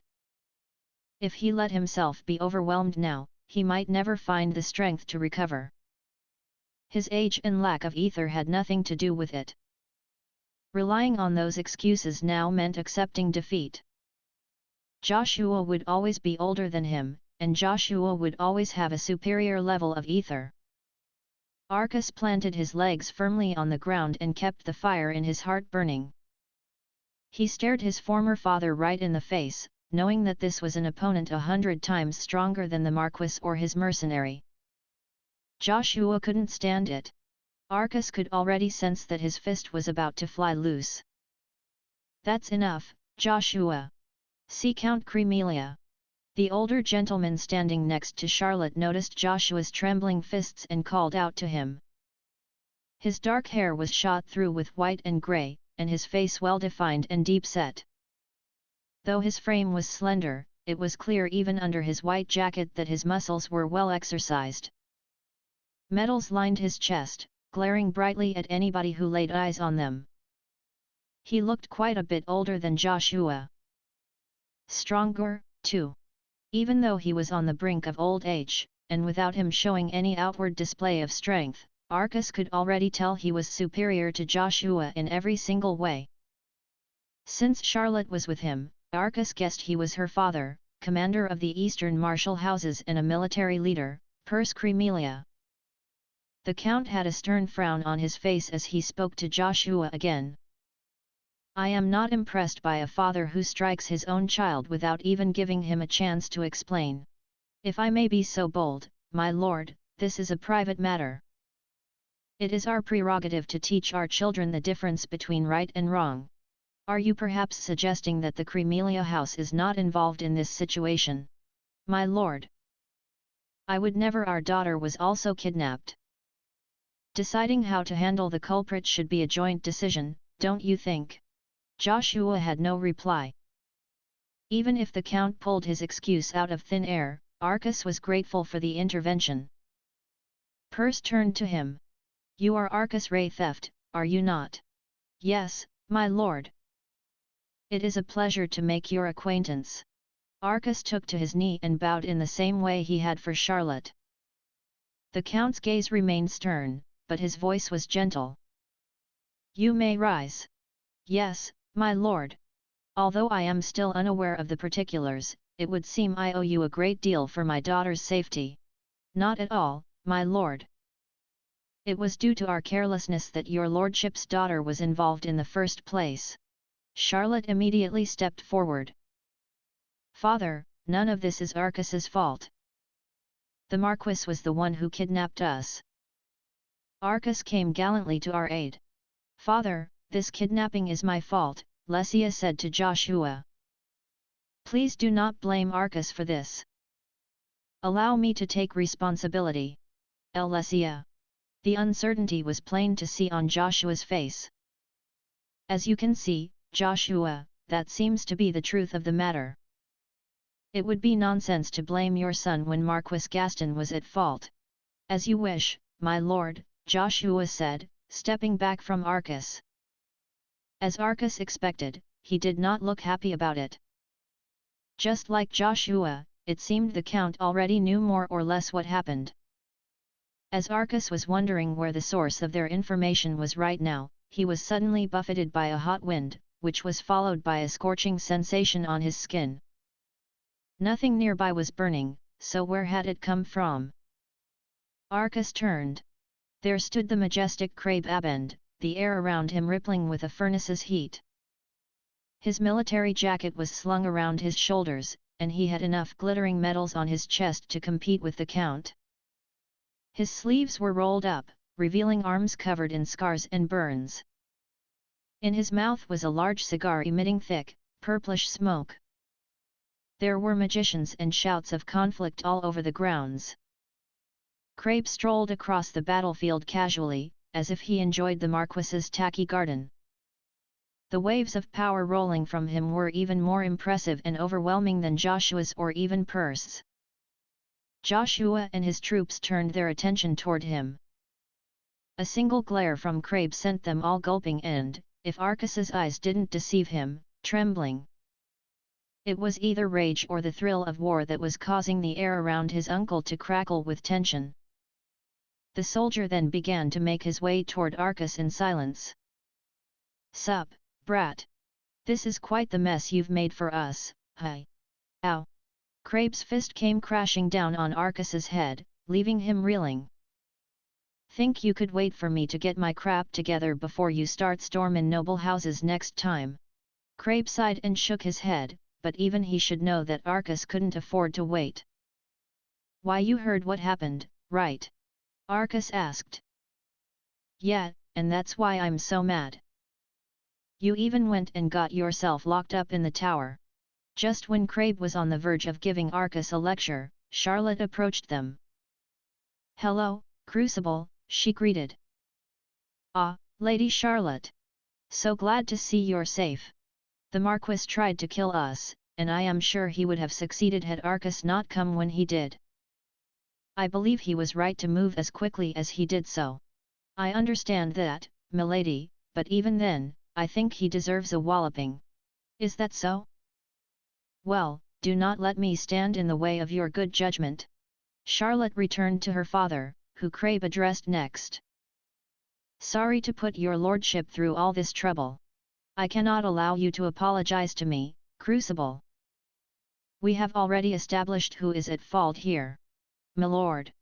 Arcas was somewhat surprised to see that even his uncle could behave himself when dealing with nobility. Once their brief exchange was over, Perce turned his gaze to Arcas. "I hear the young Arcas is your pupil." "Yes, milord. He never fails to surprise me and keeps every day interesting. I dare say he would. However, I fear you may be teaching him more than is appropriate for his age. To break out of the Holy Tower, and then to launch an attack on the Marquis with only a small group of men in the span of hours. I can barely believe it.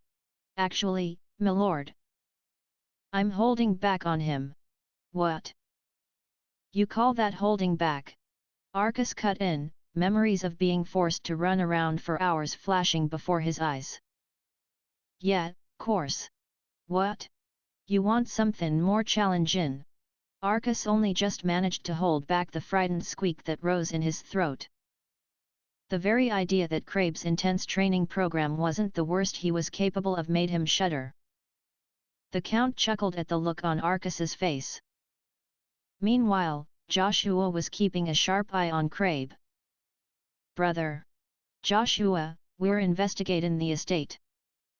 I don't think there's any doubt that the Marquis is gonna be charged, though. Do you not think it would reflect poorly on our house to make such a fuss over this? Come on, quit being a sissy. If you don't want that to happen, then you gotta sort it out yourself." Joshua gave a quick tut before looking away. Just then, Arcas remembered something he was meaning to ask. Unfortunately for him, that question was for the Marquis, who was currently unconscious. Arcus began to kick him awake. It was a very satisfying feeling. Gah! Get up!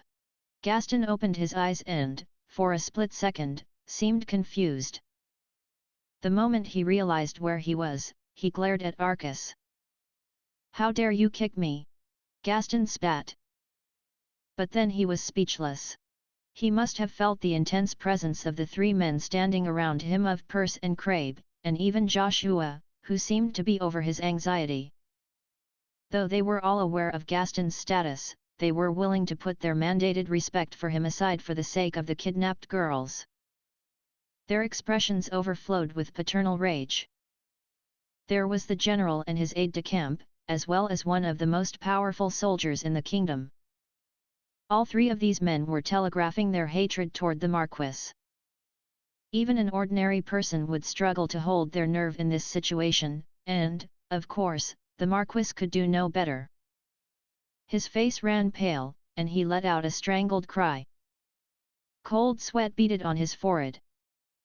"We have much to discuss with your lordship, but I believe the royal family is owed an explanation first and foremost," Perce said in a cool voice. "Do not think you can get away with treating me like this just because of your social standing. If your lordship wishes to fight, then I have no problem with that. I, of course, have the entire military power of the eastern side of the kingdom at my disposal. I do hope your lordship is ready." Gaston could do nothing but let out an awkward groan. Taken at face value, the East's military power made up a quarter of the entire kingdom's forces. In practice, he would need other nobles' consent to send them all into battle, and it was unlikely that they would all be battle-ready, but it was a powerful threat nonetheless.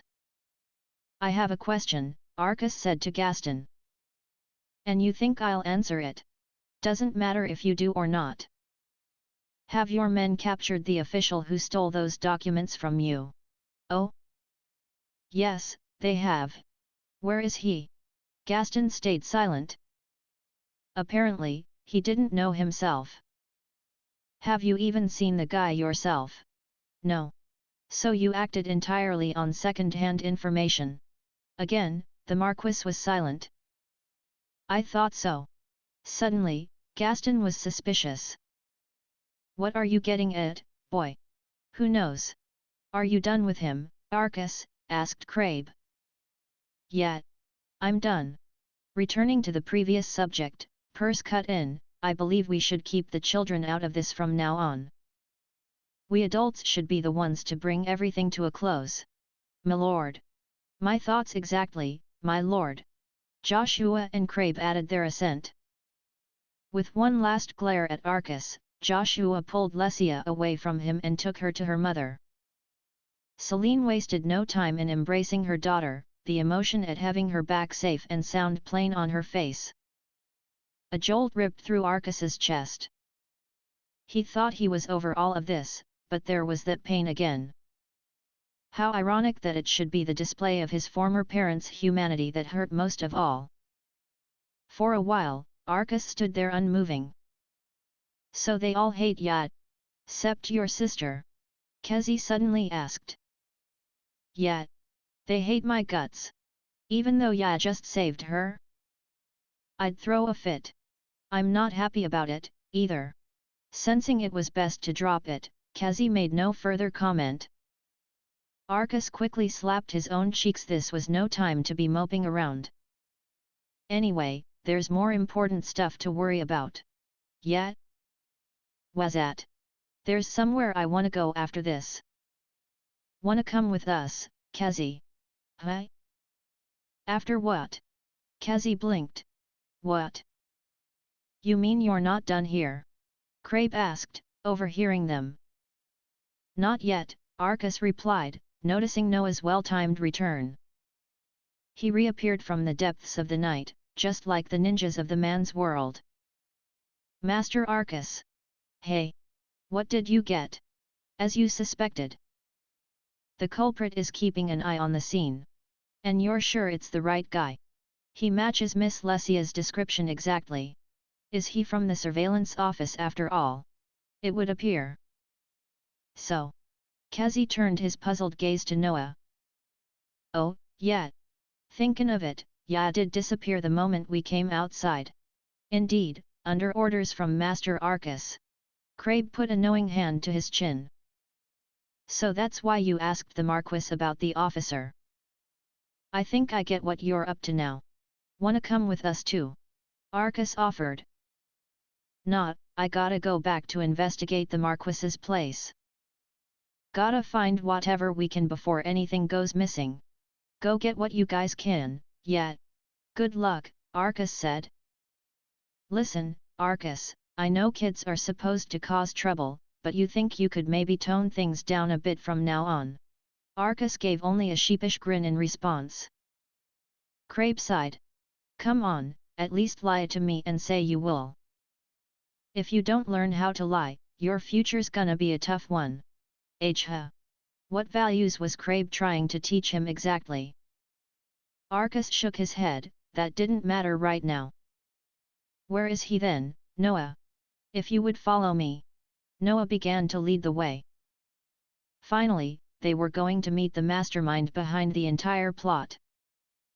Countess Lisa Laze, chief officer of the surveillance office, rode heifer leather on a horse so black that it was almost invisible in the night, bearing down on the Gaston estate. It was also she could carry out the orders Sue gave her. If you fail to carry out this investigation to the utmost, then you know what is to happen to your head, don't you? The threat spurred Lisa forward. Sue was gentle and kind-hearted and usually would not have made such a violent suggestion. Or if she had, she wouldn't mean it seriously. But this time it was different. There was real rage in that cool voice of hers as she spoke. Lisa had very little doubt that, if she failed here, Sue would rip her head off with her own two hands. She wasted no time in launching an investigation to uncover what went on behind the scenes in this entire case. She knew Gaston had men within the surveillance office. With the disturbance centered on the estate's grounds, the perpetrator had to be nearby. Though the risk of capture by either the Wraithefs or the Cremelius was high, that was exactly why they needed to keep a close eye on things. They must have been observing from a safe distance. Lisa thought she knew where that might be. Dismounting, she searched the area. She found him in a dark street in the Noble district, a man in a cloak among the damp smells of the alleyway. He looked unremarkable, interchangeable with any other man in the street, but for the dark circles under his eyes and the vague air of gloom he gave off. If he fell into a crowd, it would be impossible to pick him out. He stood atop a wall, watching the ruckus at the estate unfold through his glasses. Rosworth, called Lisa. My, if it isn't Lady Laze. Or should I be calling you Chief Officer Laze at the moment? Either way, what might bring your ladyship here? Rosworth jumped down from the wall and gave her a warm smile. That smile unsettled Lisa. You would be hard-pressed to think it anything other than sincere, but to her its curve seemed unnatural. I remembered that you were involved in the Marquis's case. Indeed. I was the one who infiltrated his lordship's estate. Then explain yourself, Rosworth. Rosworth frowned, as though he didn't understand her words. Well, it is quite the stirring tale. The Marquis abducted a young noble girl, and her brother conducted a marvelous rescue. Will that do for an explanation? No.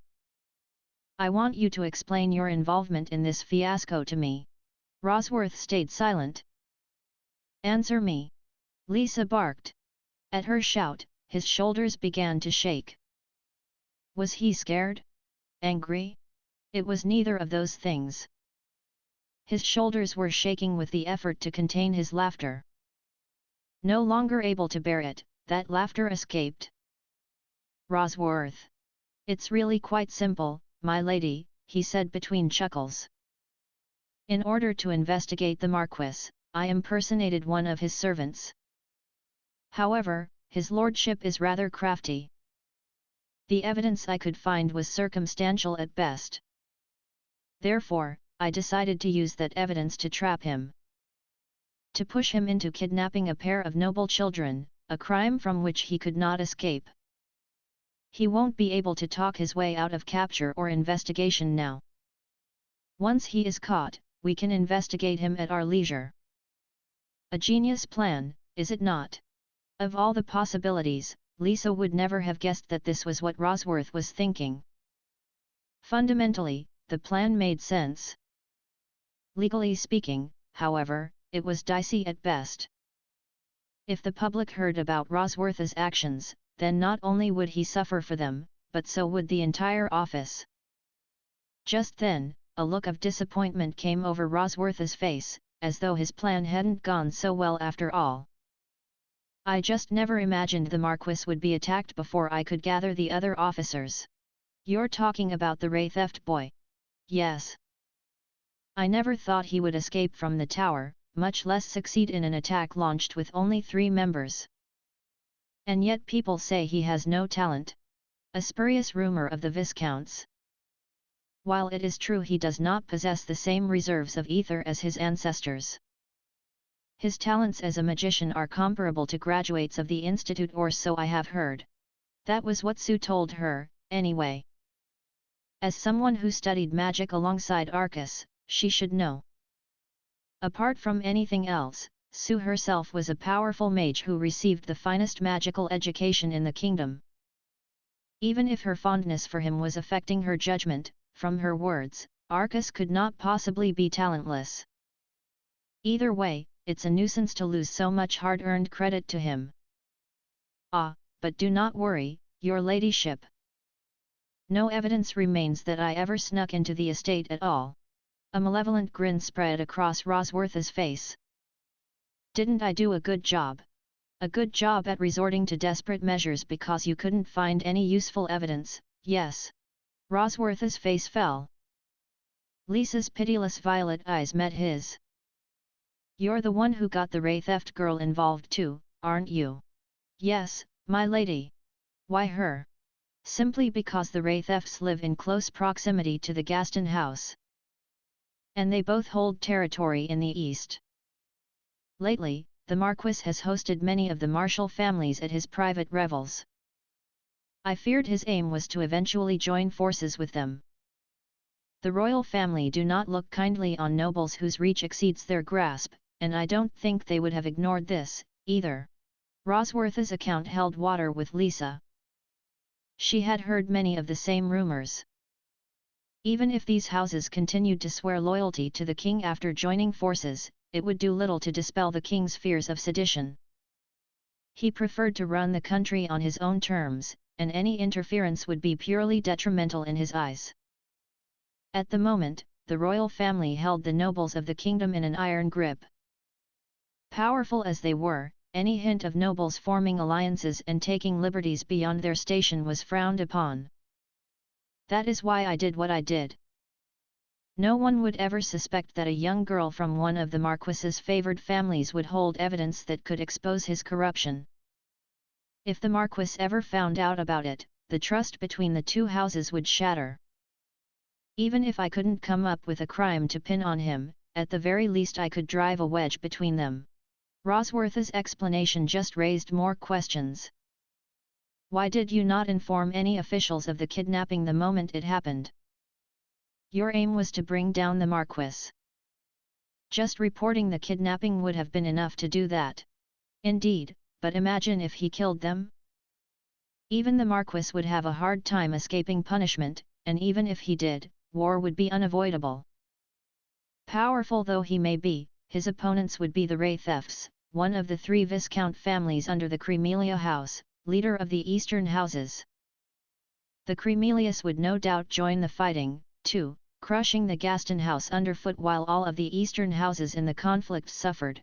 He was right again. Killing the children of a noble house was one crime Gaston would definitely be punished for, if not by the state, then by the girls' fathers. They would use every tool at their disposal to destroy the Marquis. By now, Lisa was realizing that Rosworth's plan went much further than she thought. He even wanted to cause a conflict that would divide the entire kingdom.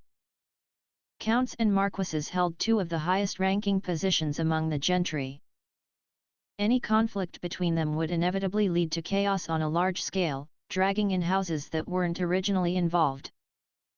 Even if the crown intervened to stop the fighting before it began, the grudges would run deep. Either way, the kingdom's fighting power would be damaged. Much as I appreciate your loyalty to the king, how can you justify putting the life of a 10-year-old child at risk? How can we be so naive to speak of justice in a situation like this? Surely it is only right to do whatever is needed to attain one's goal, even if that involves sacrificing a child. And even after that. You want me to believe that your actions were carried out with the kingdom's best interests at heart? Of course, my lady. Nonsense. The only thing you were thinking of was your career. Rosworth grinned, not denying anything. How dare you? Lisa growled. Rosworth risked the well-being of the kingdom and its citizens for his own gain without thinking anything of it. How did that make him any different from the corrupt Marquis? Their actions harmed the kingdom, its people, and those who worked hard every day for its benefit. The kingdom would not tolerate such self-centeredness, and yet Rosworth continued as though he were proud of his behavior. Lady Lauzet, this is just how things are these days. Such schemes as mine are what lead to an individual's success. Pardon me, but your ladyship will never make it very far clinging to such naive ideals. Why you? Who did he think he was, giving her advice like that? Rosworth's self-satisfied smile never faltered, and Lisa was starting to reach the end of her tether. A voice sounded from the direction of the full, glittering moon, "Thanks. I guess I should stop being so naive too, then." "Hi." Rosworth gawked, his undignified voice echoing through the alley, turning this way and that until he found the source. "This is my last shot. You should be grateful I'm using it on you." The next moment, a dry crack split the air. Rosworth slumped and fell to the ground as though every last drop of energy had suddenly been sapped from his body. His eyes frozen open, blood ran from his head, spilling out into a sticky puddle. Lisa looked up at the rooftops. There, against the backdrop of the full moon, stood three figures. "Are you Arcus Ray Theft?" she asked. "Oh, you've heard of me? Ah, that guy called you lady, didn't he?" The silver-haired boy looked down at her, kneeling on one knee with his arm leaning on the other. There was no doubt in her mind that this was the boy who launched the attack on Gaston. "That is the Countess, Lady Lisa Lauzet," the elegant indigo-haired man next to Arcus explained. "Her ladyship is the chief officer of the surveillance office." Lisa knew this young man, too. He was Noah Ingvain, a magician of vanishingly rare talent.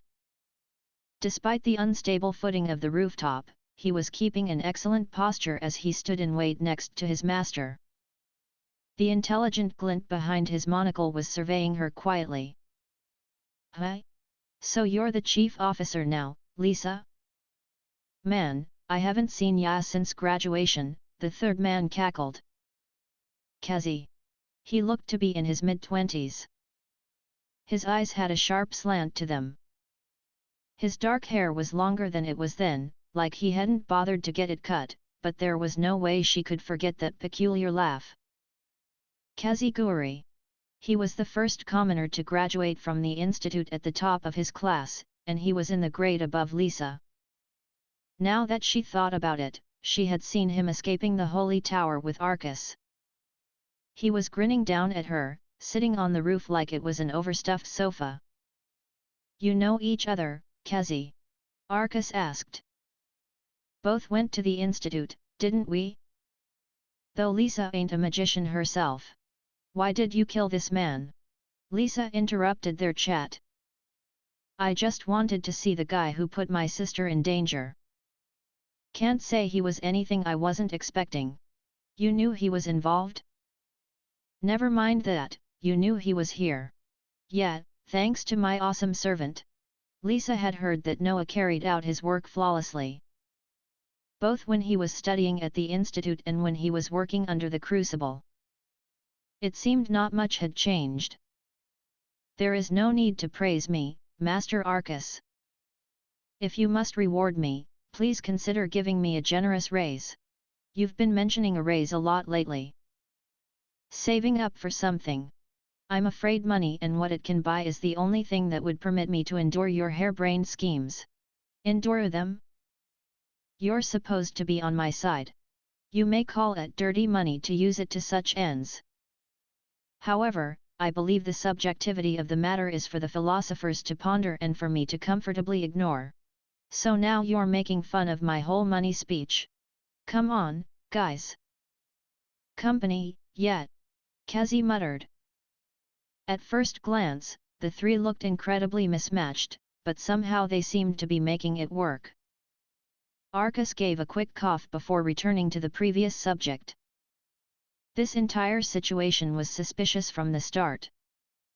The servant who gave Lesia the evidence already knew her name, and the Marquis found out about it almost the moment she had it.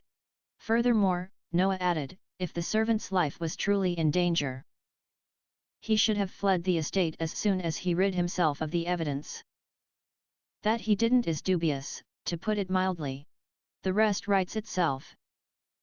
First he gave the evidence to Lesia. Then he quickly reported the missing evidence to the Marquis and gently persuaded him to kidnap her. That's what happened, right? In all likelihood, yes, Lisa agreed. However, that does not explain how you tracked him down. If he was playing the part of the Marquis's faithful servant again, he must have been in the estate. We searched once things calmed down but never found him, so I realized he was probably keeping an eye on things nearby. I asked Noah to look for him, and I don't have to explain to you how that panned out. It was the same train of logic Lisa herself followed, born from the same spark of suspicion. Anyway, he's my deposit, Arcus said, motioning to Rosworth's body. Deposit. Right. In exchange for dealing with him, I want you to make sure the Marquis gets what he deserves and that the Wraith thefts aren't blamed for anything. You really expect me to agree to that? When you just appeared out of thin air and murdered one of my officers. Lisa looked up at him in exasperation, she could see the rage in his ruby eyes. You have no choice, Arcus threatened darkly. Though he was just a child, his tone reminded Lisa of a fully grown noble. What if I were to refuse, she asked.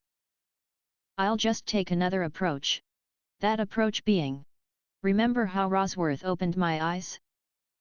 Taught me to stop being naive. Arcus paused, his eyes narrowing. I'll tell the whole world that the surveillance office was involved in this incident, and that the officer was following your direct orders. It's a decent threat, right? The nobles already hate you guys enough as it is. It won't just be your neck on the line if that rumor spreads. He was right. Even if the office could survive such a thing, its overseers would clamp down, and Lisa and those close to her would not escape with their lives. The crown would have to feign ignorance. Since the office is under their direct control, its reputation would never recover if people thought the royal family was involved, too. And you think people would believe you? You've just killed the main witness. I think that'll make things easier, personally. Dead men tell no tales, and that includes tales that would contradict mine. I hardly see how that would benefit you. In that case, how about this? At his words, the two men next to him began to move. My apologies, Lady Laze. I am afraid we will have to take your ladyship into our care. Sorry, Liz. Afraid our fun school days are over. Kazi. Lisa took a step backward. She had confidence in her abilities, but not enough to take on both Noah and Kazi at once. The Winter Wunderkind's talents were recognized by Mercurius String, a well-known state magician. Then there was the Peony Wonder, a magician who excelled over his noble peers in the institute to be named top of the class. That was before even mentioning Arcus Wraith theft. Lisa still couldn't work out how he killed Rosworth, and she knew to move with the utmost caution around anyone she understood so little. Lisa was outclassed and outnumbered. If they captured her here, they would likely bring her to Count Cremelia and name her as the mastermind behind the kidnapping. In such a scenario, she wouldn't be able to count on the royal family to help her out. They would be too focused on self-preservation. She was caught between a rock and a hard place. Frustration bubbled up inside her. Thinking rationally, she realized there was no need to be so stubborn here. If Lisa reported Rosworth, he likely would have been severely punished, if not made to meet the same fate. She could always report Arcus, but then she risked facing Sue's wrath. The last time that happened, Lisa only just managed to keep her head. She could still remember the icy fear that ripped through her as she pondered how easily Sue could liberate her head from her shoulders. The idea of resisting didn't even cross her mind. The difference in strength between them would render any attempt worse than useless. That Sue was only 11 years old had nothing to do with it. "I don't think it's a bad deal for you, personally," Arcus said. "All you need to do is pretend you don't know anything about what that dead guy did. The Marquis is the only one left to punish, and you have nothing to lose. In fact, people probably praise the surveillance office for what a good job it did weeding out his corruption." His words showed he had complete control over the situation.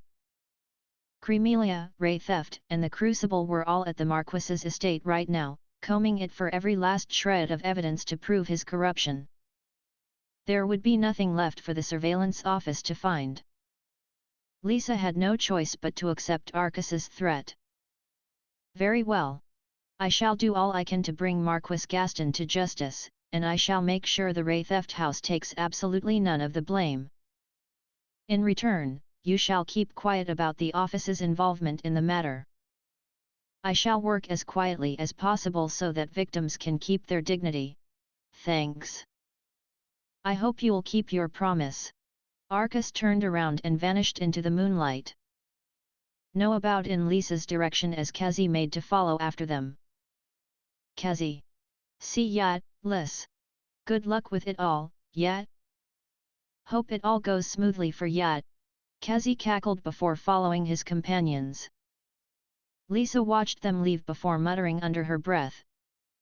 Is he really just a child? His height, his face, his soft skin. A voice that hadn't yet broken. Physically, he was just like every other 10-year-old boy. And yet the way he spoke and the ideas he came up with were beyond the capabilities of many adults. Genius wasn't a powerful enough word to describe him. Lisa looked up at the moon. "Tell me, twin phantoms. Why was that boy disinherited? Why would you feel the need to punish such an intelligent young boy like that?" As she expected, neither Chain nor Wedge gave her any response.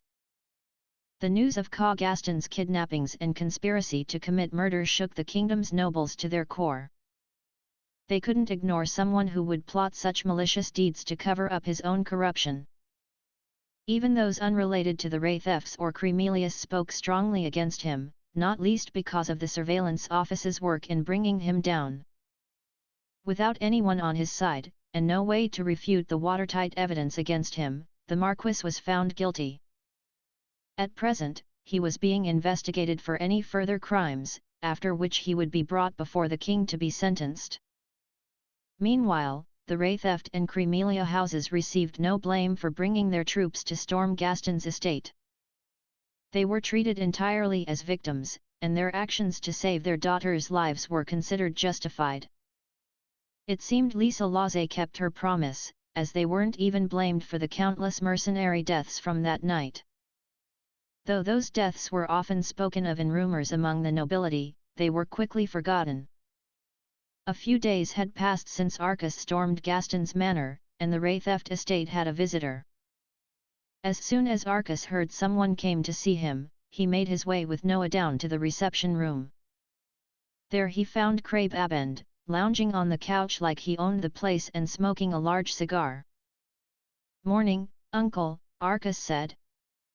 "I swear, Arcus, you look more and more girly with each passing day.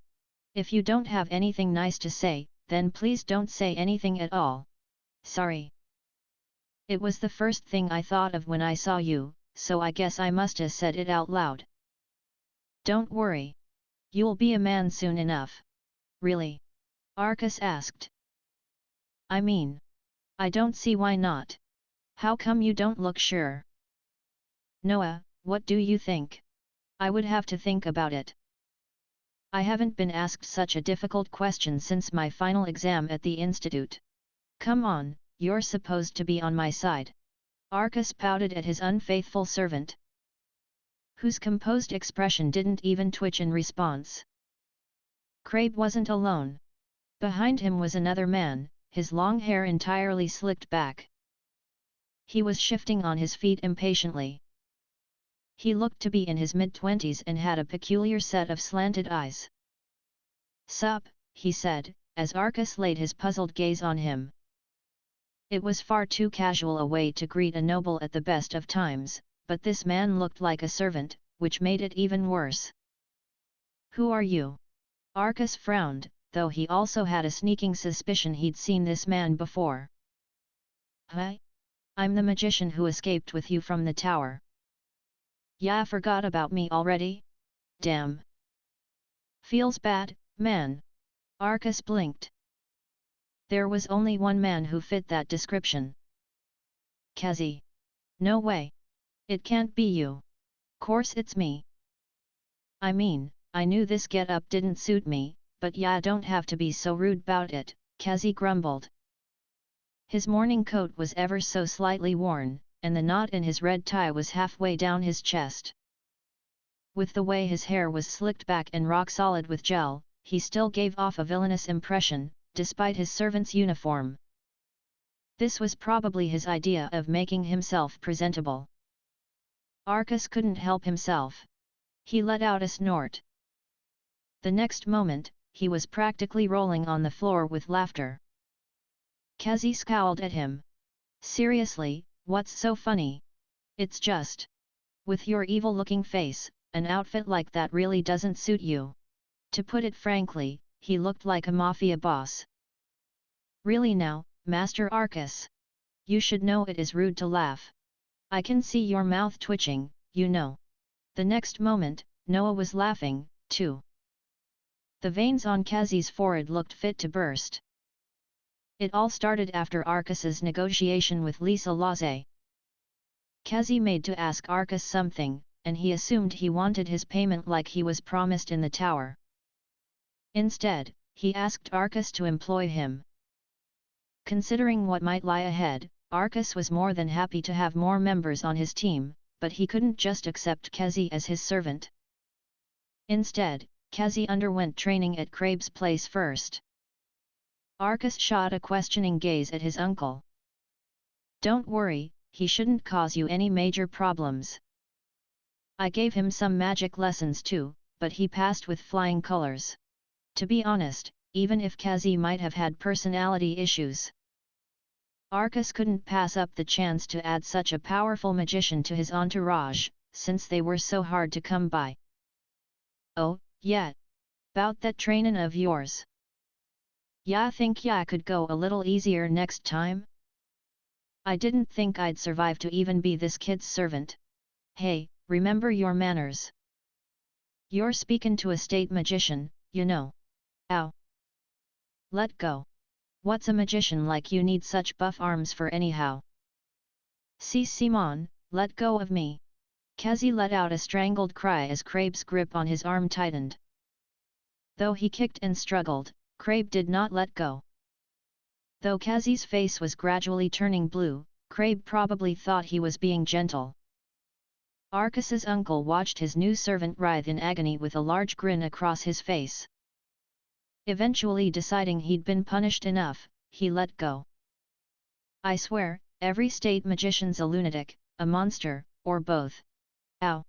Kazi muttered under his breath. Do not worry, Kazi. It's just him, Noah assured him. I swear, Noah, you never used to be this rude when you were workin' under me. Thank you. You're welcome. I'll chop all that girly hair off as a reward. Arcus blinked, and the next moment Crabe had vanished from the sofa and reappeared behind Noah. Crabe ruffled his hair, leaving Noah no time to react. His hair now a mess, Noah scowled at Crabe, who responded with a jovial grin. It was clear who the most powerful man in the room was. "Oh, so it ain't just me who he bullies?" Kazi cackled.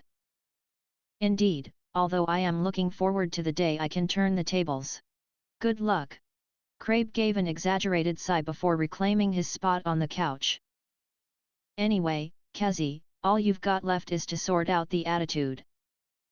Once that's done, you'll be close enough to a decent servant. Talkin' posh ain't really my forte." Kazi cackled again. Just then, there was a knock at the door. It opened, revealing Lesia. "Hello, uncle." "Oh, hey, Lesia. I heard you were here, and so I came to see you." "Good morning." Lesia gave a small curtsy. "Mornin'." She then noticed Kazi. "Oh. Are you the man who came to rescue me with Noah and my brother?" "Huh?" "Oh yeah, I am." "You mean, that would be correct," Crabe cut in.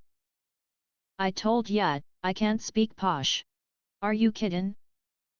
You're practically fluent in the elder tongue, but you can't speak posh." "Oh yeah? You try doing it, then. I can do it when I need to." "Come on, you need to learn your place. Ruddy nobles." Lesia stepped up to Kazi. "Thank you ever so much for coming to my rescue. Thanks to your actions, neither Charlotte nor myself were harmed." No problem. You are to be working with my uncle or my brother from now on, yes?" "Well, I shall look forward to seeing you again." "Sure thing." "Yes, madam," said Noah. "Yes, ma'am," Kazi finally managed, as though the words felt strange on his tongue. Kazi's cheeks pinkened slightly as Lesia let out a small, dignified giggle. "I dunno if I deserve this kind of praise, you know," Kazi commented to Arcus. "Sure you do. I'm Lesia's brother, and Noah is my servant, so saving her was kind of our duty." "But you have no connection to her at all." "Of course she's grateful. So that's it, huh?" "Yeah. Let her be grateful, even if you do look kinda evil. That's got nothing to do with it."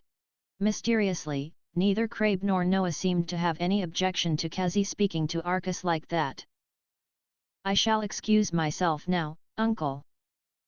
I must be returning to my magic studies," said Lesia. "Sure. Work hard, yeah. I shall do my very best." With another curtsy to her uncle, Lesia left the room. "She's saying that a lot lately, huh?" Arcus remarked to Noah once she'd gone. "I have heard Miss Lesia say it a fair few times, yes. She'll probably end up a workaholic." "I beg your pardon." Never mind. Workaholic must have been something Arcus picked up from his dream." Finally, Crabe returned to the matter at hand. "So anyway, Gouri'll probably be ready to become your full-time servant soon." "Sounds good. As long as you don't mind working for me, Kazi." "Course. I was the one who asked, remember?" "I know, but..." Kazi was a powerful magician, he could work wherever he wanted. Arcus worried that becoming his servant meant he was wasting his potential. It seemed Kazi didn't share his concerns. "Ya look like the kinda boss who pays real good. I'm a 10-year-old kid with no job. Maybe you're dirt poor now, but once ya announce your athometer doodad, I bet you'll be rollin' in it." "Yeah. But that'll be a while. Don't worry. I'll keep everyone plenty entertained while we wait." "All right. In that case, I'll be glad to have you." "Thanks. Lookin' forward to it." And so, Kazi was to work under Arcus once again. "I gotta repay my debt to ya somehow." "Huh? Did you say something?" "Nah, don't worry about it." Crabe watched the pair with a smile on his face. With another ally on his team, Arcus's future was looking like a bright one. Epilogue. The silver room's walls were coated with mortar mixed with lime, giving it an ashen hue. It seemed far too bleary to belong to the magnificent and lavish royal castle. The room was empty, aside from a gorgeous chair, which clashed with its bleak surroundings. As a favored class within the kingdom, most nobles would get away with a light slap on the wrist or a small fine for their misdeeds up to a point. Any noble found to have committed a serious crime was taken to the silver room to receive their sentence directly from the king. Very few escaped with a sentence lighter than death. In this world, there were no courtrooms or trials to identify whether a person had done right or wrong, nothing to determine the weight of their punishment. In this world, everything fell under the king's judgment. Despite the favoritism he might show toward certain classes, the range of sentences he gave out was extremely limited. Today, Marquis Gaston was brought before the prince, Silent Crocellode. There, in the silver room, he was to be judged for his corruption, kidnapping, and conspiracy to harm the daughters of another noble family. No longer dressed in his flashy noble wear, the Marquis instead donned a shabby robe to denote his status as a criminal. A shadow of his former, majestic self, the most he managed was to shave his haggard face for his audience with royalty. Bruises dotted his arms and legs, still fresh from his interrogation. Above him, in the single chair, sat the prince, staring down at him listlessly and leaning his chin on his hand. His white clothes were adorned with blue and gold embroidery, much like the Asian royalty of the man's world. Not 1 inch of his skin was exposed, and his face was covered by a dark veil. In the presence of the prince, Gaston was totally ensnared by panic. Even in his final moments facing Arcas, he was able to keep his composure. But now he kept his forehead plastered to the floor as he begged for forgiveness. His entire body was trembling and covered in a sheen of cold sweat. He knew his fate was already sealed. But it wasn't just fear of death that caused the Marquis to shake. It was Silent's rage. The quiet rage that he could feel emanating from beneath the prince's veil. That rage seemed to pierce the Marquis's skin, its weight crushing down on him like he was a bug beneath the prince's heel. It wasn't just Gaston who could feel it, either, but the witnesses and Silent's guards, too. Everyone present shook in fear at the prince's silent rage. After a long, long time, he finally opened his mouth. On behalf of my father, Shinla Crocellode, I shall be leading these proceedings. Are there any objections? His voice, similar in tone to a young boy's, echoed around the room. In perfect, choreographed unison, the guards pierced the ground with their spearheads and stamped 1 foot. As citizens of the kingdom, we have not a single objection. Against the honorable will of your royal highness. Their declaration stopped cleanly at the exact same moment. Yulad Rain, the proficient young guard by the prince's side, spoke. Raise your head, Marquis. His royal highness is giving you an opportunity to speak. Yes, sir. Gaston replied, though he kept his head firmly on the floor. It was well known in the kingdom that one mustn't raise their head the first time permission was given. Raise your head. Once the order was repeated, Gaston did as he was told, setting his eyes upon the prince's dark veil. It slanted to one side along with the prince's cocked head, giving just a small glimpse of his mouth. Why, your royal highness, it is an honor for me to be here in your royal highness's exalted presence. The grievances I have committed in this kingdom are utterly inexcusable. Gaston paused, swallowing before he went on. I understand completely that I have shown an egregious error of judgment. However, if I might speak in my defense. Are you saying you object to my decision in this matter? Silent interrupted. Oh, of course not. I would never. However. That's enough, Marquis. If you have no objections, there is no need to continue, unless you are trying to mock His Royal Highness. Yulad warned sharply, causing Gaston to cower. Yulad's intimidating air was different from Silent's, and similar to what Gaston felt when he was brought to the nobleman in his own garden. It was the kind that only a soldier could possess. Of course, it didn't hold a candle to the Count's overwhelming presence, but combined with the intimidation he felt from the prince, Gaston could barely keep his thoughts together. But he wasn't completely overwhelmed. He couldn't afford to be. If he kept his mouth shut here, he would be beyond saving. He had to keep talking, disrespectful as it was. Please. Sir, please hear my defense. How dare you? Yulad glared daggers at the Marquis.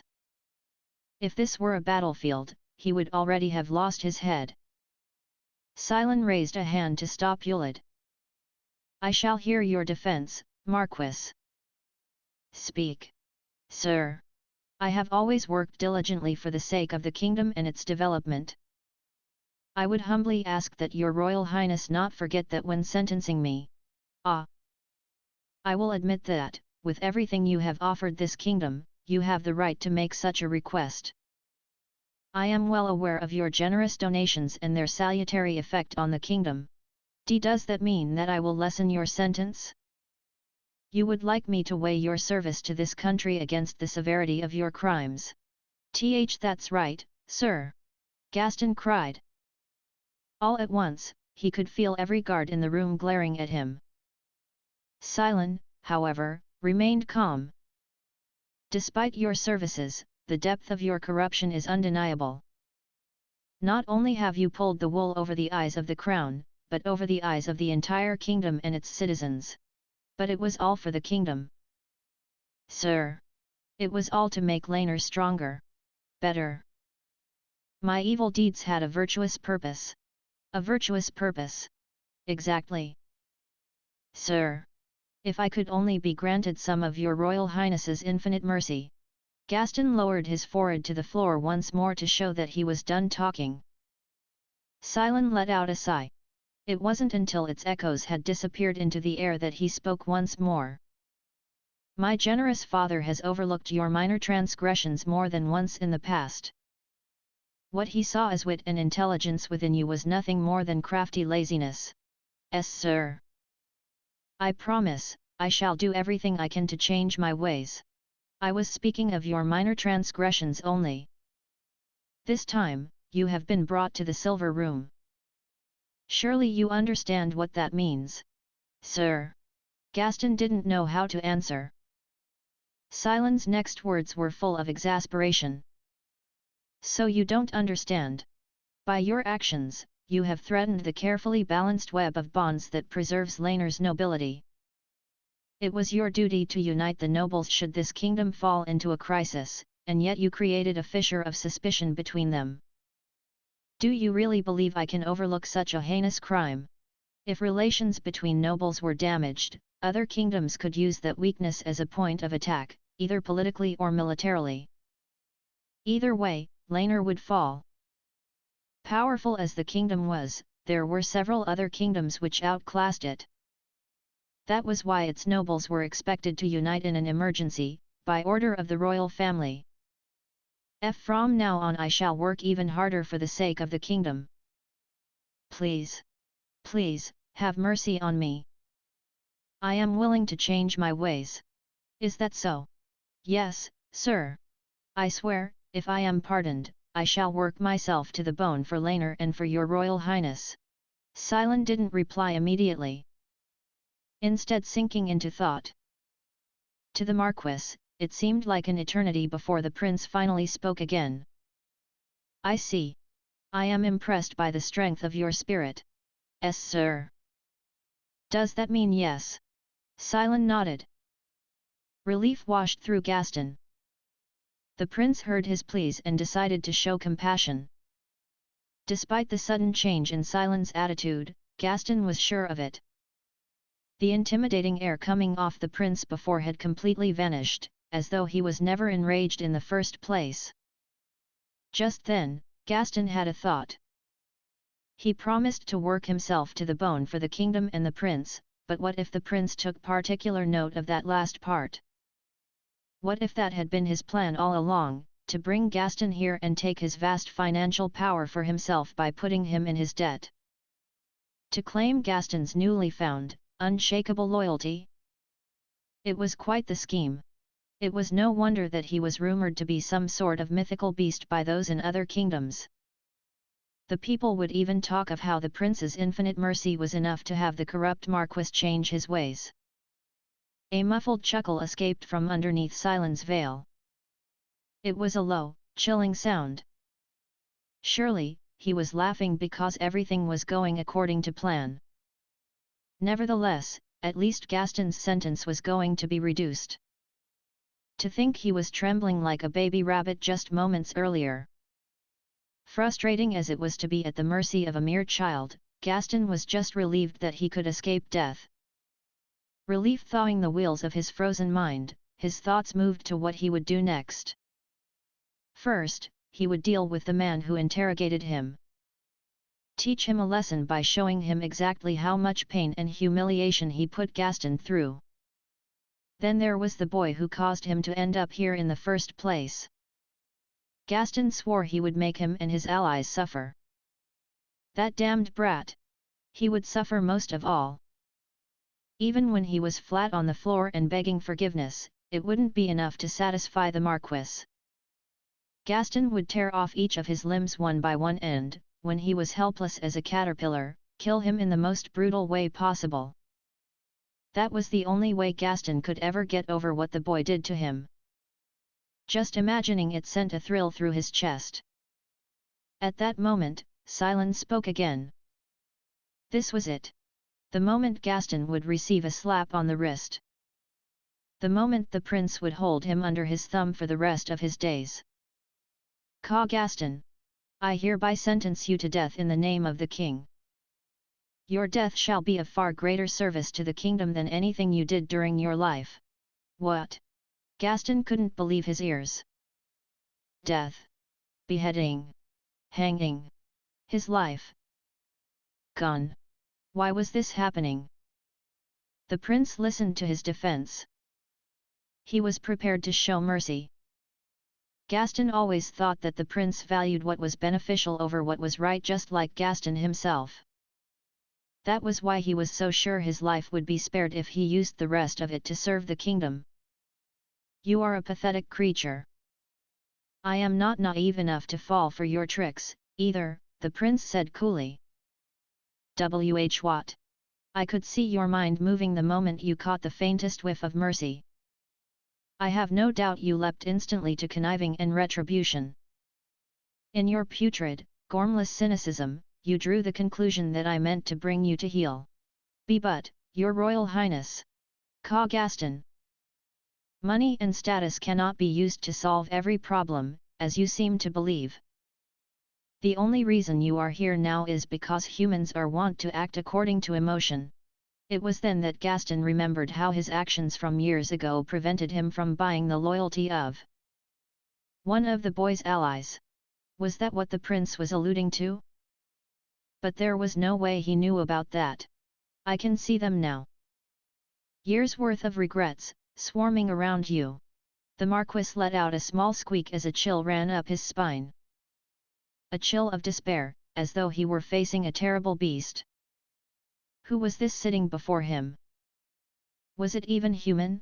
Those questions whirled around Gaston's mind as he failed to produce an answer. Your Royal Highness, he stuttered. My judgment is final. I trust you have no objections? As I recall, you mentioned a few moments ago that you wanted to work for Laner, yes? The prince laughed. It was the exact same scornful chuckle as before. So this was the prince's plan all along. Whyu. Gaston glared at Silen, his voice thick with venom. To speak to royalty in such a manner was utterly unthinkable, but Silen hardly seemed to care. There we are. Now your true colors are on display for all to see. I suppose this is where some people get the idea that the nobility are swine that walk like men. The moment Gaston started glaring at the prince, his guard began to move. But Kalen raised a hand. That's all right, Yulid. Stand down. Sir. Forgive me, but as part of the royal guard, I cannot allow this man to show you such disrespect. Do not make me repeat myself, Yulid. I have already sentenced this man to death. You wouldn't want to undermine my sentence, would you? Of course not, sir. Then stand down. Now is not the time for you to act. The next moment, Gaston felt the prince's glare on him from under his veil, forcing another choked squeak from him. His body began to tremble. The threat he felt now was 100 times worse than that he felt when he was first brought here. 100 times worse than anything Yulid or the nobles of the eastern military houses could muster. Gaston's body urged him to escape from under that gaze as soon as possible. Unable to resist his instincts, he spun around and began to run. The guards made no move to follow him. They must have been under orders not to, for whatever reason. Gaston wasn't far from the door now. His mind screamed at him that no one had given chase, and so escape must be close. Gaston! The king and those around him are not human. A fool like you would do well to understand that. The next second, the Marquis tripped and sprawled onto the floor. When he tried to get up, his legs wouldn't listen to him. He tried to grunt in frustration, but his lungs struggled to draw breath. It was as though the air around him was thinning, as though his organs were slowly being crushed, one by one. All from the immense pressure that Silence radiated. Gaston turned to look over his shoulder. There, his eyes met that dark veil, staring unwaveringly in his direction. "PL please. Help!" Gaston's whimpers evaporated into the air. Silence began to mutter a spell from the royal arcana, secret to all but the lineage of the kings of Laner. Glyphs floated up around the prince. They circled rapidly before crashing into each other with a loud crack. The collisions created several blue flashes, which crashed into the mortar walls and sent a flurry of stone whirling around the room. There was a strange scent in the air. If Arcus were here, he might have been able to inform the Marquis that it was the smell of ozone. Silence brought a hand up lazily in front of him, and the blue lights began to gather there, waiting for his bidding. He opened his mouth. Of judgment. Those blue, burning hot lights rushed toward the Marquis with a thunderous roar, drowning out his screams and booming in the ears of everyone in the room. After the blinding flash of blue-white light faded, the charred remains of Gaston's body came into view. For a while, the room was in total silence, until at last the guards remembered to breathe. They knew the prince was capable of much more powerful magic than that, and yet they were still left with a dreadful fear in their hearts. Silence studied the Marquis's remains for a while before speaking again. "Now, Yulid. Did you manage to track down the mastermind behind this plot?" "Sir." "The mastermind was killed on the night Gaston was captured. Did the chief officer silence him, I wonder?" "No, sir, according to the report. The Wraithef's son killed him almost immediately after finishing his attack on the Marquis's estate." "It seems this Arcus boy is rather sagacious," Silence murmured. "Sir, I can have Arcus Wraitheft brought here." "He did, after all, launch an attack on a high-ranking noble. Perhaps he ought to be punished, too." "That will not be necessary," said Silence. "This was a dispute between a number of noble households, and they have solved it among themselves. There is no need for the crown to suddenly start poking its nose where it does not belong. And what if one side is dissatisfied with the result? I fear they might try to take it out on the crown. That is not a concern. I have already made arrangements to have the Marquis replaced, and his affiliates kept under my thumb. Is that really wise?" "It is enough. We have seized the Marquis's territory. If I were to ask for any more control than that, my father would tell me I was being greedy." "Very well, sir." With the matter settled, Silence let out a laugh. "I suppose I ought to be grateful to Arcus Wraitheft. Not only did he catch one of the fattest rats in our kingdom, but he also dealt with the pest running around the surveillance office. We didn't even need to lift a finger. The officer had the guts not only to stand up against nobility, but to go through with his plans to trap the Marquis. If he were still alive, he would probably expect some sort of reward. Cylon had no intention of appearing to endorse such cloak-and-dagger antics, even behind closed doors. But it would have been an annoyance nonetheless, one Arcus thankfully expunged before it started. Cylon returned his gaze to Gaston's corpse. "Ka Gaston, your existence was a poison to this land and its people. While you might have further filled the kingdom's coffers, your influence would rot it from within. Getting rid of you was the best thing I could have done." Cylon paused, allowing the echo of his words to dissipate before letting out a sigh. "And with that, our kingdom is on the path to power once more."